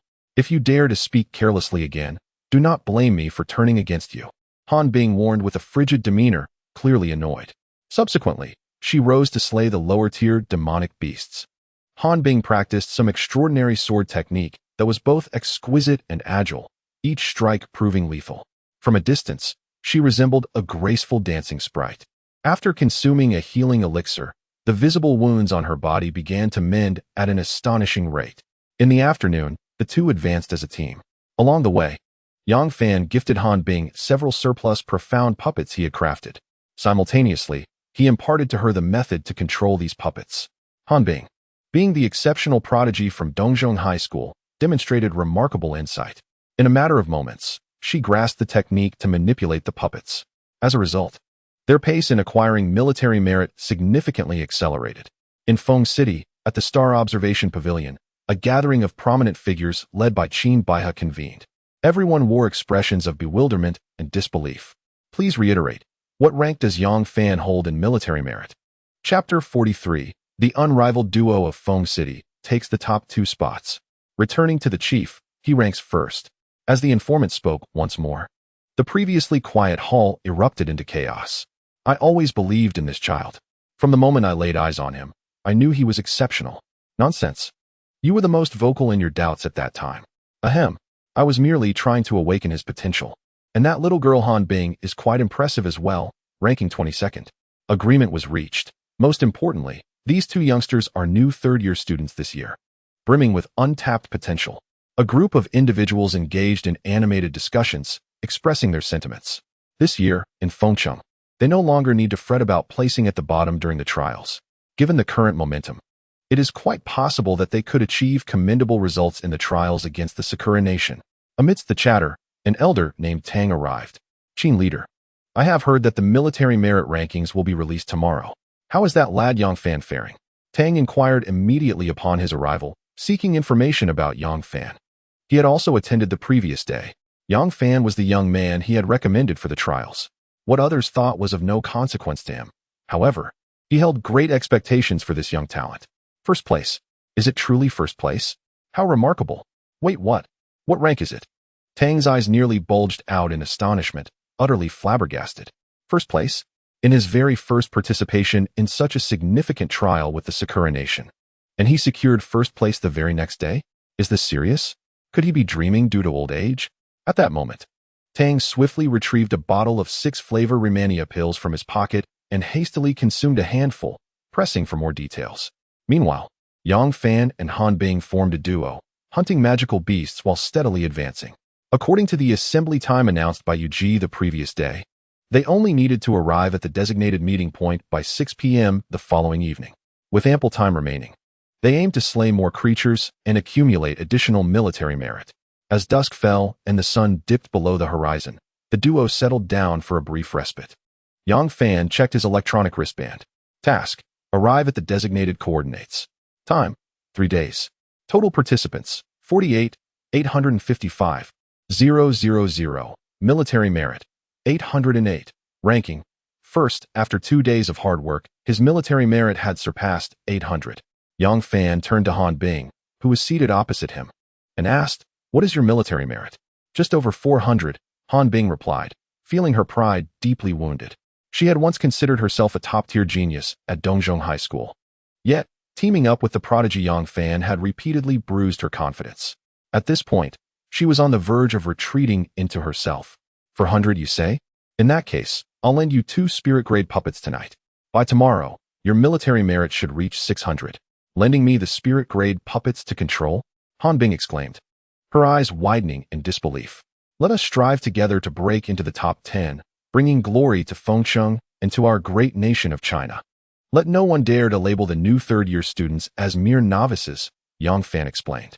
Han Bing's gaze flickered for a moment before she softly responded, all right. Subsequently, Yang Fan began to teach Han Bing the incantations required to operate the spirit-grade puppets. The various grades of puppets, such as mortal grade, mysterious grade, and spirit grade, each required distinct commands to control them effectively. In brief, the more formidable the puppet, the more intricate the incantation required to manipulate it. Nevertheless, with Han Bing's exceptional intellect, her efficiency in learning was remarkable, mastering the technique in less than half an hour. Subsequently, she endeavored to control 2 puppets to hunt demonic beasts and earn military merit. She succeeded. Han Bing felt a surge of excitement, though she concealed it. The following dawn, Yang Fan awoke with a yawn, and Han Bing returned the puppets. At this moment, their military merit stood at 800 for one and 600 for the other. According to Yang Fan's estimation, with such high military merits, they were poised to secure a place among the top 10. Meanwhile, amidst a thicket, several practitioners from the Sakura nation gathered to rest. Damn it, I only slept 3 hours last night. After a night of relentless battle, my military merit has reached 488. Today, first place is a certainty. One exclaimed, I have 452, which should ensure me the second position. Those Chinese pigs think they can surpass us and claim the top spot. Dream on. Another added, I have 417. Barring any unforeseen circumstances, the top 3 will undoubtedly belong to our Sakura nation. It must be said, without the aid of puppets to attract the demonic beasts. They relied on their own experience to hunt, battling tirelessly for 2 days and achieving a military merit of 400, distinguishing themselves among the 5,000 practitioners. They were indeed among the elite of the foundational stage practitioners. Yet, unfortunately for them, they encountered Yang Fan, destined to bring them misfortune. At Crescent Moon Valley, the assembly point, more and more prominent practitioners from the two nations gathered. At this time, Yuji felt a significant sense of anxiety. Yesterday, Yang Fan, a mere high school dropout, suddenly erupted into prominence, rising from obscurity to claim the top spot in military merit. She was taken aback, having hardly slept the previous night, consumed by excitement and insomnia. This morning, she was waiting with bated breath for the update on the military rankings. Although they could see the rankings, they could not accurately discern the military merit of each participant in the trial. Thus, Yuji was unaware of the staggering gap in military merit between Yang Fan, the first place, and the second place. Damn it, Yuji, do you dare to make a bet? Little Ji Ichiro, having had a good night's sleep, was in high spirits, having already forgotten the humiliation of yesterday and deliberately provoking her. What bet? Yuji shot back. Let us wager whether any of your Chinese practitioners can make it into the top 3 today. And the stakes? Yuji smiled. If you lose, you must perform a striptease in front of everyone. If I lose, I will bark like a dog. Yuji's expression stiffened, her face turning a deep shade of anger. Yes, absolutely splendid, I agree. Others echoed. Yuji, do you dare to accept the bet? I can see from your expression that you are too afraid. They taunted. A chorus of laughter erupted among the practitioners from the Sakura nation, while the practitioners from the Huaxiao side were equally defiant, ready to retaliate. All right, it is merely a spirited dance, I wager with you. Yuki took a deep breath, gritting her teeth in agreement. After all, it was merely a matter of securing a position among the top 3, not necessarily claiming the foremost rank. With so many foundational cultivators in Huaxiao, it is improbable that none would secure a place in the top 3, right? That lad Yang Fan was the frontrunner just yesterday. Even if his ranking were to slip slightly, it is highly likely he could still maintain a position within the top 3. Heaven, grant us victory. As time ticked away, the moment finally arrived at noon. The military rankings were updated once more. Numerous esteemed cultivators from both nations in Crescent Moon Valley eagerly scrutinized the standings. What? He has maintained his first position? Who is this Han Bing? She was absent from the top 20 yesterday, and yet ranked second today? The crowd was left dumbfounded. Particularly, Kojiro's confident smile froze instantly. He raised his hand, vigorously rubbing his eyes, doubting his vision. Chapter 44. Are the cultivators of Huaxia cheating? Bakayuru, you Huaxia cultivators are cheating. You must be using some underhanded tactics. How could your military achievements surpass our Cherry Blossom Nation's prodigies for 2 consecutive days? I refuse to believe it. Kojiro bellowed, unable to accept reality. Yuki was likewise stunned. Initially, she had merely hoped that Yang Fan would remain within the top 3, and she would have been grateful for that. Yet, Yang Fan continued to hold the first position. Not only that, but this young girl Han Bing's military achievements surged, surpassing the talents of the Cherry Blossom Nation to claim the second spot. My heavens, these 2 youngsters are newcomers this year. They have yet to graduate from high school, and they haven't even taken their college entrance examination. Is this not excessive? Nevertheless, this did not diminish the satisfaction of striking Kojiro's pride. He fancied she would perform a striptease dance. How naive. Kojiro, you must accept your wager and fulfill your promise, or I shall not hesitate to take action. Yuki wore a cold smile, an aura of icy resolve emanating from her as she locked her gaze on Kojiro. At this moment, Yuki was resolute. If Kojiro dared to renege today, she would not let it slide. Meanwhile, in the heart of the forest, Yang Fan gazed at the first position displayed on his wristband. Then at Han Bing's second-place rank, utterly bewildered. Is the quality of foundational cultivators from both nations this poor this year? Yang Fan suddenly exclaimed, walking beside him. Han Bing's expression stiffened, her face darkening. She shot him a fierce glare and retorted, "Do you think everyone is as abnormal as you?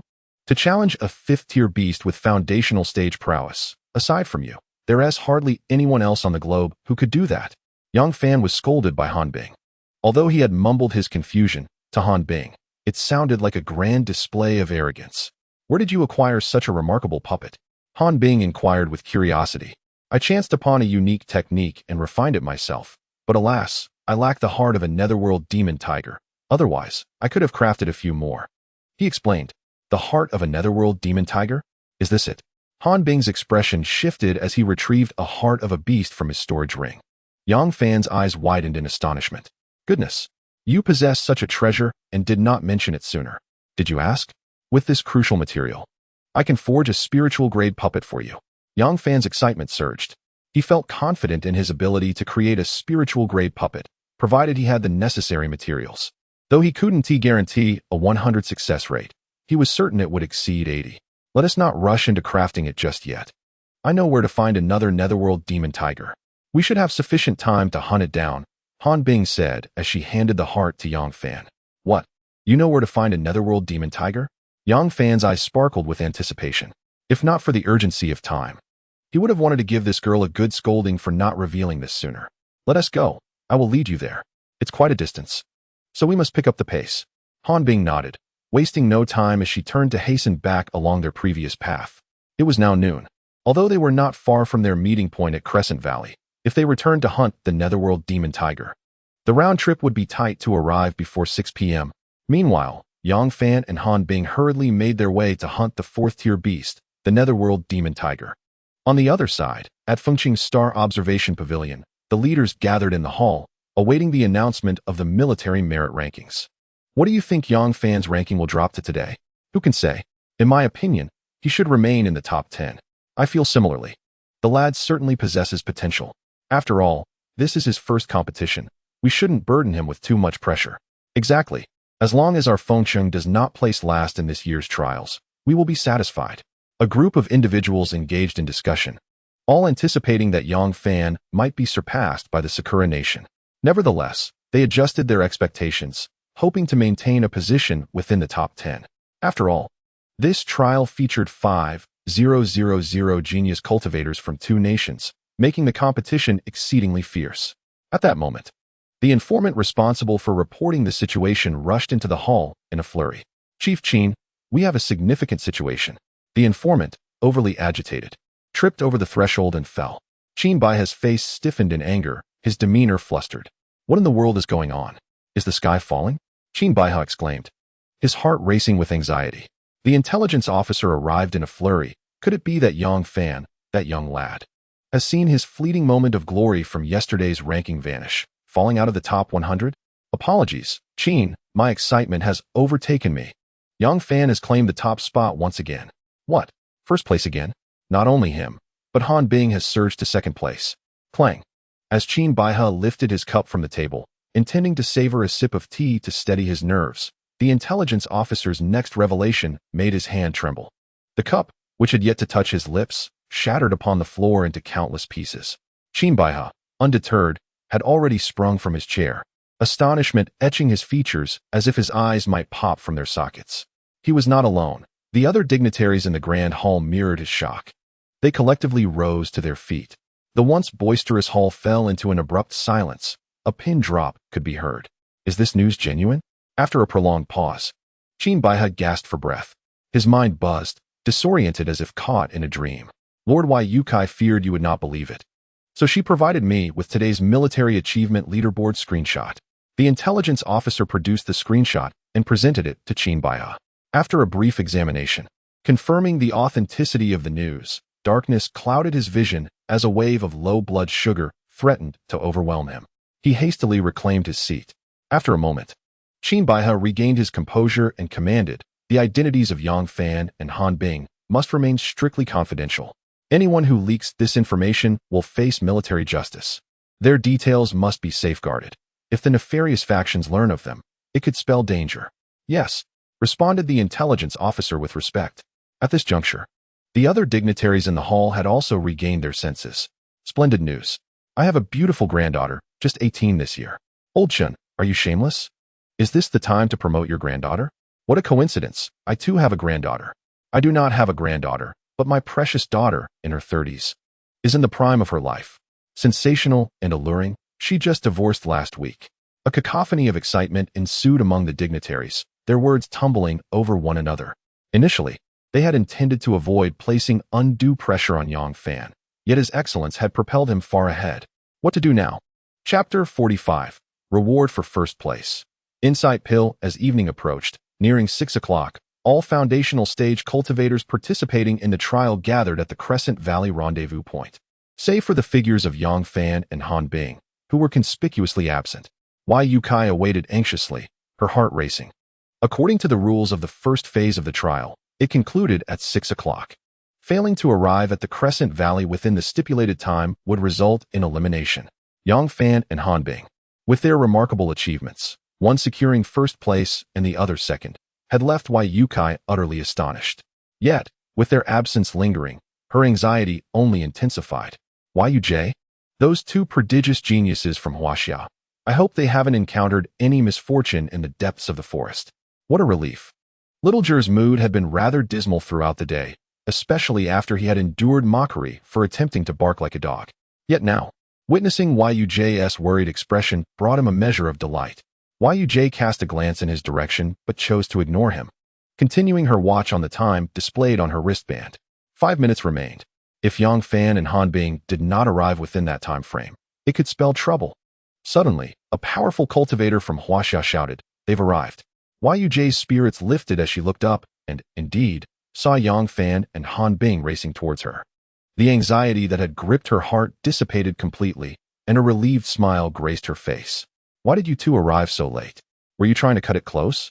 She approached them briskly, her tone tinged with reproach. "You nearly scared me to death. If you had been eliminated for being late, I wouldn't know how to explain that to the leader in Fengcheng. Ahem. My apologies. YUDRN, we were held up with some matters," Yang Fan explained, his expression awkward. "Some matters?" Wei Yujie's expression stiffened. She glanced at Yang Fan, then shifted her gaze to Han Bing. Both of them were drenched in sweat and panting heavily. Instantly, a flush crept across her cheeks, and misunderstandings arose. What sort of matters could have rendered them so exhausted? Surely this was far too shameless. Moreover, they had chosen to arrive just as the first phase of the trial was concluding. Could they not have timed it better? Han Bing's face grew tense upon seeing the ambiguous smile on Wei Yujie's face. She understood her thoughts all too well. A slight blush appeared on her cheeks. An irritation bubbled within her. "What nonsense are you spouting, you rascal? How crude." "Ahem. YUDRN, please don't misconstrue our intentions. We merely went to slay a few demon beasts, nothing more," Yang Fan explained, his embarrassment evident. Wei Yujie and Han Bing stared at him wide-eyed. What was this? He was already rushing to explain before they had even asked anything. The wristband vibrated, signaling the official end of the first phase of the trial. Following this, rewards would be distributed based on rankings. To Yang Fan's surprise, there were indeed phase-specific rewards. As the first-place winner, he was awarded a wisdom pill. As the name implies, the wisdom pill enhances a cultivator's comprehension. Yang Fan received the reward with immense joy, carefully storing it away. "Why not consume it right now?" Han Bing asked, her face filled with confusion as she watched Yang Fan place the wisdom pill into his storage ring. "I have no need for it myself, but that little girl, Fair, is rather lacking in intelligence. I plan to wait until we return to Fengcheng to give it to her," Yang Fan explained, a hint of embarrassment crossing his features. His spiritual root, sacred body, and bloodline would significantly enhance his comprehension. Mastering any martial arts technique often seems as simple as a mere glance. The inside elixir he consumed was of little consequence. It would be better suited for that young lady, Li Fei. After all, Yang Fan had previously imparted the Dugan 9 swords to her, and it took her quite some time to grasp even the basics. "Oh," Han Bing responded, not pressing further. At that moment, Yu Ji approached with a graceful stride, the air around her infused with an enchanting fragrance, resembling a walking peach. Women indeed possess the power to sway kingdoms. It was then that Yang Fan truly comprehended the struggles faced by ancient emperors. Yang Fan, what is your military merit? Yu Ji inquired, her curiosity piqued. To have consecutively vanquished several prodigies from the Sakura nation over 2 days, securing the top position, was an extraordinary feat. The military merit leaderboard only displayed rankings, leaving her eager to know the exact figures. Well, it's not much, just over 900. Yang Fan remarked nonchalantly as he glanced at his wristband. What? 9,900? Yu Ji gasped in disbelief, realizing her outburst was too loud. She quickly lowered her barrier and covered her mouth. At that moment, she seriously questioned whether she had misheard. Indeed, it's 915, Yang Fan confirmed after a second glance. He then raised his arm to show Yu Ji his wristband. My heavens, are you a monster? Yu Ji was utterly flabbergasted upon seeing the military merit displayed on the wristband. Even with her composure from being at the divine transformation stage, she found herself momentarily at a loss. Initially, she had speculated that Yang Fan's military merit would only slightly surpass that of a few prodigies from the Sakura nation. Now, she realized it was not just a slight margin, but an astronomical difference. Without exaggeration, one could say that from this moment on, Yang Fan could afford to relax for an entire day. It was likely he would still hold the top rank in military merit tomorrow, or even the day after. Yu Ji, he truly is a monster. Han Bing interjected from her perch on a nearby stone. What do you mean? Yu Ji asked, her expression momentarily frozen in curiosity. Earlier, he even ceded a few hundred points of military merit to me. Otherwise, his merit would be even higher, Han Bing clarified, not intending to take credit for Yang Fan's accomplishments. Her statement held truth. It could be said that had Yang Fan not intervened to rescue her from the onslaught of the two-headed Wolf King, she might have faced dire consequences. Yang Fan not only saved her life, but also allowed her to claim most of the beasts they encountered along the way, enabling her military merit to surpass that of many prodigies from the Sakura nation, securing her a firm second place. What is your military merit? Yu Ji could not help but ask. I have 720. Well, what? Yu Ji gasped again, utterly bewildered. You two are freaks. At that moment, Yu Ji felt completely overwhelmed. The realization struck her. The formidable competition was none other than herself. After witnessing Yang Fan's military merit, it is merely the perception that Yang Fan, this peculiar individual, possesses a military merit that significantly surpasses that of his peers. Consequently, Han Bing, who ranks second, also exceeds others by several hundred points. My heavens! Let us eliminate her. What sort of prodigies have emerged from Feng City this year? The critical aspect is that they are merely freshmen in their final year of high school, yet they have not even participated in the college entrance examination. This is utterly outrageous. Baka, you, Yuki, and your companions should not be so smug. In the second phase of the trial tomorrow, you lot from Huaxia are destined to lose. In the distance, Kojiro once again provocatively flaunts his superiority. Yuki, confronted with Kojiro's derision, remains unperturbed, her expression oddly contemplative. Indeed, we are bound to lose. You will certainly reclaim the title of military merit champion. Yosh, that is a certainty, ha ha ha. Kojiro is anything but modest, boasting with laughter. Yet, in Yuki's eyes, his arrogance resembles a farcical spectacle, akin to a monkey performing on a circus stage, utterly ridiculous. And as for being first, you, the so-called geniuses from Sakura country, are merely trailing in Han Bing's wake, eating dust. It is an overestimation of your abilities. Tomorrow promises to be quite the spectacle. Chapter 46. The Fifth Order Demon Beast. Thunder Lizard. On the following morning, the participants' wristbands updated with new tasks. Yang Fan raised his wrist to check. Task: hunt the Fifth Order Demon Beasts, Abyssal Bone Dragon and Ten-Tailed Scorpion, in Crescent Valley. Time: 5 days. Total participants: 48, 055. 000. Military merit: 915. Ranking: first. No wonder the first phase of the trial required assembling in Crescent Valley. It turns out the second phase will also take place there.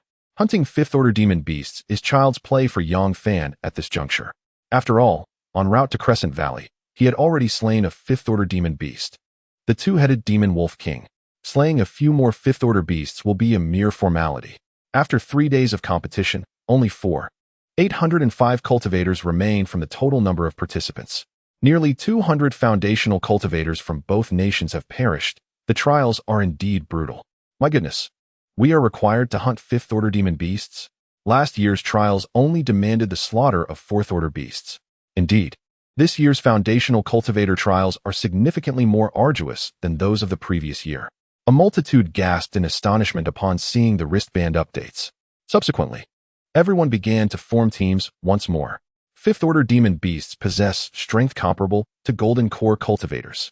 They are merely foundational cultivators. How could they possibly stand a chance in a one-on-one confrontation? Moreover, Crescent Valley is inherently a habitat for various demon beasts. Venturing forth alone is tantamount to courting death. Yang Fan exchanged a glance with Han Bing, both nodding in mutual understanding. Thereafter, the two set off together toward the depths of Crescent Valley. What? Those two reckless individuals are daring enough to venture forth as a duo? How audacious! I shall witness how they meet their demise when confronted by 5th Order demon beasts. Huh. Do they think Crescent Valley is akin to their backyard? In the land of Huaxia, the swine have long been unable to shed their pretentious habits, deserving of their fate. In the distance, a group was forming. Suddenly, they caught sight of Yang Fan and Han Bing, walking side by side towards Crescent Valley. Their words laced with derision and mockery. Han Bing glanced back, her expression akin to that of observing a gathering of fools. In the past, she would have deemed their venture into the lair of third-tier beasts as tantamount to courting death. However, after spending 2 days in the company of Yang Fan, her perspective had shifted. This extraordinary individual could single-handedly engage 5th-tier beasts. Moreover, he possessed several spirit puppets on par with third-tier beasts. This year's trial for foundation-building cultivators was destined to see him as the most formidable dark horse. From afar, Yu watched this scene with a face full of resignation and helplessness. What did these two senior students perceive this trial in Crescent Valley to be? It felt as though they were not here for a trial, but rather to slay monsters and level up. Nevertheless, after witnessing their military exploits from the previous night, Yu eagerly anticipated their performance over the next 5 days. Upon reaching the depths of Crescent Valley, Yang Fan and Han Bing found themselves alone and summoned the spirit puppets from their storage rings. 1, 2, 5. A total of 5 spirit puppets. The day before, they had returned to slay the 4th-tier beast, the Nether Magic Tiger. Fortunately, they encountered another beast along the way, which explained their prolonged delay in returning just before the first phase of the trial concluded. I'll give you 2 spirit puppets, Yang Fan announced, offering them to Han Bing. Her expression stiffened as she turned to him, bewildered. What's wrong? Yang Fan asked, puzzled. It's nothing, thank you. Han Bing replied with a slight shake of her head, expressing her gratitude. Suddenly, a roar echoed through the air. A third-tier beast, the Iron Bone Bear, had spotted them and charged forward with a ferocious growl. The 3 spirit puppets beside Yang Fan sprang into action, swords drawn. Ding! Killed third-tier beast Iron Bone Bear. Points 51, cultivation value 16, 100. Perhaps the commotion from slaying the Iron Bone Bear had attracted attention, for several more beasts came rushing towards them. Han Bing shook off her distracting thoughts and quickly activated the puppets to engage in battle. Ding! Killed third-tier beast Bloodthirsty Wolf. Points 50, cultivation value 11, 600. Ding! Killed third-tier beast Human-Faced Demon Spider. Points 55, cultivation value 12, 666. Ding! Killed third-tier beast Two-Headed Mutant Black Toad.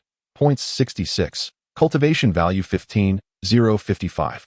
Together, the 2 of them, alongside the 5 spirit puppets, wreaked havoc upon the encroaching beasts. However, as these were not the designated target beasts, their efforts yielded no military merit.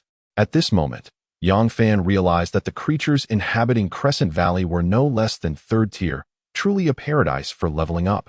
The cultivation value surged exponentially, soaring to remarkable heights. At this pace, it won't be long before his cultivation level advances from the initial stage of foundation establishment to the mid-stage. Your rapid progression in cultivation. Is this how you typically level up? Han Bing inquired after they dealt with a wave of monstrous beasts. Indeed. What of it? Yang Fan replied. A freak. Han Bing managed to exclaim after a moment of contemplation. Yang Fan, what's wrong with this little cold skin? Why is he always cursing? Suddenly, a thunderous roar echoed ahead. A bolt of lightning struck the spirit-grade puppet, causing smoke to billow from its surface. What on earth is that? Yang Fan's eyelids flickered in surprise.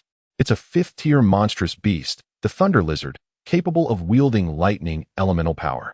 Be cautious, Han Bing warned. At that moment, Yang Fan also noticed the enormous lizard ahead.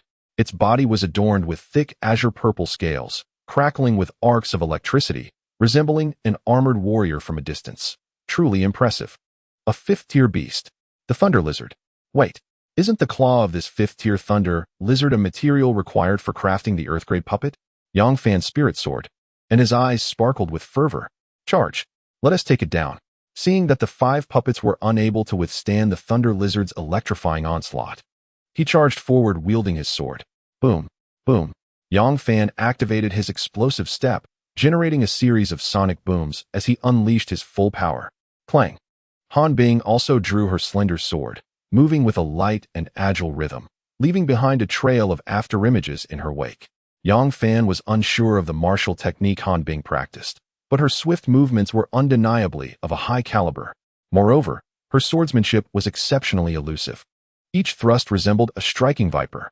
When she acted, she aimed for vital points. With his coffin-board sword in hand, Yang Fan executed powerful, sweeping strikes, showcasing an incredible contrast of might and explosiveness. Roar. The fifth-tier Thunder Lizard was formidable, yet even the strongest creature could not withstand the combined might of 2 prodigies. In less than 5 minutes, it was vanquished effortlessly. After the Thunder Lizard was slain, Yang Fan eagerly commanded the puppet to gather materials from its remains. Earthgrade puppets. Spirit-grade puppets can handle third-tier beasts. What about the higher-level Earthgrade puppets?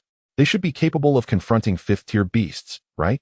If he could truly gather the necessary materials and succeed in the crafting, sweeping through this trial with the Sakura Nation would pose no challenge. Continuing deeper into Crescent Valley, the frequency of monstrous beasts began to intensify. Roar, roar. Another monstrous beast appeared ahead, and Yang Fan looked up, his eyes gleaming with excitement. 1, 2, 3. So many materials for crafting Earthgrade puppets. A premonition surged within him. He was certain he could forge an Earthgrade puppet within 5 days. Chapter 47. Are beauties less alluring than beasts? Hee. Yang Fan grinned foolishly, overflowing with joy. Beside him, Han Bing turned her head to glance over. Upon seeing Yang Fan's lewd smile, accompanied by drool, her expression stiffened. What are you thinking, you rascal? Han Bing misinterpreted the situation, a faint blush creeping onto her cold, beautiful face. It's nothing, just pondering some delightful thoughts, Yang Fan replied innocently, adding, those beasts are charging at us, let us go. With his heavy sword in hand, Yang Fan rushed forward, wreaking havoc among the beasts. Han Bing, suspicious yet intrigued, followed suit. Most of these beasts were of the 3rd tier, and even the occasional 4th tier could not withstand their fierce swordplay. After vanquishing the beasts, Yang Fan, tireless in his enthusiasm, began gathering their materials for crafting Earthgrade puppets. The range spanned from the 3rd to the 6th tier, encompassing nearly 20 types of beast materials. This clearly indicated the high level of difficulty involved in crafting. However, it also indirectly proved the immense strength of the Earthgrade puppets. Seeing Yang Fan eagerly collect the materials post-battle, Han Bing wore a perplexed expression. This guy had just displayed such a lewd grin. Now he was foolishly smiling at these beasts? How bizarre. During their midday break, she noted, it's already past noon. Why hasn't he the military ranking on the electronic wristband updated? Yang Fan glanced at his wristband, a look of confusion crossing his face. What is there to update? The second phase task requires hunting specified beasts to earn military merit. In such a short time, who could possibly hunt a 10-tailed scorpion or an abyss bone dragon? Even if it were updated, the rankings would remain unchanged, Han Bing reasoned. Yang Fan's expression shifted to one of realization. The 10-tailed scorpion and abyss bone dragon were not limited to just 2 within the Crescent Valley. There were many lurking deeper within. However, as 5th-tier beasts, their formidable strength posed a significant challenge for foundation-building cultivators. Yet, due to this very difficulty, the military merit awarded for their defeat would surely be substantial. Roar, hiss, just as they settled into their brief respite. A series of roars echoed from the dense stone forest ahead. Something's amiss. Yang Fan's expression changed slightly as he sprang to his feet. The two then crouched low, moving quietly to investigate. Peering through the stone forest, Yang Fan spotted 2 Chinese cultivators surrounded by a horde of formidable beasts.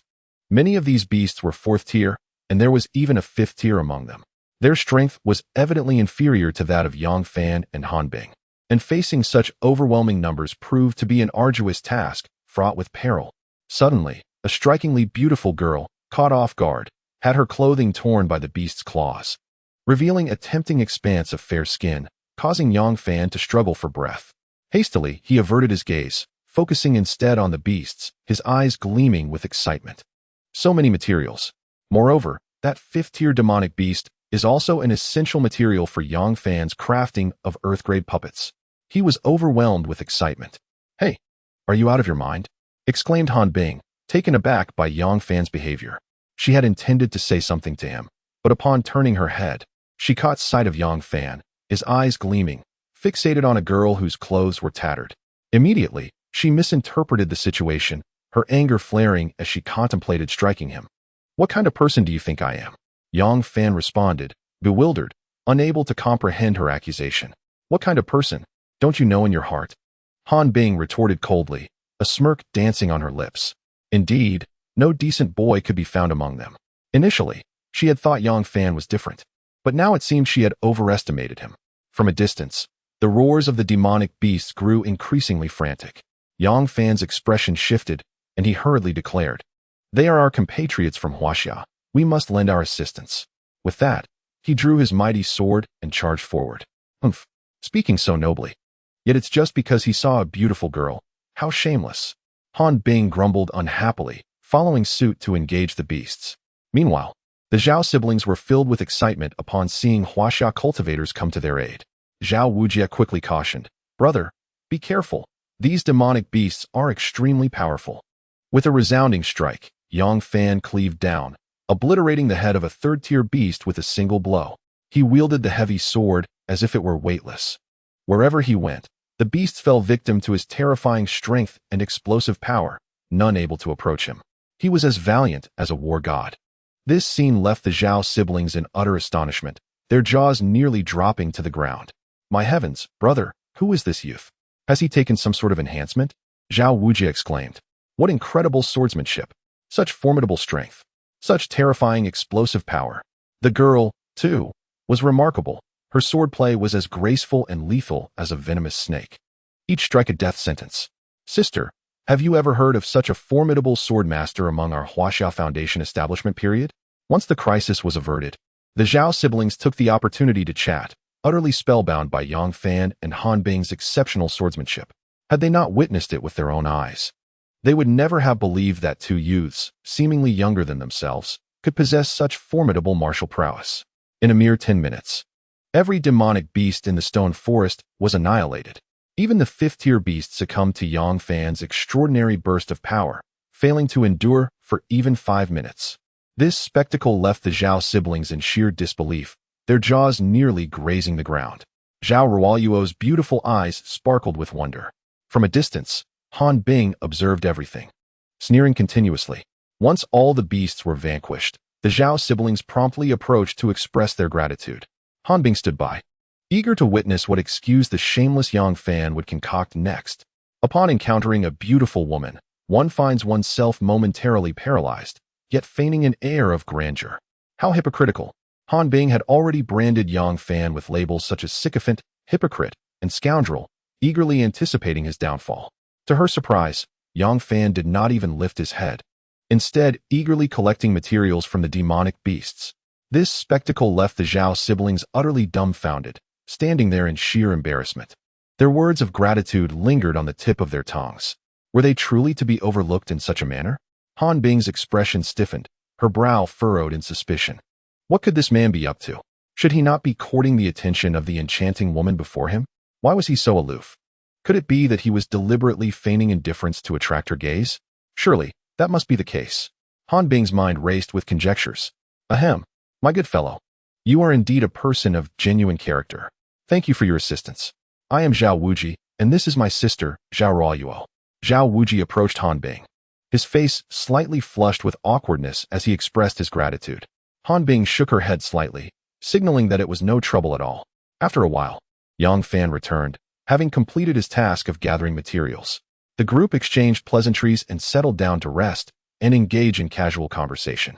However, during their light-hearted chatter, Han Bing appeared distracted, stealing glances at Yang Fan, hoping to catch him casting lustful looks at Zhao Ruoyuo.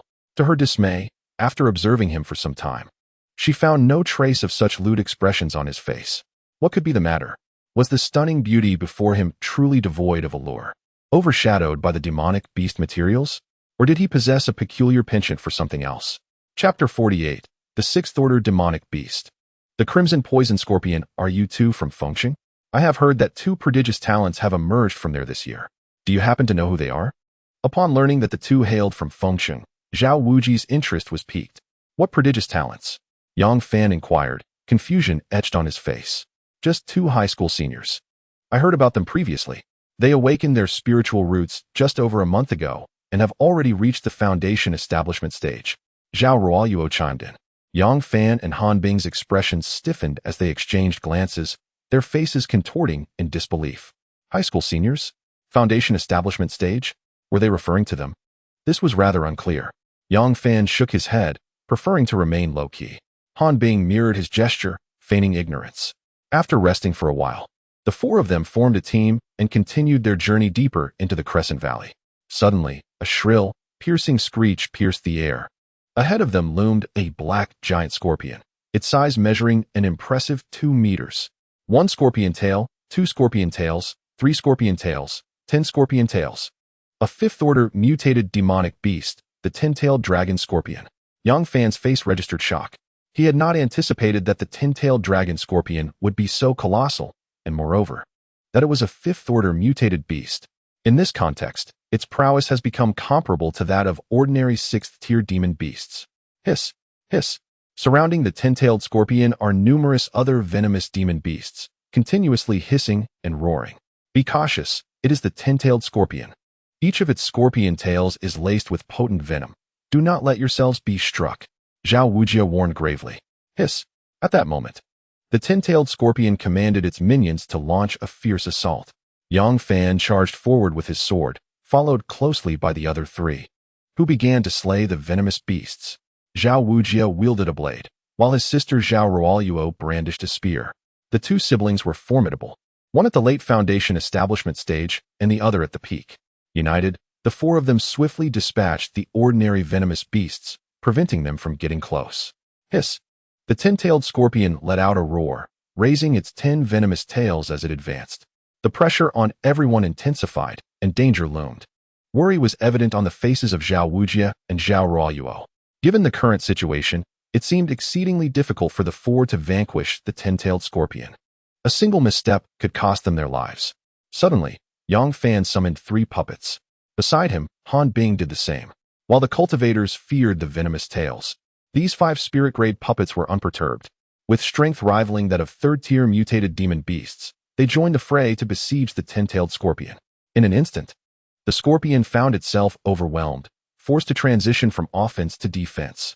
The pressure on Yang Fan and his companions significantly diminished. My heavens, what on earth is this? So formidable. Mechanical dummies? No, these are not mere mechanical dummies. The Zhao siblings widened their eyes in astonishment. At this moment, they regarded Yang Fan and Han Bing as if they were 2 extraordinary beings. Zhao Ruoyuo gazed at Yang Fan, her eyes sparkling with admiration. How impressive. Truly remarkable. No wonder they dared to charge into the depths of Crescent Valley. They are exceptionally powerful. Sister, do you think they could be the 2 super geniuses from Fengsheng? Could it be them? It's quite possible. As the siblings engaged in their astonished discussion, more demon beasts surged forth from the distant forest. They dared not delay any longer and immediately devoted themselves to battle. Ding. Killed third-tier demon beast Ironbone Bear. Points gained.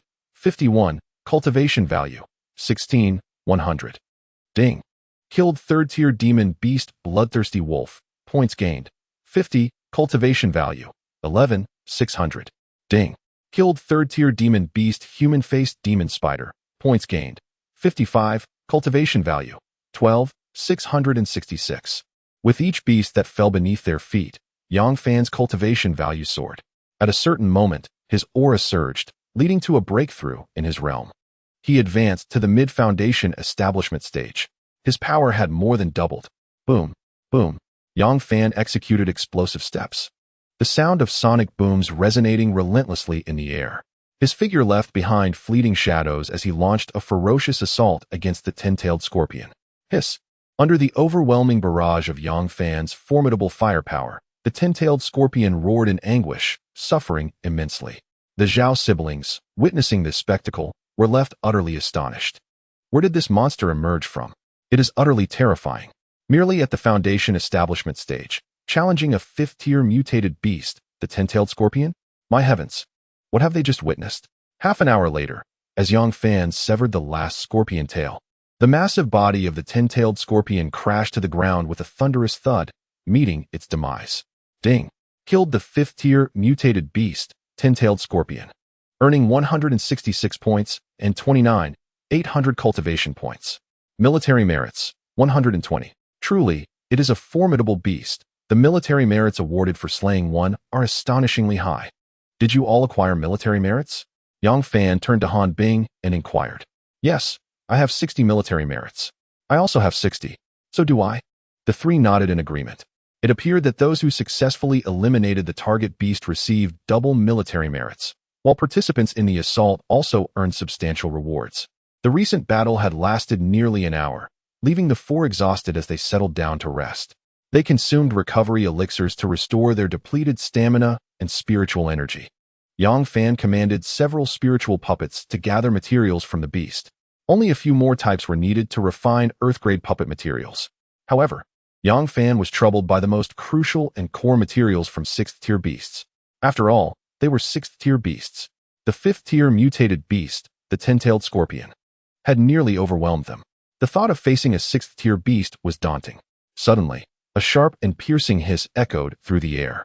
Yang Fan's expression changed dramatically as he quickly turned around. Creak! In an instant, he witnessed a spiritual puppet being effortlessly toppled by a shadow. In the next moment, the puppet's head was bitten off. This is bad. It is a 6th-tier red demon venom scorpion. Zhao Wujia recognized the identity of the beast ambushing the spiritual puppet from afar, exclaiming in alarm. What? A 6th-tier red demon venom scorpion? Yang Fan's eyes ignited with a mixture of shock and fervor. The 6th-tier red demon venom scorpion. It was precisely the material he needed for refining Earth-grade puppets. Just as he was nodding off, an opportunity presented itself. However, this 6th-tier beast, the red demon venom scorpion, was exceptionally powerful. Yang Fan's spiritual puppet was obliterated before it could react. Hiss! The blood-red demon venom scorpion suddenly turned its gaze towards Yang Fan and the others, hissing as it charged forward with alarming speed. In the blink of an eye, it was upon the four of them. Yang Fan raised his overlord heavy sword, channeling surging spiritual energy, and struck down fiercely. Clang! A deafening roar erupted, and Yang Fan's body was instantly sent flying backward. The 6th-tier crimson demon scorpion, with merely a shake of its body, effortlessly neutralized Yang Fan's full-force strike. Such terror! The expressions of all present shifted dramatically, their eyes filled with shock and horror. At that moment, the 6th-tier crimson demon scorpion, having failed to vanquish Yang Fan with its initial attack, let out a fierce screech and lunged once more with ferocity. Chapter 49. The Cherry Blossom Dog Seeks Death. Unstoppable. Damn it! Yang Fan shook his numbed arm and gritted his teeth, prepared for battle once again. Boom! A deafening explosion reverberated through the air. The Duga 9 swords, in conjunction with the explosive step, allowed Yang Fan to unleash his full potential. Yet even so, against the formidable 6th-tier beast, the Crimson Demon Scorpion, Yang Fan found himself thoroughly battered and in a woeful state. In the distance, others attempted to rush to his aid, only to realize that they could not match the speed of the Crimson Demon Scorpion's movement. Hiss! At a certain moment, the scorpion emitted a screech, its scythe-like pincers sending Yang Fan's heavy sword flying. Its venomous tail struck with ferocity, aimed directly at Yang Fan's vital points. Yang Fan! Han Bing gasped in alarm, wanting to rush to his rescue, but it was too late. Yang Fan fell to the ground, helplessly watching the approaching stinger. Whoosh! In a moment of peril, a graceful figure suddenly leaped in from the side, propelling him away. Instantly, Yang Fan felt a suffocating softness envelop him. Ugh! He nearly suffocated. After a while, he regained his senses, only to find his head inadvertently resting against Zhao Ruoyuo's bosom. Ah! Zhao Ruoyuo exclaimed in surprise, momentarily stunned. Just moments ago, she had been closest to Yang Fan, witnessing his life hanging by a thread. Without a second thought, she leaped over to save him. Little did she know her aim would be so precise, resulting in such an intimate encounter. Yang Fan was taken aback as well. However, being quick-witted, he responded, "Thank you." "Not at all," Zhao Ruoyuo instinctively replied. As soon as the words left her lips, she felt something amiss. Wait a minute. This guy took advantage of her. Yet he says not at all. Hiss. In the distance, the Crimson Demon Scorpion emitted a series of screeches as it lunged towards Han Bing and Zhao Wujing. Yang Fan hurriedly scrambled to his feet, seizing the fallen heavy sword to rejoin the fray. Zhao Ruoyuo glanced down at her ample bosom, her cheeks flushed. Yet at that moment, she had no time to dwell on the awkwardness of Yang Fan's earlier behavior, rushing forward to assist. The four prodigies of Huaxia joined forces against the sixth-tier beast, the Crimson Demon Scorpion. Each combatant unleashed their full might, pouring every ounce of energy into the battle. Hiss! The Crimson Demon Scorpion screeched as Yang Fan severed one of its legs with a strike, its speed diminishing significantly, unable to withstand the onslaught. Victory was within reach. Yang Fan's heart surged with excitement. The crucial materials he required to forge a ground-grade puppet were the scorpion's formidable pincers and venomous stingers. If he could slay it today, he was confident in his ability to create a ground-grade puppet. Suddenly, the nearly defeated Crimson Demon Scorpion emitted a piercing, shrill screech. The piercing shriek reverberated painfully against Yang Fan's eardrums. This is dreadful. The Crimson Demon Scorpion has gone berserk. We must flee at once. Before Yang Fan could comprehend the unfolding chaos, a soft gasp reached his ears. He turned in shock to behold the Crimson Demon Scorpion, its eyes blazing with a furious hatred, now entirely crimson. With a resounding clash, Yang Fan unleashed a ferocious strike infused with his spiritual energy, sending sparks flying as it was forcefully repelled. His palm tingled with numbness. The rampaging Crimson Demon Scorpion had doubled its power compared to before. Damn it! This is beyond our capacity. Originally a sixth-tier beast, it had already posed a significant challenge for the four of them. Now, just as they were on the verge of subduing it, it had gone into a frenzy. How can we possibly defeat it? The only option is to escape. Go! Zhao Wujie shouted, leading the way back in haste. Yang Fan and the others followed closely behind. Hiss! The Crimson Demon Scorpion emitted a sharp hiss as it pursued them. However, due to its injured leg, its speed was considerably diminished, preventing it from catching up. Ultimately, the four of them managed to escape in a state of disarray. Look! They've captured 4 Daxia pigs. Someone exclaimed. Just look at their pitiful state. They must have been chased by some beast. It's utterly hilarious. A bunch of worthless Huaxiao pigs daring to venture this deep into Crescent Valley? What does the ancient saying go? Lighting a lantern in the toilet to find waste. Ha ha ha. Before Yang Fan and his companions could catch their breath, a group of Sakura Nation cultivators approached. Upon sighting them, these cultivators began to mock with a condescending tone. Zhao Wujie and his sister's expressions soured, and they were about to retort when Yang Fan interjected, "Oh, esteemed cultivators of the Sakura Nation, ahead lies a formidable beast. Do not venture forth."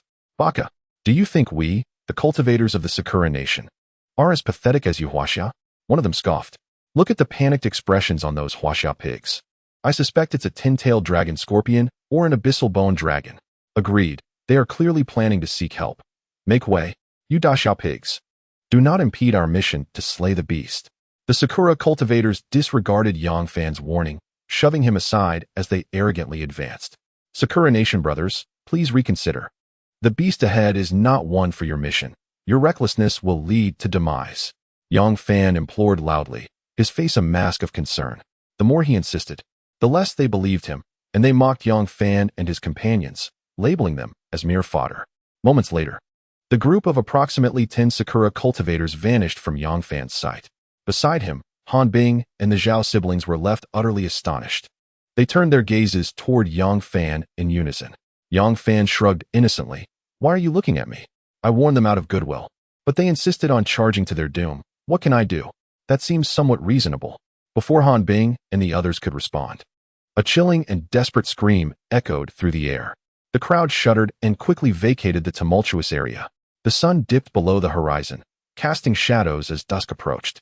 It was nearly 6 o'clock. The military achievement rankings were about to be updated. By a certain lake in Crescent Valley, several prodigious individuals from the Sakura Nation gathered together. Blasted! That fellow Yang Fan from the Huaxia is surpassing me in military achievements for 2 consecutive days. Today, I must reclaim my honor. And that Han Bing, today Song Baimu, shall undoubtedly regain the second position in military rankings. The group of Sakura warriors, including Shan Yishir-san and Song Baimu, eagerly prepared for victory. After all, luck had favored them today, as they had slain 3 ten-tailed scorpions, earning several hundred points in military achievements.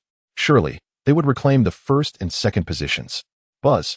The smart wristbands vibrated as the military rankings were updated. The Sakura warriors could hardly contain their anticipation as they checked their standings. What the hell? How is it that, despite my 700 points, I still rank 3rd? I even dropped a position to 5th.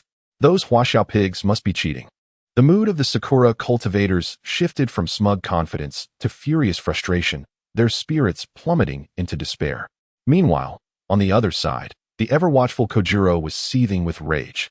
Initially, he had believed that as the trials progressed to the second stage, the prodigies of the Sakura nation would certainly redeem themselves. Yet here they were, still overshadowed by those 2 Huaxia giants. How could he not be enraged? Yuki observed Kojiro's comical outburst with a smirk. Well aware of Yang Fan and Han Bing's military achievements, she had a good grasp of their standings. While Han Bing might be uncertain, it was likely that Yang Fan would still hold the top position when the rankings were updated tomorrow. She relished the sight of the Sakura warriors in such disarray, finding it utterly delightful. Chapter 50. Massacre of the 5th Stage Mutated Beast, the ten-tailed scorpion in a serene grove. Yang Fan and his companions rested. Zhao Wujin, having reviewed the updated military rankings, expressed his astonishment. Those Sakura warriors are truly formidable. They've fallen 2 positions. If they continue this way, they may soon drop out of the top 10 tomorrow. I currently rank 10th. Who would have thought that this year's trial would be so fiercely competitive? With nearly all of the top 10 occupied by prodigious cultivators from the Sakura Nation, Zhao Ruoyuo chimed in. The competition is far more brutal than we anticipated. Yang Fan glanced at the rankings, still holding the 1st position, while Han Bing appeared to be 2nd. This conversation left the Zhao siblings feeling rather awkward. Who are they criticizing? By the way, Brother Yang, what positions do you both hold? Your strength must surely surpass that of us siblings. So your rankings ought to be quite impressive. After Zhao Wujin's reflection, he turned his gaze toward Yang Fan and Han Bing, with Zhao Ruoyuo displaying keen curiosity. I am ranked 1st. I am ranked 2nd. Yang Fan and Han Bing exchanged glances, responding in sequence.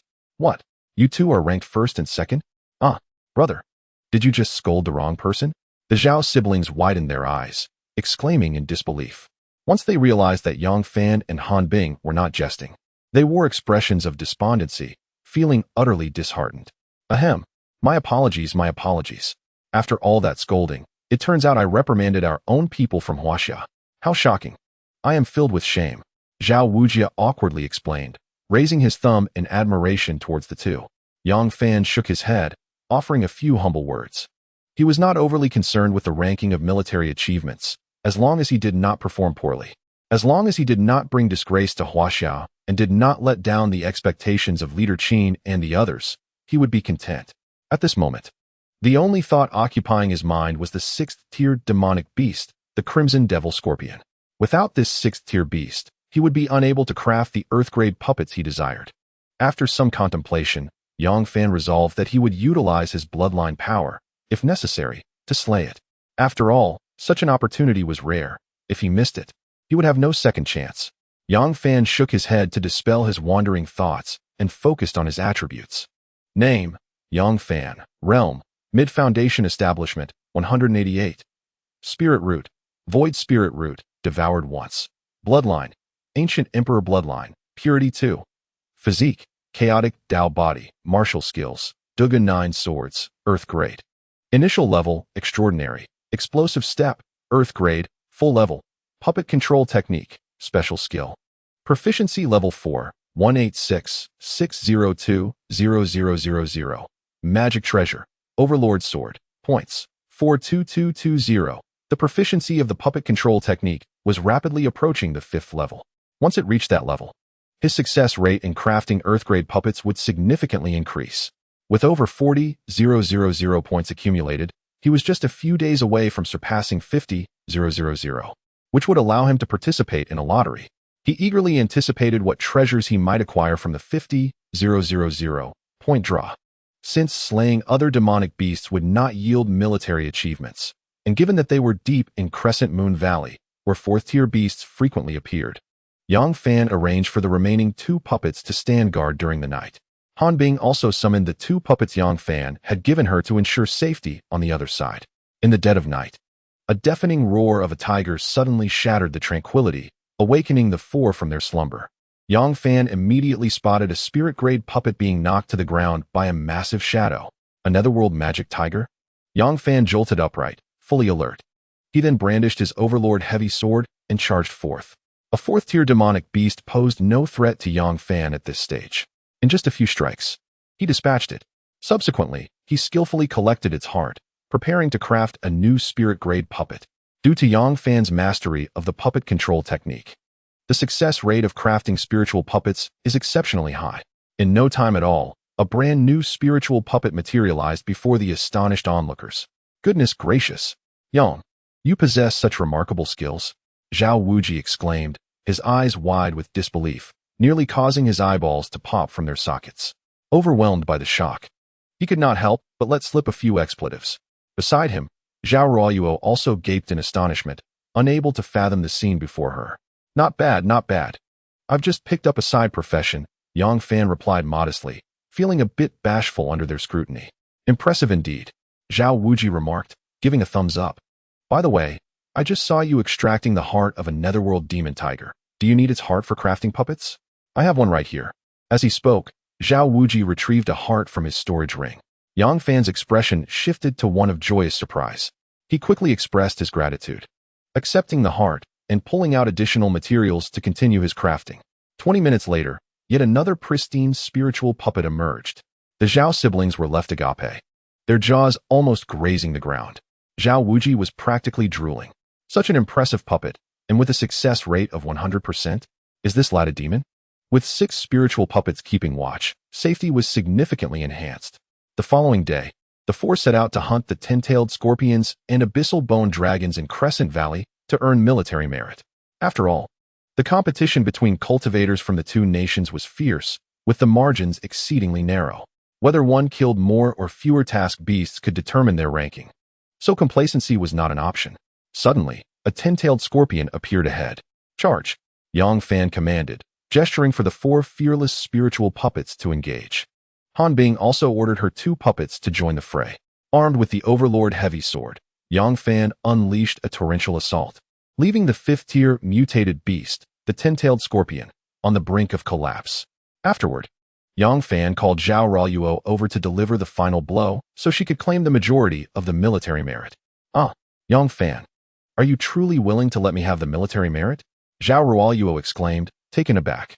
Han Bing's expression stiffened, filled with skepticism. We are comrades. We must support one another. The disparity in military merit should not be too great. You have the least, you should take the lead, and once we catch up, we can switch it to your brother. Let us aim to secure the top 4 spots on the military merit leaderboard within 5 days and make those little devils eat dust. Yang Fan's proposal left the others dumbfounded.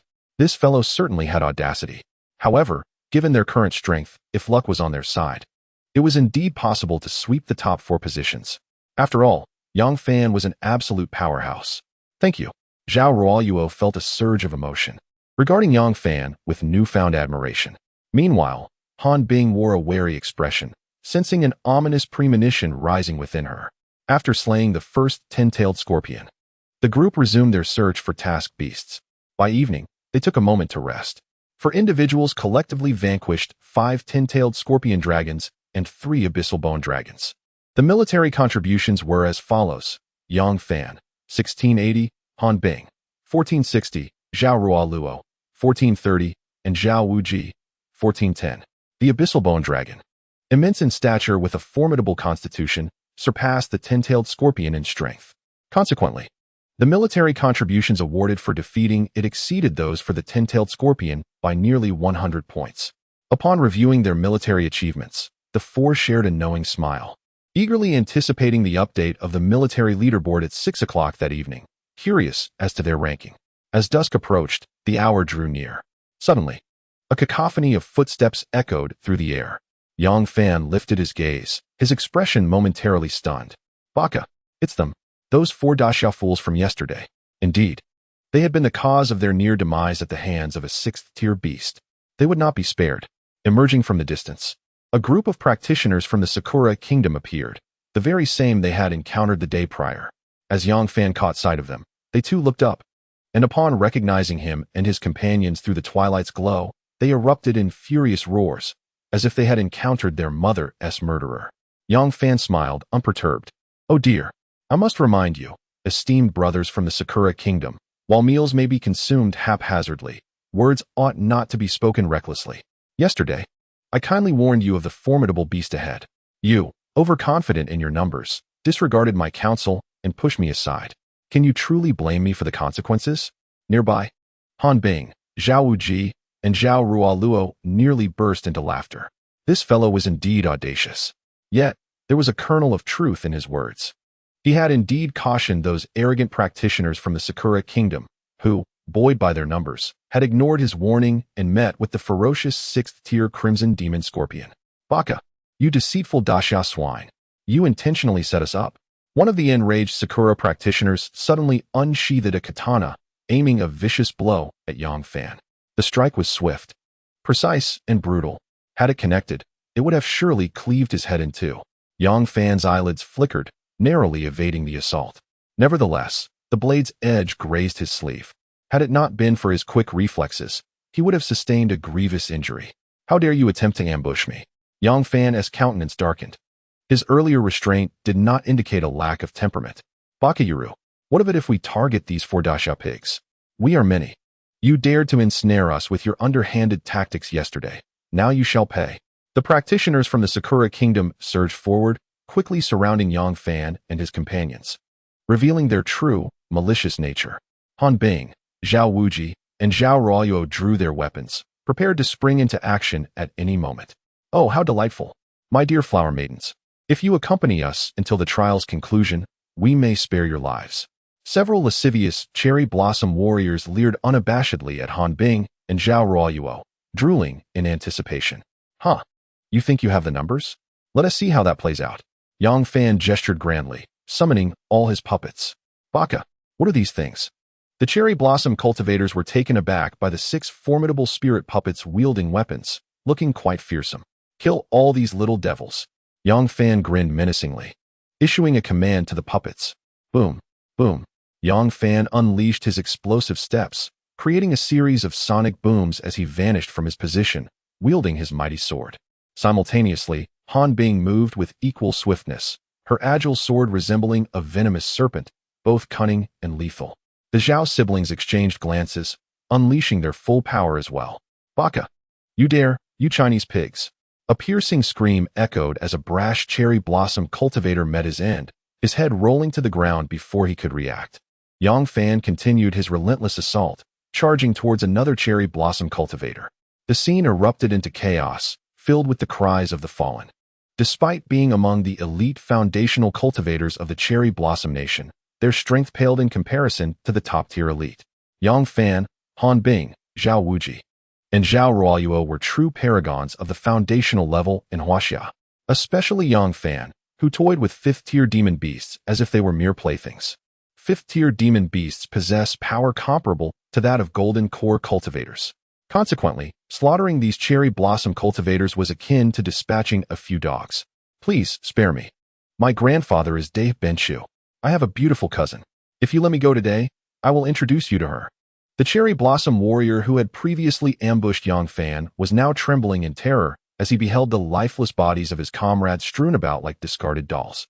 Bowing before Yang Fan in desperation. Your grandfather, Dai Benshu?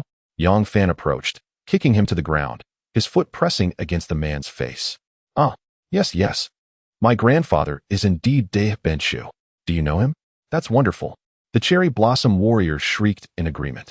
What is Dai Benshu, you ask? Regardless of whether your grandfather is Dai Benshu or even the emperor of cherry blossoms, your life is forfeit today. With a swift motion, Yang Fan's sword fell, and the head rolled away. He never showed mercy to his enemies. In the distance, Han Bing and the Zhao siblings were taken aback by Yang Fan's ruthless decisiveness. Is this fellow truly only 18 years old? How can that be believable? Yang Fan, sensing the astonished gazes of Han Bing and the others upon him. Felt a wave of embarrassment wash over him. Are you really 18? Zhao Wujie inquired, swallowing hard, his tone tentative. Of course, the hatred etched into my very bones can understandably evoke strong emotions, Yang Fan replied cryptically. What do you mean by hatred etched into your bones? Zhao Ruoyuo couldn't help but interject. It's an adult matter. Children should refrain from asking such questions, Yang Fan retorted, choosing not to elaborate further. After all, he couldn't very well disclose that he was a time traveler, could he? Humph, what a pretentious little brat, trying to act so mature. Zhao Ruoyuo scoffed. Suddenly, the electronic wristbands on everyone's arms began to vibrate. Unbeknownst to them, the clock had struck 6 p.m., and the military achievement leaderboard was being refreshed. First place, Yang Fan, Huaxia. Second place, Han Bing, Huaxia. Third place, Zhao Ruoyuo, Huaxia. Fourth place, Zhao Wujie, Huaxia, at the entrance of Crescent Valley. The prominent figures from both nations were rendered speechless upon witnessing the updated leaderboard. They rubbed their eyes vigorously, hardly believing what they saw. The top 4 spots of the military achievement rankings for the second day were completely dominated by Huaxia cultivators. On the side of Sakura Nation, the highest-ranked individuals, including Qian Chuanqiangu, Shanai Shirsan, and Song Baimu, could only find themselves trailing behind. Wei Qi's chest heaved with excitement. Her fair complexion flushed, exuding an enchanting allure. Her exquisite shoulders trembled with emotion, overwhelmed by disbelief. Yang Fan's continued reign at first place did not surprise her. However, what truly rendered her speechless was the unexpected rise of Zhao Ruoyuo and Zhao Wujie, who had surpassed all the prodigious talents of Sakura Nation to join Yang Fan and Han Bing in the top 4. My heavens, what have I just witnessed? How is this even possible? Kobayashi Aikir roared in disbelief, his eyes rolling back as he nearly fainted from the shock. Chapter 52. The Hunt for the Crimson Demon Scorpion amidst a beast-tide Feng City, stargazing pavilion. The night had fully descended. A gathering of esteemed figures convened in the grand hall, neglecting their evening meal, their expressions tense as they awaited the day's military achievement rankings. Since the commencement of the trials, sleepless nights had plagued them, their dreams haunted by thoughts of Yang Fan's standings, fearing he might tumble from his esteemed position. While they had previously asserted that they would not place excessive pressure on the two youngsters, hoping merely for them to avoid the bottom of the rankings, they too harbored restless hearts. Especially upon witnessing the astonishing performances of the two youths, they could no longer maintain their facade. The time for pretense was over. They yearned to surpass the imperial capital and seize the coveted first place, aspiring to become the dark horse of this year's trials. As you refer to today's ranking, I wonder if those two young prodigies can maintain their positions at first and second? It seems perilous. For I have gathered that several exceptional talents from the Cherry Blossom Nation have decided to unite in their quest for the top ranks. Regardless, these two youngsters, as third-year students, have achieved such remarkable success, truly a source of pride. Amidst the discussions, an informant hurriedly burst through the door, visibly agitated. Upon witnessing this, the esteemed leaders, including Qin Baihe, instinctively rose from their seats. The moment had arrived.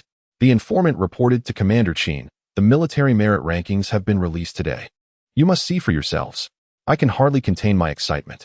As he spoke, he projected the military merit rankings onto a holographic display. Yang Fan secured the first position, followed by Han Bing at second. What?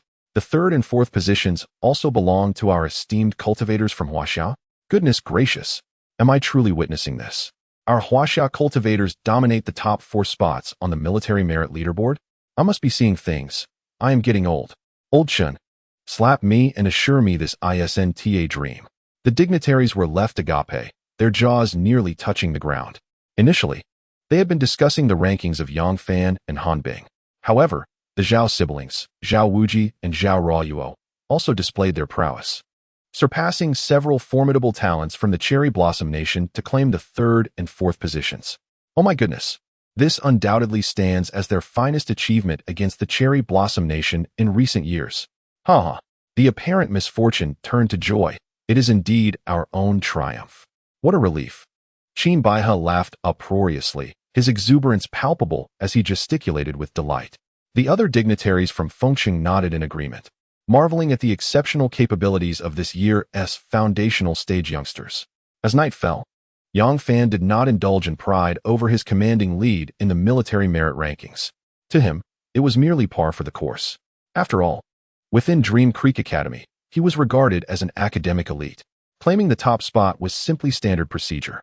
At that moment, he contemplated the matter of the 6th-tier demon beast, the Crimson Demon Scorpion. Such a creature was a rarity, and it had taken them 2 days to encounter one. It served as the most crucial material for crafting a more powerful Earth-tier puppet, making it imperative for him to obtain it by any means necessary. Thus, Yang Fan communicated his intentions to the group, expressing his plan to refrain from joining them on the hunt for the demon beast. Yang Fan, what are you saying? We are a team. If you intend to hunt the Crimson Demon Scorpion, we will undoubtedly assist you. There were voices of agreement.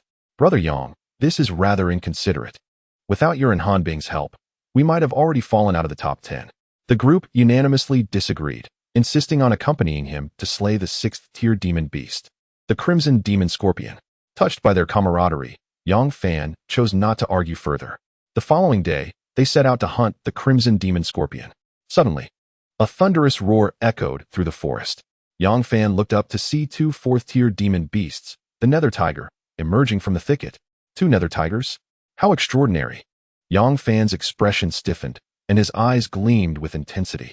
Although the heart of the Nether Magic Tiger could only be used to forge spiritual puppets, having 2 additional spiritual puppets would undoubtedly enhance their chances of vanquishing the Crimson Demon Scorpion by another 10%. The others also displayed expressions of delight, and without waiting for Yang Fan to speak, they grasped their weapons and surged forward. In a matter of moments, the 2 Nether Magic Tigers were swiftly dispatched.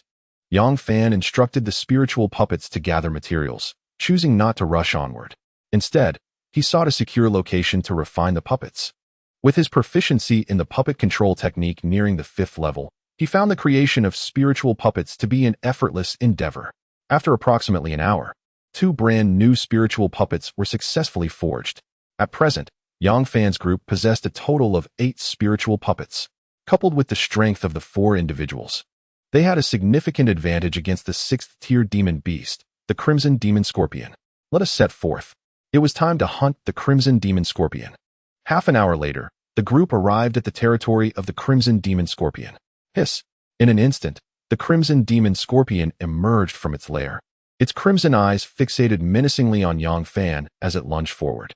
Clearly, it still harbored a grudge over Yang Fan severing one of its legs. It had allowed Yang Fan to escape the previous day, but today, how could it let this little rascal live? Humph! Yang Fan snorted coldly, showing no fear as he unleashed his full combat prowess. Why does this Crimson Demon Scorpion seem weaker than the day before? In their first clash, although Yang Fan was momentarily pushed back, he did not find himself in the same dire predicament as before. He realized that the Crimson Demon Scorpion had not only diminished in strength, but also in speed and explosive power. It must be experiencing a temporary state of weakness following its frenzied rage. We have encountered it at an opportune moment, Han Bing analyzed. It is quite possible. Let's strike together and end this quickly. Zhao Wujing brandished his massive broadsword, his expression fierce as he charged forward. With a fierce cry, Zhao Ruoyuo infused her spear with spiritual energy, creating a dazzling display of spear blossoms with immense power. Yang Fan and Han Bing were equally relentless. The 4 prodigious talents, along with the 8 spiritual puppets, unleashed a torrential barrage against the weakened Crimson Demon Scorpion. Hiss! Hiss! The Crimson Demon Scorpion, besieged by the group and their puppets, let out a series of pained shrieks. Soon, it began to falter. Seizing the opportunity, Yang Fan skillfully severed one of its formidable pincers. The Crimson Demon Scorpion writhed in agony on the ground, desperately attempting to retreat to its lair. But Yang Fan would not permit it to escape. Standing resolutely before the entrance with his coffin-board sword, determined to seal off its retreat, Han Bing, Zhao Wujing, and Zhao Ruoyuo, witnessing Yang Fan's valor akin to that of a war god, unleashed their most lethal strikes in a frenzied assault. At last, through their collective efforts, the Crimson Demon Scorpion was left on the brink of defeat, mere moments away from being slain. Roar! Arc! Hiss! Suddenly, a cacophony of beastly roars erupted around them. Rustle! Rustle!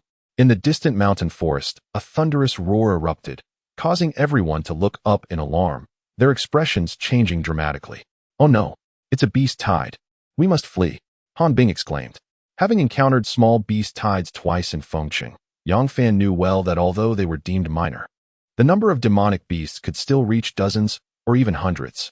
The sight of them charging forth was nothing short of terrifying, especially in the heart of Crescent Valley, where even the lowest-tiered demonic beasts were of the third rank, making it all the more daunting. Yang Fan glanced at the critically injured Crimson Demon Scorpion and then at the various demonic beasts rushing from afar. Gritting his teeth, he made a resolute decision. Today, the Crimson Demon Scorpion must perish. Should he abandon the fight now, all his prior efforts would be in vain. Moreover, if the Crimson Demon Scorpion recovered from its weakened state, killing it again would be akin to climbing a mountain. Everyone, quickly take cover. Yang Fan, what are you doing? Are you seeking death? Zhao Wuji urged the group to flee. Suddenly, Yang Fan, wielding the Overlord Heavy Sword, charged towards the oncoming beast tide. Chapter 53. The Second Awakening of the Ancient Emperor's Bloodline. Everyone was taken aback. Han Bing intended to rush forward to stop him, but it was too late. An extraordinary scene unfolded before their eyes. Yang Fan's eyes instantly filled with blood, turning a deep crimson. His aura surged dramatically. In that moment, the approaching demonic beasts appeared to slow down to half their original speed in his gaze. He wielded the Overlord Heavy Sword, channeling his spiritual energy with reckless abandon, his feet propelling him forward as he unleashed the Dugu Nine Swords. Boom, boom. The resounding explosions echoed, each more thunderous than the last. Like a specter, he wove through the throng of demonic beasts. In the distance, Han Bing and the Zhao siblings felt their hearts leap into their throats, imagining the gruesome scene of Yang Fan being torn to shreds by dozens of beasts. Yet he remained unscathed. With swift, decisive strikes, he felled one demonic beast after another, leaving devastation in his wake. Under the onslaught of his ferocious power, the beasts met either death or severe injury. What is happening? Zhao Wuji gasped, his eyes nearly bulging out of their sockets. What he was witnessing was unfathomable. This young man, merely at the mid-stage of Foundation establishment, had suddenly unleashed a terrifying strength comparable to that of a nascent soul cultivator. It was utterly astonishing. The critically injured 6th-ranked demonic beast, the Crimson Demon Scorpion, was struggling to rise with a pained hiss. The crowd regained their composure. Han Bing decisively declared, "We must eliminate this 6th-ranked beast." United in purpose, they unleashed their full power to slay the ailing 6th-ranked Crimson Demon Scorpion, fully aware that Yang Fan's desperate efforts were aimed at acquiring materials from this formidable creature. Thus, they knew they had to act swiftly to assist him. Moments later, the Crimson Demon Scorpion emitted a series of feral roars, its massive form crashing to the ground with a thunderous thud. A collective gasp escaped the crowd as the resounding cries of the beast horde echoed in their ears. Their hearts raced, and they hastily gripped their magical weapons, rushing forth to lend aid. For individuals, united in purpose, along with 8 spirit-grade puppets, stood resolute against the overwhelming tide of monstrous creatures. Ding. Killed the 4th-tier beast, Black Bear King. Points, 88, cultivation value, 18940. Ding.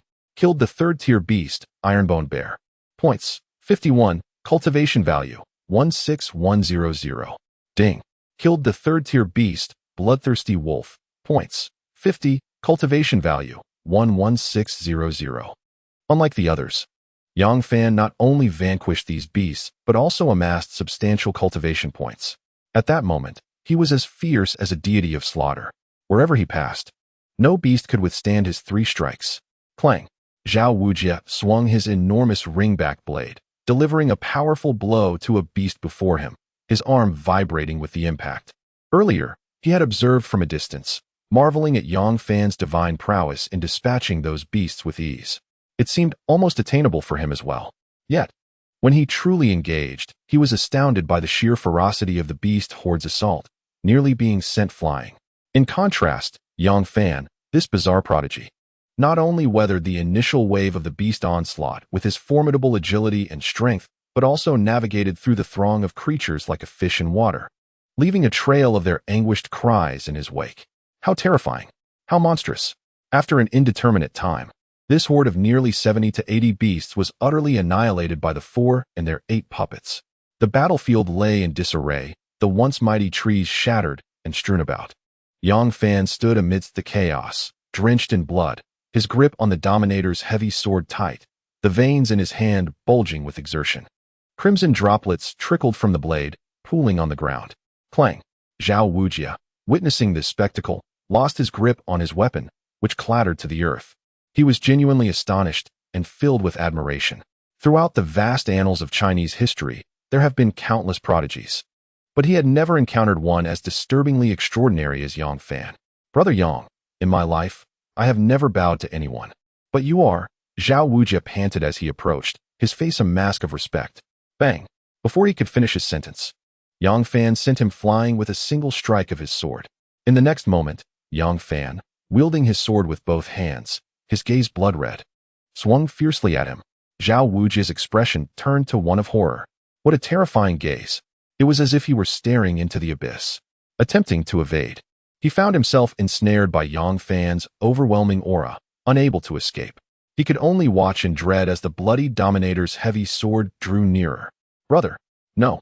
Yang Fan! In the distance, two women witnessed this scene and cried out loudly.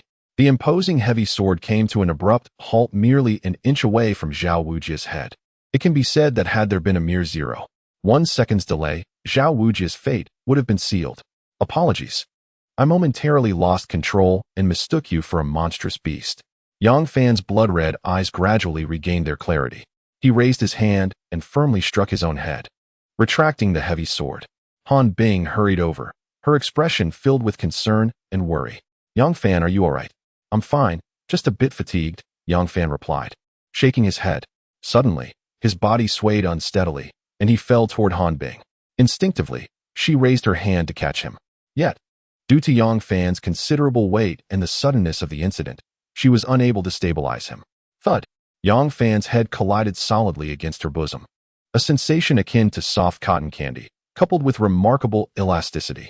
Yang Fan was momentarily dazed. Han Bing was equally stunned. Again, he had taken advantage of her. How many times had it been? This scoundrel. Could he be any more shameless? Apologies, Yang Fan awkwardly said, feeling even more fatigued.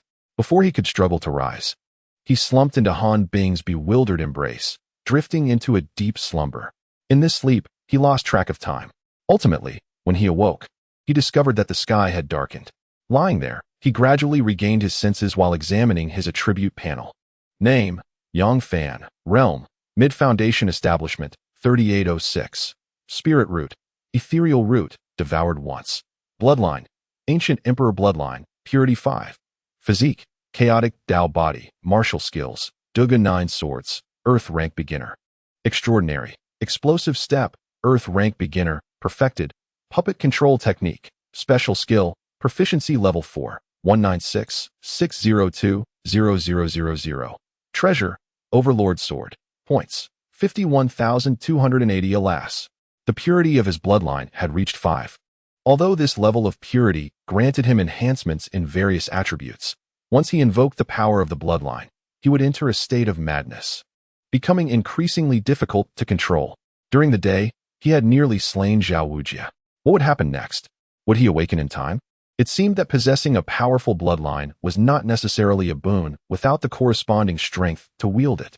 At this moment, Yang Fan resolved firmly that unless absolutely necessary, he would refrain from utilizing the power of his bloodline. Are you awake? Han Bing approached quietly upon noticing Yang Fan had roused. About what happened during the day. I apologize.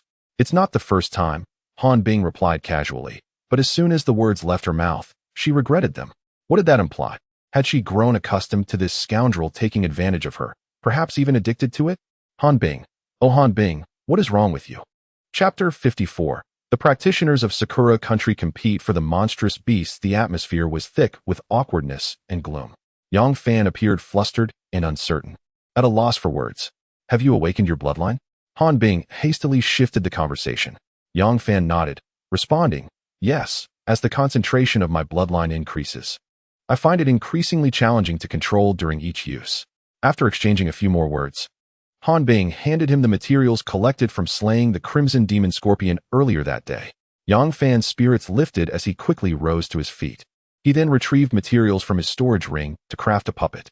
However, he did not immediately proceed to create an Earth-grade puppet, as his mastery of the puppet control technique was still just shy of the proficiency needed to reach the 5th tier. Achieving the 5th tier in crafting Earth-grade puppets would significantly enhance his success rate. It is worth noting that improving proficiency in the puppet control technique does not solely depend on successful crafting. Even failed attempts yield experience. Therefore, Yang Fan often utilized low-tier, inexpensive materials, deliberately allowing his creations to fail midway to gain proficiency. After all, low-tier puppets had little utility for him at this stage. Producing a multitude of them would merely result in wasted materials, insufficient even to satisfy the appetites of beasts above the 3rd tier. At long last, Yang Fan's puppet control technique ascended to the 5th tier. His heart swelled with excitement. Once he had adjusted his state and prepared adequately, he set about crafting an Earth-grade puppet. The materials required for this endeavor were primarily derived from 5th-tier beasts, making the crafting process exponentially more challenging. Even with his proficiency at the 5th tier, Yang Fan approached the task with utmost caution. The process was painstakingly slow, and he faced several near failures along the way. Fortunately, with his extensive experience in puppet crafting, he ultimately succeeded without any mishaps. The moment Yang Fan successfully crafted the Earth-grade puppet, he was on the verge of leaping for joy. Zhao Wujie and Zhao Ruoyuo, having awakened from their slumber, approached him. "Brother Yang, is this the Earth-grade puppet? Why does it seem so small, lacking the imposing presence of the Spirit-grade puppets?" Zhao Wujie circled the Earth-grade puppet, a look of confusion on his face. Despite its diminutive size, its power is not to be underestimated. It could easily contend with 5 Spirit-grade puppets. "Is that really so? Let me give it a try." Skeptical, Zhao Wujie was eager to test the strength of this small Earth-grade puppet. Yang Fan did not refuse, as he too wished to ascertain the puppet's capabilities. Welcoming him as a sparring partner. "Brother Yang, just to clarify, if it gets wrecked, I won't be responsible for the damages," Zhao Wujie stated. Glancing at the hefty axe in his hand before looking back at the small Earth-grade puppet, ensuring all was understood. "Rest assured, even if it were to be damaged, I would not hold you accountable," Yang Fan replied with a smile. Under the guidance of Yang Fan's incantation, the Earth-grade puppet assumed a combat stance. Once both parties were ready, the match commenced. Clang! The Earth-grade puppet's heavy black iron sword collided fiercely with Zhao Wujie's great axe. Boom! In the next moment, a scene both shocking and unbelievable unfolded. Zhao Wujie's body was sent flying like a cannonball. He crashed into 2 trees before finally coming to a halt. Whoosh! The diminutive Earth-grade puppet, like a specter, swiftly pursued him, its heavy black iron sword aimed directly at Zhao Wujie's brow. Had it not been for Yang Fan's timely command to halt the competition, Zhao Wujie would have already met his end. Stunned, bewildered, Zhao Wujie lay on the ground, struggling to regain his composure. "Brother, are you all right?" Zhao Ruoyuo was the first to snap back to reality, rushing over in a panic. I'm fine. What on earth was that?" "It was absolutely incredible," he exclaimed. "Brother, are you selling that Earth-grade puppet? I'll offer $1 billion. If that is not enough, I'll have my sister date you." Zhao Wujie scrambled to his feet, so excited he could hardly speak. Zhao Ruoyuo's expression stiffened, and she chased after him, ready to deliver a beating. "You silly brother, what nonsense are you spouting? I'll knock you out." "Ouch, ouch. Sister, I was just joking." Zhao Wujie cried out in pain, quickly begging for forgiveness. The group laughed for a while before once again gathering around the Earth-grade puppet that Yang Fan had just refined. Who would have imagined that such a small puppet could possess such formidable strength?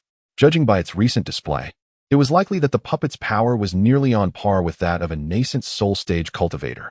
Yang Fan couldn't help but feel overwhelmed with emotion. His daring venture to slay the 6th-tier demon beast, the Crimson Demon Scorpion, had truly paid off.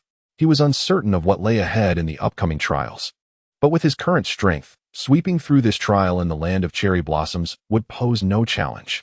A night passed without incident. On the 4th day of this second phase of trials, morning broke. The group awakened and continued their hunt for the demon beasts. The 10-tailed dragon Scorpion and the Abyss-bone dragon. Roar! Ahead appeared a 4th-tier demon beast, the Black Bear King. Whoosh!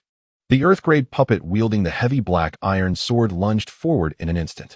Its speed was as swift as lightning, leaving behind a trail of afterimages.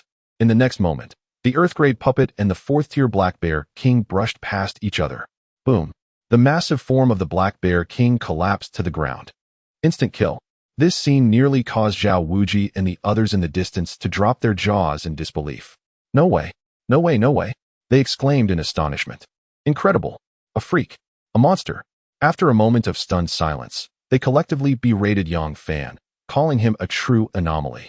This was supposed to be a trial among Foundation establishment cultivators, yet he had brought along a puppet with strength rivaling that of a peak Golden Core cultivator, along with 6 others comparable to late Foundation establishment puppets. What was the point? Just hand him the championship title and let everyone else compete for second place. With the assistance of several puppets, combined with the strength of the 4 of them, they were indeed at the pinnacle among Foundation establishment cultivators. Thus, hunting the 5th-tier mutated demon beast, the 10-tailed dragon scorpion, proved to be remarkably effortless. The only trouble lies in the relentless search. Fortunately, Yang Fan crafted over a dozen high-grade puppets dedicated to scouting for monsters, proving efficient in their task. In half a day's time, the 4 had already hunted down 6 of the designated beasts. During their midday respite, Yang Fan reviewed the military merit rankings. Due to the previous day's hunt of the Crimson Demon Scorpion, coupled with Yang Fan's subsequent fainting, they had not slain a single beast since. In the rankings, aside from Yang Fan, who was an anomaly at the top, the others had all fallen out of the top 4. The best performer, Han Bing, was now ranked 6th. With only 2 days left in the second phase of the trial, they needed to make a comeback.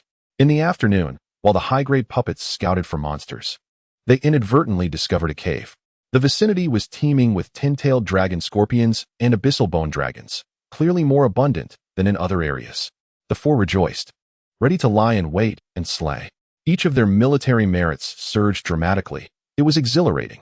Suddenly, a group of around 20 practitioners from the Cherry Blossom Nation charged in. "Get lost, you 4 Chinese pigs. This place is ours," they shouted. Having spotted numerous corpses of 10-tailed dragon scorpions and abyssal bone dragons scattered on the ground, both shocked and delighted. Relying on their numbers, they attempted to seize the opportunity. "Why should we yield? We discovered this place. Is there no sense of reason?" Zhao Ruoyuo's chest heaved with anger as she glared at them.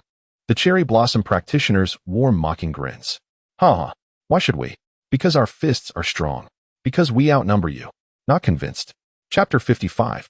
If you wish to die, I shall grant you your wish. Here is your chance. Cherry Blossom dogs. Leave immediately, and we'll let bygones be bygones. Yang Fan refrained from engaging in a futile argument with the practitioners from the Cherry Blossom Nation. Having lived in this world of spiritual revival and cultivation for some time, he understood a fundamental truth. Strength is reason. For these bullies, emboldened by their numbers, the more you reason with them, the more arrogant they become. Conversely, if you demonstrate your strength, they soon learn to behave. "Baka, what nonsense are you spouting, you Chinese pig? Who are you calling Cherry Blossom dogs? You're asking for it." The mention of Cherry Blossom dogs incited the ire of over 20 practitioners from the Cherry Blossom Nation. They closed in, cracking their knuckles, looking ferocious and ready for a fight. Since they squandered their opportunity, Yang Fan decided to show no mercy, declaring, "Kill them all." Without further ado, he unleashed 7 puppets. Simultaneously, his inner spiritual energy surged into his heavy sword as he executed the martial art technique, Duga 9 Swords, in preparation for the assault. "An arrogant little Chinese bug dares to challenge so many of our talented individuals? How absurd," scoffed one of the brazen Cherry Blossom practitioners, bursting into laughter. As the words hung in the air, Yang Fan's formidable heavy sword had already materialized before him with an eerie swiftness. In an instant, accompanied by a chilling scream, a severed head tumbled to the ground. The audacity! This young man is truly sinister. We must unite and eliminate him. The remaining cultivators from the Cherry Blossom Nation were paralyzed by fear, and they roared as they charged towards Yang Fan. Whoosh! Whoosh! Yang Fan summoned several puppets, showcasing his formidable prowess, brandishing weapons as they surged into the fray, particularly the diminutive Earth-grade puppet, which moved like a specter. Wherever it passed, the unfortunate cultivators from the Cherry Blossom Nation met either death or severe injury. In a fleeting moment, the scene descended into chaos, filled with anguished cries. "Kill!" Zhao Wuji and his companions, regaining their senses, bore expressions of ferocity as they charged forth, weapons in hand. With the veil of pretense torn asunder, there was no reason to hold back. In previous trials, numerous talented cultivators from Huaxia had perished at the hands of the Cherry Blossom Nation. It was time to reclaim some vengeance. The wretched screams of 20 Cherry Blossom cultivators echoed relentlessly. Formerly, they had relied on their numbers, acting arrogantly and oppressively. However, When they truly faced off against Yang Fan and his three companions, they were horrified to discover that they were utterly outmatched. Especially this youth, Yang Fan, who seemed like a devil incarnate. His speed was ghostly, his strength immense, and his explosive power overwhelming. By heavens, is this demon truly a Foundation-level cultivator? In the distance, the terrified cultivators from the Cherry Blossom Nation dared not linger in this treasure-laden domain, shrieking as they fled for their lives. Yang Fan, adhering to the principle of eradicating threats, pursued them relentlessly. Not a single one was spared. Annihilation. Bah! This worthless rabble, given a chance, only proved their own demise. After dispatching the last of the Cherry Blossom miscreants, Yang Fan scoffed and spat. If one does not offend me, I shall not offend them. But if one dares to provoke me, they shall meet their end. This was the guiding principle by which Yang Fan lived in this life. After vanquishing these blind cherry blossom fools, the group returned to their earlier cavern, resuming their hunt for the beast tasked for extermination. A day swiftly passed. In the evening, as the group rested, they tallied their military merits. Yang Fan, 2460. Han Bing, 2110. Zhao Wuji, 2090. Zhao Ruoyuo, 2030. Yang Fan's merits remained the highest, a unanimous decision among the other three. After all, their efficiency in slaying the tasked beasts was heavily bolstered by Yang Fan's extraordinary Earth-grade puppets. Without that unparalleled assistance, they would have struggled to exceed 2,000 merits in such a short span. At this moment, the four awaited the 6 o'clock military merit leaderboard update, eager to see their standings, whether they had risen or fallen. Meanwhile, at the entrance of Crescent Valley, the boastful Kojiro was filled with self-satisfaction. It was secured. Following the momentum of yesterday, the prodigious talents of the land of cherry blossoms are poised to surpass that insufferable Yang Fan and seize the coveted first position. It is an absolute certainty. Haha. Why Yukai? How does it feel knowing that your Huaxia nation is about to lose its top spot on the military honor roll? The audacious Kojiro sought confrontation. Get lost. Why Yukai retorted, lacking the inclination to engage.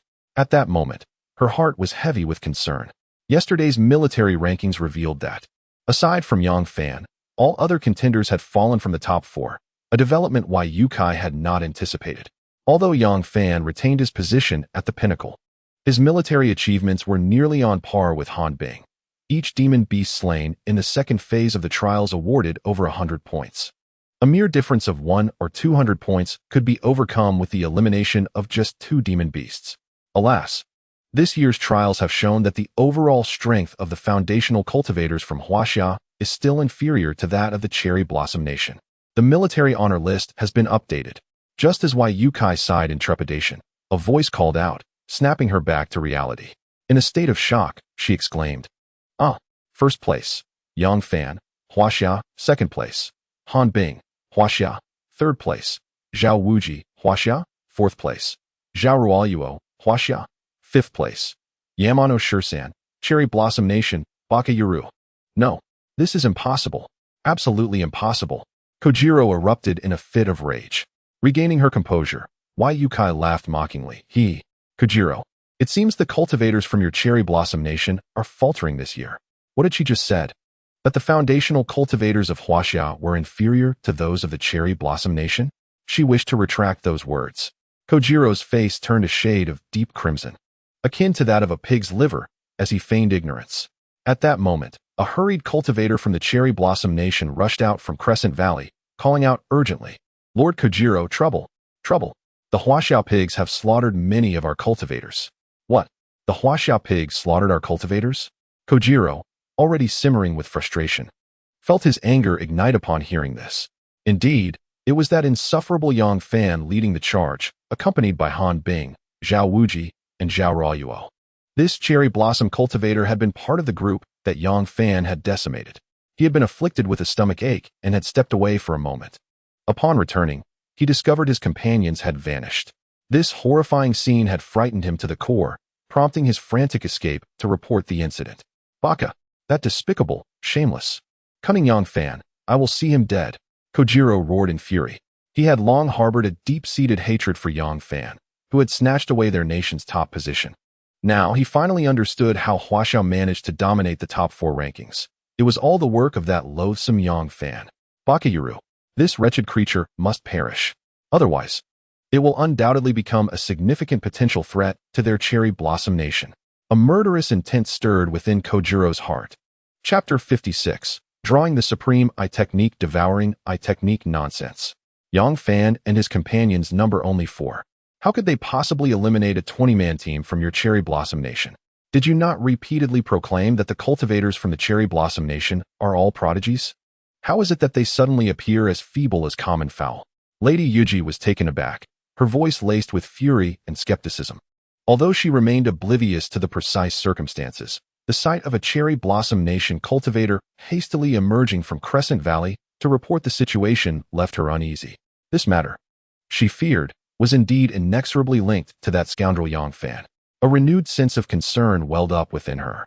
After some contemplation, she proceeded to report the situation truthfully to the leader, Qin Baihe, in Feng City. In Feng City, at the Stargazing Pavilion, the esteemed elders convened. The atmosphere within the Grand Hall today was decidedly less vibrant than in previous days. A palpable heaviness enveloped the room. Alas, what did I say earlier? We, the old-timers, should not burden those 2 youngsters with excessive pressure. Yes, we must treat this with a calm disposition. As long as this year's trial does not result in a total failure, it will be quite satisfactory. Moreover, did not Yang Fan secure first place just yesterday? Let us not succumb to despair and pessimism regarding him. As the group engaged in their muted discussions, an informant rushed in with the latest military achievement rankings. Leader Qin, do you wish to hear the good news or the bad news first? Good news. We must hear the good news first. The good news is that our Huaxia Nation cultivators have once again defied the odds, reclaiming the top 4 positions. What? Return to the top 4? The elders erupted in astonishment, their eyes nearly bulging from their sockets. And the bad news? The bad news is that Yang Fan has fallen out with the Cherry Blossom Nation. He, along with Han Bing and the Zhao siblings, has slain 20 cultivators from the Cherry Blossom Nation. What on earth? 4 individuals took down 20 from the Cherry Blossom Nation? Is he a demon? How did he accomplish this? From whom did you hear this news? Is it reliable? The elders sprang from their seats in shock. Compared to Yang Fan's return to the top 4, the latter piece of news was utterly explosive. The information relayed by Lady Yuji emphasized this matter, advising an immediate cessation of the competition between Yang Fan and Han Bing, as Kojuro had already harbored murderous intent. The informant then succinctly recounted the sequence of events. Instantly, the atmosphere within the Grand Hall fell silent. Qin Baihe and the esteemed elders resumed their seats, engaging in deliberation. I concur that these 2 youngsters should withdraw from the current trial. I also agree, they have performed admirably. The 3rd phase of the trial differs from the previous 2, permitting killing and the seizing of military achievements. With Yang Fan's military accomplishments leading, he will undoubtedly become the prime target of the Cherry Blossom Nation. After thorough discussion, the esteemed elders unanimously accepted Lady Yuji's proposal. Yang Fan and Han Bing have now decided to abandon the trial. Even if this year they end up at the bottom of the rankings in Fengcheng, it would merely be another year of ridicule. In contrast, these 2 exceptionally gifted individuals, brimming with potential, must not encounter any misfortune. That evening, Yang Fan, Han Bing, Zhao Wujia, and Zhao Ruoyuo received messages almost simultaneously. The content was straightforward. They were instructed to agree to terminate the competition and return to Huaxiao immediately. What had transpired? Why the abrupt cessation of the trial? The reasons remained unclear. If I am not mistaken, it likely pertains to our recent elimination of the Sakura dogs, which has been discovered by the cultivators from Sakura country. It is possible that Huaxia has mandated our return to ensure our safety. After some deliberation, they managed to piece together the likely cause. After all, just during the day, they had dispatched 20 of the Sakura dogs. That night, the wristbands sent out a special notification awaiting confirmation. Even a fool could surmise the underlying reason. I refused to comply. Yang Fan rose, his determination unwavering. What of it? Are we only permitted to be bullied without the right to retaliate? Those cultivators from Sakura country, if they dare to provoke me, 1 will meet their end, and 2 will fall as a pair. A man of Daxia, a true hero, finds honor only in death, not in cowardice. Though Yang Fan's voice was not particularly loud, the overwhelming aura he exuded was truly intimidating. Han Bing gazed up at him, increasingly perplexed by the nature of this individual. He usually appeared rather low-key, yet when it came to matters involving Sakura country, he transformed entirely. The cold, Ruthless demeanor suggested to Han Bing that perhaps Yang Fan harbored a deep-seated vendetta against Sakura country. Indeed, a man of Huaxiao finds honor only in battle, and I, Zhao Wujia, stand with him. Count me in. And I as well. I shall not be left behind. Thus, the four unanimously refused the termination of the trial through their wristbands. As Yang Fan declared, if the cultivators from Sakura country dare to provoke them, they would eradicate them. As long as the higher-ups of Sakura country do not interfere with their current strength, among the 500 cultivators from Sakura country, who could possibly challenge them? A night passed in silence. On the fifth day, which also marked the final day of the second phase of the trial, the competition would officially conclude at 5 o'clock that evening. All participating cultivators were required to reconvene at the entrance of Crescent Valley. With only a few hours remaining, everyone exerted themselves fiercely in their tasks of slaying demon beasts. Yang Fan was not content with merely hunting task-related beasts. He hunted others as well. The notification from the previous night had instilled within him a sense of urgency. Consequently, he sought to accumulate more cultivation points to elevate his prowess further. Moreover, by slaying demon beasts, he could also earn points. The points lottery system was a significant advantage that placed him far ahead of the others. Beep.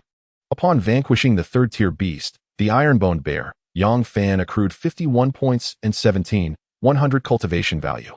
Subsequently, he defeated the fourth-tier beast, the Black Bear King, garnering 88 points and 940 cultivation value. He also triumphed over the third-tier beast, the Bloodthirsty Wolf, earning 50 points and 600 cultivation value. Despite the purity of his bloodline power reaching level 5, which posed potential hazards, it equally bestowed significant benefits, markedly enhancing his cultivation value acquisition. During his midday respite, Yang Fan perused his attribute panel. Name, Yang Fan. Realm, Mid-Foundation Establishment, 6911. Spiritual Root, Ethereal Root, Devoured Once. Bloodline, Ancient Emperor Bloodline, Purity 5. Physique, Chaotic Dao Body. Martial Skills, Dugan 9 Swords, Earth Grade. Initial, Extraordinary. Explosive Step, Earth Grade. Initial, Perfected. Puppet Control Technique, Special Technique. Proficiency Level 5, 150550000. Treasure, Overlord Sword. Points, 58889. Yang Fan surmised that at this rate of cultivation value acquisition, he would ascend to the late Foundation Establishment realm within 3 days at most. With nearly 60,000 points, he was poised for a lottery draw. The familiar grand wheel of fortune materialized before him, spinning with fervor. A flutter of anticipation gripped Yang Fan's heart. What would he unearth with the 50,000 points? Congratulations. You have drawn the Advanced Earth Grade Technique, Eye Devouring Technique. The next lottery requires 100,000 points. The Eye Devouring Technique? An Advanced Earth Grade skill? Yang Fan's expression froze as he scrutinized the attribute description. Eye Devouring Technique. A premier ocular technique that can slow enemy movements and intimidate foes. When cultivated to perfection, it can unleash the martial skill Soul Strike, inflicting profound damage upon the enemy's soul. Chapter 57. Ambushed by a divine period expert from the Cherry Blossom Kingdom. Upon reading the description, Yang Fan was astounded. An ocular technique? Cultivating it to perfection would allow for the devastating soul strike that directly harms the soul? He gasped in astonishment, his heart racing with exhilaration. What a treasure! To draw such a magnificent skill with merely 50,000 points was an incredible bargain. He closed his eyes and meditated, striving to comprehend the Advanced Earth Grade Technique, Eye Devouring Technique. In a mere moment, he grasped its essence. Such is the advantage of exceptional comprehension. For other cultivators, it might take 3 to 5 days to even begin to understand an Advanced Earth Grade Technique. That little girl, Li Fei, known as the second prodigy of Dream Creek Academy, surely possessed great talent. Yet when Yang Fan attempted to impart the advanced profound grade Dugan 9 swords to her, she struggled for an entire morning before barely grasping it. Not to mention that Earth grade martial skills are at least 10 times more challenging than profound grade skills. Having mastered the Eye Devouring Technique, Yang Fan could hardly contain his eagerness to test it. Han Bing, gaze into my eyes, he intoned softly, opening his eyes gradually. In the distance, Han Bing, who was resting, instinctively lifted her gaze. In an instant, she was startled by Yang Fan's bizarre black and white eyes. At that moment, her mind was a blank slate, sitting there in a daze. Beside her, the Zhao siblings, Zhao Wujie and Zhao Ruoyuo were equally stunned. As Yang Fan raised his hand, a leaf brushed past Han Bing's cheek, severing a strand of her hair, snapping her back to reality. Han Bing shuddered, springing up from the ground as if electrified. Her gaze fixed upon Yang Fan with a look of sheer terror. "What have you just done to me?" Han Bing coldly demanded. At that moment, a chill of sweat trickled down her spine. It was evident that if Yang Fan had intended to harm her, she would now be a lifeless corpse. What a terrifying gaze. I didn't do anything. I just had a sudden insight into a technique, but I'm unsure of its power. So I thought I would test it on you, Yang Fan awkwardly explained. He too was secretly astonished. This technique was formidable. It instilled fear in others. Previously, he had not paid much attention to the description of its attributes. It turned out that the so-called intimidation was merely leaving everyone in a state of shock. Truly impressive for a high-tier Earth-grade technique. So frightening. I felt as though my very soul trembled just now. What? Brother, what are you saying? You were just sitting there in a daze, and you suddenly gained such an astonishing technique? The Zhao siblings regained their composure, their hearts still racing. Especially Zhao Wujie, who, upon learning that such a terrifying technique was a sudden epiphany of Yang Fan's, leapt in astonishment. Something like that, Yang Fan replied, his face slightly flushed with embarrassment. Offering no further explanation, he could not reveal his ability to draw unlimited rewards. That was a closely guarded secret, one he couldn't even share with his closest kin. The group, reassured by his confirmation, now regarded his gaze with a mix of awe and fear. Originally, Han Bing and her companions were among the elite of their generation in all of Huaxia, a prodigious and extraordinary presence. Yet, within just a few days of being in Yang Fan's company, they felt as though they were rapidly descending into self-doubt. Suddenly, after a brief rest, a sixth-tier beast emerged from the distant thicket. Upon sighting the beast, the group's expressions shifted, and they immediately summoned their magical artifacts, preparing for battle. Whoosh! At that moment, Yang Fan was the first to seize the mighty sword from the ground, charging forward. The eye technique, Devouring Gaze, was activated. He had been pondering how to test the power of this newly learned technique, and unexpectedly, a major opportunity presented itself. The sixth-tier beast, initially about to pounce, became momentarily dazed as its crimson eyes met Yang Fan's black and white gaze. With a clang, Yang Fan swung his sword, leaving a deep gash upon its body. Roar! The sixth-tier beast bellowed in fury, charging at him. Originally, it was incredibly fast, but in Yang Fan's eyes, while wielding Devouring Gaze, its speed appeared to have halved. This sensation was reminiscent of Yang Fan activating the ancient Imperial bloodline's power. Yet this force, he could control, it would not dominate his body and consciousness. What an enigmatic ocular technique! Yang Fan marveled, deftly evading the ferocious onslaught of the sixth-tier beast, retaliating with his sword. Boom! Boom! The ground beneath Yang Fan erupted with sonic blasts as he executed his movement technique, explosive steps, to perfection. Each swing of his sword skillfully avoided the beast's counterattacks, striking at its vital points. Once or twice could be attributed to mere coincidence, but such precision each time was rather alarming. Clang! Zhao Wujie's massive cleaver slipped from his grasp and clattered to the ground, shock rendering him nearly drooling. My goodness, how extraordinary is this? Such formidable ocular techniques. Truly impressive. We, the so-called geniuses, feel utterly ashamed in comparison. The three of them expressed their astonishment in unison. As Zhao Ruoyuo's words fell, Han Bing and Zhao Wujie nodded in deep agreement. Alas, this is a severe blow to one's confidence in cultivating immortality. Roar!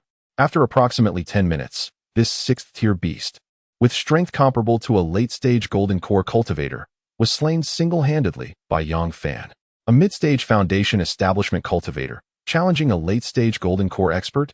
This notion overturned the understanding of Han Bing and the others, rendering it unimaginable. Yet the undeniable reality before them compelled belief. It was utterly insane. A freak. A monster. Brother Fan, do you still need any little brothers?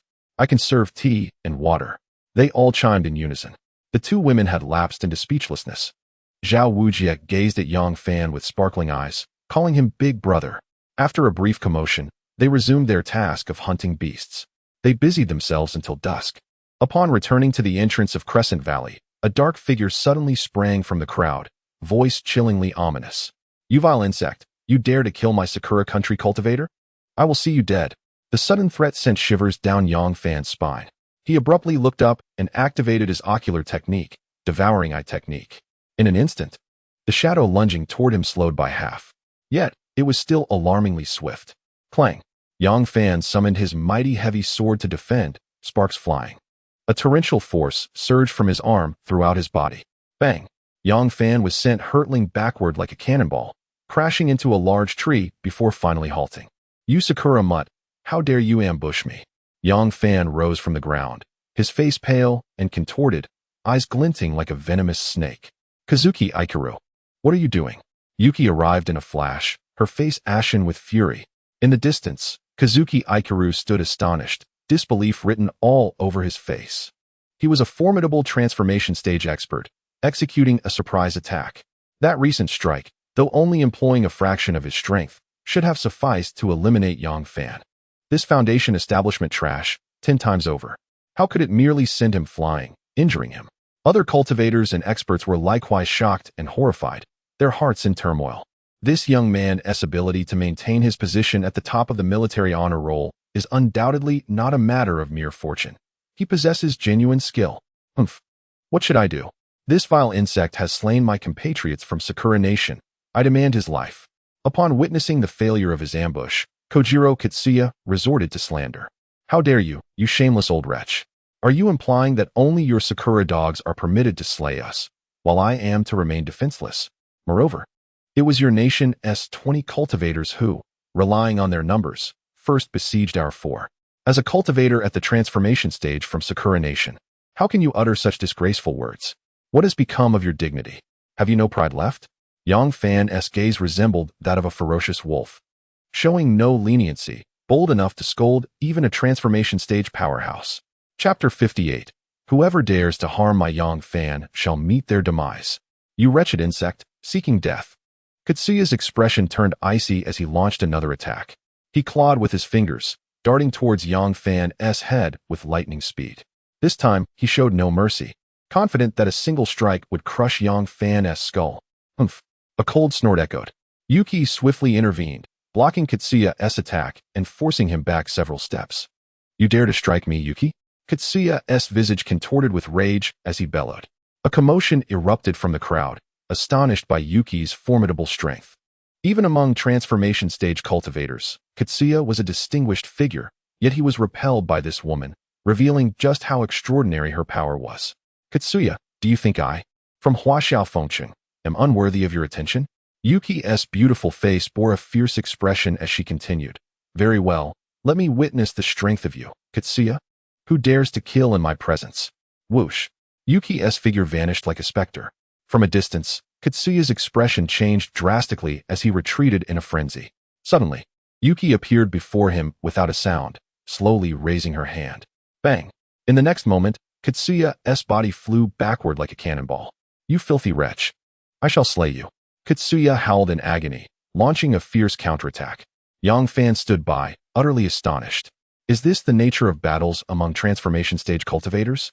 How domineering and exaggerated. Every move was lethal. Yuki, with her enchanting appearance and graceful demeanor, exhibited an extraordinary explosive power in combat against Kitsuya. Her curvaceous form was as agile as a dragon, her delicate arms outstretched, presenting a striking visual spectacle. Each technique resembled a deadly dance. What martial art is this? How impressive! Zhao Ruoyuo could not help but exclaim. Cough! Yang Fan cleared his throat. Han Bing approached, turning with concern. Are you all right? I'm fine. I sustained some minor injuries from that scoundrel's ambush earlier, but it's nothing serious. Yang Fan waved dismissively, indicating he was unharmed. Fortunately, his chaos body granted him remarkable resilience. Otherwise, that wretched Kojiro would have surely taken his life with a single blow. Crack! The sound of breaking bones echoed. Ah! The ensuing shriek was piercing, causing Yang Fan's eyelids to twitch as he looked back. At that moment, Kojiro had already found himself in a pitiful state, with one of his arms shattered by Yuki, resembling a cornered dog. The onlookers gasped in horror, their hearts pounding with shock. This woman is ruthless. She is fiercely protective to an extreme. Kojiro had merely slapped Yang Fan, who appeared to be perfectly fine, yet she had swiftly dispatched one of his arms. Upon seeing him retreat into the crowd, Yuki ceased her assault. Her charming visage hardened, and she coldly declared her stance. As long as I, Yuki, am here, any of you old fogies who dare to harm Yang Fan shall meet their demise. Yang Fan was momentarily taken aback, deeply moved. In the distance, the formidable cultivators from Sakura Nation, though their faces were ashen, dared not provoke this woman any further. After all, the sight of Kojiro's broken arm spoke volumes. Kojiro had instigated trouble, and now Yang Fan found himself at the resting camp of Huaxia, retrieving healing elixirs to tend to his injuries. Before long, Yuki approached alongside several prominent figures from Huaxia. Lady Yuki, Yang Fan rose to his feet. Han Bing, Zhao Wuji, and the Zhao siblings hastily followed suit. There's no need for such formality. I have come to discuss the matter of withdrawing from the competition. A smile graced Yuki's enchanting face, her tone considerably softer than before. After all, over the past few days, these four young individuals had brought her an abundance of surprises and unforeseen events, particularly Yang Fan, whom she had found herself questioning more than once. Is he truly a senior student, yet to sit for his college entrance exams? How is it possible? Han Bing, Zhao Wuji, and Zhao Ruoyuo stiffened, instinctively glancing at Yang Fan, seemingly waiting for him to speak first. Yuki, noticing their deference towards Yang Fan, was taken aback. This young man possesses remarkable prowess, managing to command the respect of these proud prodigies from Huaxia. Impressive, Lady Yuki. I do not intend to withdraw from the competition or give up. Why? Yuki furrowed her brow slightly, looking at him intently. In past trials, Huaxia has always been overshadowed by Sakura Nation. This year, we finally have a chance to turn the tide, and I do not wish to miss it. I understand that both you and Leader Qin want Han Bing and me to withdraw due to concerns for our safety, fearing we might suffer losses during the trials. However, I disagree. A fledgling eagle must endure the storms to soar into the sky. Can life be called life without the trials of adversity? Cultivating the path of immortality is inherently defiant against the heavens. Which realm, be it divine transformation, void refinement, or integration, does not face fierce tempests to achieve breakthroughs? Moreover, should one aspire to ascend to immortality in the future, one must endure the baptism of heavenly tribulations. In comparison, the trifling hardships faced at present are mere trifles. If the practitioners from the land of cherry blossoms choose not to provoke me, that is well and good. However, should they dare to challenge me, death awaits them. Without exception. Yang Fan's voice, though not thunderous, resonated deeply with Yuji and the group of formidable warriors from Huaxia behind her. Their eyes widened in disbelief as they gazed upon this youthful, yet resolute lad. How could this boy, so young, possess such profound insights? Buzz. The military rankings on their wristbands were updated. As expected, the four of them retained the top 4 positions. Just as Yuji was about to inquire about Yang Fan's military achievements, a cacophony of furious shouts erupted. You scoundrel, Yang Fan. Come out at once. Are you cheating? No matter how hard I strive, I cannot surpass you. A few figures emerged from the tent, led by the notorious Shinjia from the land of cherry blossoms, who was beside himself with rage. For the past 5 days, he had been driven to madness. No matter his efforts, he could not exceed Yang Fan's military accomplishments. His best record was but 2nd place. He felt that with a little more diligence, he would surely claim the 1st position the next day. Yet, to his dismay, the following day's military ranking update saw him plummet back to 5th place, a crushing defeat. Who could endure such a blow to their morale? Huh, is your incompetence my fault? Yang Fan scoffed mockingly. This taunt drew a considerable audience from the tents, who erupted into laughter. Meanwhile, Shinjia and his compatriots turned a shade of deep crimson in frustration. What is your military score? He demanded, his tone dark and accusatory. What is my military score? Yang Fan replied playfully. It is not much, just over 3,000. What? Over 3,000? My heavens. I have barely surpassed 1,000, and you have exceeded 3,000? Impressive.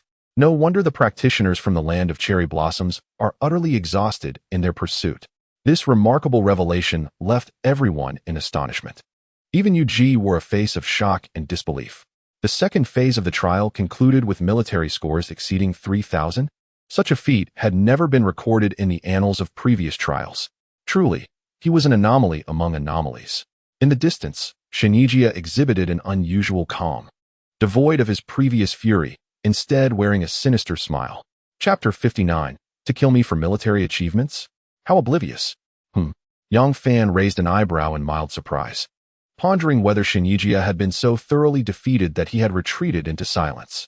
Suddenly, Shinjia spoke with a cryptic tone, exceeding 3,000 military points? I wish you a long life, ha ha ha. With that, he flashed another enigmatic smile and turned to leave.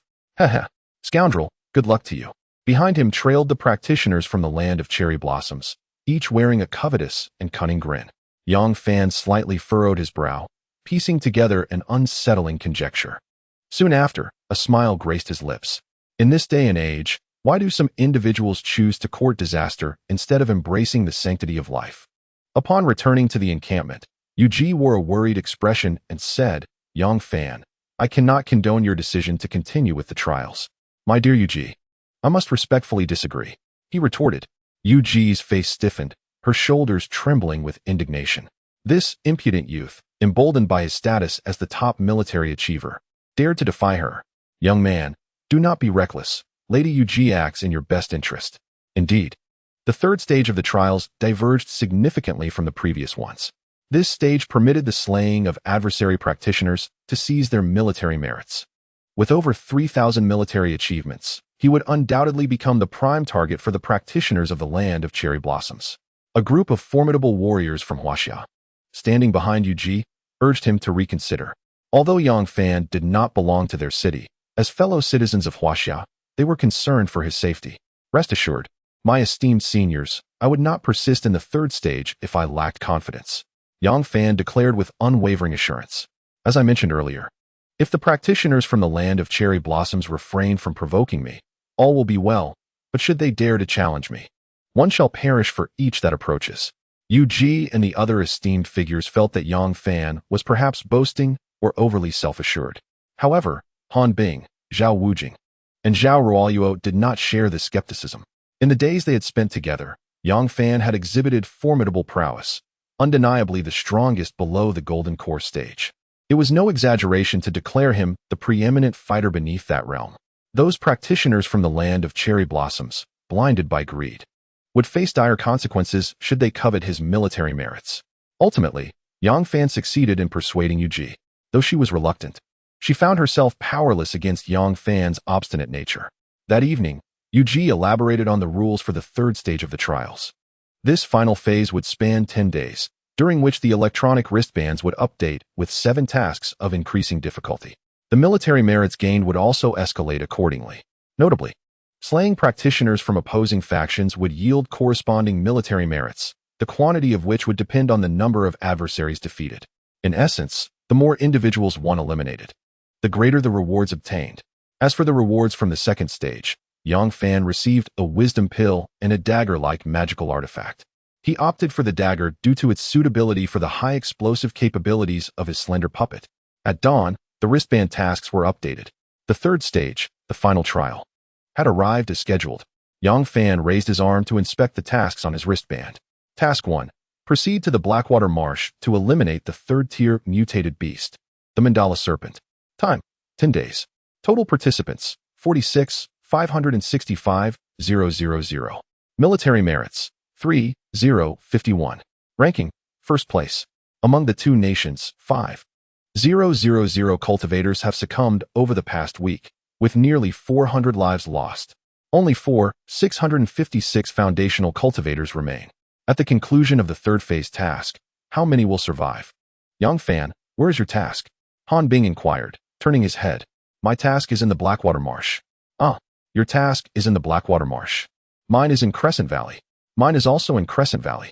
Me too, several exclaimed in surprise. Nearby, Yuji felt a heavy weight in her heart.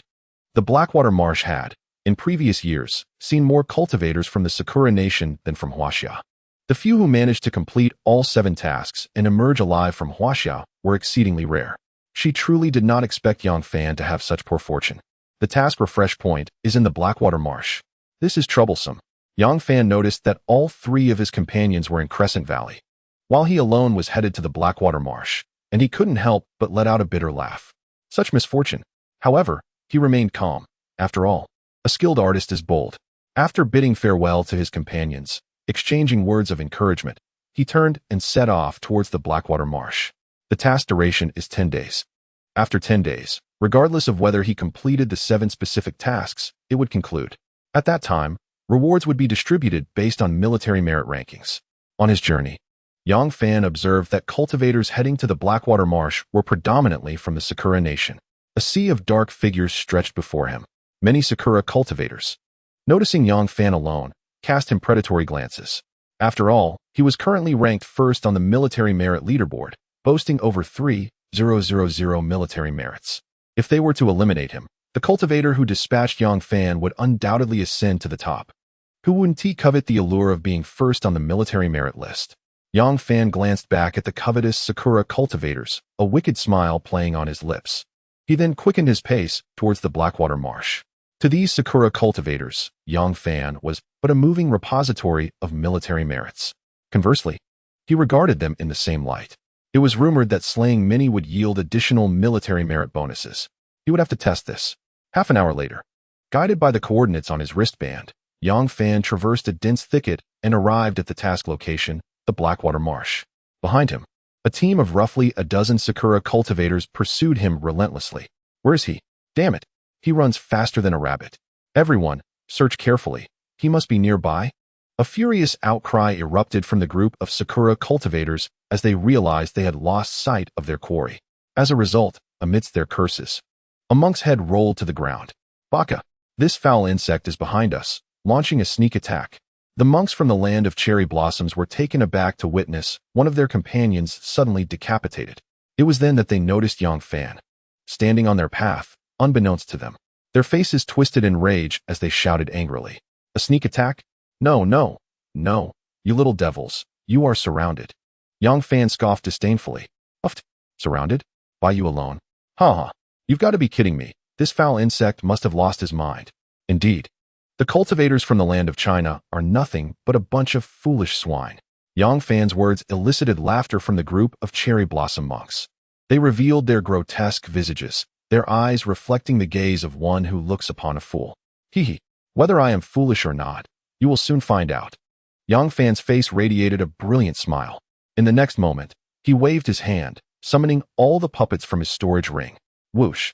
As the Earth-grade puppets emerged, they eerily lunged toward one of the cherry blossom monks. Uffed! In an instant, the monk who had laughed the loudest moments before found his neck severed. His voice abruptly silenced. Bakayuru, what on earth is that thing? How can it move so swiftly?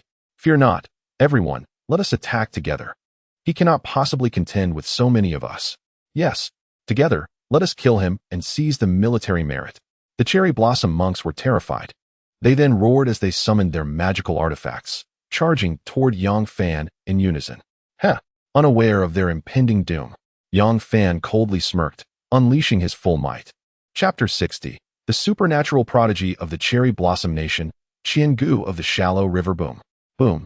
Yang Fan's signature explosive steps resonated with sonic booms. His figure, accompanied by phantoms, lunged toward the dozen or so cherry blossom monks.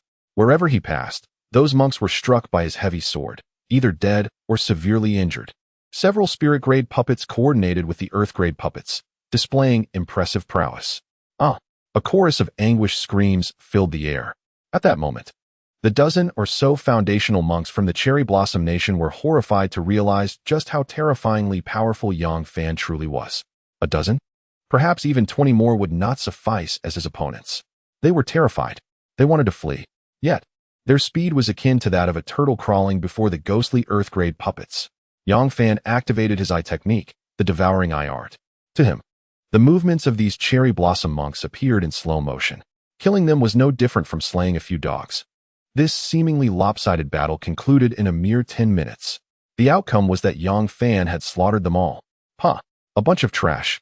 Daring to come and claim my military merit? Tired of living, are we? Yang Fan spat disdainfully at the corpses before him, bearing the bloodied, formidable greatsword. He ventured into the ominous Blackwater Marsh. This treacherous expanse was fraught with peril, its dangers magnified several-fold compared to Crescent Valley. Yang Fan arrived at the Blackwater Marsh, fully alert, prepared for any sudden assault from lurking beasts within the mire. Fortunately, he was accompanied by over a dozen exquisite puppets of the mysterious grade. These auxiliary puppets proved their worth in this moment, serving as scouts and pathfinders. Even if one were to inadvertently tread upon a hidden bog, the consequences would be minimal. After all, should a puppet perish, he could effortlessly forge another. Thus, what was deemed a harrowing trial in the Blackwater Marsh became for Yang Fan a leisurely excursion akin to a spring outing. When confronted by ferocious beasts, his spirit puppets surged forward, ready to engage. Should they find themselves outmatched, they would call for assistance. The earthly-grade puppets would swiftly deliver decisive blows to eliminate the adversaries. Meanwhile, their master, Yang Fan, strolled leisurely in the rear, utterly unperturbed. At last, Yang Fan encountered the first task's beast, the Mandala snake. This creature was a third-tier mutated beast. Without needing instructions, the earthly-grade puppet brandished a sharp dagger and lunged forth. A notification chimed. Ding. Killed third-tier mutated beast Mandala snake. Earned 58 points. Cultivation value 17, 770. With the system's prompt, the first task was accomplished. At that moment, the electronic wristband on Yang Fan's arm vibrated again, refreshing the second task. Task 2. Eliminate the fourth-tier beast, Black-Scaled Python. Time, 10 days. Total participants, 46, 015, 000. Military merit, 7, 888. Ranking, first. It was undeniable. The accumulation of military merit through slaying was indeed swifter than completing tasks. If memory served him right, completing the first task netted him 500 military merits, while the additional 3,000 merits stemmed from the prior contributions of his Sakura dogs. Delightful. At this rate, by the trial's conclusion in 10 days, could he possibly exceed 100,000 military merits? According to the coordinates, the black-scaled python was not located in this vicinity, but rather deeper within the Blackwater Marsh. Yang Fan circumvented a vast expanse of muddy bog, intent on pressing onward. Suddenly, a shadow darted from the thicket. Humph! Yang Fan smirked disdainfully, raising his greatsword in retaliation. A thunderous clash ensued, sending him staggering back several steps. Gasp! A sharp pain pierced his chest, and upon glancing down, his complexion paled. A crimson streak marred his clothing. The wound not deep, but perilously close to his heart. Had he not reacted swiftly, he might have been fatally struck. Damn! What a terrifying display of ferocity and strength. Suddenly, Yang Fan glanced up, his expression momentarily frozen in disbelief. Before him stood the assailant, a girl with a doll-like face. Judging by her attire, she was a practitioner from the land of cherry blossoms. Though her appearance was quite charming, her demeanor and gaze were chilling, exuding a ruthless intensity. You foul wench. How dare you ambush me? Yang Fan growled ominously. With a swift motion, the doll-faced girl remained silent and lunged once more, her speed astonishingly quick. Die? Yang Fan's eyes narrowed, and he retaliated fiercely. With a resounding clash, his sword struck, yet it bizarrely cleaved through empty air. Yang Fan's countenance shifted drastically as he hastily retreated. At that moment, a razor-sharp katana appeared to his left, slicing past his ear with a bone-chilling coldness that raised goosebumps across his skin. He was certain that a few strands of hair had been severed by her blade's edge. By the heavens, what a terrifyingly swift and explosive attack, rivaling my own. He pondered the identity of this wretched girl, questioning her formidable prowess. A flurry of doubts surged within his mind, but he had no time to dwell on them, as the girl's relentless assault resumed. Instantly, Yang Fan summoned a ground-level puppet. The puppet manifested, transforming into a fleeting shadow that charged forward. A thunderous crash echoed as the formidable girl from the land of cherry blossoms was forced back. However, one of the puppet's arms had been pierced in the exchange. Yang Fan inhaled sharply, astonished. His ground-level puppet was an invincible force against practitioners below the Golden Core stage. How could it be that even a Foundation establishment girl from the land of cherry blossoms could not be vanquished? Who on earth are you? Yang Fan demanded, his face twisted in rage. I am Shallow River Qiangu, the one who seeks your life. The doll-faced girl finally spoke. In the next instant, she vanished once more, wielding her katana as if it could slice through steel with ease. Seeking my life? We shall see if you possess the capability, foul wench. Yang Fan retorted with a bitter laugh, his internal energy surging violently. Boom, boom. He unleashed his footwork to its utmost limit, pursuing the swift Shallow River Qiangu. Clashes echoed as Yang Fan became increasingly astonished by the intensity of their battle. He realized that this cold and alluring girl not only possessed remarkable speed, but also unparalleled strength. Aside from lacking abdominal muscles, she was akin to a formidable Barbie doll. After a series of exchanges, Yang Fan's hands grew numb from the impact. "Look into my eyes," he shouted at a critical moment. Shallow River Qiangu, locked in fierce combat with him, instinctively raised her gaze. In that instant, she was held captive by the duality of his black and white pupils, her movements abruptly halting. Haha. With a cold laugh, Yang Fan channeled his surging spiritual power into the Overlord heavy sword and struck down fiercely at the shadow clone. In that moment of peril, Qiangu from Ishikawa regained her senses and let out a delicate shout. The next instant, an extraordinary scene unfolded, her form fragmented into four, bizarrely teleporting around Yang Fan. Boom! Yang Fan swung his sword, obliterating one of the Ishikawa clones. The remaining three figures, almost simultaneously, lunged towards him. Chapter 61. Encountering companions from Huaxia being pursued by the cherry blossom hounds, Yang Fan's eyelids flickered with astonishment and dread. This woman from the land of cherry blossoms was truly uncanny. In an instant, he unleashed his eye technique, the devouring eyes, to its utmost potential. The three approaching Ishikawa clones suddenly found their speed halved. Yang Fan swung his sword once more. Bang! The Ishikawa clone that was struck exploded. A mere illusion. Yang Fan's heart sank, and he swung his sword at another. Bang! That figure also burst apart. Still a fake. What the hell? Was his luck so wretched? One true body accompanied by three clones, and he had failed to strike the real one even after 3 attempts. Yang Fan swiftly turned, raising his Overlord heavy sword, aiming for the last Ishikawa clone. It was too late. A chilling voice echoed, "You are too slow." Clang! The sound of steel clashing rang out, sending Yang Fan hurtling backward like a cannonball. A terrifying blade aura sliced through him, blood gushing forth. "Damn it! You foul creature, perish!" Yang Fan erupted in fury, disregarding his bleeding wound, charging back with a fierce expression. Since awakening his spiritual roots and becoming a cultivator, it was the first time he had suffered such a significant setback at the hands of a woman. Today, if he did not flay this wretched creature and dismember her into 1,000 pieces, he would not be called Yang Fan. His eyes gleamed with a peculiar black and white radiance, slowing the movements of the distant Ishikawa Qiangu to a crawl. Shadow clone. With a scornful smile, Ishikawa Qiangu employed her clone technique once again. In an instant, her petite form transformed into 4 once more. One true body, accompanied by 3 clones, each wielding a katana with distinct movements, charged forward. Yang Fan's heart raced, compelling himself to remain calm. This tactic was downright underhanded. A thought crossed his mind, and he commanded his spiritual puppets to confront the clones. Puff! Puff! In a single encounter, 2 of Yang Fan's spiritual puppets were swiftly dispatched. What? They were all real? Yang Fan's eyes widened in disbelief. How could this be possible? Normally, shadow clones created through such techniques lacked combat prowess. Yet these Ishikawa clones could effortlessly slay his spiritual puppets, which were comparable in strength to third-tier demon beasts. A chill ran down Yang Fan's spine. At that moment, the 4 shallow rivers of Qiangu have approached.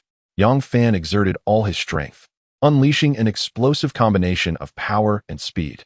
Bang! Bang! Bang! With a series of muffled sounds. 3 of the shallow rivers of Qiangu were once again obliterated by his might. The last of them, employing the same treacherous tactics, swung a blade toward his head. Clang! In a moment of peril, the Earthgrade puppet appeared mysteriously, standing beside Yang Fan, and intercepted the vile creature's strike. Thud! The Earthgrade puppet was pushed back 2 steps by her ferocious force. Yet, Yang Fan narrowly evaded her lethal blow. Panting heavily, Yang Fan stood there, his gaze sharp as a serpent. In the distance, Qiangu was also slightly breathless. Clearly, after the intense confrontation, she was not as untroubled as she had anticipated. Yang Fan's heart surged with tumultuous waves. It seemed that among the practitioners of the Cherry Blossom Kingdom, the most formidable was not the likes of Shanai Shursan or Songbi Mui, but rather this wretched woman before him. Terrifying. He had relied on his luck to draw several impressive rewards through points, which had granted him his current prowess. Did this Qiangu also possess some form of luck? If she had ascended to this level solely through talent, she would indeed be a devil among devils. The 2 exchanged glances, panting for a moment before preparing to engage in another fierce battle. Suddenly, hiss! A piercing hiss resonated. Then, from the nearby swamp lake, a colossal shadow emerged. This shadow, measuring several dozen meters in length, was covered in palm-sized scales. the seventh-tier demon beast, the Xianming King Snake. Upon seeing the gigantic shadow suddenly appear in the swamp, Yang Fan's pupils constricted sharply. Whoosh! In an instant, Xianggu also retreated rapidly. A seventh-tier demon beast. Its strength was comparable to that of a Yuan Ying stage practitioner. They were not equipped to confront such a creature. If they did not flee now, being targeted by it would mean certain doom. Seeing that the loathsome woman Xianggu had fled, Yang Fan hastily followed suit. Unfortunately, his luck had run out. Hiss! The Xianming King Snake took special interest in him, lunging forward with a piercing hiss. Its speed was akin to lightning, closing the distance in the blink of an eye. Oh no! Yang Fan was alarmed and quickly commanded his spirit-grade puppet to charge forward as a decoy. Meanwhile, he retracted the earth-grade puppet and fled in the opposite direction with utmost urgency. Creak! Creak! After just a few steps, he heard the sound of something crunching peanuts in his ears. Without needing to turn back, he knew that several of his spirit-grade puppets had bravely perished. Run! He urged himself to escape with all his might, pushing his speed to the limit, not daring to look back. Fortunately, he had enough spirit-grade puppets. Otherwise, he would have surely become a delightful meal for this beast. Fleeing to a secluded grove, Yang Fan confirmed that the Xianming King Snake had not pursued him. He summoned the earth-grade puppet to keep watch over their surroundings. Taking out a healing potion from his storage ring, he hurriedly tended to his wounds. The searing pain caused beads of cold sweat to form on his forehead. Damn it! Shanchuan Qiangu, just you wait. I shall surely flay you alive upon my return.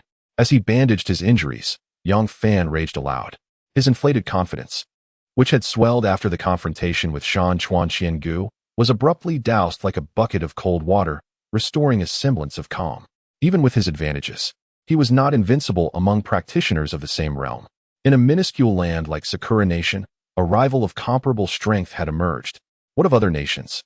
Ah, you Sakura dogs, be gone. Lost in his tumultuous thoughts, a high-pitched shriek of anger suddenly pierced the air. Yang Fan's expression hardened as he swiftly turned to investigate the source of the commotion. In the distance, a ragged girl, barely able to conceal her modesty, was frantically fleeing, pursued by 6 or 7 practitioners from Sakura Nation. Those pursuers hurled lewd taunts as they chased her. At that moment, the fleeing girl spotted Yang Fan and sprinted toward him. Handsome brother, save me. These Sakura dogs wish to assault me, she cried, her voice desperate. From her tattered attire, it was evident that she was a practitioner from Huaxia.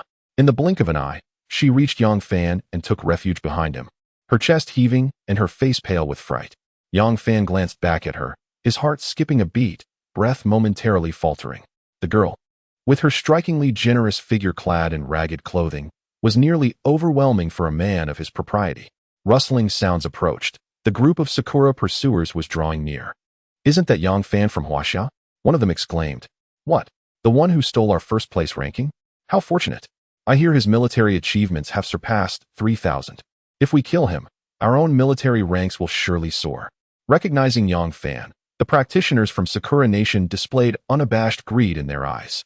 Behind Yang Fan, the girl, her hair slightly disheveled and her countenance enchanting, widened her eyes in astonishment. Yang Fan, the strongest dark horse of this trial from Huaxia? My goodness. Seeing him in person is truly a marvel. He is so handsome. There is hope. I heard he is incredibly powerful, having slain several practitioners from Sakura Nation. Wonderful. You wish to claim my military achievements? Let us see if you have the life to do so.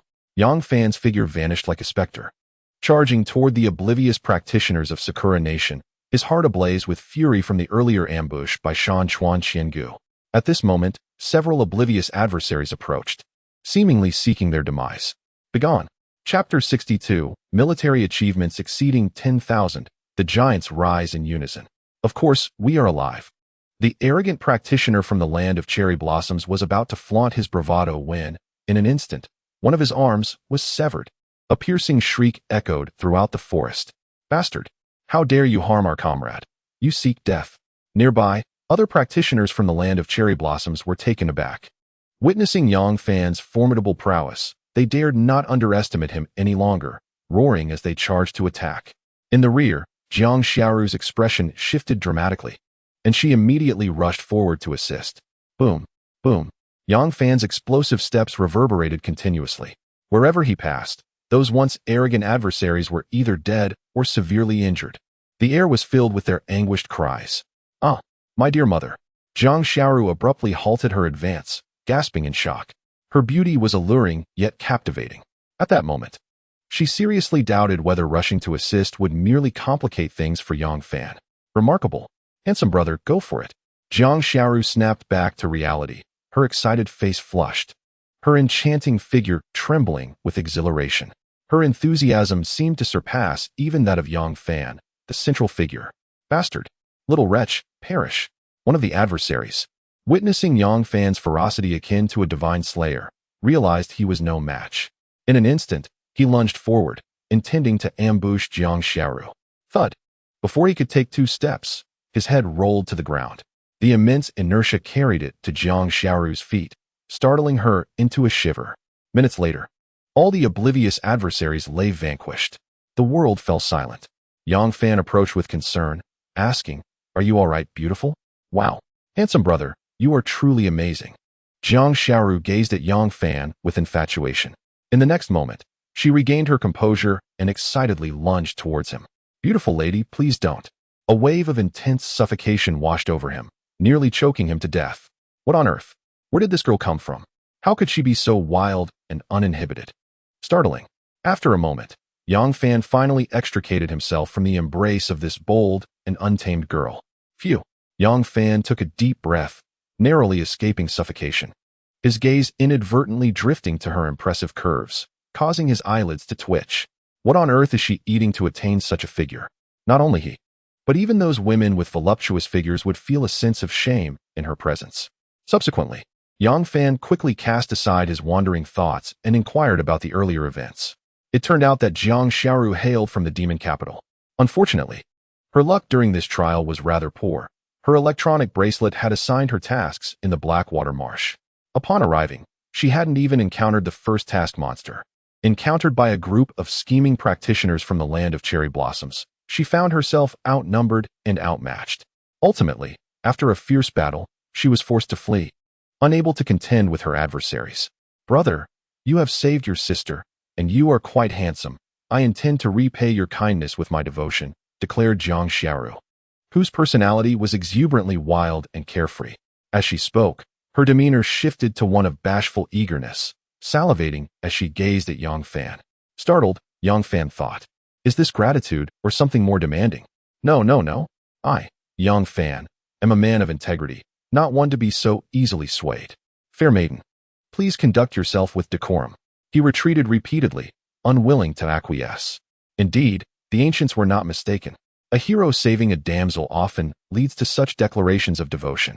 If a woman finds her savior unattractive, she may as well serve him like a beast of burden. "Haha, I was merely jesting. Look at how frightened you are," Jiang Xiaoru said with a mischievous glint in her eyes, her laughter enchanting as she observed Yang Fan's face turn pale. Her alluring figure swayed enticingly, almost palpable in its charm.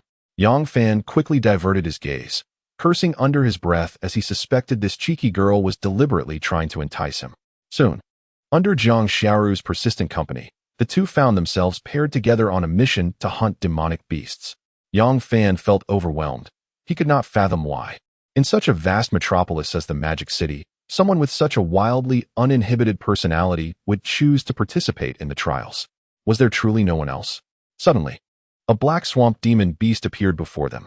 With his mighty sword, Yang Fan charged forward, effortlessly dispatching it with 2 swift strikes, followed by a second and third.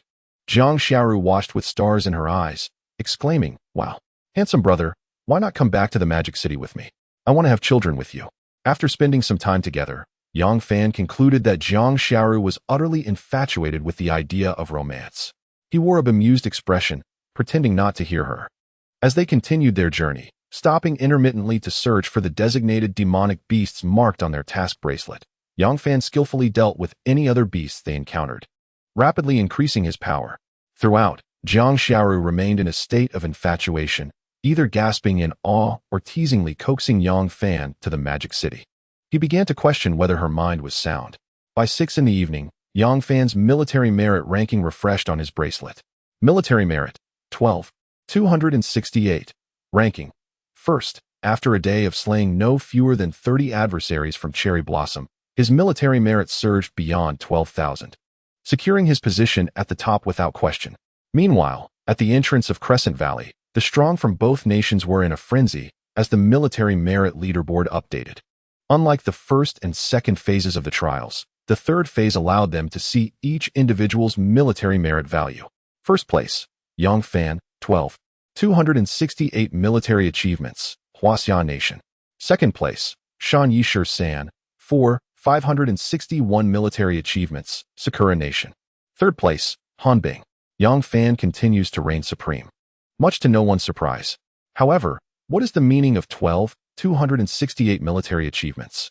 Even the second place, Shan Yishir San, has only 4, 561. A staggering difference of nearly threefold?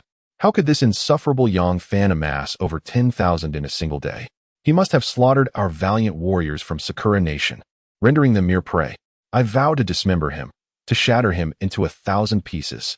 The cultivators of Sakura Nation roared in fury, their eyes ablaze with rage. Although it is known that during the third phase of the trial, one can plunder the military achievements of opposing cultivators in previous years, it was Sakura Nation that held the advantage, treating Huaxia cultivators as mere game. This year, the tables have turned. They are utterly unaccustomed to, and cannot accept, such a reversal. The most egregious part is that on the very first day, military achievements surpassed 10,000. How many cultivators from Sakura Nation must he have slain? It is barbaric. It is worse than that of brutes. Yu-Ji, with her alluring charm, widened her mouth in astonishment. She raised her hand and rubbed her eyes vigorously. She could not have been mistaken. Yang Fan's military achievements truly were 12, 268. Is this fellow a demon? Does he not regard the cultivators of Sakura Nation as human? For heaven's sake, this is merely the first day of the 10-day trial. Could he not be a tad more discreet? Such ostentation might very well infuriate those distant strongmen from Sakura Nation to death. After calming the tempestuous emotions raging within her heart, Yu-Ji's fingers trembled slightly as she reported the situation to the prominent figures in Feng City. Hundreds of miles away, in the Star Observation Hall of Feng City, the high-ranking officials, led by Qin Baihe, stood collectively upon seeing the leaderboard sent by Yu-Ji. Chapter 63. Assaulted by the three super monsters of Sakura Nation the following day, Yang Fan undertook a mission alongside Jiang Xiaoru. Initially, Yang Fan perceived this girl from the Magic City as a mere decoration. However, when she displayed her agile, dragon-like movements, Yang Fan was inwardly astonished. Her strength was formidable, ranking her among the first level of the 500 cultivators from Huaxia. Throughout their journey, Yang Fan vanquished every beast he encountered. Ding. Slaying the 4th stage Iron-Armored Lizard King. Points. 88. Cultivation value. 18, 940. Ding. Slaying the 3rd stage beast, Black Water Snake. Points. 51. Cultivation value. 16, 100. Ding. Slaying the 5th stage beast, Rampaging Giant Ape. Points. 166. Cultivation value. 29, 800. As noon approached, when Yang Fan pierced the heart of a 5th stage beast with his sword, a surge of overwhelming spiritual energy coursed through his body. His realm had broken through. Late Foundation Establishment.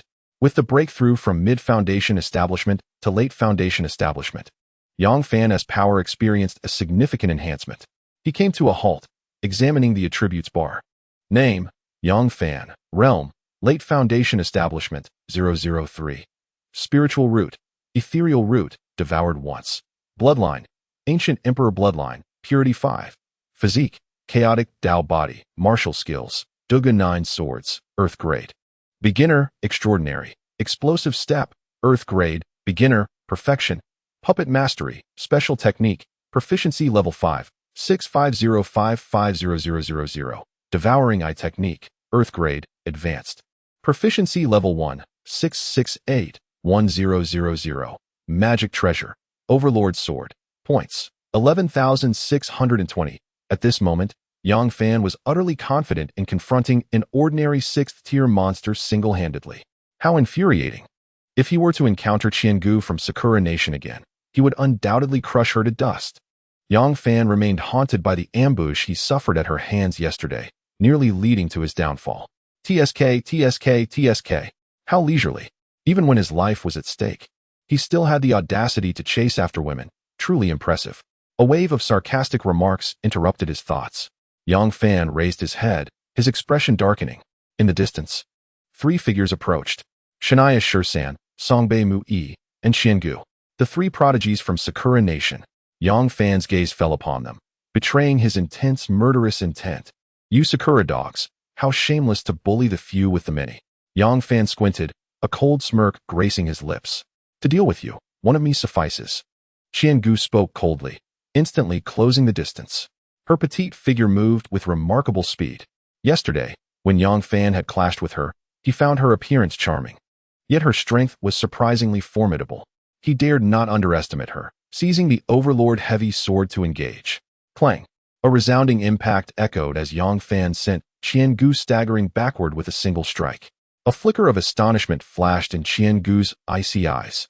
Clearly, she hadn't anticipated such a significant boost in Yang Fan's prowess overnight. With an expression of icy determination, Yang Fan denied her any chance to react. Pressing the attack, Shadow Clone. In a moment of peril, Qiangu unleashed her signature clone technique once more. Her figure split into four, making it difficult for Yang Fan to discern the real from the illusion. Devouring Eye Technique. Yang Fan, not to be outdone, activated his Eye Technique, Devouring Eye Technique. Instantly, the movements of the four Qiangu clones slowed to half their speed. Boom, boom. Yang Fan executed the Duga 9 swords to perfection, obliterating three of the clones in rapid succession. Crash! Another thunderous sound resonated as he delivered a powerful blow towards the final true form of Qiangu. Boom! Her body was sent flying by Yang Fan's ferocious strike, even the formidable blade in her grasp slipping from her hands. The onlookers displayed expressions of sheer astonishment, especially Shania Shursan and Songbei Mu-yi, who were all too aware of Qiangu's true strength. This sinister rascal, capable of exerting such explosive power, has placed her in a perilous predicament? You foul wretch, perish. Yang Fan's countenance twisted in fury as he ruthlessly swung his sword downward. He was confident that should his blade strike true, it would undoubtedly slay this level 0 prodigy from the land of cherry blossoms on the spot. Clang! Suddenly, a shadow darted in, intercepting Yang Fan's lethal blow. The shadow was forced back several paces by the sheer ferocity of Yang Fan's strike. In that moment, Asakura Qiangu seized the opportunity to retreat, instinctively grabbing her fallen katana. Unable to defeat one, now another has come to assist? Very well, let me eradicate you both today. A cruel smile curled upon Yang Fan's lips as he beckoned the two in the distance with a brazen gesture, exuding arrogance and provocation. Baka, you Chinese pig, die? Matsuboka Muchi's face twisted in a menacing snarl as he lunged forward in an instant. His weapon, a long spear, possessed extraordinary combat prowess. Asakura Qiangu gripped her katana tightly, closely pursuing. Yang Fan summoned his earth-grade puppet, unflinching. Clang! Clang! The battle raged fiercely, neither side yielding an inch. Boom! Boom! Yang Fan's feet exploded into motion, reaching the pinnacle of his capabilities. Each swing of his sword bore the might to cleave mountains and part seas. Initially, Matsuboka Muichi, skeptical of Yang Fan's power, attempted to match him in strength, facing him head-on. The result was a devastating blow that sent him flying several meters away, leaving him battered and bruised, hardly recognizable to his own mother, and thoroughly subdued. Jiang Xiaoru contemplated rushing to assist, but was struck with horror and astonishment as she realized the vast chasm between her abilities and those of these elite prodigies before her. At that moment, Yang Fan was locked in a fierce struggle against two super prodigies from the land of cherry blossoms. Should she recklessly charge in, she might disrupt Yang Fan's offensive rhythm and tilt the balance against him. Ultimately, she could only hold her breath and stand by, ready to respond to any unforeseen events. Bang! Another resounding crash echoed as Yang Fan forcefully repelled Asakura Qiangu with a brutal strike. Suddenly, a shadow approached from behind. Yang Fan, be careful! Jiang Xiaoru's alarmed voice rang out. Thud! Just as Yang Fan raised his sword in defense, an overwhelming force sent him flying. Damn it! An ambush? Yang Fan's face turned pale, his eyes bloodshot. The assailant who had suddenly struck was none other than Yamano Jusen, who had yet to join the fray. Yang Fan, are you all right? Jiang Xiaoru's expression was tense as she rushed over. Cough, cough. I'm fine. Yang Fan shook his head, lifting a hand to wipe the blood from the corner of his mouth. His gaze remained fixed on the three formidable prodigies from the land of cherry blossoms in the distance. Insect, do you recall what I told you the day before yesterday? I wish you luck. May you strive to survive until the trial concludes. Alas, your luck has run out. You shall not see the end of the trial. Ha ha ha. In the wilderness, Shanyan Shursan wore a mischievous smile, his face a mask of amusement. Whether one survives until the end is not for you, mere scum, to determine. Yang Fan took a deep breath, gripping the mighty heavy sword tightly, and launched himself into the fray. Seeing this, Jiang Xiaoru also summoned her magical artifact to assist him. Sister Xiaoru, there's no need to help me. Just protect yourself. Yang Fan's words rendered Jiang Xiaoru momentarily paralyzed. Before she could regain her senses, Yang Fan had already engaged in battle with the three formidable cultivators from the Sakura Nation. Clang, clang, boom. Despite Yang Fan's formidable strength, facing three level 0 prodigies of the Sakura Nation simultaneously left him suffering immensely. In mere moments, he was covered in wounds, drenched in blood. Jiang Xiaoru could no longer hold back. Gritting her teeth, she charged forward to assist. Although she was no match for the three super prodigies from the Sakura Nation, she could at least distract one of them. However, just as she reached the halfway point, an unexpected turn of events occurred. Boom. The strongest among them, Shanyan Shursan, was sent flying several meters by Yang Fan's sword.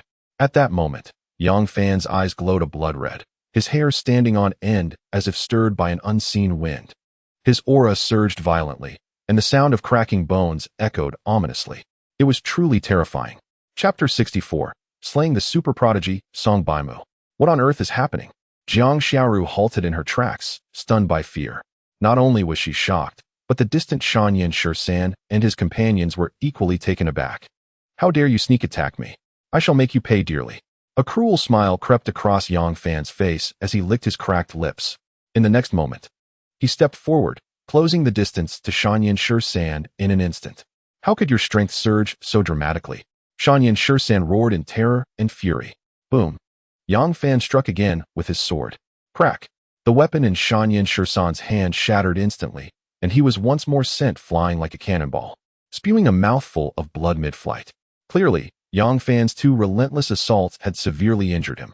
Yang Fan did not linger or respond, his blood-red eyes cold and merciless, as if he were gazing upon a corpse.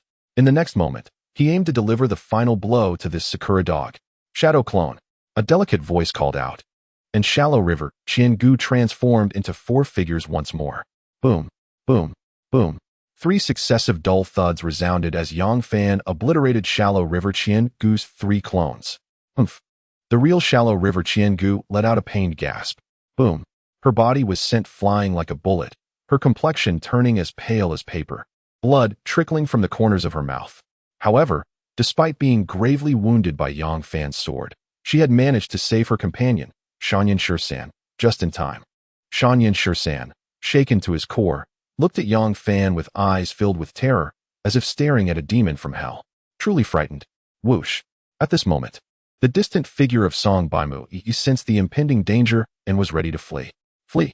Yang Fan let out a cold laugh. Did I permit you to escape? Leave your life behind. In an instant, Yang Fan pursued him, moving with a ghostly speed that was truly terrifying. With a muffled thud, Song Baimuyi's head rolled to the ground. Song Baimuyi, Qiangu of Qianchuan's complexion changed dramatically as she glared at Yang Fan with rage and hatred. Yang Fan kicked the lifeless body of Song Baimuyi aside and turned back, intent on slaughtering both Shanai Shursan and Qiangu of Qianchuan. You scoundrel! Did you dare to ambush me? I shall make you suffer. With a cruel expression, Yang Fan aimed to sever Shanai Shursan's limbs, wishing to make him wish for death. Suddenly, Shanai Shursan's face paled as a series of hidden weapons shot forth from his sleeves. Humph! Yang Fan scoffed disdainfully, raising his formidable sword to block the projectiles. Clang! Clang! The hidden weapons were all deflected. Seizing the opportunity, Shanai Shursan retreated frantically, but Yang Fan was quick to follow. Bang! Unexpectedly, Shanai Shursan turned on his companion Qiangu of Qianchuan, delivering a fierce palm strike to her. Just as she prepared to engage with her blade, she never anticipated Shanai Shursan's sudden betrayal. With a gasp, she spewed forth a mouthful of blood, her body uncontrollably hurtling toward Yang Fan. Taken aback by this unforeseen turn of events, Yang Fan instinctively retracted his sword. With a swift motion, Qian Gu's sharp blade pierced his body. In that instant, her expression froze. Yang Fan. Jiang Xiaoru cried out, rushing over. Seizing the moment, Shanai Shursan made a hasty escape. Jiang Xiaoru's voice jolted Qian Gu back to reality. She forcefully pushed the dazed Yang Fan away and swiftly fled towards the dense forest. Yang Fan was about to pursue when he felt a crimson haze retreating deep within his eyes. A wave of weakness washed over him, causing his body to sway unsteadily. I'm fine, just a bit dizzy. I must leave this place. Yang Fan attempted to speak, but his words trailed off as his eyes rolled back, and he succumbed to unconsciousness, his body collapsing into Jiang Xiaoru's embrace. You rogue. Even unconscious, you dare to take advantage. Jiang Xiaoru gasped in shock, shivering with disbelief. Were it not for Yang Fan's severe injuries, with blood still seeping from his wounds, she would have pushed him away and given him a good thrashing. At that moment, she could only suppress her embarrassment and carry Yang Fan away, for if Shanai Shursan and Qian Gu of Qinchuan were to return, they would be in real danger. As Yang Fan fell into unconsciousness, time passed before he gradually regained consciousness. He soon realized that something soft was beneath his head, providing comfort. A pillow? This is not right. He is not in a trial. How could there be such a soft pillow? Yang Fan slowly opened his eyes and was instantly taken aback. He realized he was lying on a stone, resting his head on Jiang Xiaoru's two exquisite legs. Jiang Xiaoru seemed lost in thought, oblivious to his awakening. Yang Fan quickly closed his eyes again. What to do? Should he pretend to be asleep or get up quickly? Yet, to be fair, Jiang Xiaoru's beautiful legs were indeed soft. It felt truly comfortable to rest upon them. Awake, little brother? Still pretending to be asleep? Aren't you getting up? Jiang Xiaoru's voice, tinged with a hint of grievance, reached Yang Fan's ears, causing his face to freeze in shock. In a sudden jolt, he sat up swiftly, his expression filled with embarrassment. Thank you, Sister Xiaoru, he stammered. He felt overwhelmed, caught in such a situation right after waking up. He truly felt as if he had jumped into the Yellow River and could not wash away the consequences. Jiang Xiaoru wouldn't he think he was trying to take advantage of her, would she? Simply saying thank you isn't enough. How about being more practical and offering your body in gratitude for saving my life? Jiang Xiaoru teased, her expression charming. As she spoke, she deliberately tugged at her thin clothing, revealing her alluring, snow-white shoulder. In an instant, Yang Fan found it hard to breathe. Those girls from the bustling metropolis were indeed different. Not only were they wild, but they were also quite uninhibited. Sister Xiaoru, no. I will work hard like a horse. Like a horse. Yang Fan hastily waved his hands, shaking his head vigorously. Jiang Xiaoru, however, was not pleased and became even more audacious, nearly bringing Yang Fan to tears. After some playful banter, Yang Fan checked his injuries, finding no serious harm. He then rose from the ground to continue his trial tasks. How is your body so resilient? How can your injuries heal so quickly? Jiang Xiaoru thought, tumultuous emotions swirling within her. Previously, it was she who had bandaged his wounds. How long had it been? He seemed to be back to full vigor. It was utterly astonishing. I suppose my physique is a bit special. Let us not dwell on those details, Yang Fan replied awkwardly with a smile. He knew full well that his rapid recovery was due to the benefits of the chaotic Dao body. As dusk approached, while Yang Fan assisted Jiang Xiaoru in defeating a task-related beast, they unexpectedly encountered a group of practitioners from the land of cherry blossoms. I recognize this group of cherry blossom dogs. They stole several of our tasked beasts during the trial in Crescent Valley. How despicable! Jiang Xiaoru exclaimed in anger as she recognized the team. Originally, she was capable of ranking within the top 10 in the second stage of the trial. But due to this group of bullies, she had lost several tasked beasts, causing her rank to plummet outside the top 20. Infuriating. Don't be upset, Sister Xiaoru. I will help you reclaim what they stole, with interest, and assist you in breaking into the top 5. Yang Fan said with a mischievous smile. In the next moment, he charged forward with his sword like a specter. Chapter 65. Assisting Jiang Xiaoru to ascend to second place in military merits. Baka, where did this Chinese pig come from? Everyone attack. Slay these 2 pigs from the Great Xia. In the distance, the practitioners from the Cherry Blossom Nation suddenly fell victim to a surprise attack, their anguished cries echoing. The next moment, upon realizing that they were facing 2 filthy insects from the Huaxia Nation, they unleashed their magical artifacts, approaching with sinister grins. However, as the 2 sides engaged, They were horrified to discover that Yang Fan's strength was formidable, akin to that of a demon. Where he tread, the practitioners from the Cherry Blossom Nation found no match. A chorus of heart-wrenching screams filled the air. At this moment, Jiang Xiaoru regained her composure, swiftly invoking her magical artifact to join the fray. Yang Fan had just pledged to help her reclaim the military merits that had been stolen, propelling her into the top 5 of the merit rankings. His words were not mere jest. He left the nearly defeated Cherry Blossom warriors for Jiang Xiaoru to finish off. With 2 swift strikes, she sent them to their demise. The electronic wristband displaying her military merits surged dramatically. This brought immense joy to Jiang Xiaoru. Finally, just before the update of the military merit rankings at 6 o'clock, the two concluded this one-sided massacre. Wow, handsome brother, I'm second in military merits. Oh my goodness. Am I dreaming? Just yesterday, I was ranked 22nd, and now I'm second? Handsome brother, you are too good to me. Come, reward me with a kiss. Jiang Xiaoru eagerly checked her wristband. Upon seeing her rank soar to second place, she gasped in excitement. In the next moment, disregarding whether Yang Fan was willing or not, like a wild horse that had broken free, she dashed forward and planted a kiss on his face. What the heck? Sister Xiaoru, how can you be so shameless? Yang Fan was taken aback. Good grief. Are all the girls these days so forward? Oh dear. Brother, I'm so sorry, I just got overly excited. How about this? If you're unwilling, you can kiss me back? Jiang Xiaoru said, her face flushed with embarrassment, her eyes sparkling. Yang Fan felt a surge of panic and instinctively tightened his grip on his clothing. Nanny? Kiss back? Is there even such a thing? Meanwhile, at the entrance of Crescent Valley, a group of prominent figures from Huaxiao wore expressions of bewilderment. Jiang Xiaoru, which city is she from? I don't know. She wasn't in the top 20 before. How did she suddenly surpass many geniuses from the Cherry Blossom Nation to rise to second place? What on earth is happening this year?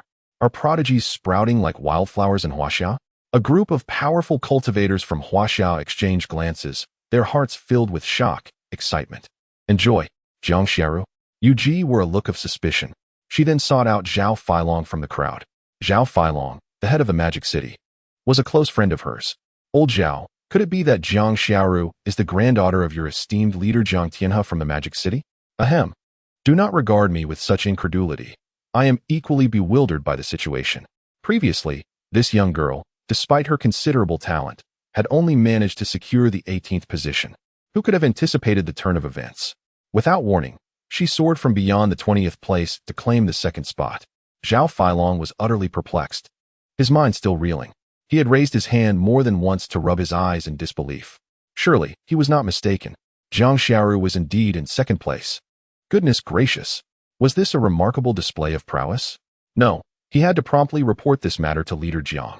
Surely, he would be overjoyed to learn that his precious granddaughter had outshone numerous prodigies from the Cherry Blossom Nation, achieving the commendable rank of second on the military merit list.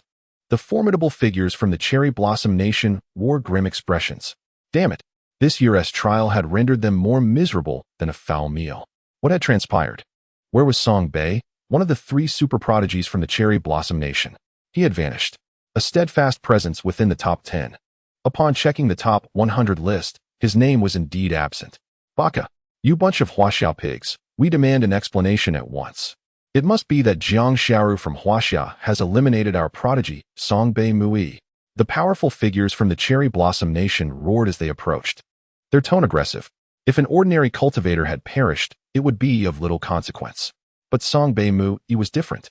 Not only was he the nephew of the emperor, but he was also one of their nation's 3 level 0 super prodigies. And now, just 2 days into the 3rd phase of the trial, he had disappeared? If the emperor were to unleash his fury upon them, who among them could bear the consequences? The individuals from Huaxia were equally bewildered. They stared at the leaderboard for an extended period, truly shocked to find his absence. At that moment, they were uncertain whether to revel in misfortune or be filled with astonishment. Zhao Feilong leapt up, his voice louder than that of the Cherry Blossom Nation's warriors, warning them against slander. Our Magic City's foremost genius Jiang Xiaoru achieved her rank through sheer strength, surpassing your Cherry Blossom prodigies to seize second place. To be honest, even as these words left Zhao Feilong's mouth, he found them hard to believe himself. He was well aware of Jiang Xiaoru's peculiarities and her limitations. When compared to top-tier prodigies like Song Bei Mui from the Cherry Blossom Nation, there remained a significant gap. So, one must ponder, how did Song Bei Mu meet his demise? Meanwhile, the powerful elites from both nations were at a standoff, their tempers flaring as they exchanged heated words. On the other side, Yang Fan and Zhang Xiaoru had spent the day battling monstrous beasts and found a relatively safe place to rest. Yang Fan's task bracelet indicated that only 2 tasks remained. Without a doubt, he will successfully complete it tomorrow. Meanwhile, Zhang Xiaoru has only 3 tasks remaining. In the early morning, the two awakened and continued to slay the task beasts. When Yang Fan completed task 6 and saw task 7 refresh on his wristband, he was taken aback. Task 7. Hunt the 7th-tier beast, the Xianming King Snake, in the Blackwater Swamp. Time, 10 days. Total participants, 39, 615, 000. Military merit, 18. 111. Ranking, first place, a 7th-tier beast, the Xianming King Snake? What on earth? For a newly advanced Foundation Establishment cultivator to hunt a 7th-tier beast? This is absurd. At this moment, Yang Fan felt troubled. The first time he faced off against Qian Gu from Sakura Country, he encountered the 7th-tier beast, the Xianming King Snake. The strength of the 7th-tier beast, the Xianming King Snake, is comparable to that of a nascent soul cultivator. With his current abilities, attempting to defeat it would be tantamount to seeking death. Alas, it appears that he will be unable to complete the ultimate task in this final trial. What a pity. Yang Fan shook his head and sighed. Subsequently, he took Zhang Xiaoru to complete her wristband task. Along the way, Yang Fan silently noted that, perhaps due to Zhang Xiaoru's military merit being lower than his, her tasks were significantly simpler than his. This only added to his frustration. What a ridiculous wristband. Showing such bias. What happened to gender equality? Suddenly, a venomous lizard sprang forth ahead. A 6th-tier beast, the red demon poison scorpion? Yang Fan looked up, excitement bubbling within him. The 6th-tier red demon poison scorpion was precisely the crucial material for crafting his Earth-grade puppet. Earlier, Yang Fan had been lamenting his inability to complete the ultimate task of hunting the 7th-tier beast, the Xianming King Snake. However, the sudden appearance of the 6th-tier red demon poison scorpion reignited his hope. Chapter 66. Those who harm my compatriots will face tenfold retribution. Now, Yang Fan possesses an Earth-grade puppet. If he can craft 3 or more, combined with his own strength, he would undoubtedly stand a fighting chance against the 7th-tier beast, the Xianming King Snake. Brother, why are you so excited upon encountering a beast? You don't have any peculiar preferences, do you? Zhang Xiaoru asked, her face filled with concern as she looked at Yang Fan, clearly nervous. Get lost. I just discovered materials for crafting an Earth-grade puppet, and I'm elated. Yang Fan shot her a glare. Without hesitation, he charged forward to slay the 6th-tier beast, the red demon poison scorpion. Despite its formidable strength, Yang Fan was no longer the novice he had been days earlier. His own power had surged dramatically, not to mention he now possessed an Earth-grade puppet.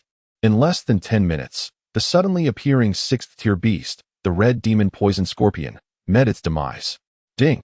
Having slain the 6th-tier demon beast, the crimson poison scorpion, Yang Fan earned 221 points and 900 cultivation value. Immediately after the kill, he commanded the Earth-tier puppet to gather materials. Subsequently, he retrieved a collection of assorted materials from his storage ring and commenced the crafting of an Earth-tier puppet. At present, his proficiency in the puppet mastery technique had ascended to the 5th level. Although he could not guarantee a 100% success rate in crafting the Earth-tier puppet, his likelihood of success exceeded 80%. Nearby, Zhang Xiaoru's eyes widened with curiosity as she rushed over to observe. Earlier, she had been astonished by Yang Fan's prowess with puppets, unaware of their source. Success. After approximately an hour, a brand new Earth-tier puppet materialized before Zhang Xiaoru. Wow! Little Fan, you are truly remarkable, she exclaimed, her eyes sparkling with admiration. Of course. Haha. Yang Fan, flattered by Zhang Xiaoru's praise, floated with pride. Little Fan, do you sell such impressive puppets? I wish to purchase one as a bodyguard. I don't have much money on me. Would this suffice? I could offer my body as collateral. Zhang Xiaoru shyly suggested, suddenly leaning forward. In an instant, an unfathomable chasm appeared before Yang Fan. Ah! Yang Fan merely glanced and was taken aback, blood rushing from his nose. My goodness, this is perilous. Sister Xiaoru, please don't. I am not a shallow person. Yang Fan, frightened, stumbled backward and accidentally fell into the muddy pit behind him. Splash! He landed face first, covered in muck. Hee hee, just teasing you. Look at how scared you are. Jiang Xiaoru laughed heartily at Yang Fan's disheveled appearance. The enchanting sway of her exquisite shoulders added to her captivating charm. Yang Fan averted his gaze, awkwardly rising from the mud. After a brief playful exchange, he assisted Jiang Xiaoru in her hunting task, with the help of 2 earth-tier puppets. Completing Jiang Xiaoru's bracelet task was exceedingly simple. On the 4th day of the 3rd phase of the trial, Jiang Xiaoru had successfully completed her first 6 tasks, leaving only the final task 7. For her task 7, she was required to hunt the 6th-tier demon beast, the blood-faced spider. Yang Fan was taken aback. How can there be such a vast disparity between individuals? He pondered. For my task 7, I must slay the 7th-tier demon beast, the Xinming King Snake, while Jiang Xiaoru only needs to eliminate the 6th-tier blood-faced spider, just because it looks a bit more alluring? How is this fair? Just as Yang Fan was preparing to assist Jiang Xiaoru in hunting her final task beast, a piercing scream echoed through the air. What has happened? Jiang Xiaoru exclaimed, startled, as she hurried over. I'm not sure. Let us go take a look, Yang Fan replied, shaking his head as he strode purposefully towards the source of the sound. Jiang Xiaoru followed closely behind. Moments later, the two understood the gravity of the situation. Bastards! You wretched pigs from the Great Xia, may you all perish. How dare you retaliate? I shall sever your limbs and cast you into the marsh to feed the beasts. Ha ha!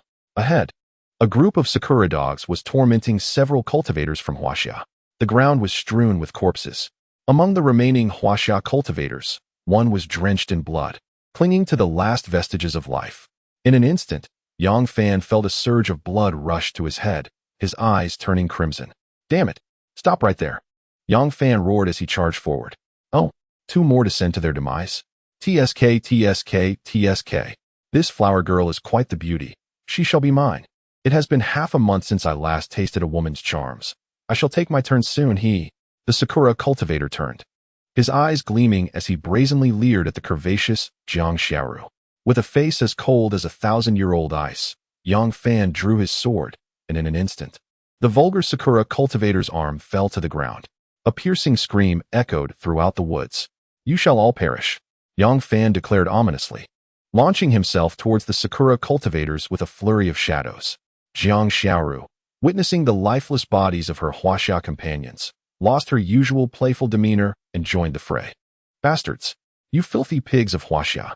The air was filled with furious roars mingled with anguished cries. At this moment, Yang Fan transformed into a harbinger of death, leaving only devastation in his wake.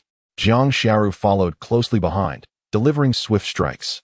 2 ground-grade puppets were unleashed by Yang Fan, acting as the finest assassins, motionless until they struck, guaranteed to deliver lethal blows. In mere moments, the heartless Sakura cultivators were eradicated by Yang Fan and Jiang Xiaoru. Yang Fan hurried to the side of his gravely injured Huaxia companion. At this point, the man's legs had been severed, blood gushing uncontrollably, his complexion ghastly pale. Yang Fan knelt, wishing to staunch the bleeding, yet he was at a loss for how to proceed. The man's aura was rapidly fading. Brother, well done. The unknown Huaxia companion slowly raised his hand, giving Yang Fan a thumbs up. The next moment, his arm fell limply to the side. Yang Fan opened his mouth, but the words lodged in his throat, unable to escape. At this moment, an unprecedented fury and hatred towards the Sakura dogs welled up within him. In the face of 2 opposing factions, he had never felt such animosity before. Defeat could only be attributed to a lack of skill. However, these deranged Sakura dogs had mercilessly tortured his Huaxia companions to death. Could any human commit such an atrocity? They were even less than beasts. Jiang Xiaoru approached, raising her hand to cover her mouth, lost in a trance. Time seemed to stretch indefinitely. Yang Fan slowly rose, gazing at the blood-soaked ground, the veins on the back of his hand bulging ominously. His fingers were deeply embedded into the flesh of his palm from exertion. Subsequently, he instructed the puppets to dig some graves to lay to rest the bodies of his fallen compatriots from Huaxia. Dear brothers and sisters, I am deeply sorry for my tardiness.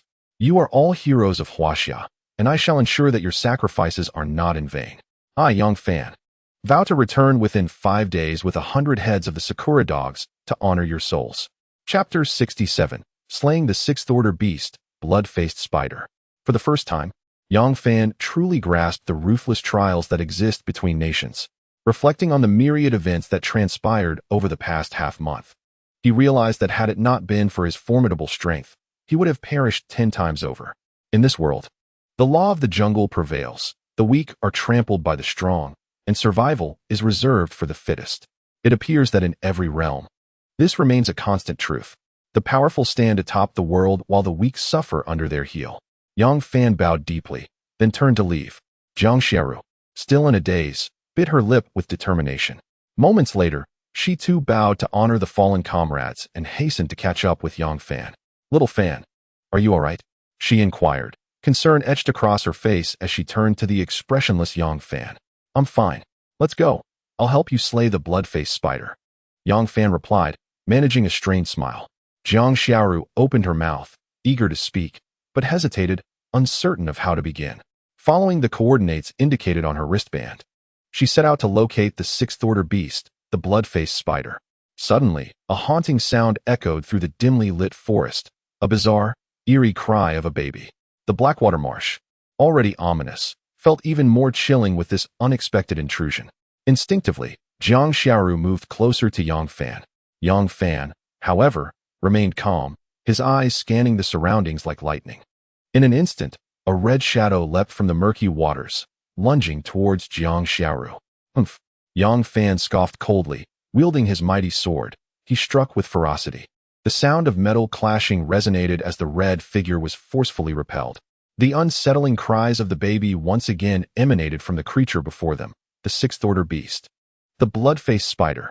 Its appearance bore a resemblance to the third-order beast, the human-faced demon spider, that Yang Fan had encountered outside Fengqing. However, this creature was entirely crimson, as if soaked in blood. With a chilling call, the blood-faced spider charged once more. Yang Fan raised his sword, ready to engage. Suddenly, piercing shrieks filled the air. Jiang Xiaoru looked up, her expression shifting dramatically. From the depths of the swamp emerged numerous arachnid-like beasts. These monstrous beasts bore human-like faces, adorned with sinister smiles. They were none other than the third-tier demonic beasts, the faceless demon spiders, in overwhelming numbers. Whoosh! Whoosh! At Yang Fan's command, the Earth-grade puppets charged forth in an instant to engage in battle. The strength of these Earth-grade puppets was formidable enough to contend with sixth-tier beasts.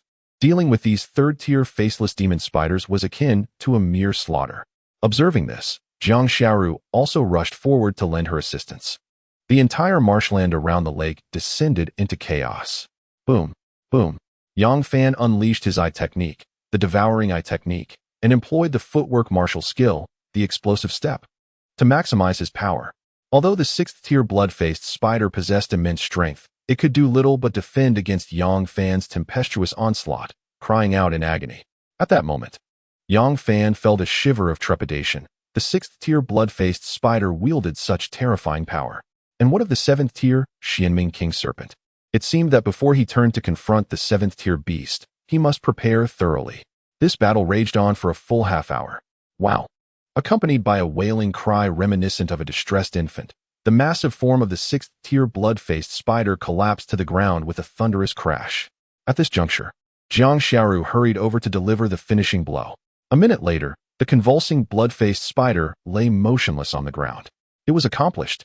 Little Fan, I have completed all 7 of my tasks. Wow! The final task unexpectedly rewarded me with 5,000 military merits. Jiang Xiaoru was overwhelmed with excitement. The difficulty of the 7 tasks increased in a staircase-like progression, and so did the corresponding rewards. Sister Xiaoru, you have completed your tasks. You should return to the entrance of Crescent Moon Valley, Yang Fan suggested to Jiang Xiaoru. Huh, Little Fan, you? Jiang Xiaoru's eyes widened, her smile freezing in place. I still have 1 task left to complete. I need to develop my skills and find a way to slay the final task beast. Moreover, I previously vowed to honor the spirits of our fallen compatriots from Huaxiao by collecting 100 heads of the cherry blossom dogs. Thus, you need not accompany me on this venture. Yang Fan smiled at Jiang Xiaoru, expressing his intentions. After a moment of silence, Jiang Xiaoru gently nodded. She was no fool. After a brief few days together, she understood the vast disparity in strength between herself and Yang Fan. Indeed, Had it not been for Yang Fan's assistance, she would not have been able to accomplish this final task, and perhaps even task 6 would have been insurmountable. Little Fan, be careful. I will wait for your return at the rendezvous point. Jiang Xiaoru approached Yang Fan, setting aside her previous whimsy, and gave him a gentle embrace. Sometimes, human emotions are peculiar. Despite only knowing each other for a mere 2 or 3 days, Jiang Xiaoru felt a profound sense of reluctance and worry at the prospect of parting ways with Yang Fan. Fear not. Those despicable creatures from Cherry Blossom Country dreaming of bloodshed are merely wishful thinkers. Yang Fan replied with a confident smile. Afterward, he bid farewell to Jiang Xiaoru.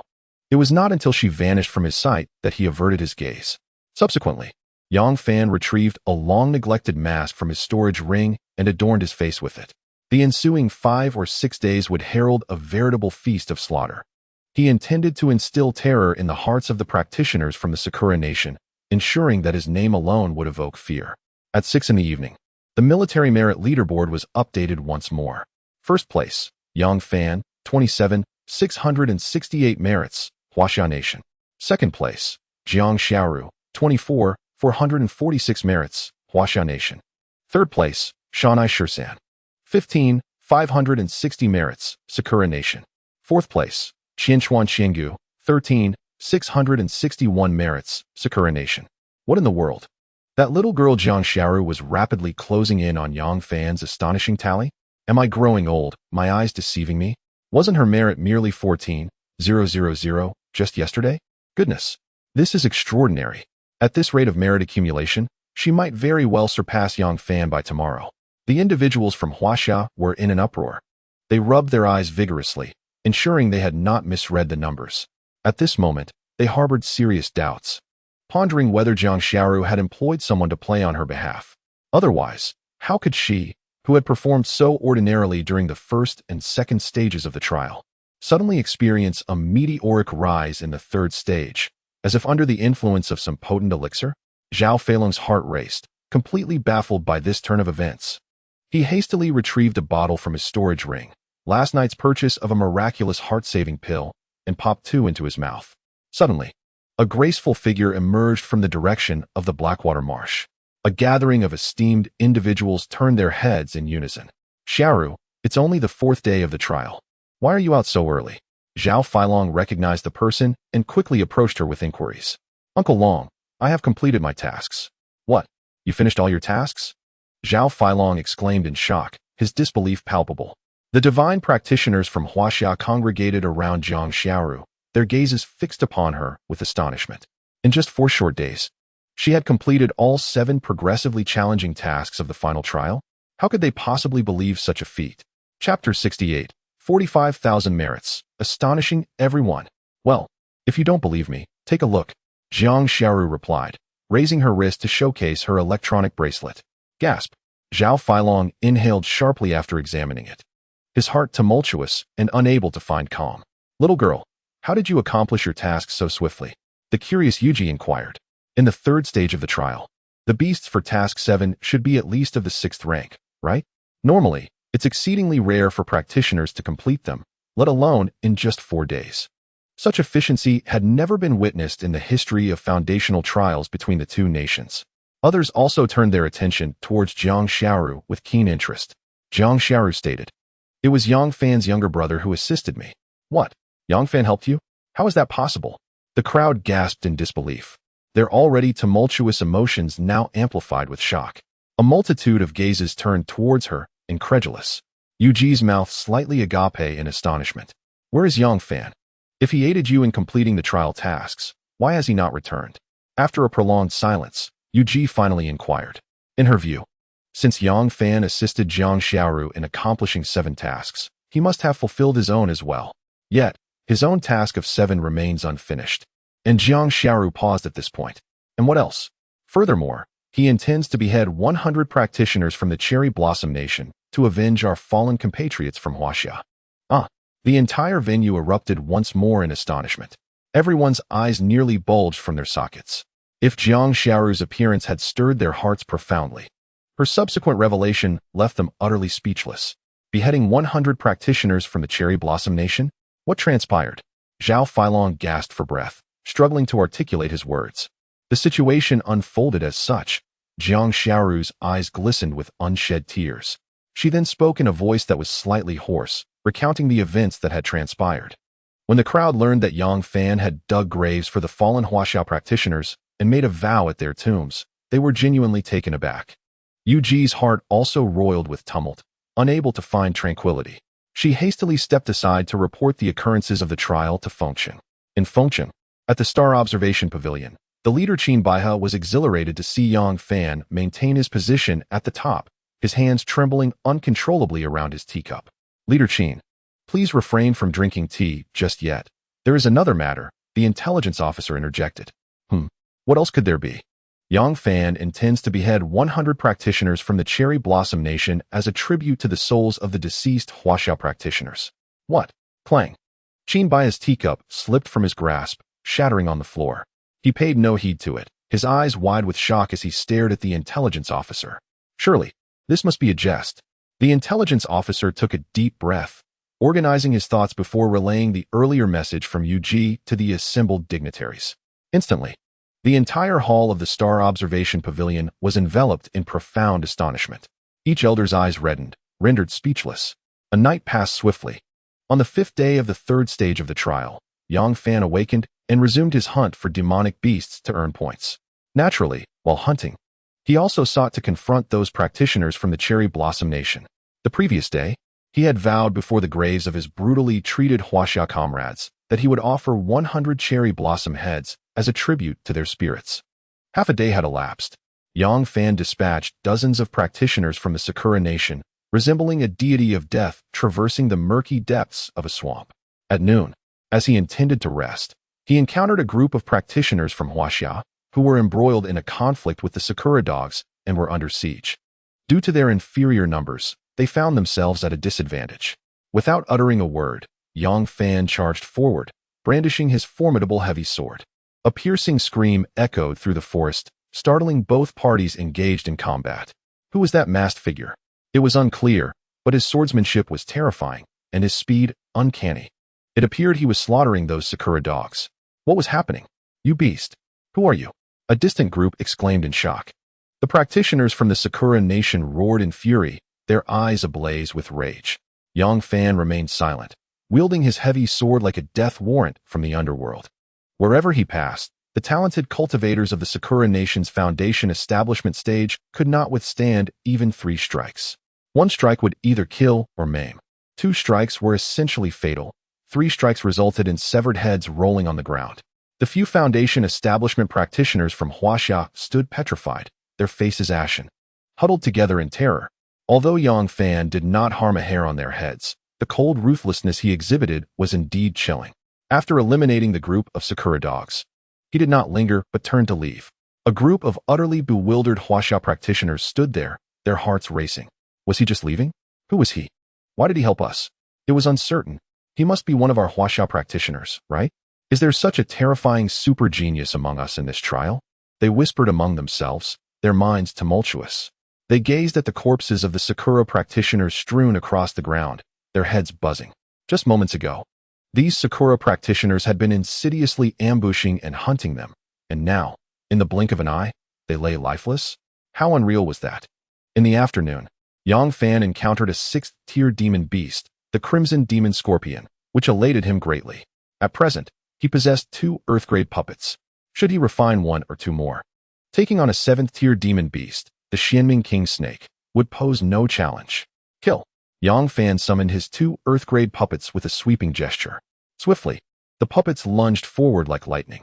The unfortunate Crimson Demon Scorpion had no time to react before it was ruthlessly dispatched, ultimately meeting its demise in the northwest.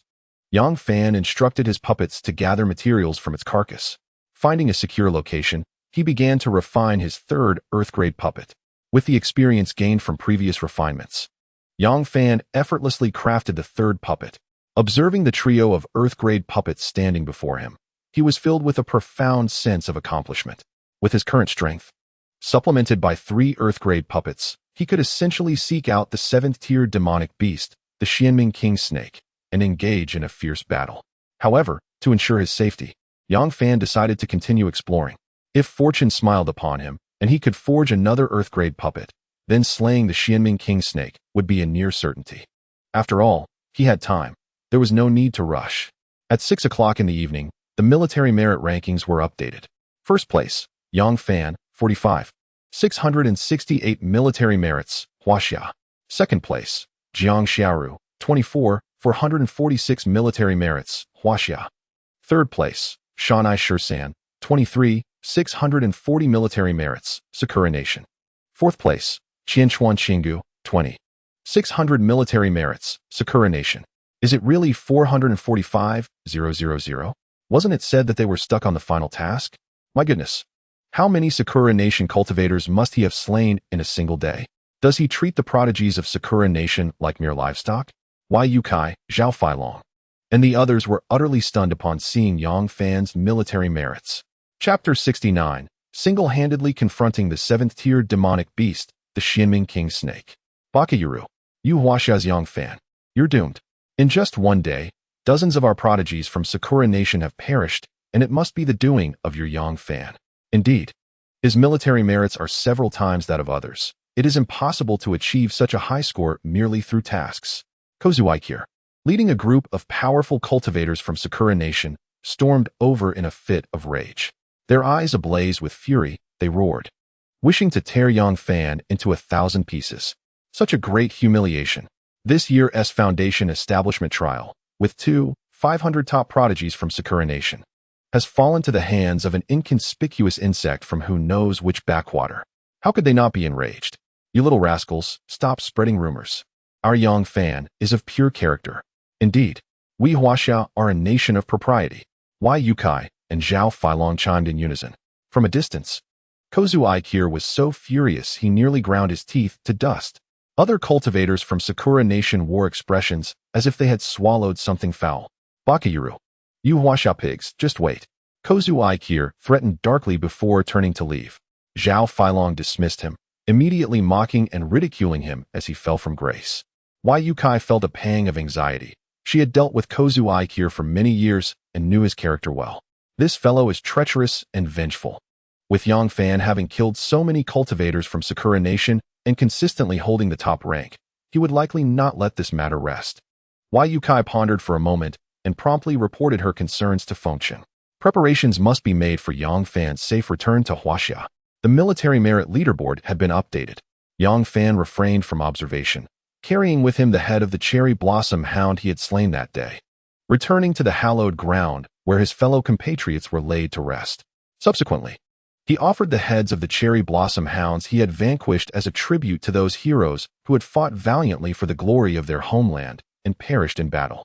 Standing before the graves, Yang Fan lingered for a considerable time before he turned to depart. On the 6th day, fortune favored Yang Fan once more as he stumbled upon a crimson demonic scorpion. Hiss, the 6th-tier beast, the crimson demonic scorpion, emitted a series of shrill cries upon detecting Yang Fan's presence. As he prepared to strike, the sound of approaching footsteps reached his ears. Yang Fan's expression shifted, and he raised his gaze. From the opposite side of the forest emerged a group of practitioners from the land of cherry blossoms. At last, we have located a crimson demonic scorpion. My task for today will be complete. Bakayaro, what do I see? Capturing a Chinese pig alive? What is this Chinese pig doing? Does it intend to challenge the 6th-tier crimson demonic scorpion alone? At that moment, the group of practitioners from the land of cherry blossoms also spotted Yang Fan. Immediately, their eyes widened as they erupted into raucous laughter and mockery. You little cherry blossom imps, are you so eager for me to send you on your way? Yang Fan's eyelids flickered as a radiant smile graced his face. Bakayaro, what are you, a Chinese pig, babbling about? Do you wish for death? If you dare to run, once we slay this 6th-tier beast, we shall shred you into pieces. Just yesterday, we dispatched 5 Chinese pigs. You shall be the 6th. Yang Fan's words incited the fury of the cherry blossom practitioners. Their eyes gleamed with menace as they threatened him. No need to wait. I shall send you all on your way right now. Yang Fan's expression hardened as he summoned 3 Earth-tier puppets in an instant. Whoosh, whoosh. The 3 Earth-tier puppets, responding to Yang Fan's command, surged forth with lightning speed. Meanwhile, Yang Fan wielded his heavy sword, propelling himself forward with explosive force. Boom! With a thunderous sound, The ground beneath his feet erupted.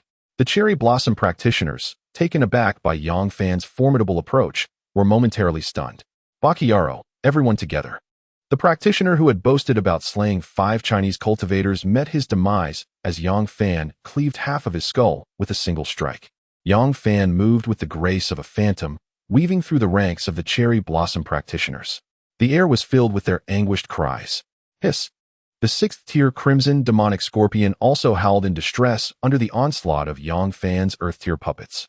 In a brief span, as Yang Fan dispatched the last of the cherry blossom practitioners, the Crimson Demonic Scorpion fell to the puppets as well. Afterward, Yang Fan commanded the Earth-tier puppets to gather materials, seeking a suitable location to forge new puppets. The crafting was successful. Now he possessed 4 Earth-tier puppets. With these 4 puppets alongside his own formidable strength. Absolutely, I possess the strength to contend with the 7th-tier demon beast, the Xianming King Snake. Upon completing the creation of my puppets, Yang Fan set forth towards the territory of the Xianming King Snake. Previously, during his encounter with Qianchuan Qinggu, he had faced this formidable creature. Today, there would be no mishaps. He was unequivocally capable of slaying this beast. Half an hour later, Yang Fan arrived at the location where he had previously encountered the Xianming King Snake. He summoned the remaining few high-tier puppets from his storage ring and dispatched them to seek out the traces of the Xianming King Snake. Time passed, and after the loss of 3 high-tier puppets, Yang Fan finally located the 7th-tier demon beast. Ah, so it is you, beast, hiding here. Yang Fan gazed upon the massive creature stretching several dozen meters ahead, a cold smile gracing his lips, though his heart quaked with astonishment. The Xianming King Snake was indeed colossal.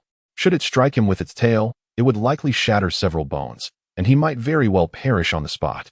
Hiss! The sapphire-like eyes of the Xianming King Snake flickered as it hissed repeatedly. Whoosh! In the next instant, it lunged towards Yang Fan with astonishing speed, despite its immense size. Yang Fan summoned 4 Earth-tier puppets to launch an assault. Activating the Eye Technique, Devouring Eye, his eyes transformed into a striking black and white. The speed of the Xianming King Snake's advance halved. Kill! Yang Fan bellowed, wielding the Overlord Heavy Sword, channeling his spiritual energy into the blade as he charged forward. Clash! Clash! Boom! Yang Fan's might, combined with the assistance of the 4 Earth-tier puppets, reached an alarming level. Yet, the Xianming King Snake, being a 7th-tier demon beast, possessed an incredibly terrifying strength. Even facing the onslaught from Yang Fan and his 4 puppets, it remained unfazed. Yang Fan's heart raced with fear. At that moment, he was grateful he had not recklessly approached to hunt this beast with just 3 Earth-tier puppets. Otherwise, he would have found himself unable to slay the creature, and it was highly likely that all 3 puppets would have met their demise in its jaws. Get away from me! Yang Fan roared, unleashing his full potential with the explosive step and the solitary 9 swords. His form became a blur of afterimages as he harnessed the power of the explosive step. When he reached the pinnacle of his speed, he would seize the opportunity to deliver a fatal blow to the Xianming King Snake. Bang!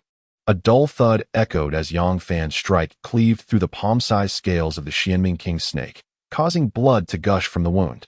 Hiss! The Xianming King Snake writhed in pain, roaring in fury, its attacks growing increasingly frenzied. In an instant, the 4 Earth-tier puppets struggled to withstand its violent onslaught. Yang Fan's heart raced. He dared not delay and quickened his offensive. You little pest! I underestimated you. I never anticipated you could contend with the 7th-tier demon beast, the Xianming King Snake. Alas, today shall be your end. Suddenly, a chilling, sinister laugh echoed through the air. Chapter 70. The Adventure and Rescue of Qiangu at Shallow River Bang. Bang!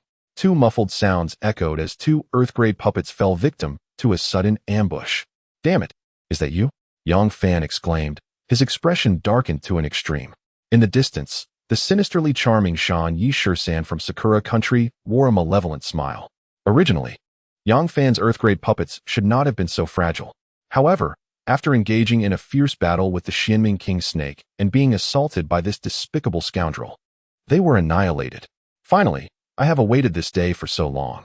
Do you truly believe that by activating your bloodline power, I cannot eliminate you? Today, you shall undoubtedly become a wraith beneath my blade.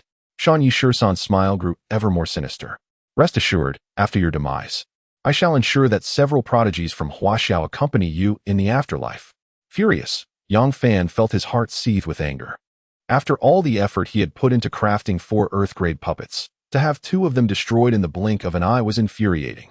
In an instant, Yang Fan's eyes turned blood red, and in a fit of extreme rage, he activated his bloodline power once more.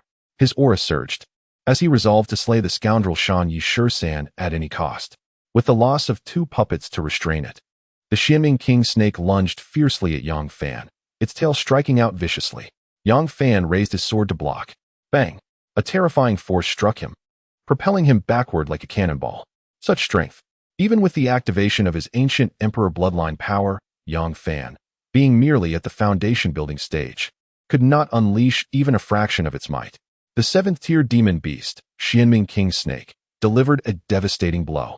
At that moment, the treacherous Shan Yishur-san executed a ghostly ambush. With a swift motion, Yang Fan found himself pierced by a hidden weapon, a torrent of pain contorting his face into a grimace. Shan Yishur-san, you vile wretch! Yang Fan roared, yearning to charge forward in desperation, but was thwarted by the advancing Xianming King Snake. Haha, insect, are you enraged? Are you in despair? No matter, I shall soon send you to the netherworld. This trial shall undoubtedly crown me, Shan Yishur-san, as the victor. Shan Yishur-san, cunning and crafty, remained at a distance, continuously shifting positions to ambush. The Xianming King Snake's hatred was firmly drawn towards Yang Fan, rendering Shan Yishur-san quite safe. With the destruction of 2 Earth-grade puppets, Yang Fan's earlier advantage had vanished. He now found himself in an extremely passive and perilous situation.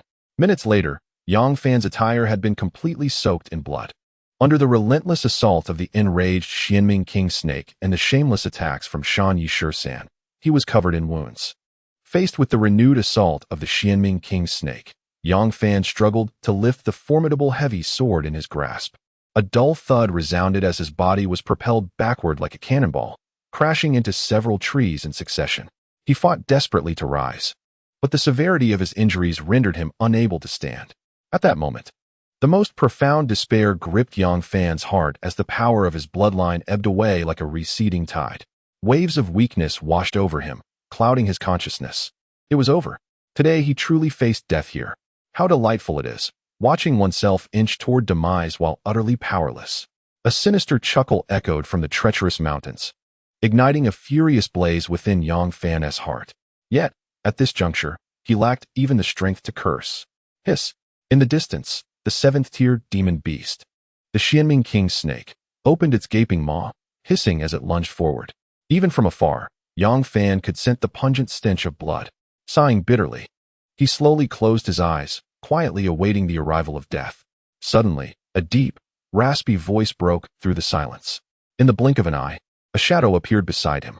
Yang Fan's dazed mind jolted, and he struggled to open his weary eyes. Through his blurry vision, he beheld a figure cloaked in black. Their face obscured, the figure grasped his shoulder and swiftly retreated with him. The features remained indistinct. Just before losing consciousness, Yang Fan summoned all his remaining strength to retract the last 2 Earth-tier puppets into his storage ring. There exists a glimmer of hope in the direst of circumstances. It seemed that he would not perish after all. The next moment, Yang Fan completely lost awareness. Time passed, and he gradually opened his eyes, regaining consciousness. The gentle rays of the setting sun filtered through the leaves above, warming his face. Night was approaching.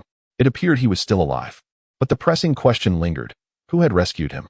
With a throbbing head, Yang Fan began to awaken fully. Rustling sounds echoed in his ears. Instinctively, he turned to look, and as he recognized the approaching figure, his expression shifted dramatically. It was you. Yang Fan shot up as if struck by lightning. Hiss! The movement aggravated his wounds, causing cold sweat to break out. To his astonishment, the figure approaching was none other than Qian Gu of Shallow River. Yang Fan instinctively reached for his storage ring, yearning for his heavy sword, only to find nothing but emptiness. The storage ring was gone. Nevertheless, his eyes remained warily fixed on this formidable woman before him. Damn it! This little girl was extraordinarily sinister. During their first encounter, he had nearly met his end at her hands. Now, with severe injuries and weaponless, the dire situation had not improved. Just as he had escaped the jaws of one beast, he had stumbled into the mouth of another. Truly, fate had dealt him a wretched hand. How could you possibly think of fighting me in your current state? The icy gaze of Qiangu Shallow River mocked as she glanced at Yang Fan. With a slight lift of her delicate hand, a beam of white light shot toward him. Instinctively, Yang Fan raised his hand to block it, only to see a small object fall to the ground. Lowering his head, he was momentarily stunned. Wasn't this his storage ring? Had she stolen it and then returned it to him? Wait, the term stolen seemed inappropriate. Hadn't he been on the verge of death, only to be saved by a mysterious figure in black? Suddenly, a possibility struck him like a thunderbolt. He lifted his gaze, his eyes widening as he stared at Qiangu Shallow River. Were you the one who saved me? Who else could it be? Qiangu Shallow River replied with a mocking smile. Did you expect the 13 of the mountain wilderness to show mercy and spare you? Why did you save me? Yang Fan's expression stiffened, unable to suppress his awkward inquiry. Just moments ago, this young girl had wanted to kill him. What had prompted her sudden act of bravery? Did she not fear being discovered by the 13 of the mountain wilderness, reported to the high-ranking officials of the Sakura Nation, and dealt with as a traitor? I simply dislike owing favors, Qiangu Shallow River stated coldly as she took a seat. Owing favors? Yang Fan was utterly bewildered. What favors could he possibly owe her? They had only met 3 times, the first 2 encounters being life and death struggles. How had they suddenly entered the realm of favors? Last time, when the 13 of the mountain wilderness ambushed me, you spared my life. This time, I took a risk to save you. We are even now. Next time we meet, I will still find a way to kill you. Qiangu Shallow River's explanation left Yang Fan dumbfounded. What the hell? This girl's logic is simply outrageous. He then glanced down at his wounds, his expression freezing. Wait, did you treat my injuries? Did you strip me while I was unconscious? Chapter 71. You scoundrel. Your saliva got all over me. I saved your life, and instead of expressing gratitude, you dare to question me? Qiangu Shallow River's pretty face stiffened, her demeanor exuding cold disdain. In truth, she felt quite guilty. That wasn't my intention, I was just asking. Yang Fan's face flushed with embarrassment as he changed the subject. By the way, how long was I unconscious? 3 days. What? I was unconscious for 3 days? Yang Fan exclaimed, his eyes widening in shock. He hurriedly checked the time on his electronic wristband. It was already the evening of the 8th day. Furthermore, his military ranking had dropped from 1st to 2nd. Given your severe injuries, consider yourself fortunate to have retained your life, Qiangu Shallow River said.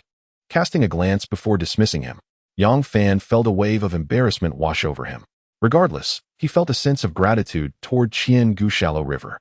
If she hadn't taken the risk to save him, he might have truly met his end in the dark waters of the marsh. Damn it, 13 of the mountain wilderness. Just wait. Laozi is determined to sever your head and use it as a ball. Yang Fan, recalling the treacherous ambush by Shanai Shursan, was engulfed in a tempest of fury. Subsequently, he examined his attributes. Name, Yang Fan. Realm, Late Foundation Establishment, 1109. Spiritual root, Ethereal root, devoured once. Bloodline, Ancient Emperor bloodline, Purity 10. Physique, Chaos Dao body, Martial skills, Duga 9 swords, Earth rank.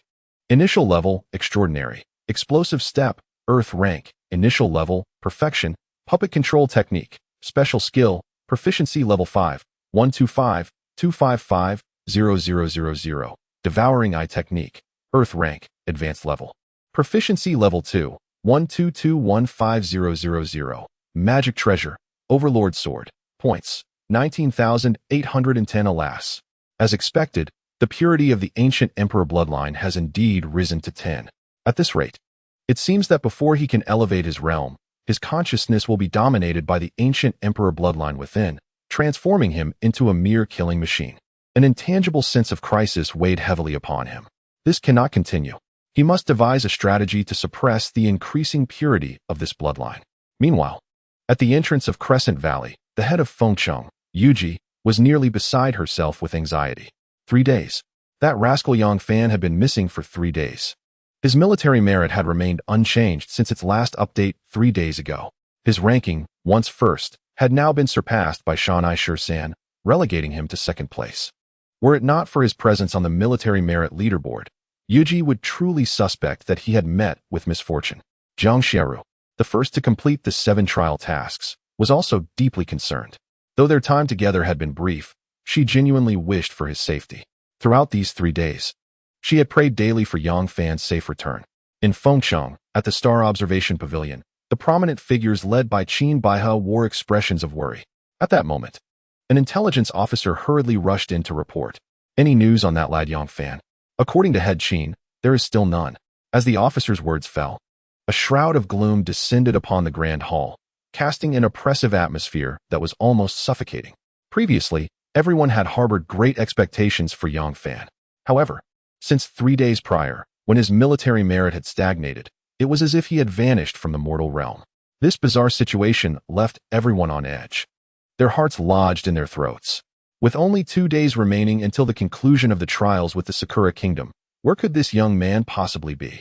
At this moment, their concern for Yang Fan's safe return eclipsed all thoughts of ranking. In the imperial capital, suddenly, a messenger hurriedly entered the hall. Qin Baihe's imposing figure trembled, and he swiftly rose to greet him, with others following suit. The emperor commands. The young man Yang Fan must be seen alive or dead. The crowd was left in shock. Qin Baihe's heart was in turmoil, filled with astonishment. He never anticipated that this trial involving the foundational-level cultivators from the Cherry Blossom Nation would garner the attention of even the emperor of the imperial capital, who had personally issued orders to locate the young lad, Yang Fan, in the depths of the Blackwater Marsh. Yang Fan was unaware that his disappearance had cast a shadow of worry over the influential figures of Feng City. That night, whether due to an infection from his wound, Yang Fan was afflicted with a fever. Coughing fits abruptly awoke the resting Qianchuan Qinggu. She furrowed her brow slightly and approached Yang Fan. Bathed in the moonlight, she observed his pallid complexion, his body curled up in distress. "What is the matter with you?" Qianchuan Qinggu inquired with concern. After a prolonged silence without a response from Yang Fan, she crouched down to assess his condition. Perhaps sensing the warmth, Yang Fan instinctively moved closer to her. In an instant, Qianchuan Qinggu found herself seated on the ground, their bodies intimately pressed together. "Ah, you rascal!" Qianchuan Qinggu exclaimed, her eyes wide in shock. Subsequently, she noticed that Yang Fan's eyes were tightly shut, showing no signs of awakening, and his skin felt as hot as a burning iron, radiating an extraordinary heat. Realizing this was an unconscious action on his part, Qianchuan Qinggu's cheeks flushed slightly, and she forgave him. As dawn broke, Yang Fan was lost in a deep slumber. Suddenly, a punch landed squarely on him, jolting him from his sweet dreams. "Ouch, that hurts," he cried out, scrambling to his feet. Before him stood the petite Qianchuan Qinggu, glaring at him with fierce intensity. "What is wrong with you, you little troublemaker? Why are you acting so crazy so early in the morning?" Yang Fan covered his nose with his hands, indignantly questioning her. He had just been savoring a delightful dream, when abruptly awakened by a punch. Who wouldn't be irate? "You have the audacity to complain? You drooled all over me. I should be thankful I didn't strangle you," Qianchuan Qinggu retorted, disdainfully wiping the saliva from her clothes, her face a mix of embarrassment and fury. The previous night, while Yang Fan was feverish and unconscious, he had inadvertently knocked her to the ground. Initially, she intended to push him away, but he held on tightly. Eventually, she decided to wait until he released her before getting up, only to fall asleep due to exhaustion. What a vexing situation. Early that morning, Qianchuan Qinggu felt something licking her. Upon opening her eyes, she discovered Yang Fan had drooled all over her. How could she tolerate this? A punch was a mere light punishment. My apologies, my apologies. Wait, hold on. How could my saliva possibly get on you?" Yang Fan, realizing his blunder, hastily apologized. But then he noticed something was amiss, his expression turning to one of suspicion. Qianchuan Qinggu's cheeks flushed slightly, and she adopted a feigned indifference as she recounted the events of the previous night, where Yang Fan had succumbed to his fever. After listening to Aichuan Qianggu's explanation, Yang Fan's face revealed a look of dawning realization. He examined his injuries and once again marveled at the formidable nature of the chaotic body. Despite being heavily wounded, he had nearly recovered. Suddenly, Aichuan Qianggu presented him with some materials from the Crimson Demon Scorpion. "For me?" Yang Fan's eyes widened in disbelief. "I saw you hunting Crimson Demon Scorpions everywhere. I just happened to have some." "Why?" Yang Fan was utterly baffled. What was going on with this little girl from Sakura Country? Was she feverish? Or perhaps, after spending several days together, feelings had developed? Chapter 72, Slaying the 7th Grade Beast. Silverfang Tyrannosaurus. My ultimate task is to hunt the 7th grade beast, Silverfang Tyrannosaurus. I cannot accomplish this alone. I need your assistance. "Oh, So this is a show of goodwill. I thought it was something else. How careless of me. Yang Fan felt a wave of embarrassment. Noticing Aichuan Xianggu's face turn cold, he quickly fell silent and readily agreed. Subsequently, he utilized the materials gifted by Aichuan Xianggu to refine Earth-grade puppets. Previously, 2 of his 4 puppets had been eliminated due to a sneak attack by that scoundrel Shani Shursan, leaving him with only 2. Fortunately, Aichuan Xianggu's generous offering of materials was ample enough for Yang Fan to recreate 2 more. Thus, his total number of Earth-grade puppets was restored to 4. Seeing Yang Fan craft 2 Earth-grade puppets capable of confronting 6th-grade beasts in under 2 hours, Aichuan Xianggu scolded him for being a freak. Upon completing the puppets, the 2 did not delay. Guided by Aichuan Xianggu, they set out to hunt the Silverfang Tyrannosaurus. As they approached the territory of the Silverfang Tyrannosaurus, they spotted a colossal beast towering 5 to 6 meters high from a distance. This creature bore a striking resemblance to a Tyrannosaurus from the Jurassic period. Its massive body shrouded in silvery skin. Its sharp teeth dripped with blood, and even from afar, Yang Fan could detect a pungent scent of blood. 7th-grade beast, Silverfang Tyrannosaurus. Attack! Yang Fan summoned his 4 Earth-grade puppets, immediately activating them to launch the first assault. Roar! In the distance, the Silverfang Tyrannosaurus detected their presence and let out a thunderous roar, the sound reverberating painfully against their eardrums. Boom! Boom! It stomped its powerful hind legs against the ground, creating a thunderous rumble as it charged forward. Yang Fan drew his heavy sword and, with explosive speed, took the initiative to engage. Beside him, Aichuan Xianggu was equally resolute, brandishing her blade that could slice through iron like mud and launching an attack from the side. Clang! Clang! The layer of skin on the Silverfang Tyrannosaurus was as tough as armor, and the attacks from the Earth-grade puppets struggled to penetrate its defenses. Fortunately, Yang Fan and Aichuan Xianggu's magical weapons possessed considerable damage potential. Together, they were far from powerless in this battle. The Silverfang Tyrannosaurus was ambushed by Qian Gu of the Shallow River, suffering a grievous wound from a single strike. Roaring in pain, it bellowed ferociously. In a sudden twist, it snapped its massive jaws toward Qian Gu. Her expression shifted dramatically as she retreated frantically. Yet her speed was no match for the Silverfang Tyrannosaurus. Just as it seemed she would be caught, a figure appeared instantaneously in front of her. With a resounding crash, Yang Fan gripped the Overlord Greatsword firmly and clashed powerfully against the gaping maw of the beast. The sheer force sent him staggering back several paces, his palms torn and bleeding, crimson rivulets flowing down the sword's hilt. Behind him, Qian Gu stared wide-eyed, momentarily stunned. Yang Fan, disregarding his need for breath, charged forward once more, rallying the 4 Earth-grade puppets to continue their assault. Hey, little girl, don't just stand there. If you keep dawdling, we both might not make it out of this, Yang Fan's voice urged. Realizing her daze, Qian Gu blinked, her expression adorably vacant. She quickly shook off her chaotic thoughts and gripped her katana, ready to strike. As moments ticked by, it must be said, this 7th-tier demonic beast, the Silverfang Tyrannosaurus, was truly terrifying. Even with Yang Fan and Qian Gu joining forces, along with the 4 Earth-grade puppets assisting, it took them a grueling hour to finally slay the beast. With a deafening roar, the massive body of the Silverfang Tyrannosaurus collapsed to the ground. Thud! Thud! Exhausted, Yang Fan could no longer hold on. He dropped the Overlord Greatsword and lay on the ground, gasping for air. Beside him, the once cold Qian Gu also disregarded her image as she lay there, utterly fatigued. I'm so tired. The strength of a 7th-tier demonic beast far exceeds the limits of us foundational cultivators. Even among the elite prodigies of various nations, we are no match. Ha! We finally killed it. What a struggle! Yang Fan exclaimed.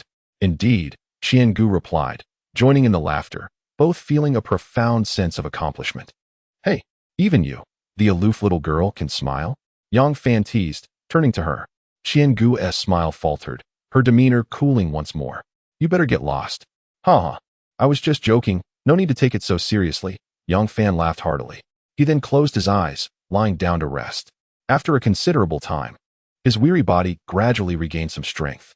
In the afternoon, after both had adjusted to their peak conditions, they set out to hunt the 7th-tier demonic beast, the Xianming King Snake.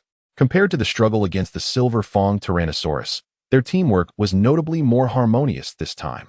Furthermore, The Xianming King Snake's defenses were not as grotesque as those of the Silver Fang Tyrannosaurus. In merely half an hour, they defeated it. As both completed their final tasks of hunting, the sky had turned to dusk. After bidding farewell to Qiangu, Yang Fan did not immediately return to the gathering point at Crescent Valley. He had matters to attend to, despite having formed a friendship with the aloof little girl. Qiangu, over the past few days, their allegiances were different, and Yang Fan wished to spare her any difficulty. He checked the head of a Sakura Kingdom cultivator in his storage ring and made his way toward the burial site of his fallen comrades from Huaxia. On the way, Yang Fan encountered a group of Sakura Kingdom cultivators setting up camp. Without hesitation, he attacked with lethal intent. Through the chatter of these Sakura dogs, Yang Fan learned that Shan Yishisan had failed his final mission and was gathering his forces to hunt the target beast the following day. Upon hearing this, Yang Fan couldn't help but smile. Tomorrow would surely mark the end for those miscreants. Arriving at the graves of his fallen Huaxia brothers, Yang Fan neatly arranged the severed heads he had collected. Brothers of Huaxia, I have come to pay my respects once more. 100 heads of Sakura dogs. And just a few more to go. Tomorrow, I shall bring you the head of the Sakura Kingdom's foremost demon, Shan Yishisan, to serve as a ball for your amusement. With a deep bow, Yang Fan turned to leave. At 6 o'clock in the evening, the military merit rankings were updated once again. First place, Yang Fan, 66, 680 merits, Huaxia. Second place, Shan Yishisan, 63, for 100 merits, Sakura Kingdom.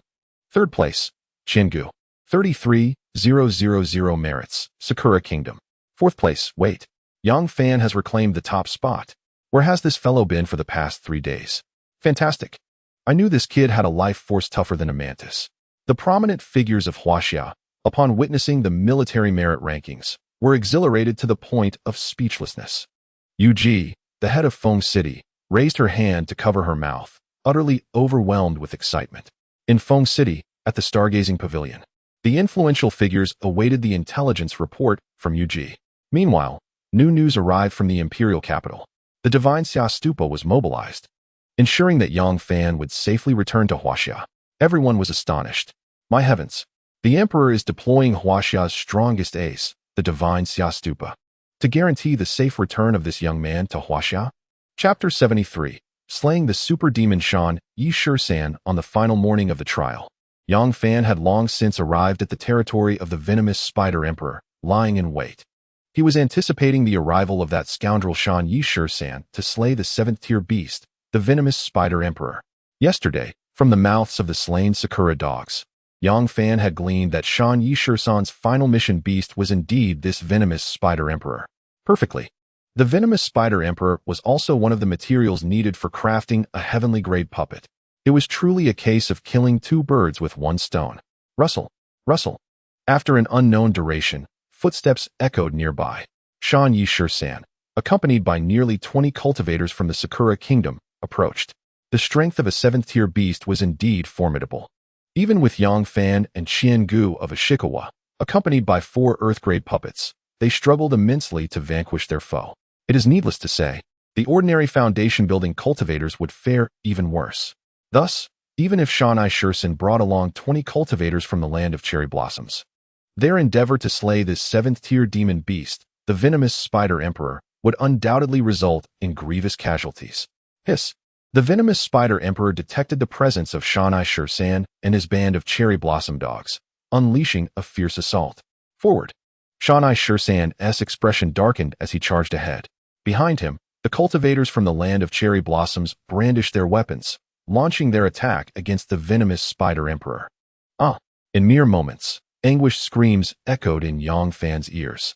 Clearly, some unfortunate souls had succumbed to the onslaught of the venomous Spider Emperor. Concealed in the shadows, Yang Fan remained unhurried.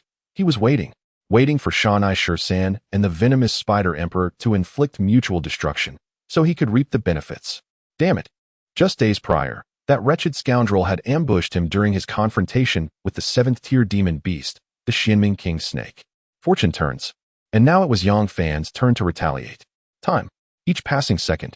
Half an hour later, only 5 or 6 of the cherry blossom cultivators remained under Shan Yishisan's command, while the formidable 7th-tier demon beast, the venomous Spider Emperor, was on the brink of collapse. 3 of its 8 spider legs had been severed, and the remaining 5 limped unsteadily. It was a foregone conclusion that death awaited Shan-I Shursan's hand. Yang Fan still did not rush. He awaited the moment when Shan-I Shursan would dispatch the venomous Spider Emperor. For the venomous Spider Emperor was the demon beast tied to his ultimate mission. Upon its demise, he would reap a substantial reward of over 10,000 military merits. At that time, he would eliminate Shan-I Shursan and seize the military accolades for himself, reveling in the spoils. Delightful. Hiss. At last, with a sharp, piercing shriek, the gargantuan body of the venomous Spider Emperor collapsed to the ground. Yes, my mission 7 has finally been accomplished. Shan-I Shursan laughed maniacally, brimming with excitement. Just as his vigilance waned to its lowest point, a shadow emerged from behind him, striking with a sword. Amidst the chilling cries, one of Shan-I Shursan's arms was severed, blood gushing forth like a fountain. Baka! Yang Fan, you beast! Shan-I Shursan, in a state of shock, raised his head abruptly. When he beheld Yang Fan's menacing grin from a distance, fear coursed through him. Shan-I dog, are you surprised, or is it unexpected? That day, when I confronted the Xianming King snake, you plotted against me. Did you ever foresee this day? Yang Fan raised his blade, licking the traces of blood. In his eyes, a feral glint ignited, reflecting a predatory hunger for death. Bakayuru, go kill him. Shan-I Shursan roared, urging his few subordinates to advance. He retreated in a frenzy, his demeanor suggesting he was searching for an opportunity to escape. Huh, you wish to flee? The smile on Yang Fan's face abruptly vanished, replaced by a chilling resolve. Unfortunately for you, there is no chance. In an instant, Yang Fan transformed into a specter, lunging forward. Those wounded cultivators from the Sakura Nation, who had just begun to charge, fell like leaves in a tempest, some dead, others grievously injured. He had never shown mercy to his foes. With a swift motion, Yang Fan caught up to the terrified Shan-I Shursan, striking him once more with his sword. A shrill scream pierced the air as Shan-I Shursan's body tumbled away like a rolling ball. Don't kill me. Please, spare me. I will agree to any terms you set. In that moment, Shan-I Shursan disregarded his pain, his disheveled hair giving him the appearance of a wretched specter. He looked at Yang Fan in abject terror, pleading for mercy. Spare you? Your attitude was quite different when you sought to take my life. Yang Fan retorted coldly. How could I possibly show you leniency? Another swift stroke of his sword followed. A heart-wrenching scream escaped the lips of the near-death Shan-I Shursan. His face now a mask of blood and twisted anguish, his eyes filled with profound fear and seething malice. In the next moment, he stealthily produced a hidden weapon, attempting a treacherous strike. Baka, die, you wretched insect. Yang Fan coldly laughed, raising his heavy sword to block the attack effortlessly. Indeed, a dog is a dog. Forever unable to shed its filthy habits, Yang Fan planted his foot firmly on the trembling Shan-I Shursan's head. No amount of struggling could change his fate. Do you understand? In my eyes, you are such filth. You deserve to die 100 times over. Do not fear, the pain will soon pass. I will now send you to reunite with your comrades from the Sakura Nation. With that, Yang Fan's sword descended. In an instant, Shan-I Shursan's head rolled away. After dispatching Shan-I Shursan, Yang Fan commanded his Earth-grade puppet to gather the venom of the deceased 7th-tier beast, the Spider King. Subsequently, he took Shan-I Shursan's head and returned to the burial site of his fallen compatriots from China. Brothers of China, I have fulfilled my promise. I did not let your sacrifices be in vain. I offer 100 heads of the Sakura Nation's cultivators in tribute to your spirits above. He placed the head of Shan-I Shursan, the first anomaly of the Sakura Nation at the foundation stage, at the forefront. Then, stepping back, he bowed deeply to his deceased compatriots. After a long moment, he turned to leave. Once away from that solemn place, Yang Fan composed himself. Noticing the time was still early, he chose not to return immediately. He desired to slay more beasts, seeking to gain further cultivation points and experience. With 100 days until the college entrance examination, 40 days had already passed, and his cultivation level had only just reached the late foundation stage. There were still 3 significant realms to breach before reaching the God transformation stage. Coupled with the ever-increasing concentration of the ancient emperor's bloodline within him, he was a ticking time bomb. He must cultivate with a sense of urgency, hastening his progress. Half a day slipped swiftly by. As afternoon approached, Yu Ji, Zhao Feilong, and the others grew increasingly anxious, noticing Yang Fan's prolonged absence. At this moment, Their concern had transcended the final trial results. They simply wished for Yang Fan's safe return. Shiru, where was your rendezvous point with Yang Fan? Let us there, Yu Ji implored, directing her gaze toward Jiang Xiaoru. All right, I will guide you there immediately. Jiang Xiaoru replied, nodding as she took the lead. With a powerful entourage of transcendent beings accompanying them, their pace quickened, and they encountered no obstacles along the way. Finally, after more than half an hour, Jiang Xiaoru brought Yu Ji, Zhao Feilong, and the others to the site where their compatriots from Huaxiao were laid to rest. I was just about to, Jiang Xiaoru began, raising her hand to point at the graves ahead. However, upon noticing the neatly arranged heads in front of the graves, she gasped in horror and screamed. What happened? Yu Ji and the others rushed over. They looked up, equally stunned by the sight. Chapter 74. The Emergence of the Ace of Daxia, the Divine Pagoda of the Summer. Yu Ji instinctively raised her hand to cover her mouth. Even as a powerful being in the transcendent realm, witnessing this scene rendered her pale with fear. At that moment, the words Jiang Xiaoru had spoken days earlier echoed in her mind. Yang Fan had vowed not to let their Huaxia companions die in vain. He swore to avenge them by beheading 100 prodigies from the land of cherry blossoms before the trial's conclusion, in honor of the souls of their fallen comrades. Rustle. Rustle. The Huaxia dignitaries trailing behind were engulfed by tumultuous emotions, unable to find calm. All those heads belonged to the prodigious geniuses of the land of cherry blossoms. What sent shivers down their spines was the head placed prominently at the forefront, which belonged to the foremost prodigy of this trial, Shanai Shursan. Heavens! Where had Yang Fan vanished to in these past few days? Ha! What are you wailing about, you bunch of Huaxia pigs? Is that pest Yang Fan dead? Oh, how delightful. His demise is exactly what I anticipated. Why are you so flustered? Baka. Earlier, as Yu Ji and Zhao Feilong searched for Yang Fan, the powerful figures from the land of cherry blossoms had come to witness the spectacle as well. Particularly, Kojiro was elated upon hearing Jiang Xiaoru's cry. His first thought was that Yang Fan had met his end. However, when he discerned the neatly arranged heads in the distance, he was left dumbfounded. Shanai Shursan. Is that Shanai Shursan's head? Bakayuru. Where is Shanai Shursan? How could his head end up here? No. All these heads belong to the valiant prodigies of our great Sakura Empire. Who did this? I understand now. It must have been that pest Yang Fan's doing. Kojiro was infuriated, his eyes blazing red and breathing heavily. Due to overwhelming emotions, my teeth were nearly bitten to the point of bleeding. Although the trials between the two nations permit mutual hunting and plundering of military achievements in the third phase, such ruthless slaughter is utterly unwarranted. 100 severed heads lined up in a row. What is crucial is that the esteemed prodigies from Sakura country, such as the likes of Shinyiba and Songbamu, are all present here. How outrageous. Do these Chinese fools truly disregard our brilliant talents from Sakura country as mere trifles? Nonsense. Our Yang Fan is innocent and possesses a pure character. He would never engage in such acts. Indeed, as the head of this trial in the Demon City, I can assure you of this with unwavering certainty. I can also testify to this, as can I. We, the Chinese, are a nation of propriety. Do not wrongfully accuse us. The prominent figures from various cities in China are in unanimous agreement. They vehemently deny any connection between this incident and Yang Fan, or indeed with China itself. However, the corners of their mouths twitch and their shoulders tremble. What is amiss? You shameless, despicable Sakura dogs, cease your futile arguments. With a twisted and menacing expression, Kojiro's eyes gleamed with a murderous intent. Look, here comes Yang Fan.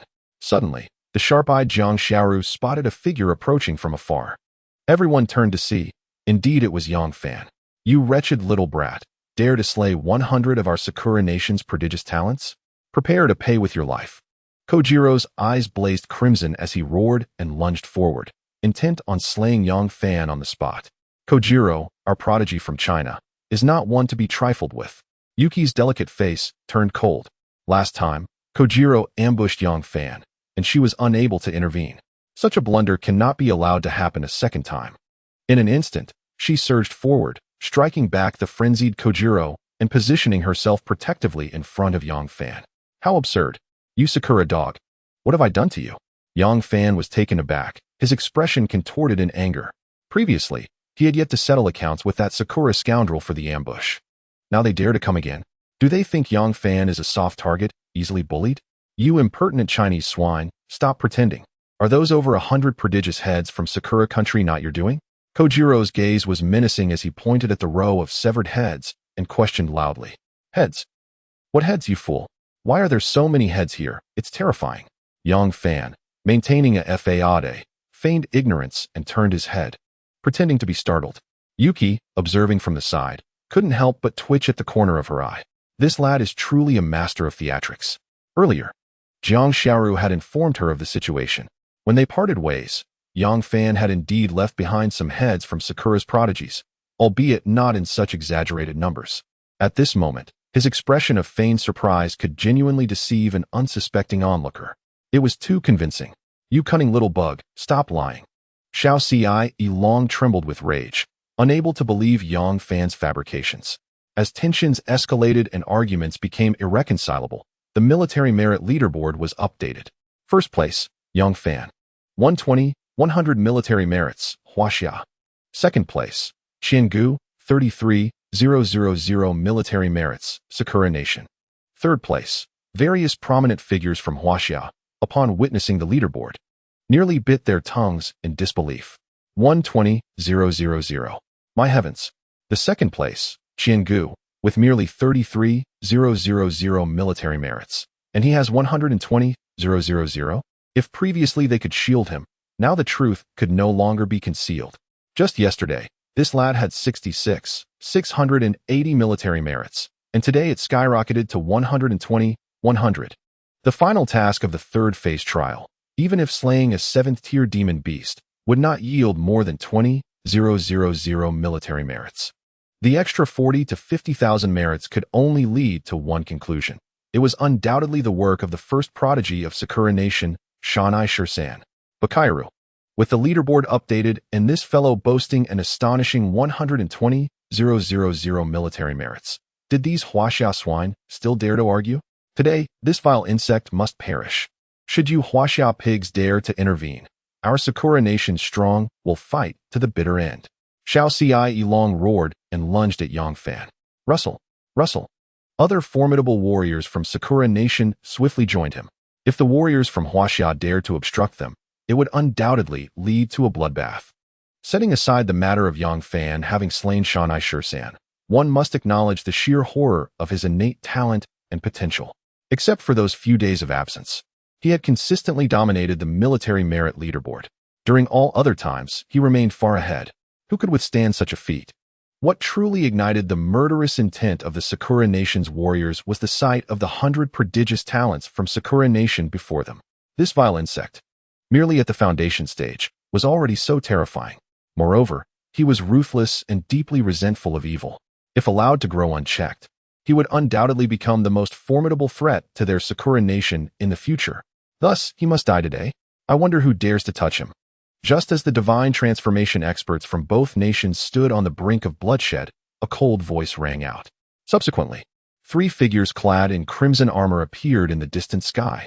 The Sakura Nation's warriors, led by Xiao Ci Long, looked up in unison, their voices lost in astonishment. Xinxia Futua, Chapter 75, Military Merits of 120, 000, an unprecedented anomaly. Xinxia Futua? Yang Fan's eyes widened in shock. He had heard of the legends surrounding Xinxia Futua. It was said that 30 years ago, during the abyssal invasion of the eastern continent, Huaxia deployed 12 Xinxia Futua, nearly sweeping through the entire abyss, shocking every nation on the eastern continent. He never anticipated that an ordinary trial between 2 nations would lead to this. 3 divine figures from the sacred Summer Pagoda have unexpectedly arrived. What in the world is happening? How dare you, from the land of cherry blossoms, provoke the prodigious talents of the Celestial Empire? As Yang Fan pondered in confusion, a woman donned in crimson battle armor approached him. Although her helmet obscured her visage, her eyes, which were visible, radiated an icy arrogance. An intangible aura emanated from her, akin to the blooming plum blossoms in the frigid valleys of winter, making it impossible to gaze upon her directly. Such a terrifying presence. Yang Fan's heart churned with tumult, sending shivers down his spine. How absurd. It was your wretched country that first slaughtered our prodigies. You have beheaded 100 of our elite. Blood must be repaid with blood. Despite their fear, The warriors from the land of cherry blossoms summoned their courage and retorted aggressively. Ah, blood must be repaid with blood? The divine figure from the sacred summer pagoda chuckled lightly before continuing. In the trials between our nations, swords are blind, and casualties are inevitable. Not only do you lack evidence to prove that this person was slain by my compatriots, even if it were true, what can you possibly do to me? Such tyranny, such dominance, such a lack of reason. Yang Fan, standing at the back of the crowd, felt his blood boil. A true son of the great Xia should act thus. Curse it. Let us eradicate these little devils. Baka, you foul woman, cease your arrogance, shouted the two warriors from the land of cherry blossoms, their voices filled with indignation. Yet, before their words fully escaped their lips, chilling screams echoed through the air. In an instant, their heads tumbled to the ground. Thud! Their lifeless bodies collapsed, meeting their demise. Gasp! The onlookers were struck with terror, unable to comprehend the sudden assault from the formidable divine figure. Yang Fan's eyes nearly bulged from their sockets. The two warriors from the land of cherry blossoms were no less than powerful figures at the divine transformation stage. Could they truly be dispatched with a single strike? He barely witnessed how she made her move. I have always believed in winning hearts through virtue, the divine figure from the sacred summer pagoda said calmly, as if conversing with the warriors of the cherry blossom nation. The warriors of the land of cherry blossoms dared not breathe, let alone speak further. The most boisterous among them, the so-called little Tsujiro, had retreated further into the crowd. Win hearts through virtue? Raise an objection, you say? Can one even survive to return to the land of cherry blossoms after voicing dissent? The atmosphere grew oppressive, rendering it difficult to breathe. The divine figure surveyed her surroundings, noting the silence, and declared, since there are no further objections from your side, be gone. Do not presume that we fear you simply because you possess a sacred summer pagoda. We, too, have our trump cards. Just wait and see. Today, our Sakura nation will not suffer in silence or let this go unaddressed. The esteemed warriors of Sakura nation can hardly maintain their dignity. Initially, they intended to eliminate that scoundrel Yang Fan. However, he continues to thrive, while they have lost two of their esteemed transformation stage experts. Even worse, they have been humiliated by the detestable goddess, Xia Futua, who has treated them like mere dogs. Who wouldn't feel aggrieved by such an indignity? Although apprehensive, they still feel compelled to utter a few harsh words before departing. After the various transformation stage experts of Sakura Nation withdrew, Lin, Nianying slowly, turned towards Yang Fan. A deep sense of dread enveloped him as he sensed an overwhelming aura of oppression, not from the goddess Xia Futua intentionally imposing difficulty upon him, but rather from the innate and terrifying presence she exuded. Salutations, Lord Lin, echoed the voices of Yu Ji, Zhao Feilong, and other trial leaders from various cities in Huaxia. As they approached to pay their respects, their faces reflecting utmost reverence for the transcendent status of goddess Xia Futua. There's no need for formality, Lin Yinying said, slightly raising her hand as she stepped toward Yang Fan. Greetings, Lord Lin, Yang Fan replied, feeling a wave of anxiety, and hurriedly bowed like the others. As Lin Yinying approached, she scrutinized him closely, seemingly ignoring his greeting. Her gaze then fell upon the neatly arranged heads of 100 Sakura Nation cultivators, and a glimmer of sharp intensity flashed in her eyes. Did you slay these prodigies of Sakura Nation? Lin Yinying inquired, her voice still icy. In response to your question, Lord Lin, yes, they were the ones who first slaughtered my companions from Huaxia. As you have stated, during the trials between our nations, swords can be merciless, and casualties are inevitable. If they perished, it is solely due to their lack of skill and inferiority. However, these Sakura dogs treated my companions like livestock, dismembering them and torturing them to death. I could not bear to witness such brutality, nor could I swallow my indignation. If Lord Lin deems it necessary to punish me for this, I, Yang Fan, harbor no grievances. Even if given the chance to choose again, I would still act in the same manner. Yang Fan was uncertain of Lin Nianying's intent with her questions, yet he answered truthfully. Taking a deep breath, he raised his head to meet her gaze, signifying his resolve.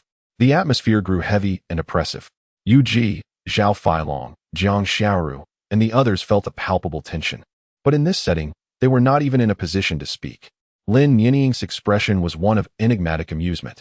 Upon closer inspection, a trace of appreciation flickered in her noble, cold eyes. Indeed, you are a promising youth. I am not here to chastise you, but rather to fulfill the Emperor's command to ensure your safe return to Huaxia. The moment Lin Nianying's words fell, an uproar erupted in the forest. Shock and disbelief painted the faces of all present. The emperor had ordered the deployment of the top-tier ace, goddess Xiaofutuo, to personally escort this young man back. What an astonishing turn of events. Such honors, I dare not claim, will not be surpassed in the future. Yet they are undoubtedly unprecedented. A grand spectacle. An absolute display of prestige. Yang Fan's eyes widened in astonishment, utterly bewildered. In his dying moments, he abruptly sat up, realizing that the formidable powers were indeed himself. Previously, he had been pondering why the esteemed figures from the divine summer pagoda had come here. To encircle and protect him back to Huaxia? What merit did he, a mere high school student, possess to warrant such attention? An edict from Wang commanded that all matters concerning Yang Fan remain strictly confidential. Anyone who dared to speak out of turn would face military justice. Lin Nianying paid no heed to the dazed Yang Fan, shifting her gaze to the crowd around them. Yes, yes, the assembly echoed in unison. Yu Ji appeared in a daze, as if caught in a dream. This year's trials had seen their Fengcheng rise from mediocrity. Emerging as the strongest dark horse, her eyes fell upon Yang Fan, her heart filled with mixed emotions. When Yu Ji had led the Fengcheng cultivators to the trials, she had never dared to imagine they could become the strongest dark horse. Yet, this young man had achieved it, at merely 18 years of age. And yet to sit for the college entrance examination, he single-handedly defeated 100 prodigious talents from the Sakura Kingdom. Even the top-tier super prodigies of this trial, Shanai Shursan and Songbei Mui, had met their demise beneath his blade. In a single trial, he amassed a military achievement of 120,000. Such accomplishments, if not unparalleled, are certainly without precedent. Chapter 76. The Emperor of the Sakura Kingdom's Death Order.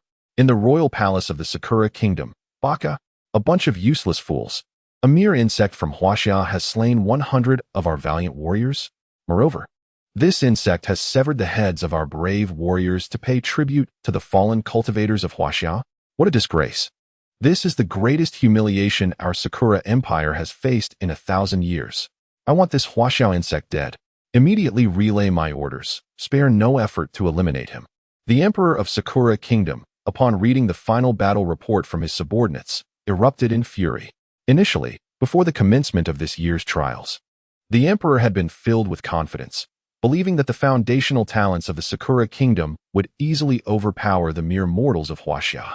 However, after half a month of trials, the report informed him of their catastrophic defeat. Hundreds had perished. Even his most valued prodigies, Shanai Shursan and Songbei Mui, had met their end. The emperor nearly succumbed to the shock, almost dying of rage. In Fengcheng, a gathering of dignitaries convened at the city gates. Even Principal Jiang Daonan of Mengxi Middle School and Principal Zhou Haitao of Ruidong Middle School had been summoned to stand in formation. They awaited the return of the heroes from this trial. Principal Zhou Haitao of Ruidong Middle School was in high spirits.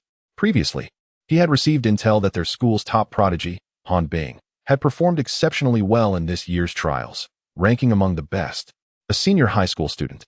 Yet to graduate, participated in the foundational trial. Such an occurrence has never been documented in the annals of history. Moreover, this student achieved remarkable results. To put it succinctly, how impressive is that? Lao Jiang, I can no longer remain inconspicuous. Our school, Dongzhong, has produced an extraordinary talent in Han Bing, who has performed remarkably in this trial. Haha. Zhou Haitao, unable to suppress his excitement, boasted to Jiang Daonan. Congratulations, congratulations, Jiang Daonan replied casually, though internally he felt quite anxious. For he was entirely in the dark regarding Yang Fan's ranking.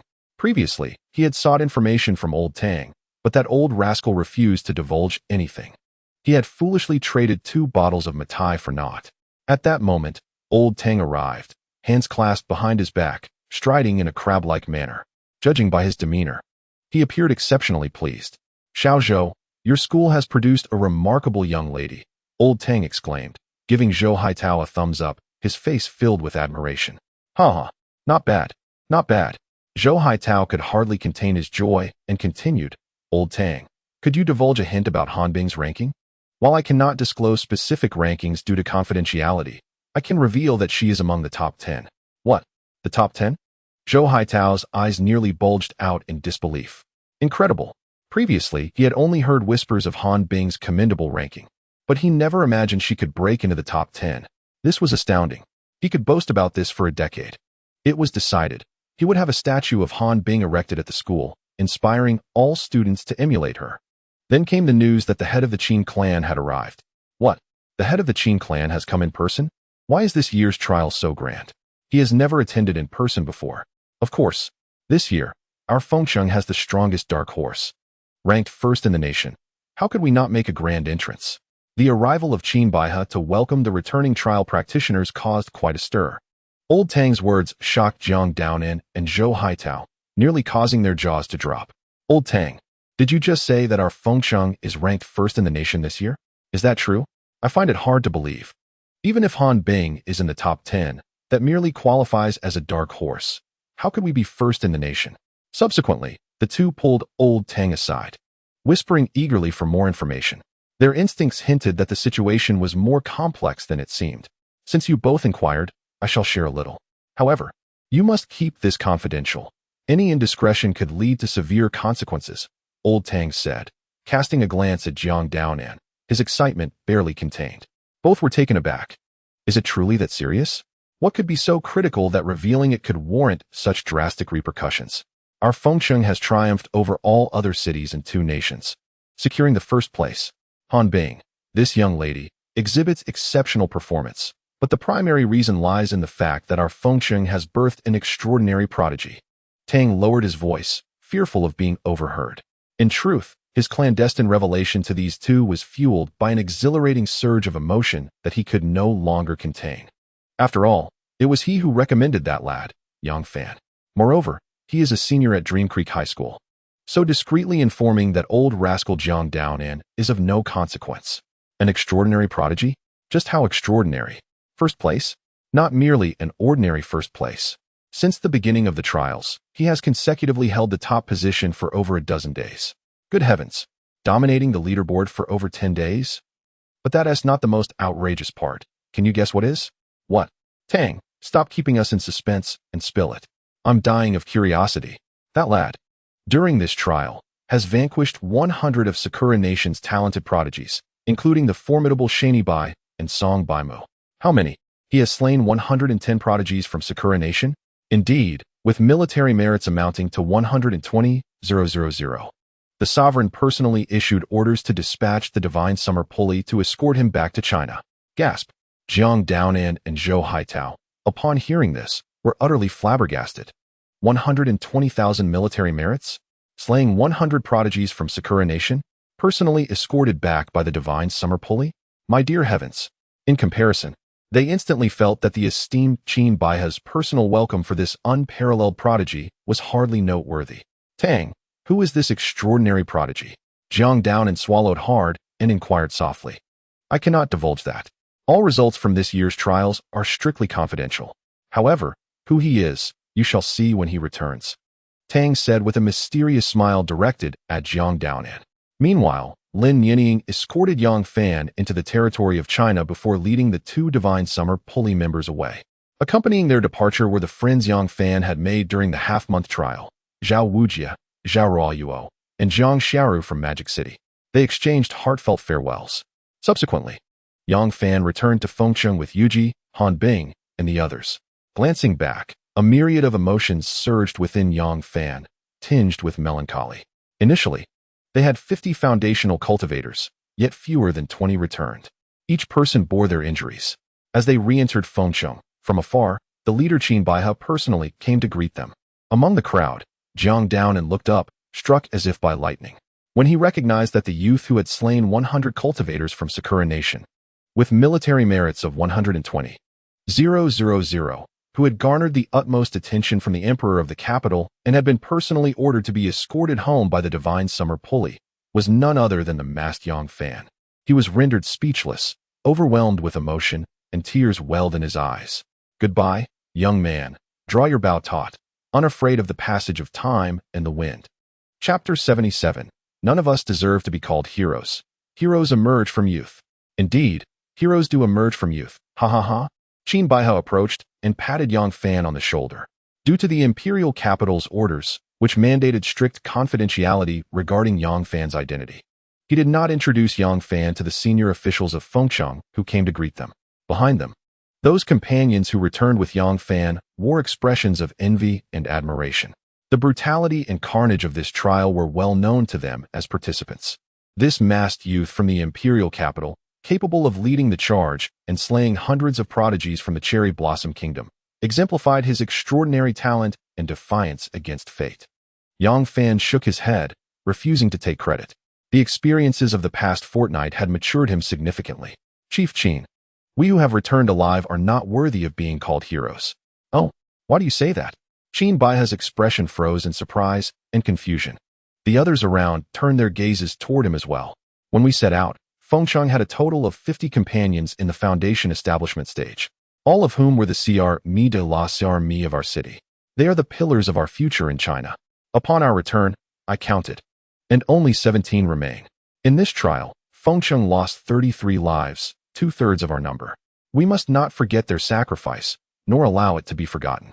Compared to our fortunate survival, they were the unfortunate ones. They are far more deserving of the title of hero and of our respect.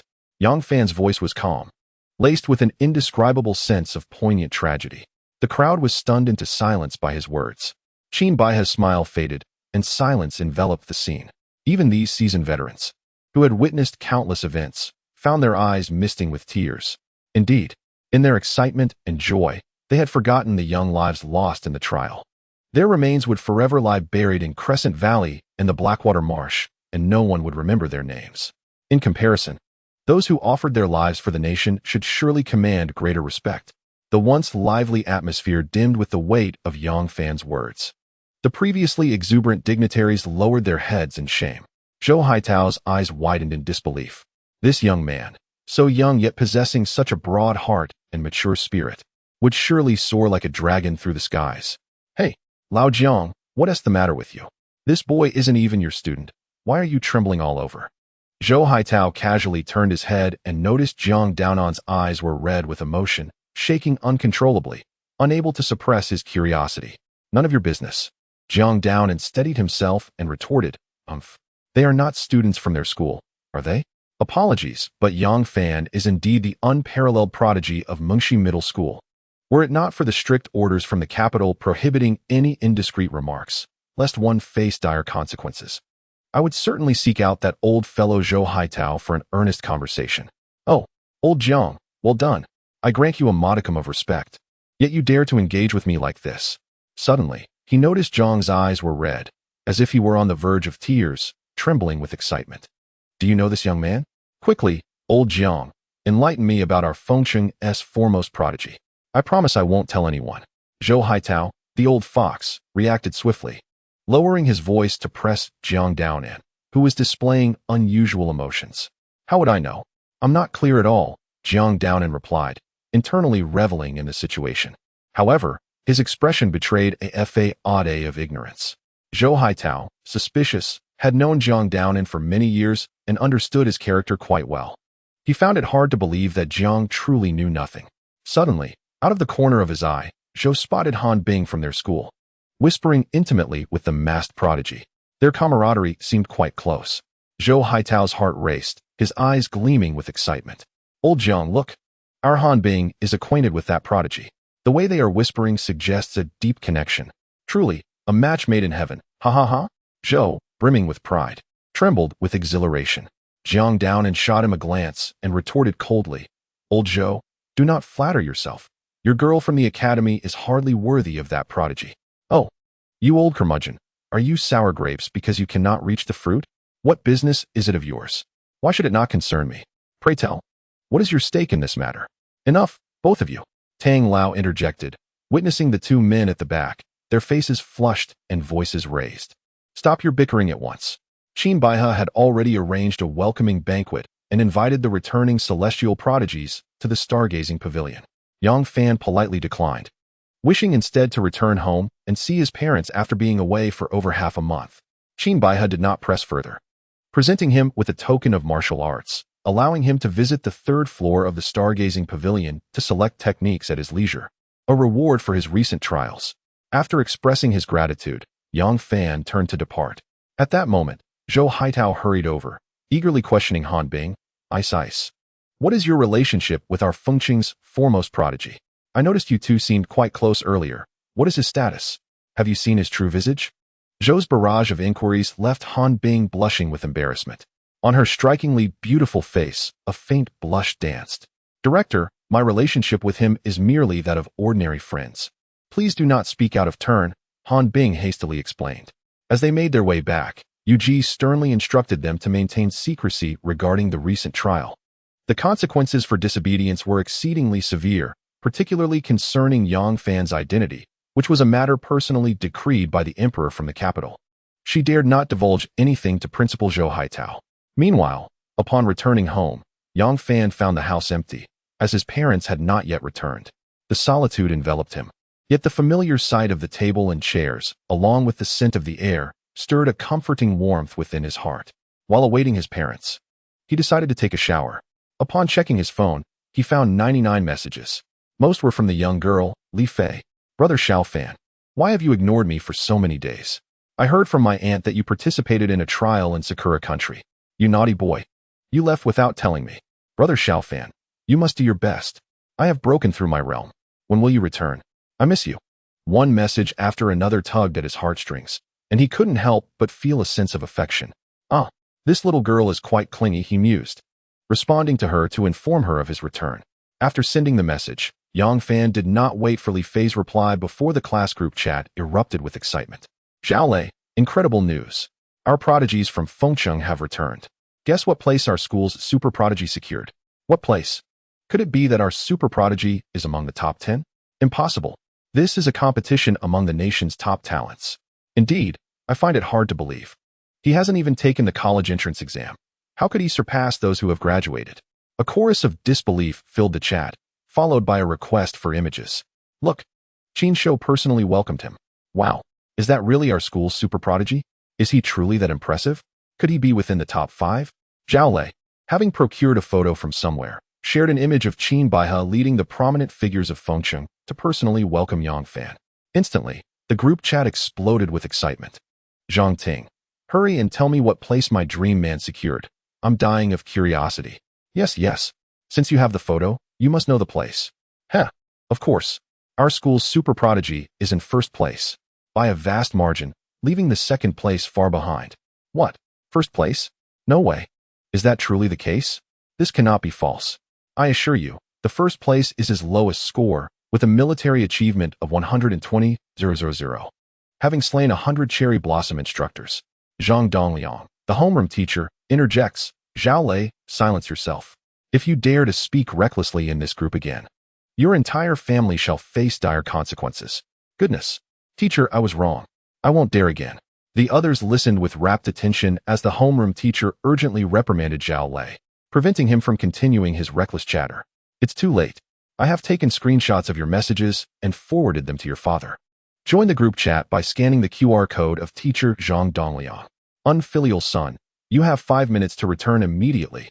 I have already prepared the 7 wolves. Ah, father, I was wrong. Please spare me. Zhao Lei, witnessing his teacher's ruthlessness, hastily added his father to the group, nearly causing him to lose control. The others in the group were equally terrified, not daring to utter a word. After a while, once it was confirmed that Zhao Lei's father had left, they felt emboldened to speak. Goodness, how fierce. Is it true that he would punish 9 generations? Who knows? Let us not discuss it. It's genuinely frightening. Zhang Ting queried, Brother Dazhuang, could you share the identity of our school as prodigy? I would be willing to compensate you. Get lost. You scheming vixen, go away. Why would I reveal who it is, just so you can ensnare him? Ah, Wang Dazhuang, you have gone too far.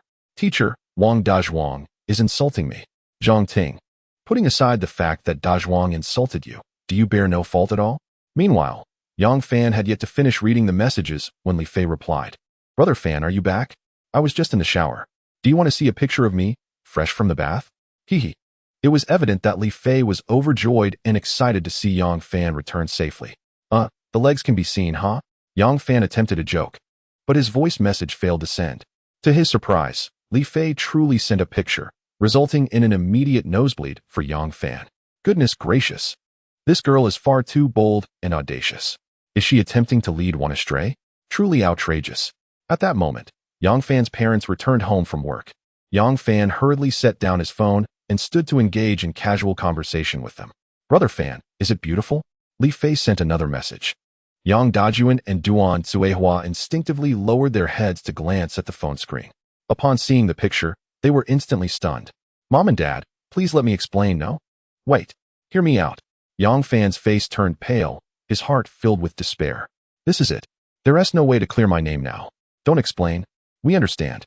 Yes, yes, this day and age values free love. With such a beautiful girl, your father and I shall not interfere. Mom and Dad, please listen to me. Be silent. When I have some time, I will bring you home for a meal. It is decided. Huh. Yang Fan gazed at his parents, who were in harmonious conversation. Utterly bewildered. What kind of people are they? How can they not even provide an explanation? What about human rights? After dinner, Yang Fan conversed with Li Fei for an extended period, agreeing to meet the following morning. At dawn, Yang Fan arrived at the city gate and heard shouts from afar. Brother Xiao Fan. He looked up to see Li Fei rushing toward him like a gust of wind. Her fair, delicate face was filled with excitement. Perhaps it was due to their half-month separation, but her gaze towards Yang Fan was tinged with shyness and a hint of unfamiliarity. Her hands fidgeted with the hem of her clothes, unsure of where to place them. After not seeing her for half a month, she had become even more beautiful. Yang Fan reached out and gently ruffled her hair, easing the awkwardness. Come, I have a gift for you. He then took her small hand and led her outside the city gate. Brother Xiao Fan, what surprise awaits us outside the city? Li Fei's heart fluttered with sweetness as she curiously wrapped her arms around Yang Fan's. I will teach you the explosive step. Ah, explosive step? But my comprehension is too poor, Li Fei exclaimed, her adorable face soon reflecting a deep sense of frustration. This is for you. Yang Fan smiled and produced a small bottle, handing it to Li Fei. Brother Xiao Fan, what is this? Li Fei's face was a canvas of curiosity and confusion. It's a comprehension pill, obtained during the trials. I thought of saving it for you. Why are you crying? Yang Fan, noticing the tears welling in her eyes, found himself at a loss, puzzled by her reaction. Did he say something wrong? Surely not. Brother Xiao Fan, woo. Li Fei did not respond. Instead, she suddenly threw herself into Yang Fan's embrace, sobbing softly. Instantly, an overwhelming sense of elasticity enveloped him. Yang Fan's expression froze as he looked down, offering a wry smile for comfort. After a while, Li Fei's emotions finally settled, her eyes red-rimmed. The two continued their walk outside the city. Hey, have you heard? This year, during the trials, our Feng City emerged as the strongest dark horse, securing first place. I heard. Moreover, a mysterious boy wearing a mask from Feng City single-handedly defeated over 100 talented prodigies from Sakura Nation. This news is true. I have a photo to show you. I spent a significant amount to obtain it. As Li Fei and Yang Fan passed by a few Feng City cultivators, they inadvertently overheard their conversation. Participating in the trials? The masked boy? Li Fei's expression froze, curiosity stirring within her. Instinctively, she turned to glance at their phone screens.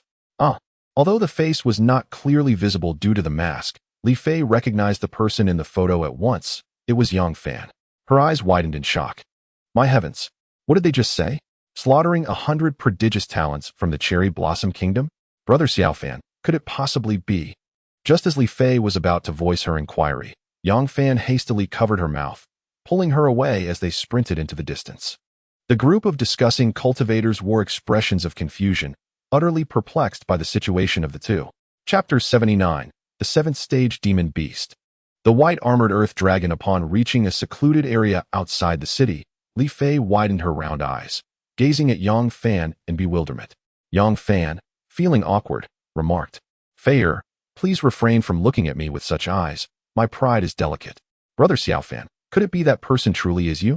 You actually killed 100 prodigious talents from the Cherry Blossom Kingdom? Li Fei stammered, her astonishment evident.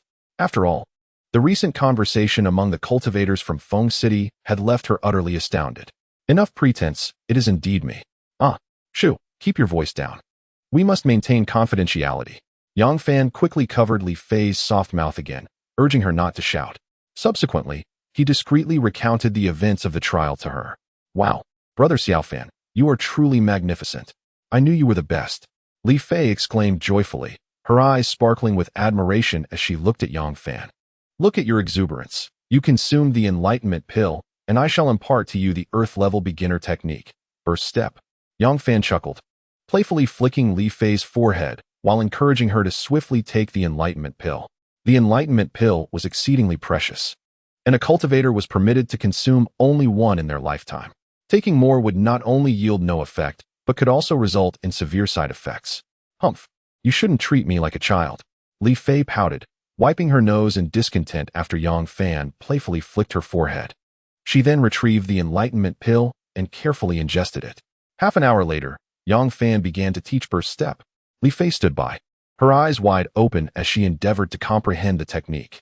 Despite the enhancement in her aptitude and talent from the Enlightenment Pill, she still found it exceedingly challenging. Yang Fan demonstrated several times while Li Fei diligently practiced. At that moment, a bloodied cultivator came stumbling from the direction of the southern thicket, rolling and crawling in a panic. Help! There's a monster over there. A monster is eating people. A monster is eating people? Yang Fan's expression froze, eager to inquire further, but the terrified cultivator, paralyzed by fear, fled back towards the city, glancing back in terror. Yang Fan turned his gaze towards the thicket, faintly hearing a series of deep, rumbling dragon roars. A dragon? That seems implausible. This is merely the outskirts of Feng City, inhabited by low-tier demon beasts. How could there possibly be a high-tier dragon beast? Fei, practice burst step here. I shall investigate the situation. After some contemplation, Yang Fan, emboldened by his skills, resolved to explore further. Be careful, Brother Xiaofan. Li Fei nodded, offering a word of caution. With that, Yang Fan stepped forward, heading toward the thicket. Upon entering, he suddenly recalled. This thicket, is it not the very place where he was once assaulted by an unknown beast? Yang Fan recalled it vividly. At that time, a puppet he had set to lure monsters mysteriously vanished, prompting him to investigate. Here, he encountered a third-tier beast, the man-faced demon spider. Subsequently, after exerting tremendous effort to vanquish the creature, he was ambushed by another unknown beast. Had he not fled swiftly upon sensing danger, he would have met his demise. With this memory, Yang Fan's heart filled with vigilance. He unsheathed his heavy sword and advanced cautiously. After what felt like an eternity, he found himself deep within the dense underbrush, yet found nothing of note. The disheveled ground bore remnants of dried blood, indicating that a fierce battle had indeed taken place here. Suddenly, a pungent scent of blood permeated the air, heightening his alertness. He abruptly turned to look behind him, but saw nothing, just emptiness. No, that ominous feeling of approaching danger was palpable. Crash! The solid ground beneath him fractured in an instant. A shadow emerged, issuing a low, resonant growl, revealing a gaping maw filled with sharp teeth.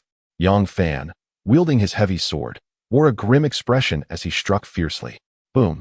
A thunderous sound echoed as he was hurled away by an overwhelming force, crashing against a distant tree. A seventh-tier beast, the white-armored earth dragon? This was one of the materials he had refined for crafting high-quality puppets. From the rocky ground emerged a dragon spanning several dozen meters, its body a pale gray covered in thick scales. With a pair of dragon horns and eyes like brass bells, its features bore a striking resemblance to the legendary dragons. Yet, Yang Fan understood that this white-armored earth dragon was not a true dragon, but rather a member of the subdragon lineage. Similar to the ten-tailed scorpion of Crescent Valley, it possessed the bloodline of dragons within. Whoosh! Whoosh! The sound of slicing air reached his ears. Looking up, he saw Tang Lao, Xiaotong, and other prominent figures from Feng City arriving. Upon their arrival and witnessing the colossal white-armored earth dragon, they were taken aback. A seventh-tier beast? Feng City was truly on the brink of upheaval, with dragon-type beasts appearing near the city outskirts. This is dire. The white-armored earth dragon was preparing to strike again. Yang Fan was in imminent danger.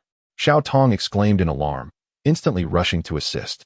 However, the distance was too great for her to reach him in time. Tang Lao felt a tightening in his chest. Yang Fan was, after all, their precious gem in Feng City. Should anything untoward happen today, the consequences were too dreadful to contemplate. Facing the white-armored earth dragon, Yang Fan had undergone the trials of Crescent Valley and was no longer the naive youth he once was. Confronted with the roaring beast, he remained composed, swiftly summoning 4 earth-tier puppets. Gripping his heavy sword, he advanced rather than retreating, charging toward the white-armored earth dragon. What? Danger! Kid, that is a 7th-tier demon beast. Retreat at once. Tang Lao and Xiao Tong exclaimed in alarm, chastising Yang Fan for his recklessness and bravado. Boom, boom. Yang Fan remained undeterred, executing explosive strides. The thunderous sound of sonic booms reverberated through the air, far more potent than it had been a fortnight prior. In his grasp, the tyrant's sword emitted a blade of light nearly a foot long. Bang! With a single strike, Yang Fan was knocked back 5 or 6 paces. However, he withstood the relentless assault of the white-armored Earth Dragon with sheer determination. What? He resisted the attack of a 7th-tier demon beast? My heavens! Is this lad a demon? Tang Lao and Xiao Tong halted abruptly, their eyes wide with disbelief, nearly popping from their sockets. What realm of cultivation does this young man possess? A mere foundation establishment novice enduring a blow from a 7th-tier demon beast? Their perceptions of reality were shattered. Boom, boom. Yang Fan channeled his spiritual energy fervently into the tyrant's sword, launching a fierce assault alongside 4 Earth-tier puppets against the 7th-tier, white-armored Earth Dragon. The scene was nothing short of terrifying. Tang Lao trembled with excitement, his blood boiling within him. At this moment, he finally comprehended why this young rascal had consistently topped the military merit list among the 5,000 Foundation establishment cultivators during their trials. Moreover, he had even severed the heads of 100 prodigious talents from the Sakura Kingdom. The strength of these 4 puppets rivaled that of any golden core cultivator. Roar!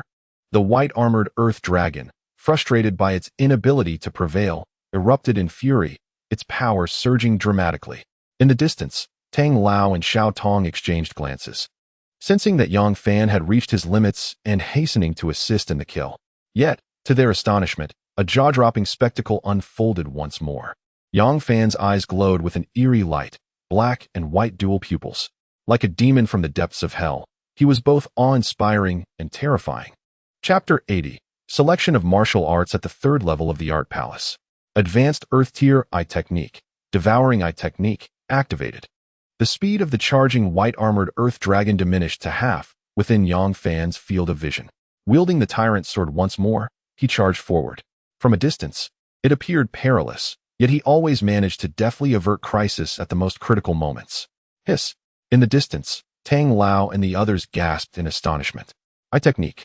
Furthermore, it was evidently a supreme I Technique. Just how many secrets does this young man harbor? Does he intend to leave anyone alive? Xiao Tong also raised a hand to cover her mouth, unsure whether it was from excitement or shock, her delicate shoulders trembling uncontrollably. Initially, they had come to hunt the demon beasts that were rumored to be devouring people outside the city, only to find themselves witnessing Yang Fan's personal showcase. Roar! A deep, resonant roar echoed as the armored Earth Dragon unleashed a desperate strike. Yang Fan's expression hardened, and he swiftly drew his swords with both hands. Boom! Boom! The ground beneath him erupted, amplifying the force of his explosive steps to the utmost. He fearlessly advanced. Crash! A sound akin to steel snapping reverberated through the air. Blood gushed from Yang Fan's palm. This time, he did not get flung away. The sharp blade's radiance forcefully pierced the armored Earth Dragon's skull, embedding itself into the hilt. Roar! The armored Earth Dragon raised its massive head, releasing a deafening roar. Its colossal body crashed to the ground. Thud! Yang Fan, too, fell to the ground nearby. Gasping for breath.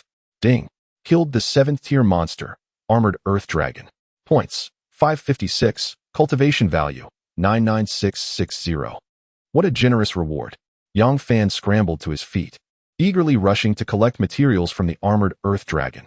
In comparison to the substantial points and cultivation value, what delighted him more was that the dragon was a treasure trove, possessing numerous materials essential for crafting top-tier puppets. Tang Lao, Xiao Tong, and the others regarded Yang Fan as though he were a miser. After slaying the 7th-tier armored Earth Dragon, his first reaction was to gather materials, completely oblivious to his image. Can we not maintain some semblance of dignity? Kid, you actually managed to single-handedly slay a 7th-tier monster? Tang Lao inhaled deeply and approached, his eyes wide as he gazed at the dragon, which resembled a small mountain, in a daze. Even witnessing it firsthand, he found it hard to believe. I killed 2 during the trial. What is the big deal? Yang Fan explained nonchalantly. What? You killed 2 during the trial? Tang Lao exclaimed, disbelief etched on his features. Are you serious, or are you jesting with us? Tang Lao and Xiao Tong gasped in astonishment, their eyes nearly bulging from their sockets.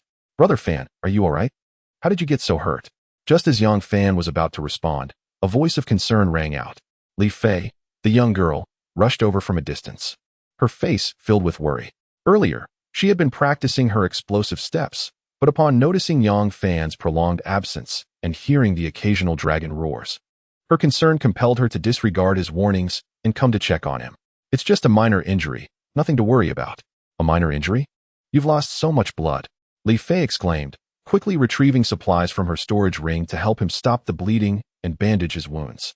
Nearby, Tang Lao and Xiao Tong watched with amused expressions, causing Yang Fan to flush with embarrassment. Feier, really, it's just a small injury. It hurts, be gentle. That is quite painful. As Yang Fan attempted to continue speaking, Li Fei gently applied pressure, eliciting a yelp of pain from him. The group erupted into laughter. Yang Fan, when do you plan to bring our dear Feier home? Xiao Tong teased playfully. Aunt, how can you say such things? Li Fei exclaimed, her hand inadvertently tightening as she bandaged Yang Fan's wounds. Ouch! Feier, be gentle. Yang Fan cried out, his voice echoing like a distressed animal. After a brief moment, Li Fei had successfully treated the wounds on Yang Fan's body. Faced with the teasing of the crowd, he quickly sought an excuse and fled in disarray. Hurrying back to the city, upon reflecting on the various beast materials filling his storage ring, Yang Fan made his way to Wang Fugui's shop to sell them. Boss, I'm here to sell. Whoa, you're here too, fatty? Brother Fan. Oh my, I've missed you so much. Wang Dazhuang, resembling a mountain, thundered over, causing the floor to tremble beneath his weight. In the next moment, he enveloped Yang Fan in a bear hug. Whoa, fatty, be gentle. Your bare paws are going to break my frail frame. Haha, Brother Fan, it's just excitement. You didn't even let me know you were back. I returned last night, but I didn't have time to inform you. I haven't forgotten my good brother. I brought you a gift. A gift? What kind of gift? Did you bring back a sister-in-law? Get out of here. Here, this is for you. After some playful banter, Yang Fan presented the last wisdom elixir from his storage ring to him. Brother Fan, what's in this little bottle? It's a wisdom elixir. A reward from the trial. Whoa, a wisdom elixir? I bow to my adoptive father. With that, Wang Dazhuang's massive frame immediately dropped to the ground in reverence. Get up. Your uncle is still here. Be careful, or Uncle Wang will give you a beating. Yang Fan laughed as he kicked him away. Beat. I also want to acknowledge an adoptive father. I wonder if my little brother would accept. Stop right there. Uncle Wang, don't say another word. You two are simply outrageous. Yang Fan was utterly baffled. He had initially thought Wang Fugui would be more serious, only to discover that he had underestimated him. The glint in Wang Fugui's eyes was as intense as, if not more so than, that of the hefty Wang Dazhuang. After selling the materials, Wang Dazhuang pulled Yang Fan to dine. At the table, Wang Dazhuang rubbed his hands together shyly, offering sycophantic smiles. Upon seeing the expression on this hefty fellow's face, Yang Fan instantly understood his ulterior motives. This rotund man was feigning camaraderie, but his true intention was to manipulate him. Yang Fan generously gifted him a few second-tier spirit puppets that were now relegated to the sidelines. These spirit puppets were capable of taking on third-tier beasts, enough for Wang Dazhuang to command them until graduation from high school. Dad, you are truly my biological father. Please accept my bow. Get out of here. I certainly didn't give birth to a son as big as you. Seeing the chubby man getting overly excited and declaring him father with no provocation, Yang Fan kicked him, sending him tumbling several times across the floor. Wang Dazhuang rose from the ground, a foolish grin spreading across his jowly face. The exquisite puppet required a more intricate incantation for its manipulation. Fortunately, Yang Fan had gifted Wang Dazhuang a comprehension pill, enabling him to barely master the art of control. After their meal, as Yang Fan presented the puppet to Wang Dazhuang, he inadvertently discovered a cultivation decree quietly resting within the storage ring. Subsequently, Yang Fan recalled the words of the leader Qin from the previous night, who had mentioned that this decree would grant access to the third floor of the Star Observation Pavilion's cultivation hall, allowing the selection of a martial arts technique. Upon exiting the hotel, Yang Fan bid farewell to Wang Dazhuang and made his way to the cultivation hall. At the entrance, the aloof guards were taken aback upon seeing the young man holding the prestigious Golden Cultivation Decree, promptly greeting him with utmost respect and personally guiding him inside. At that moment, Zhang Ting and her friend Wu Yu happened to pass by the main road outside the cultivation hall. Wu Yu casually glanced up and noticed the silhouette entering the hall. Oh, Ting Ting, look at that figure. Doesn't it resemble your ex-boyfriend Yang Fan?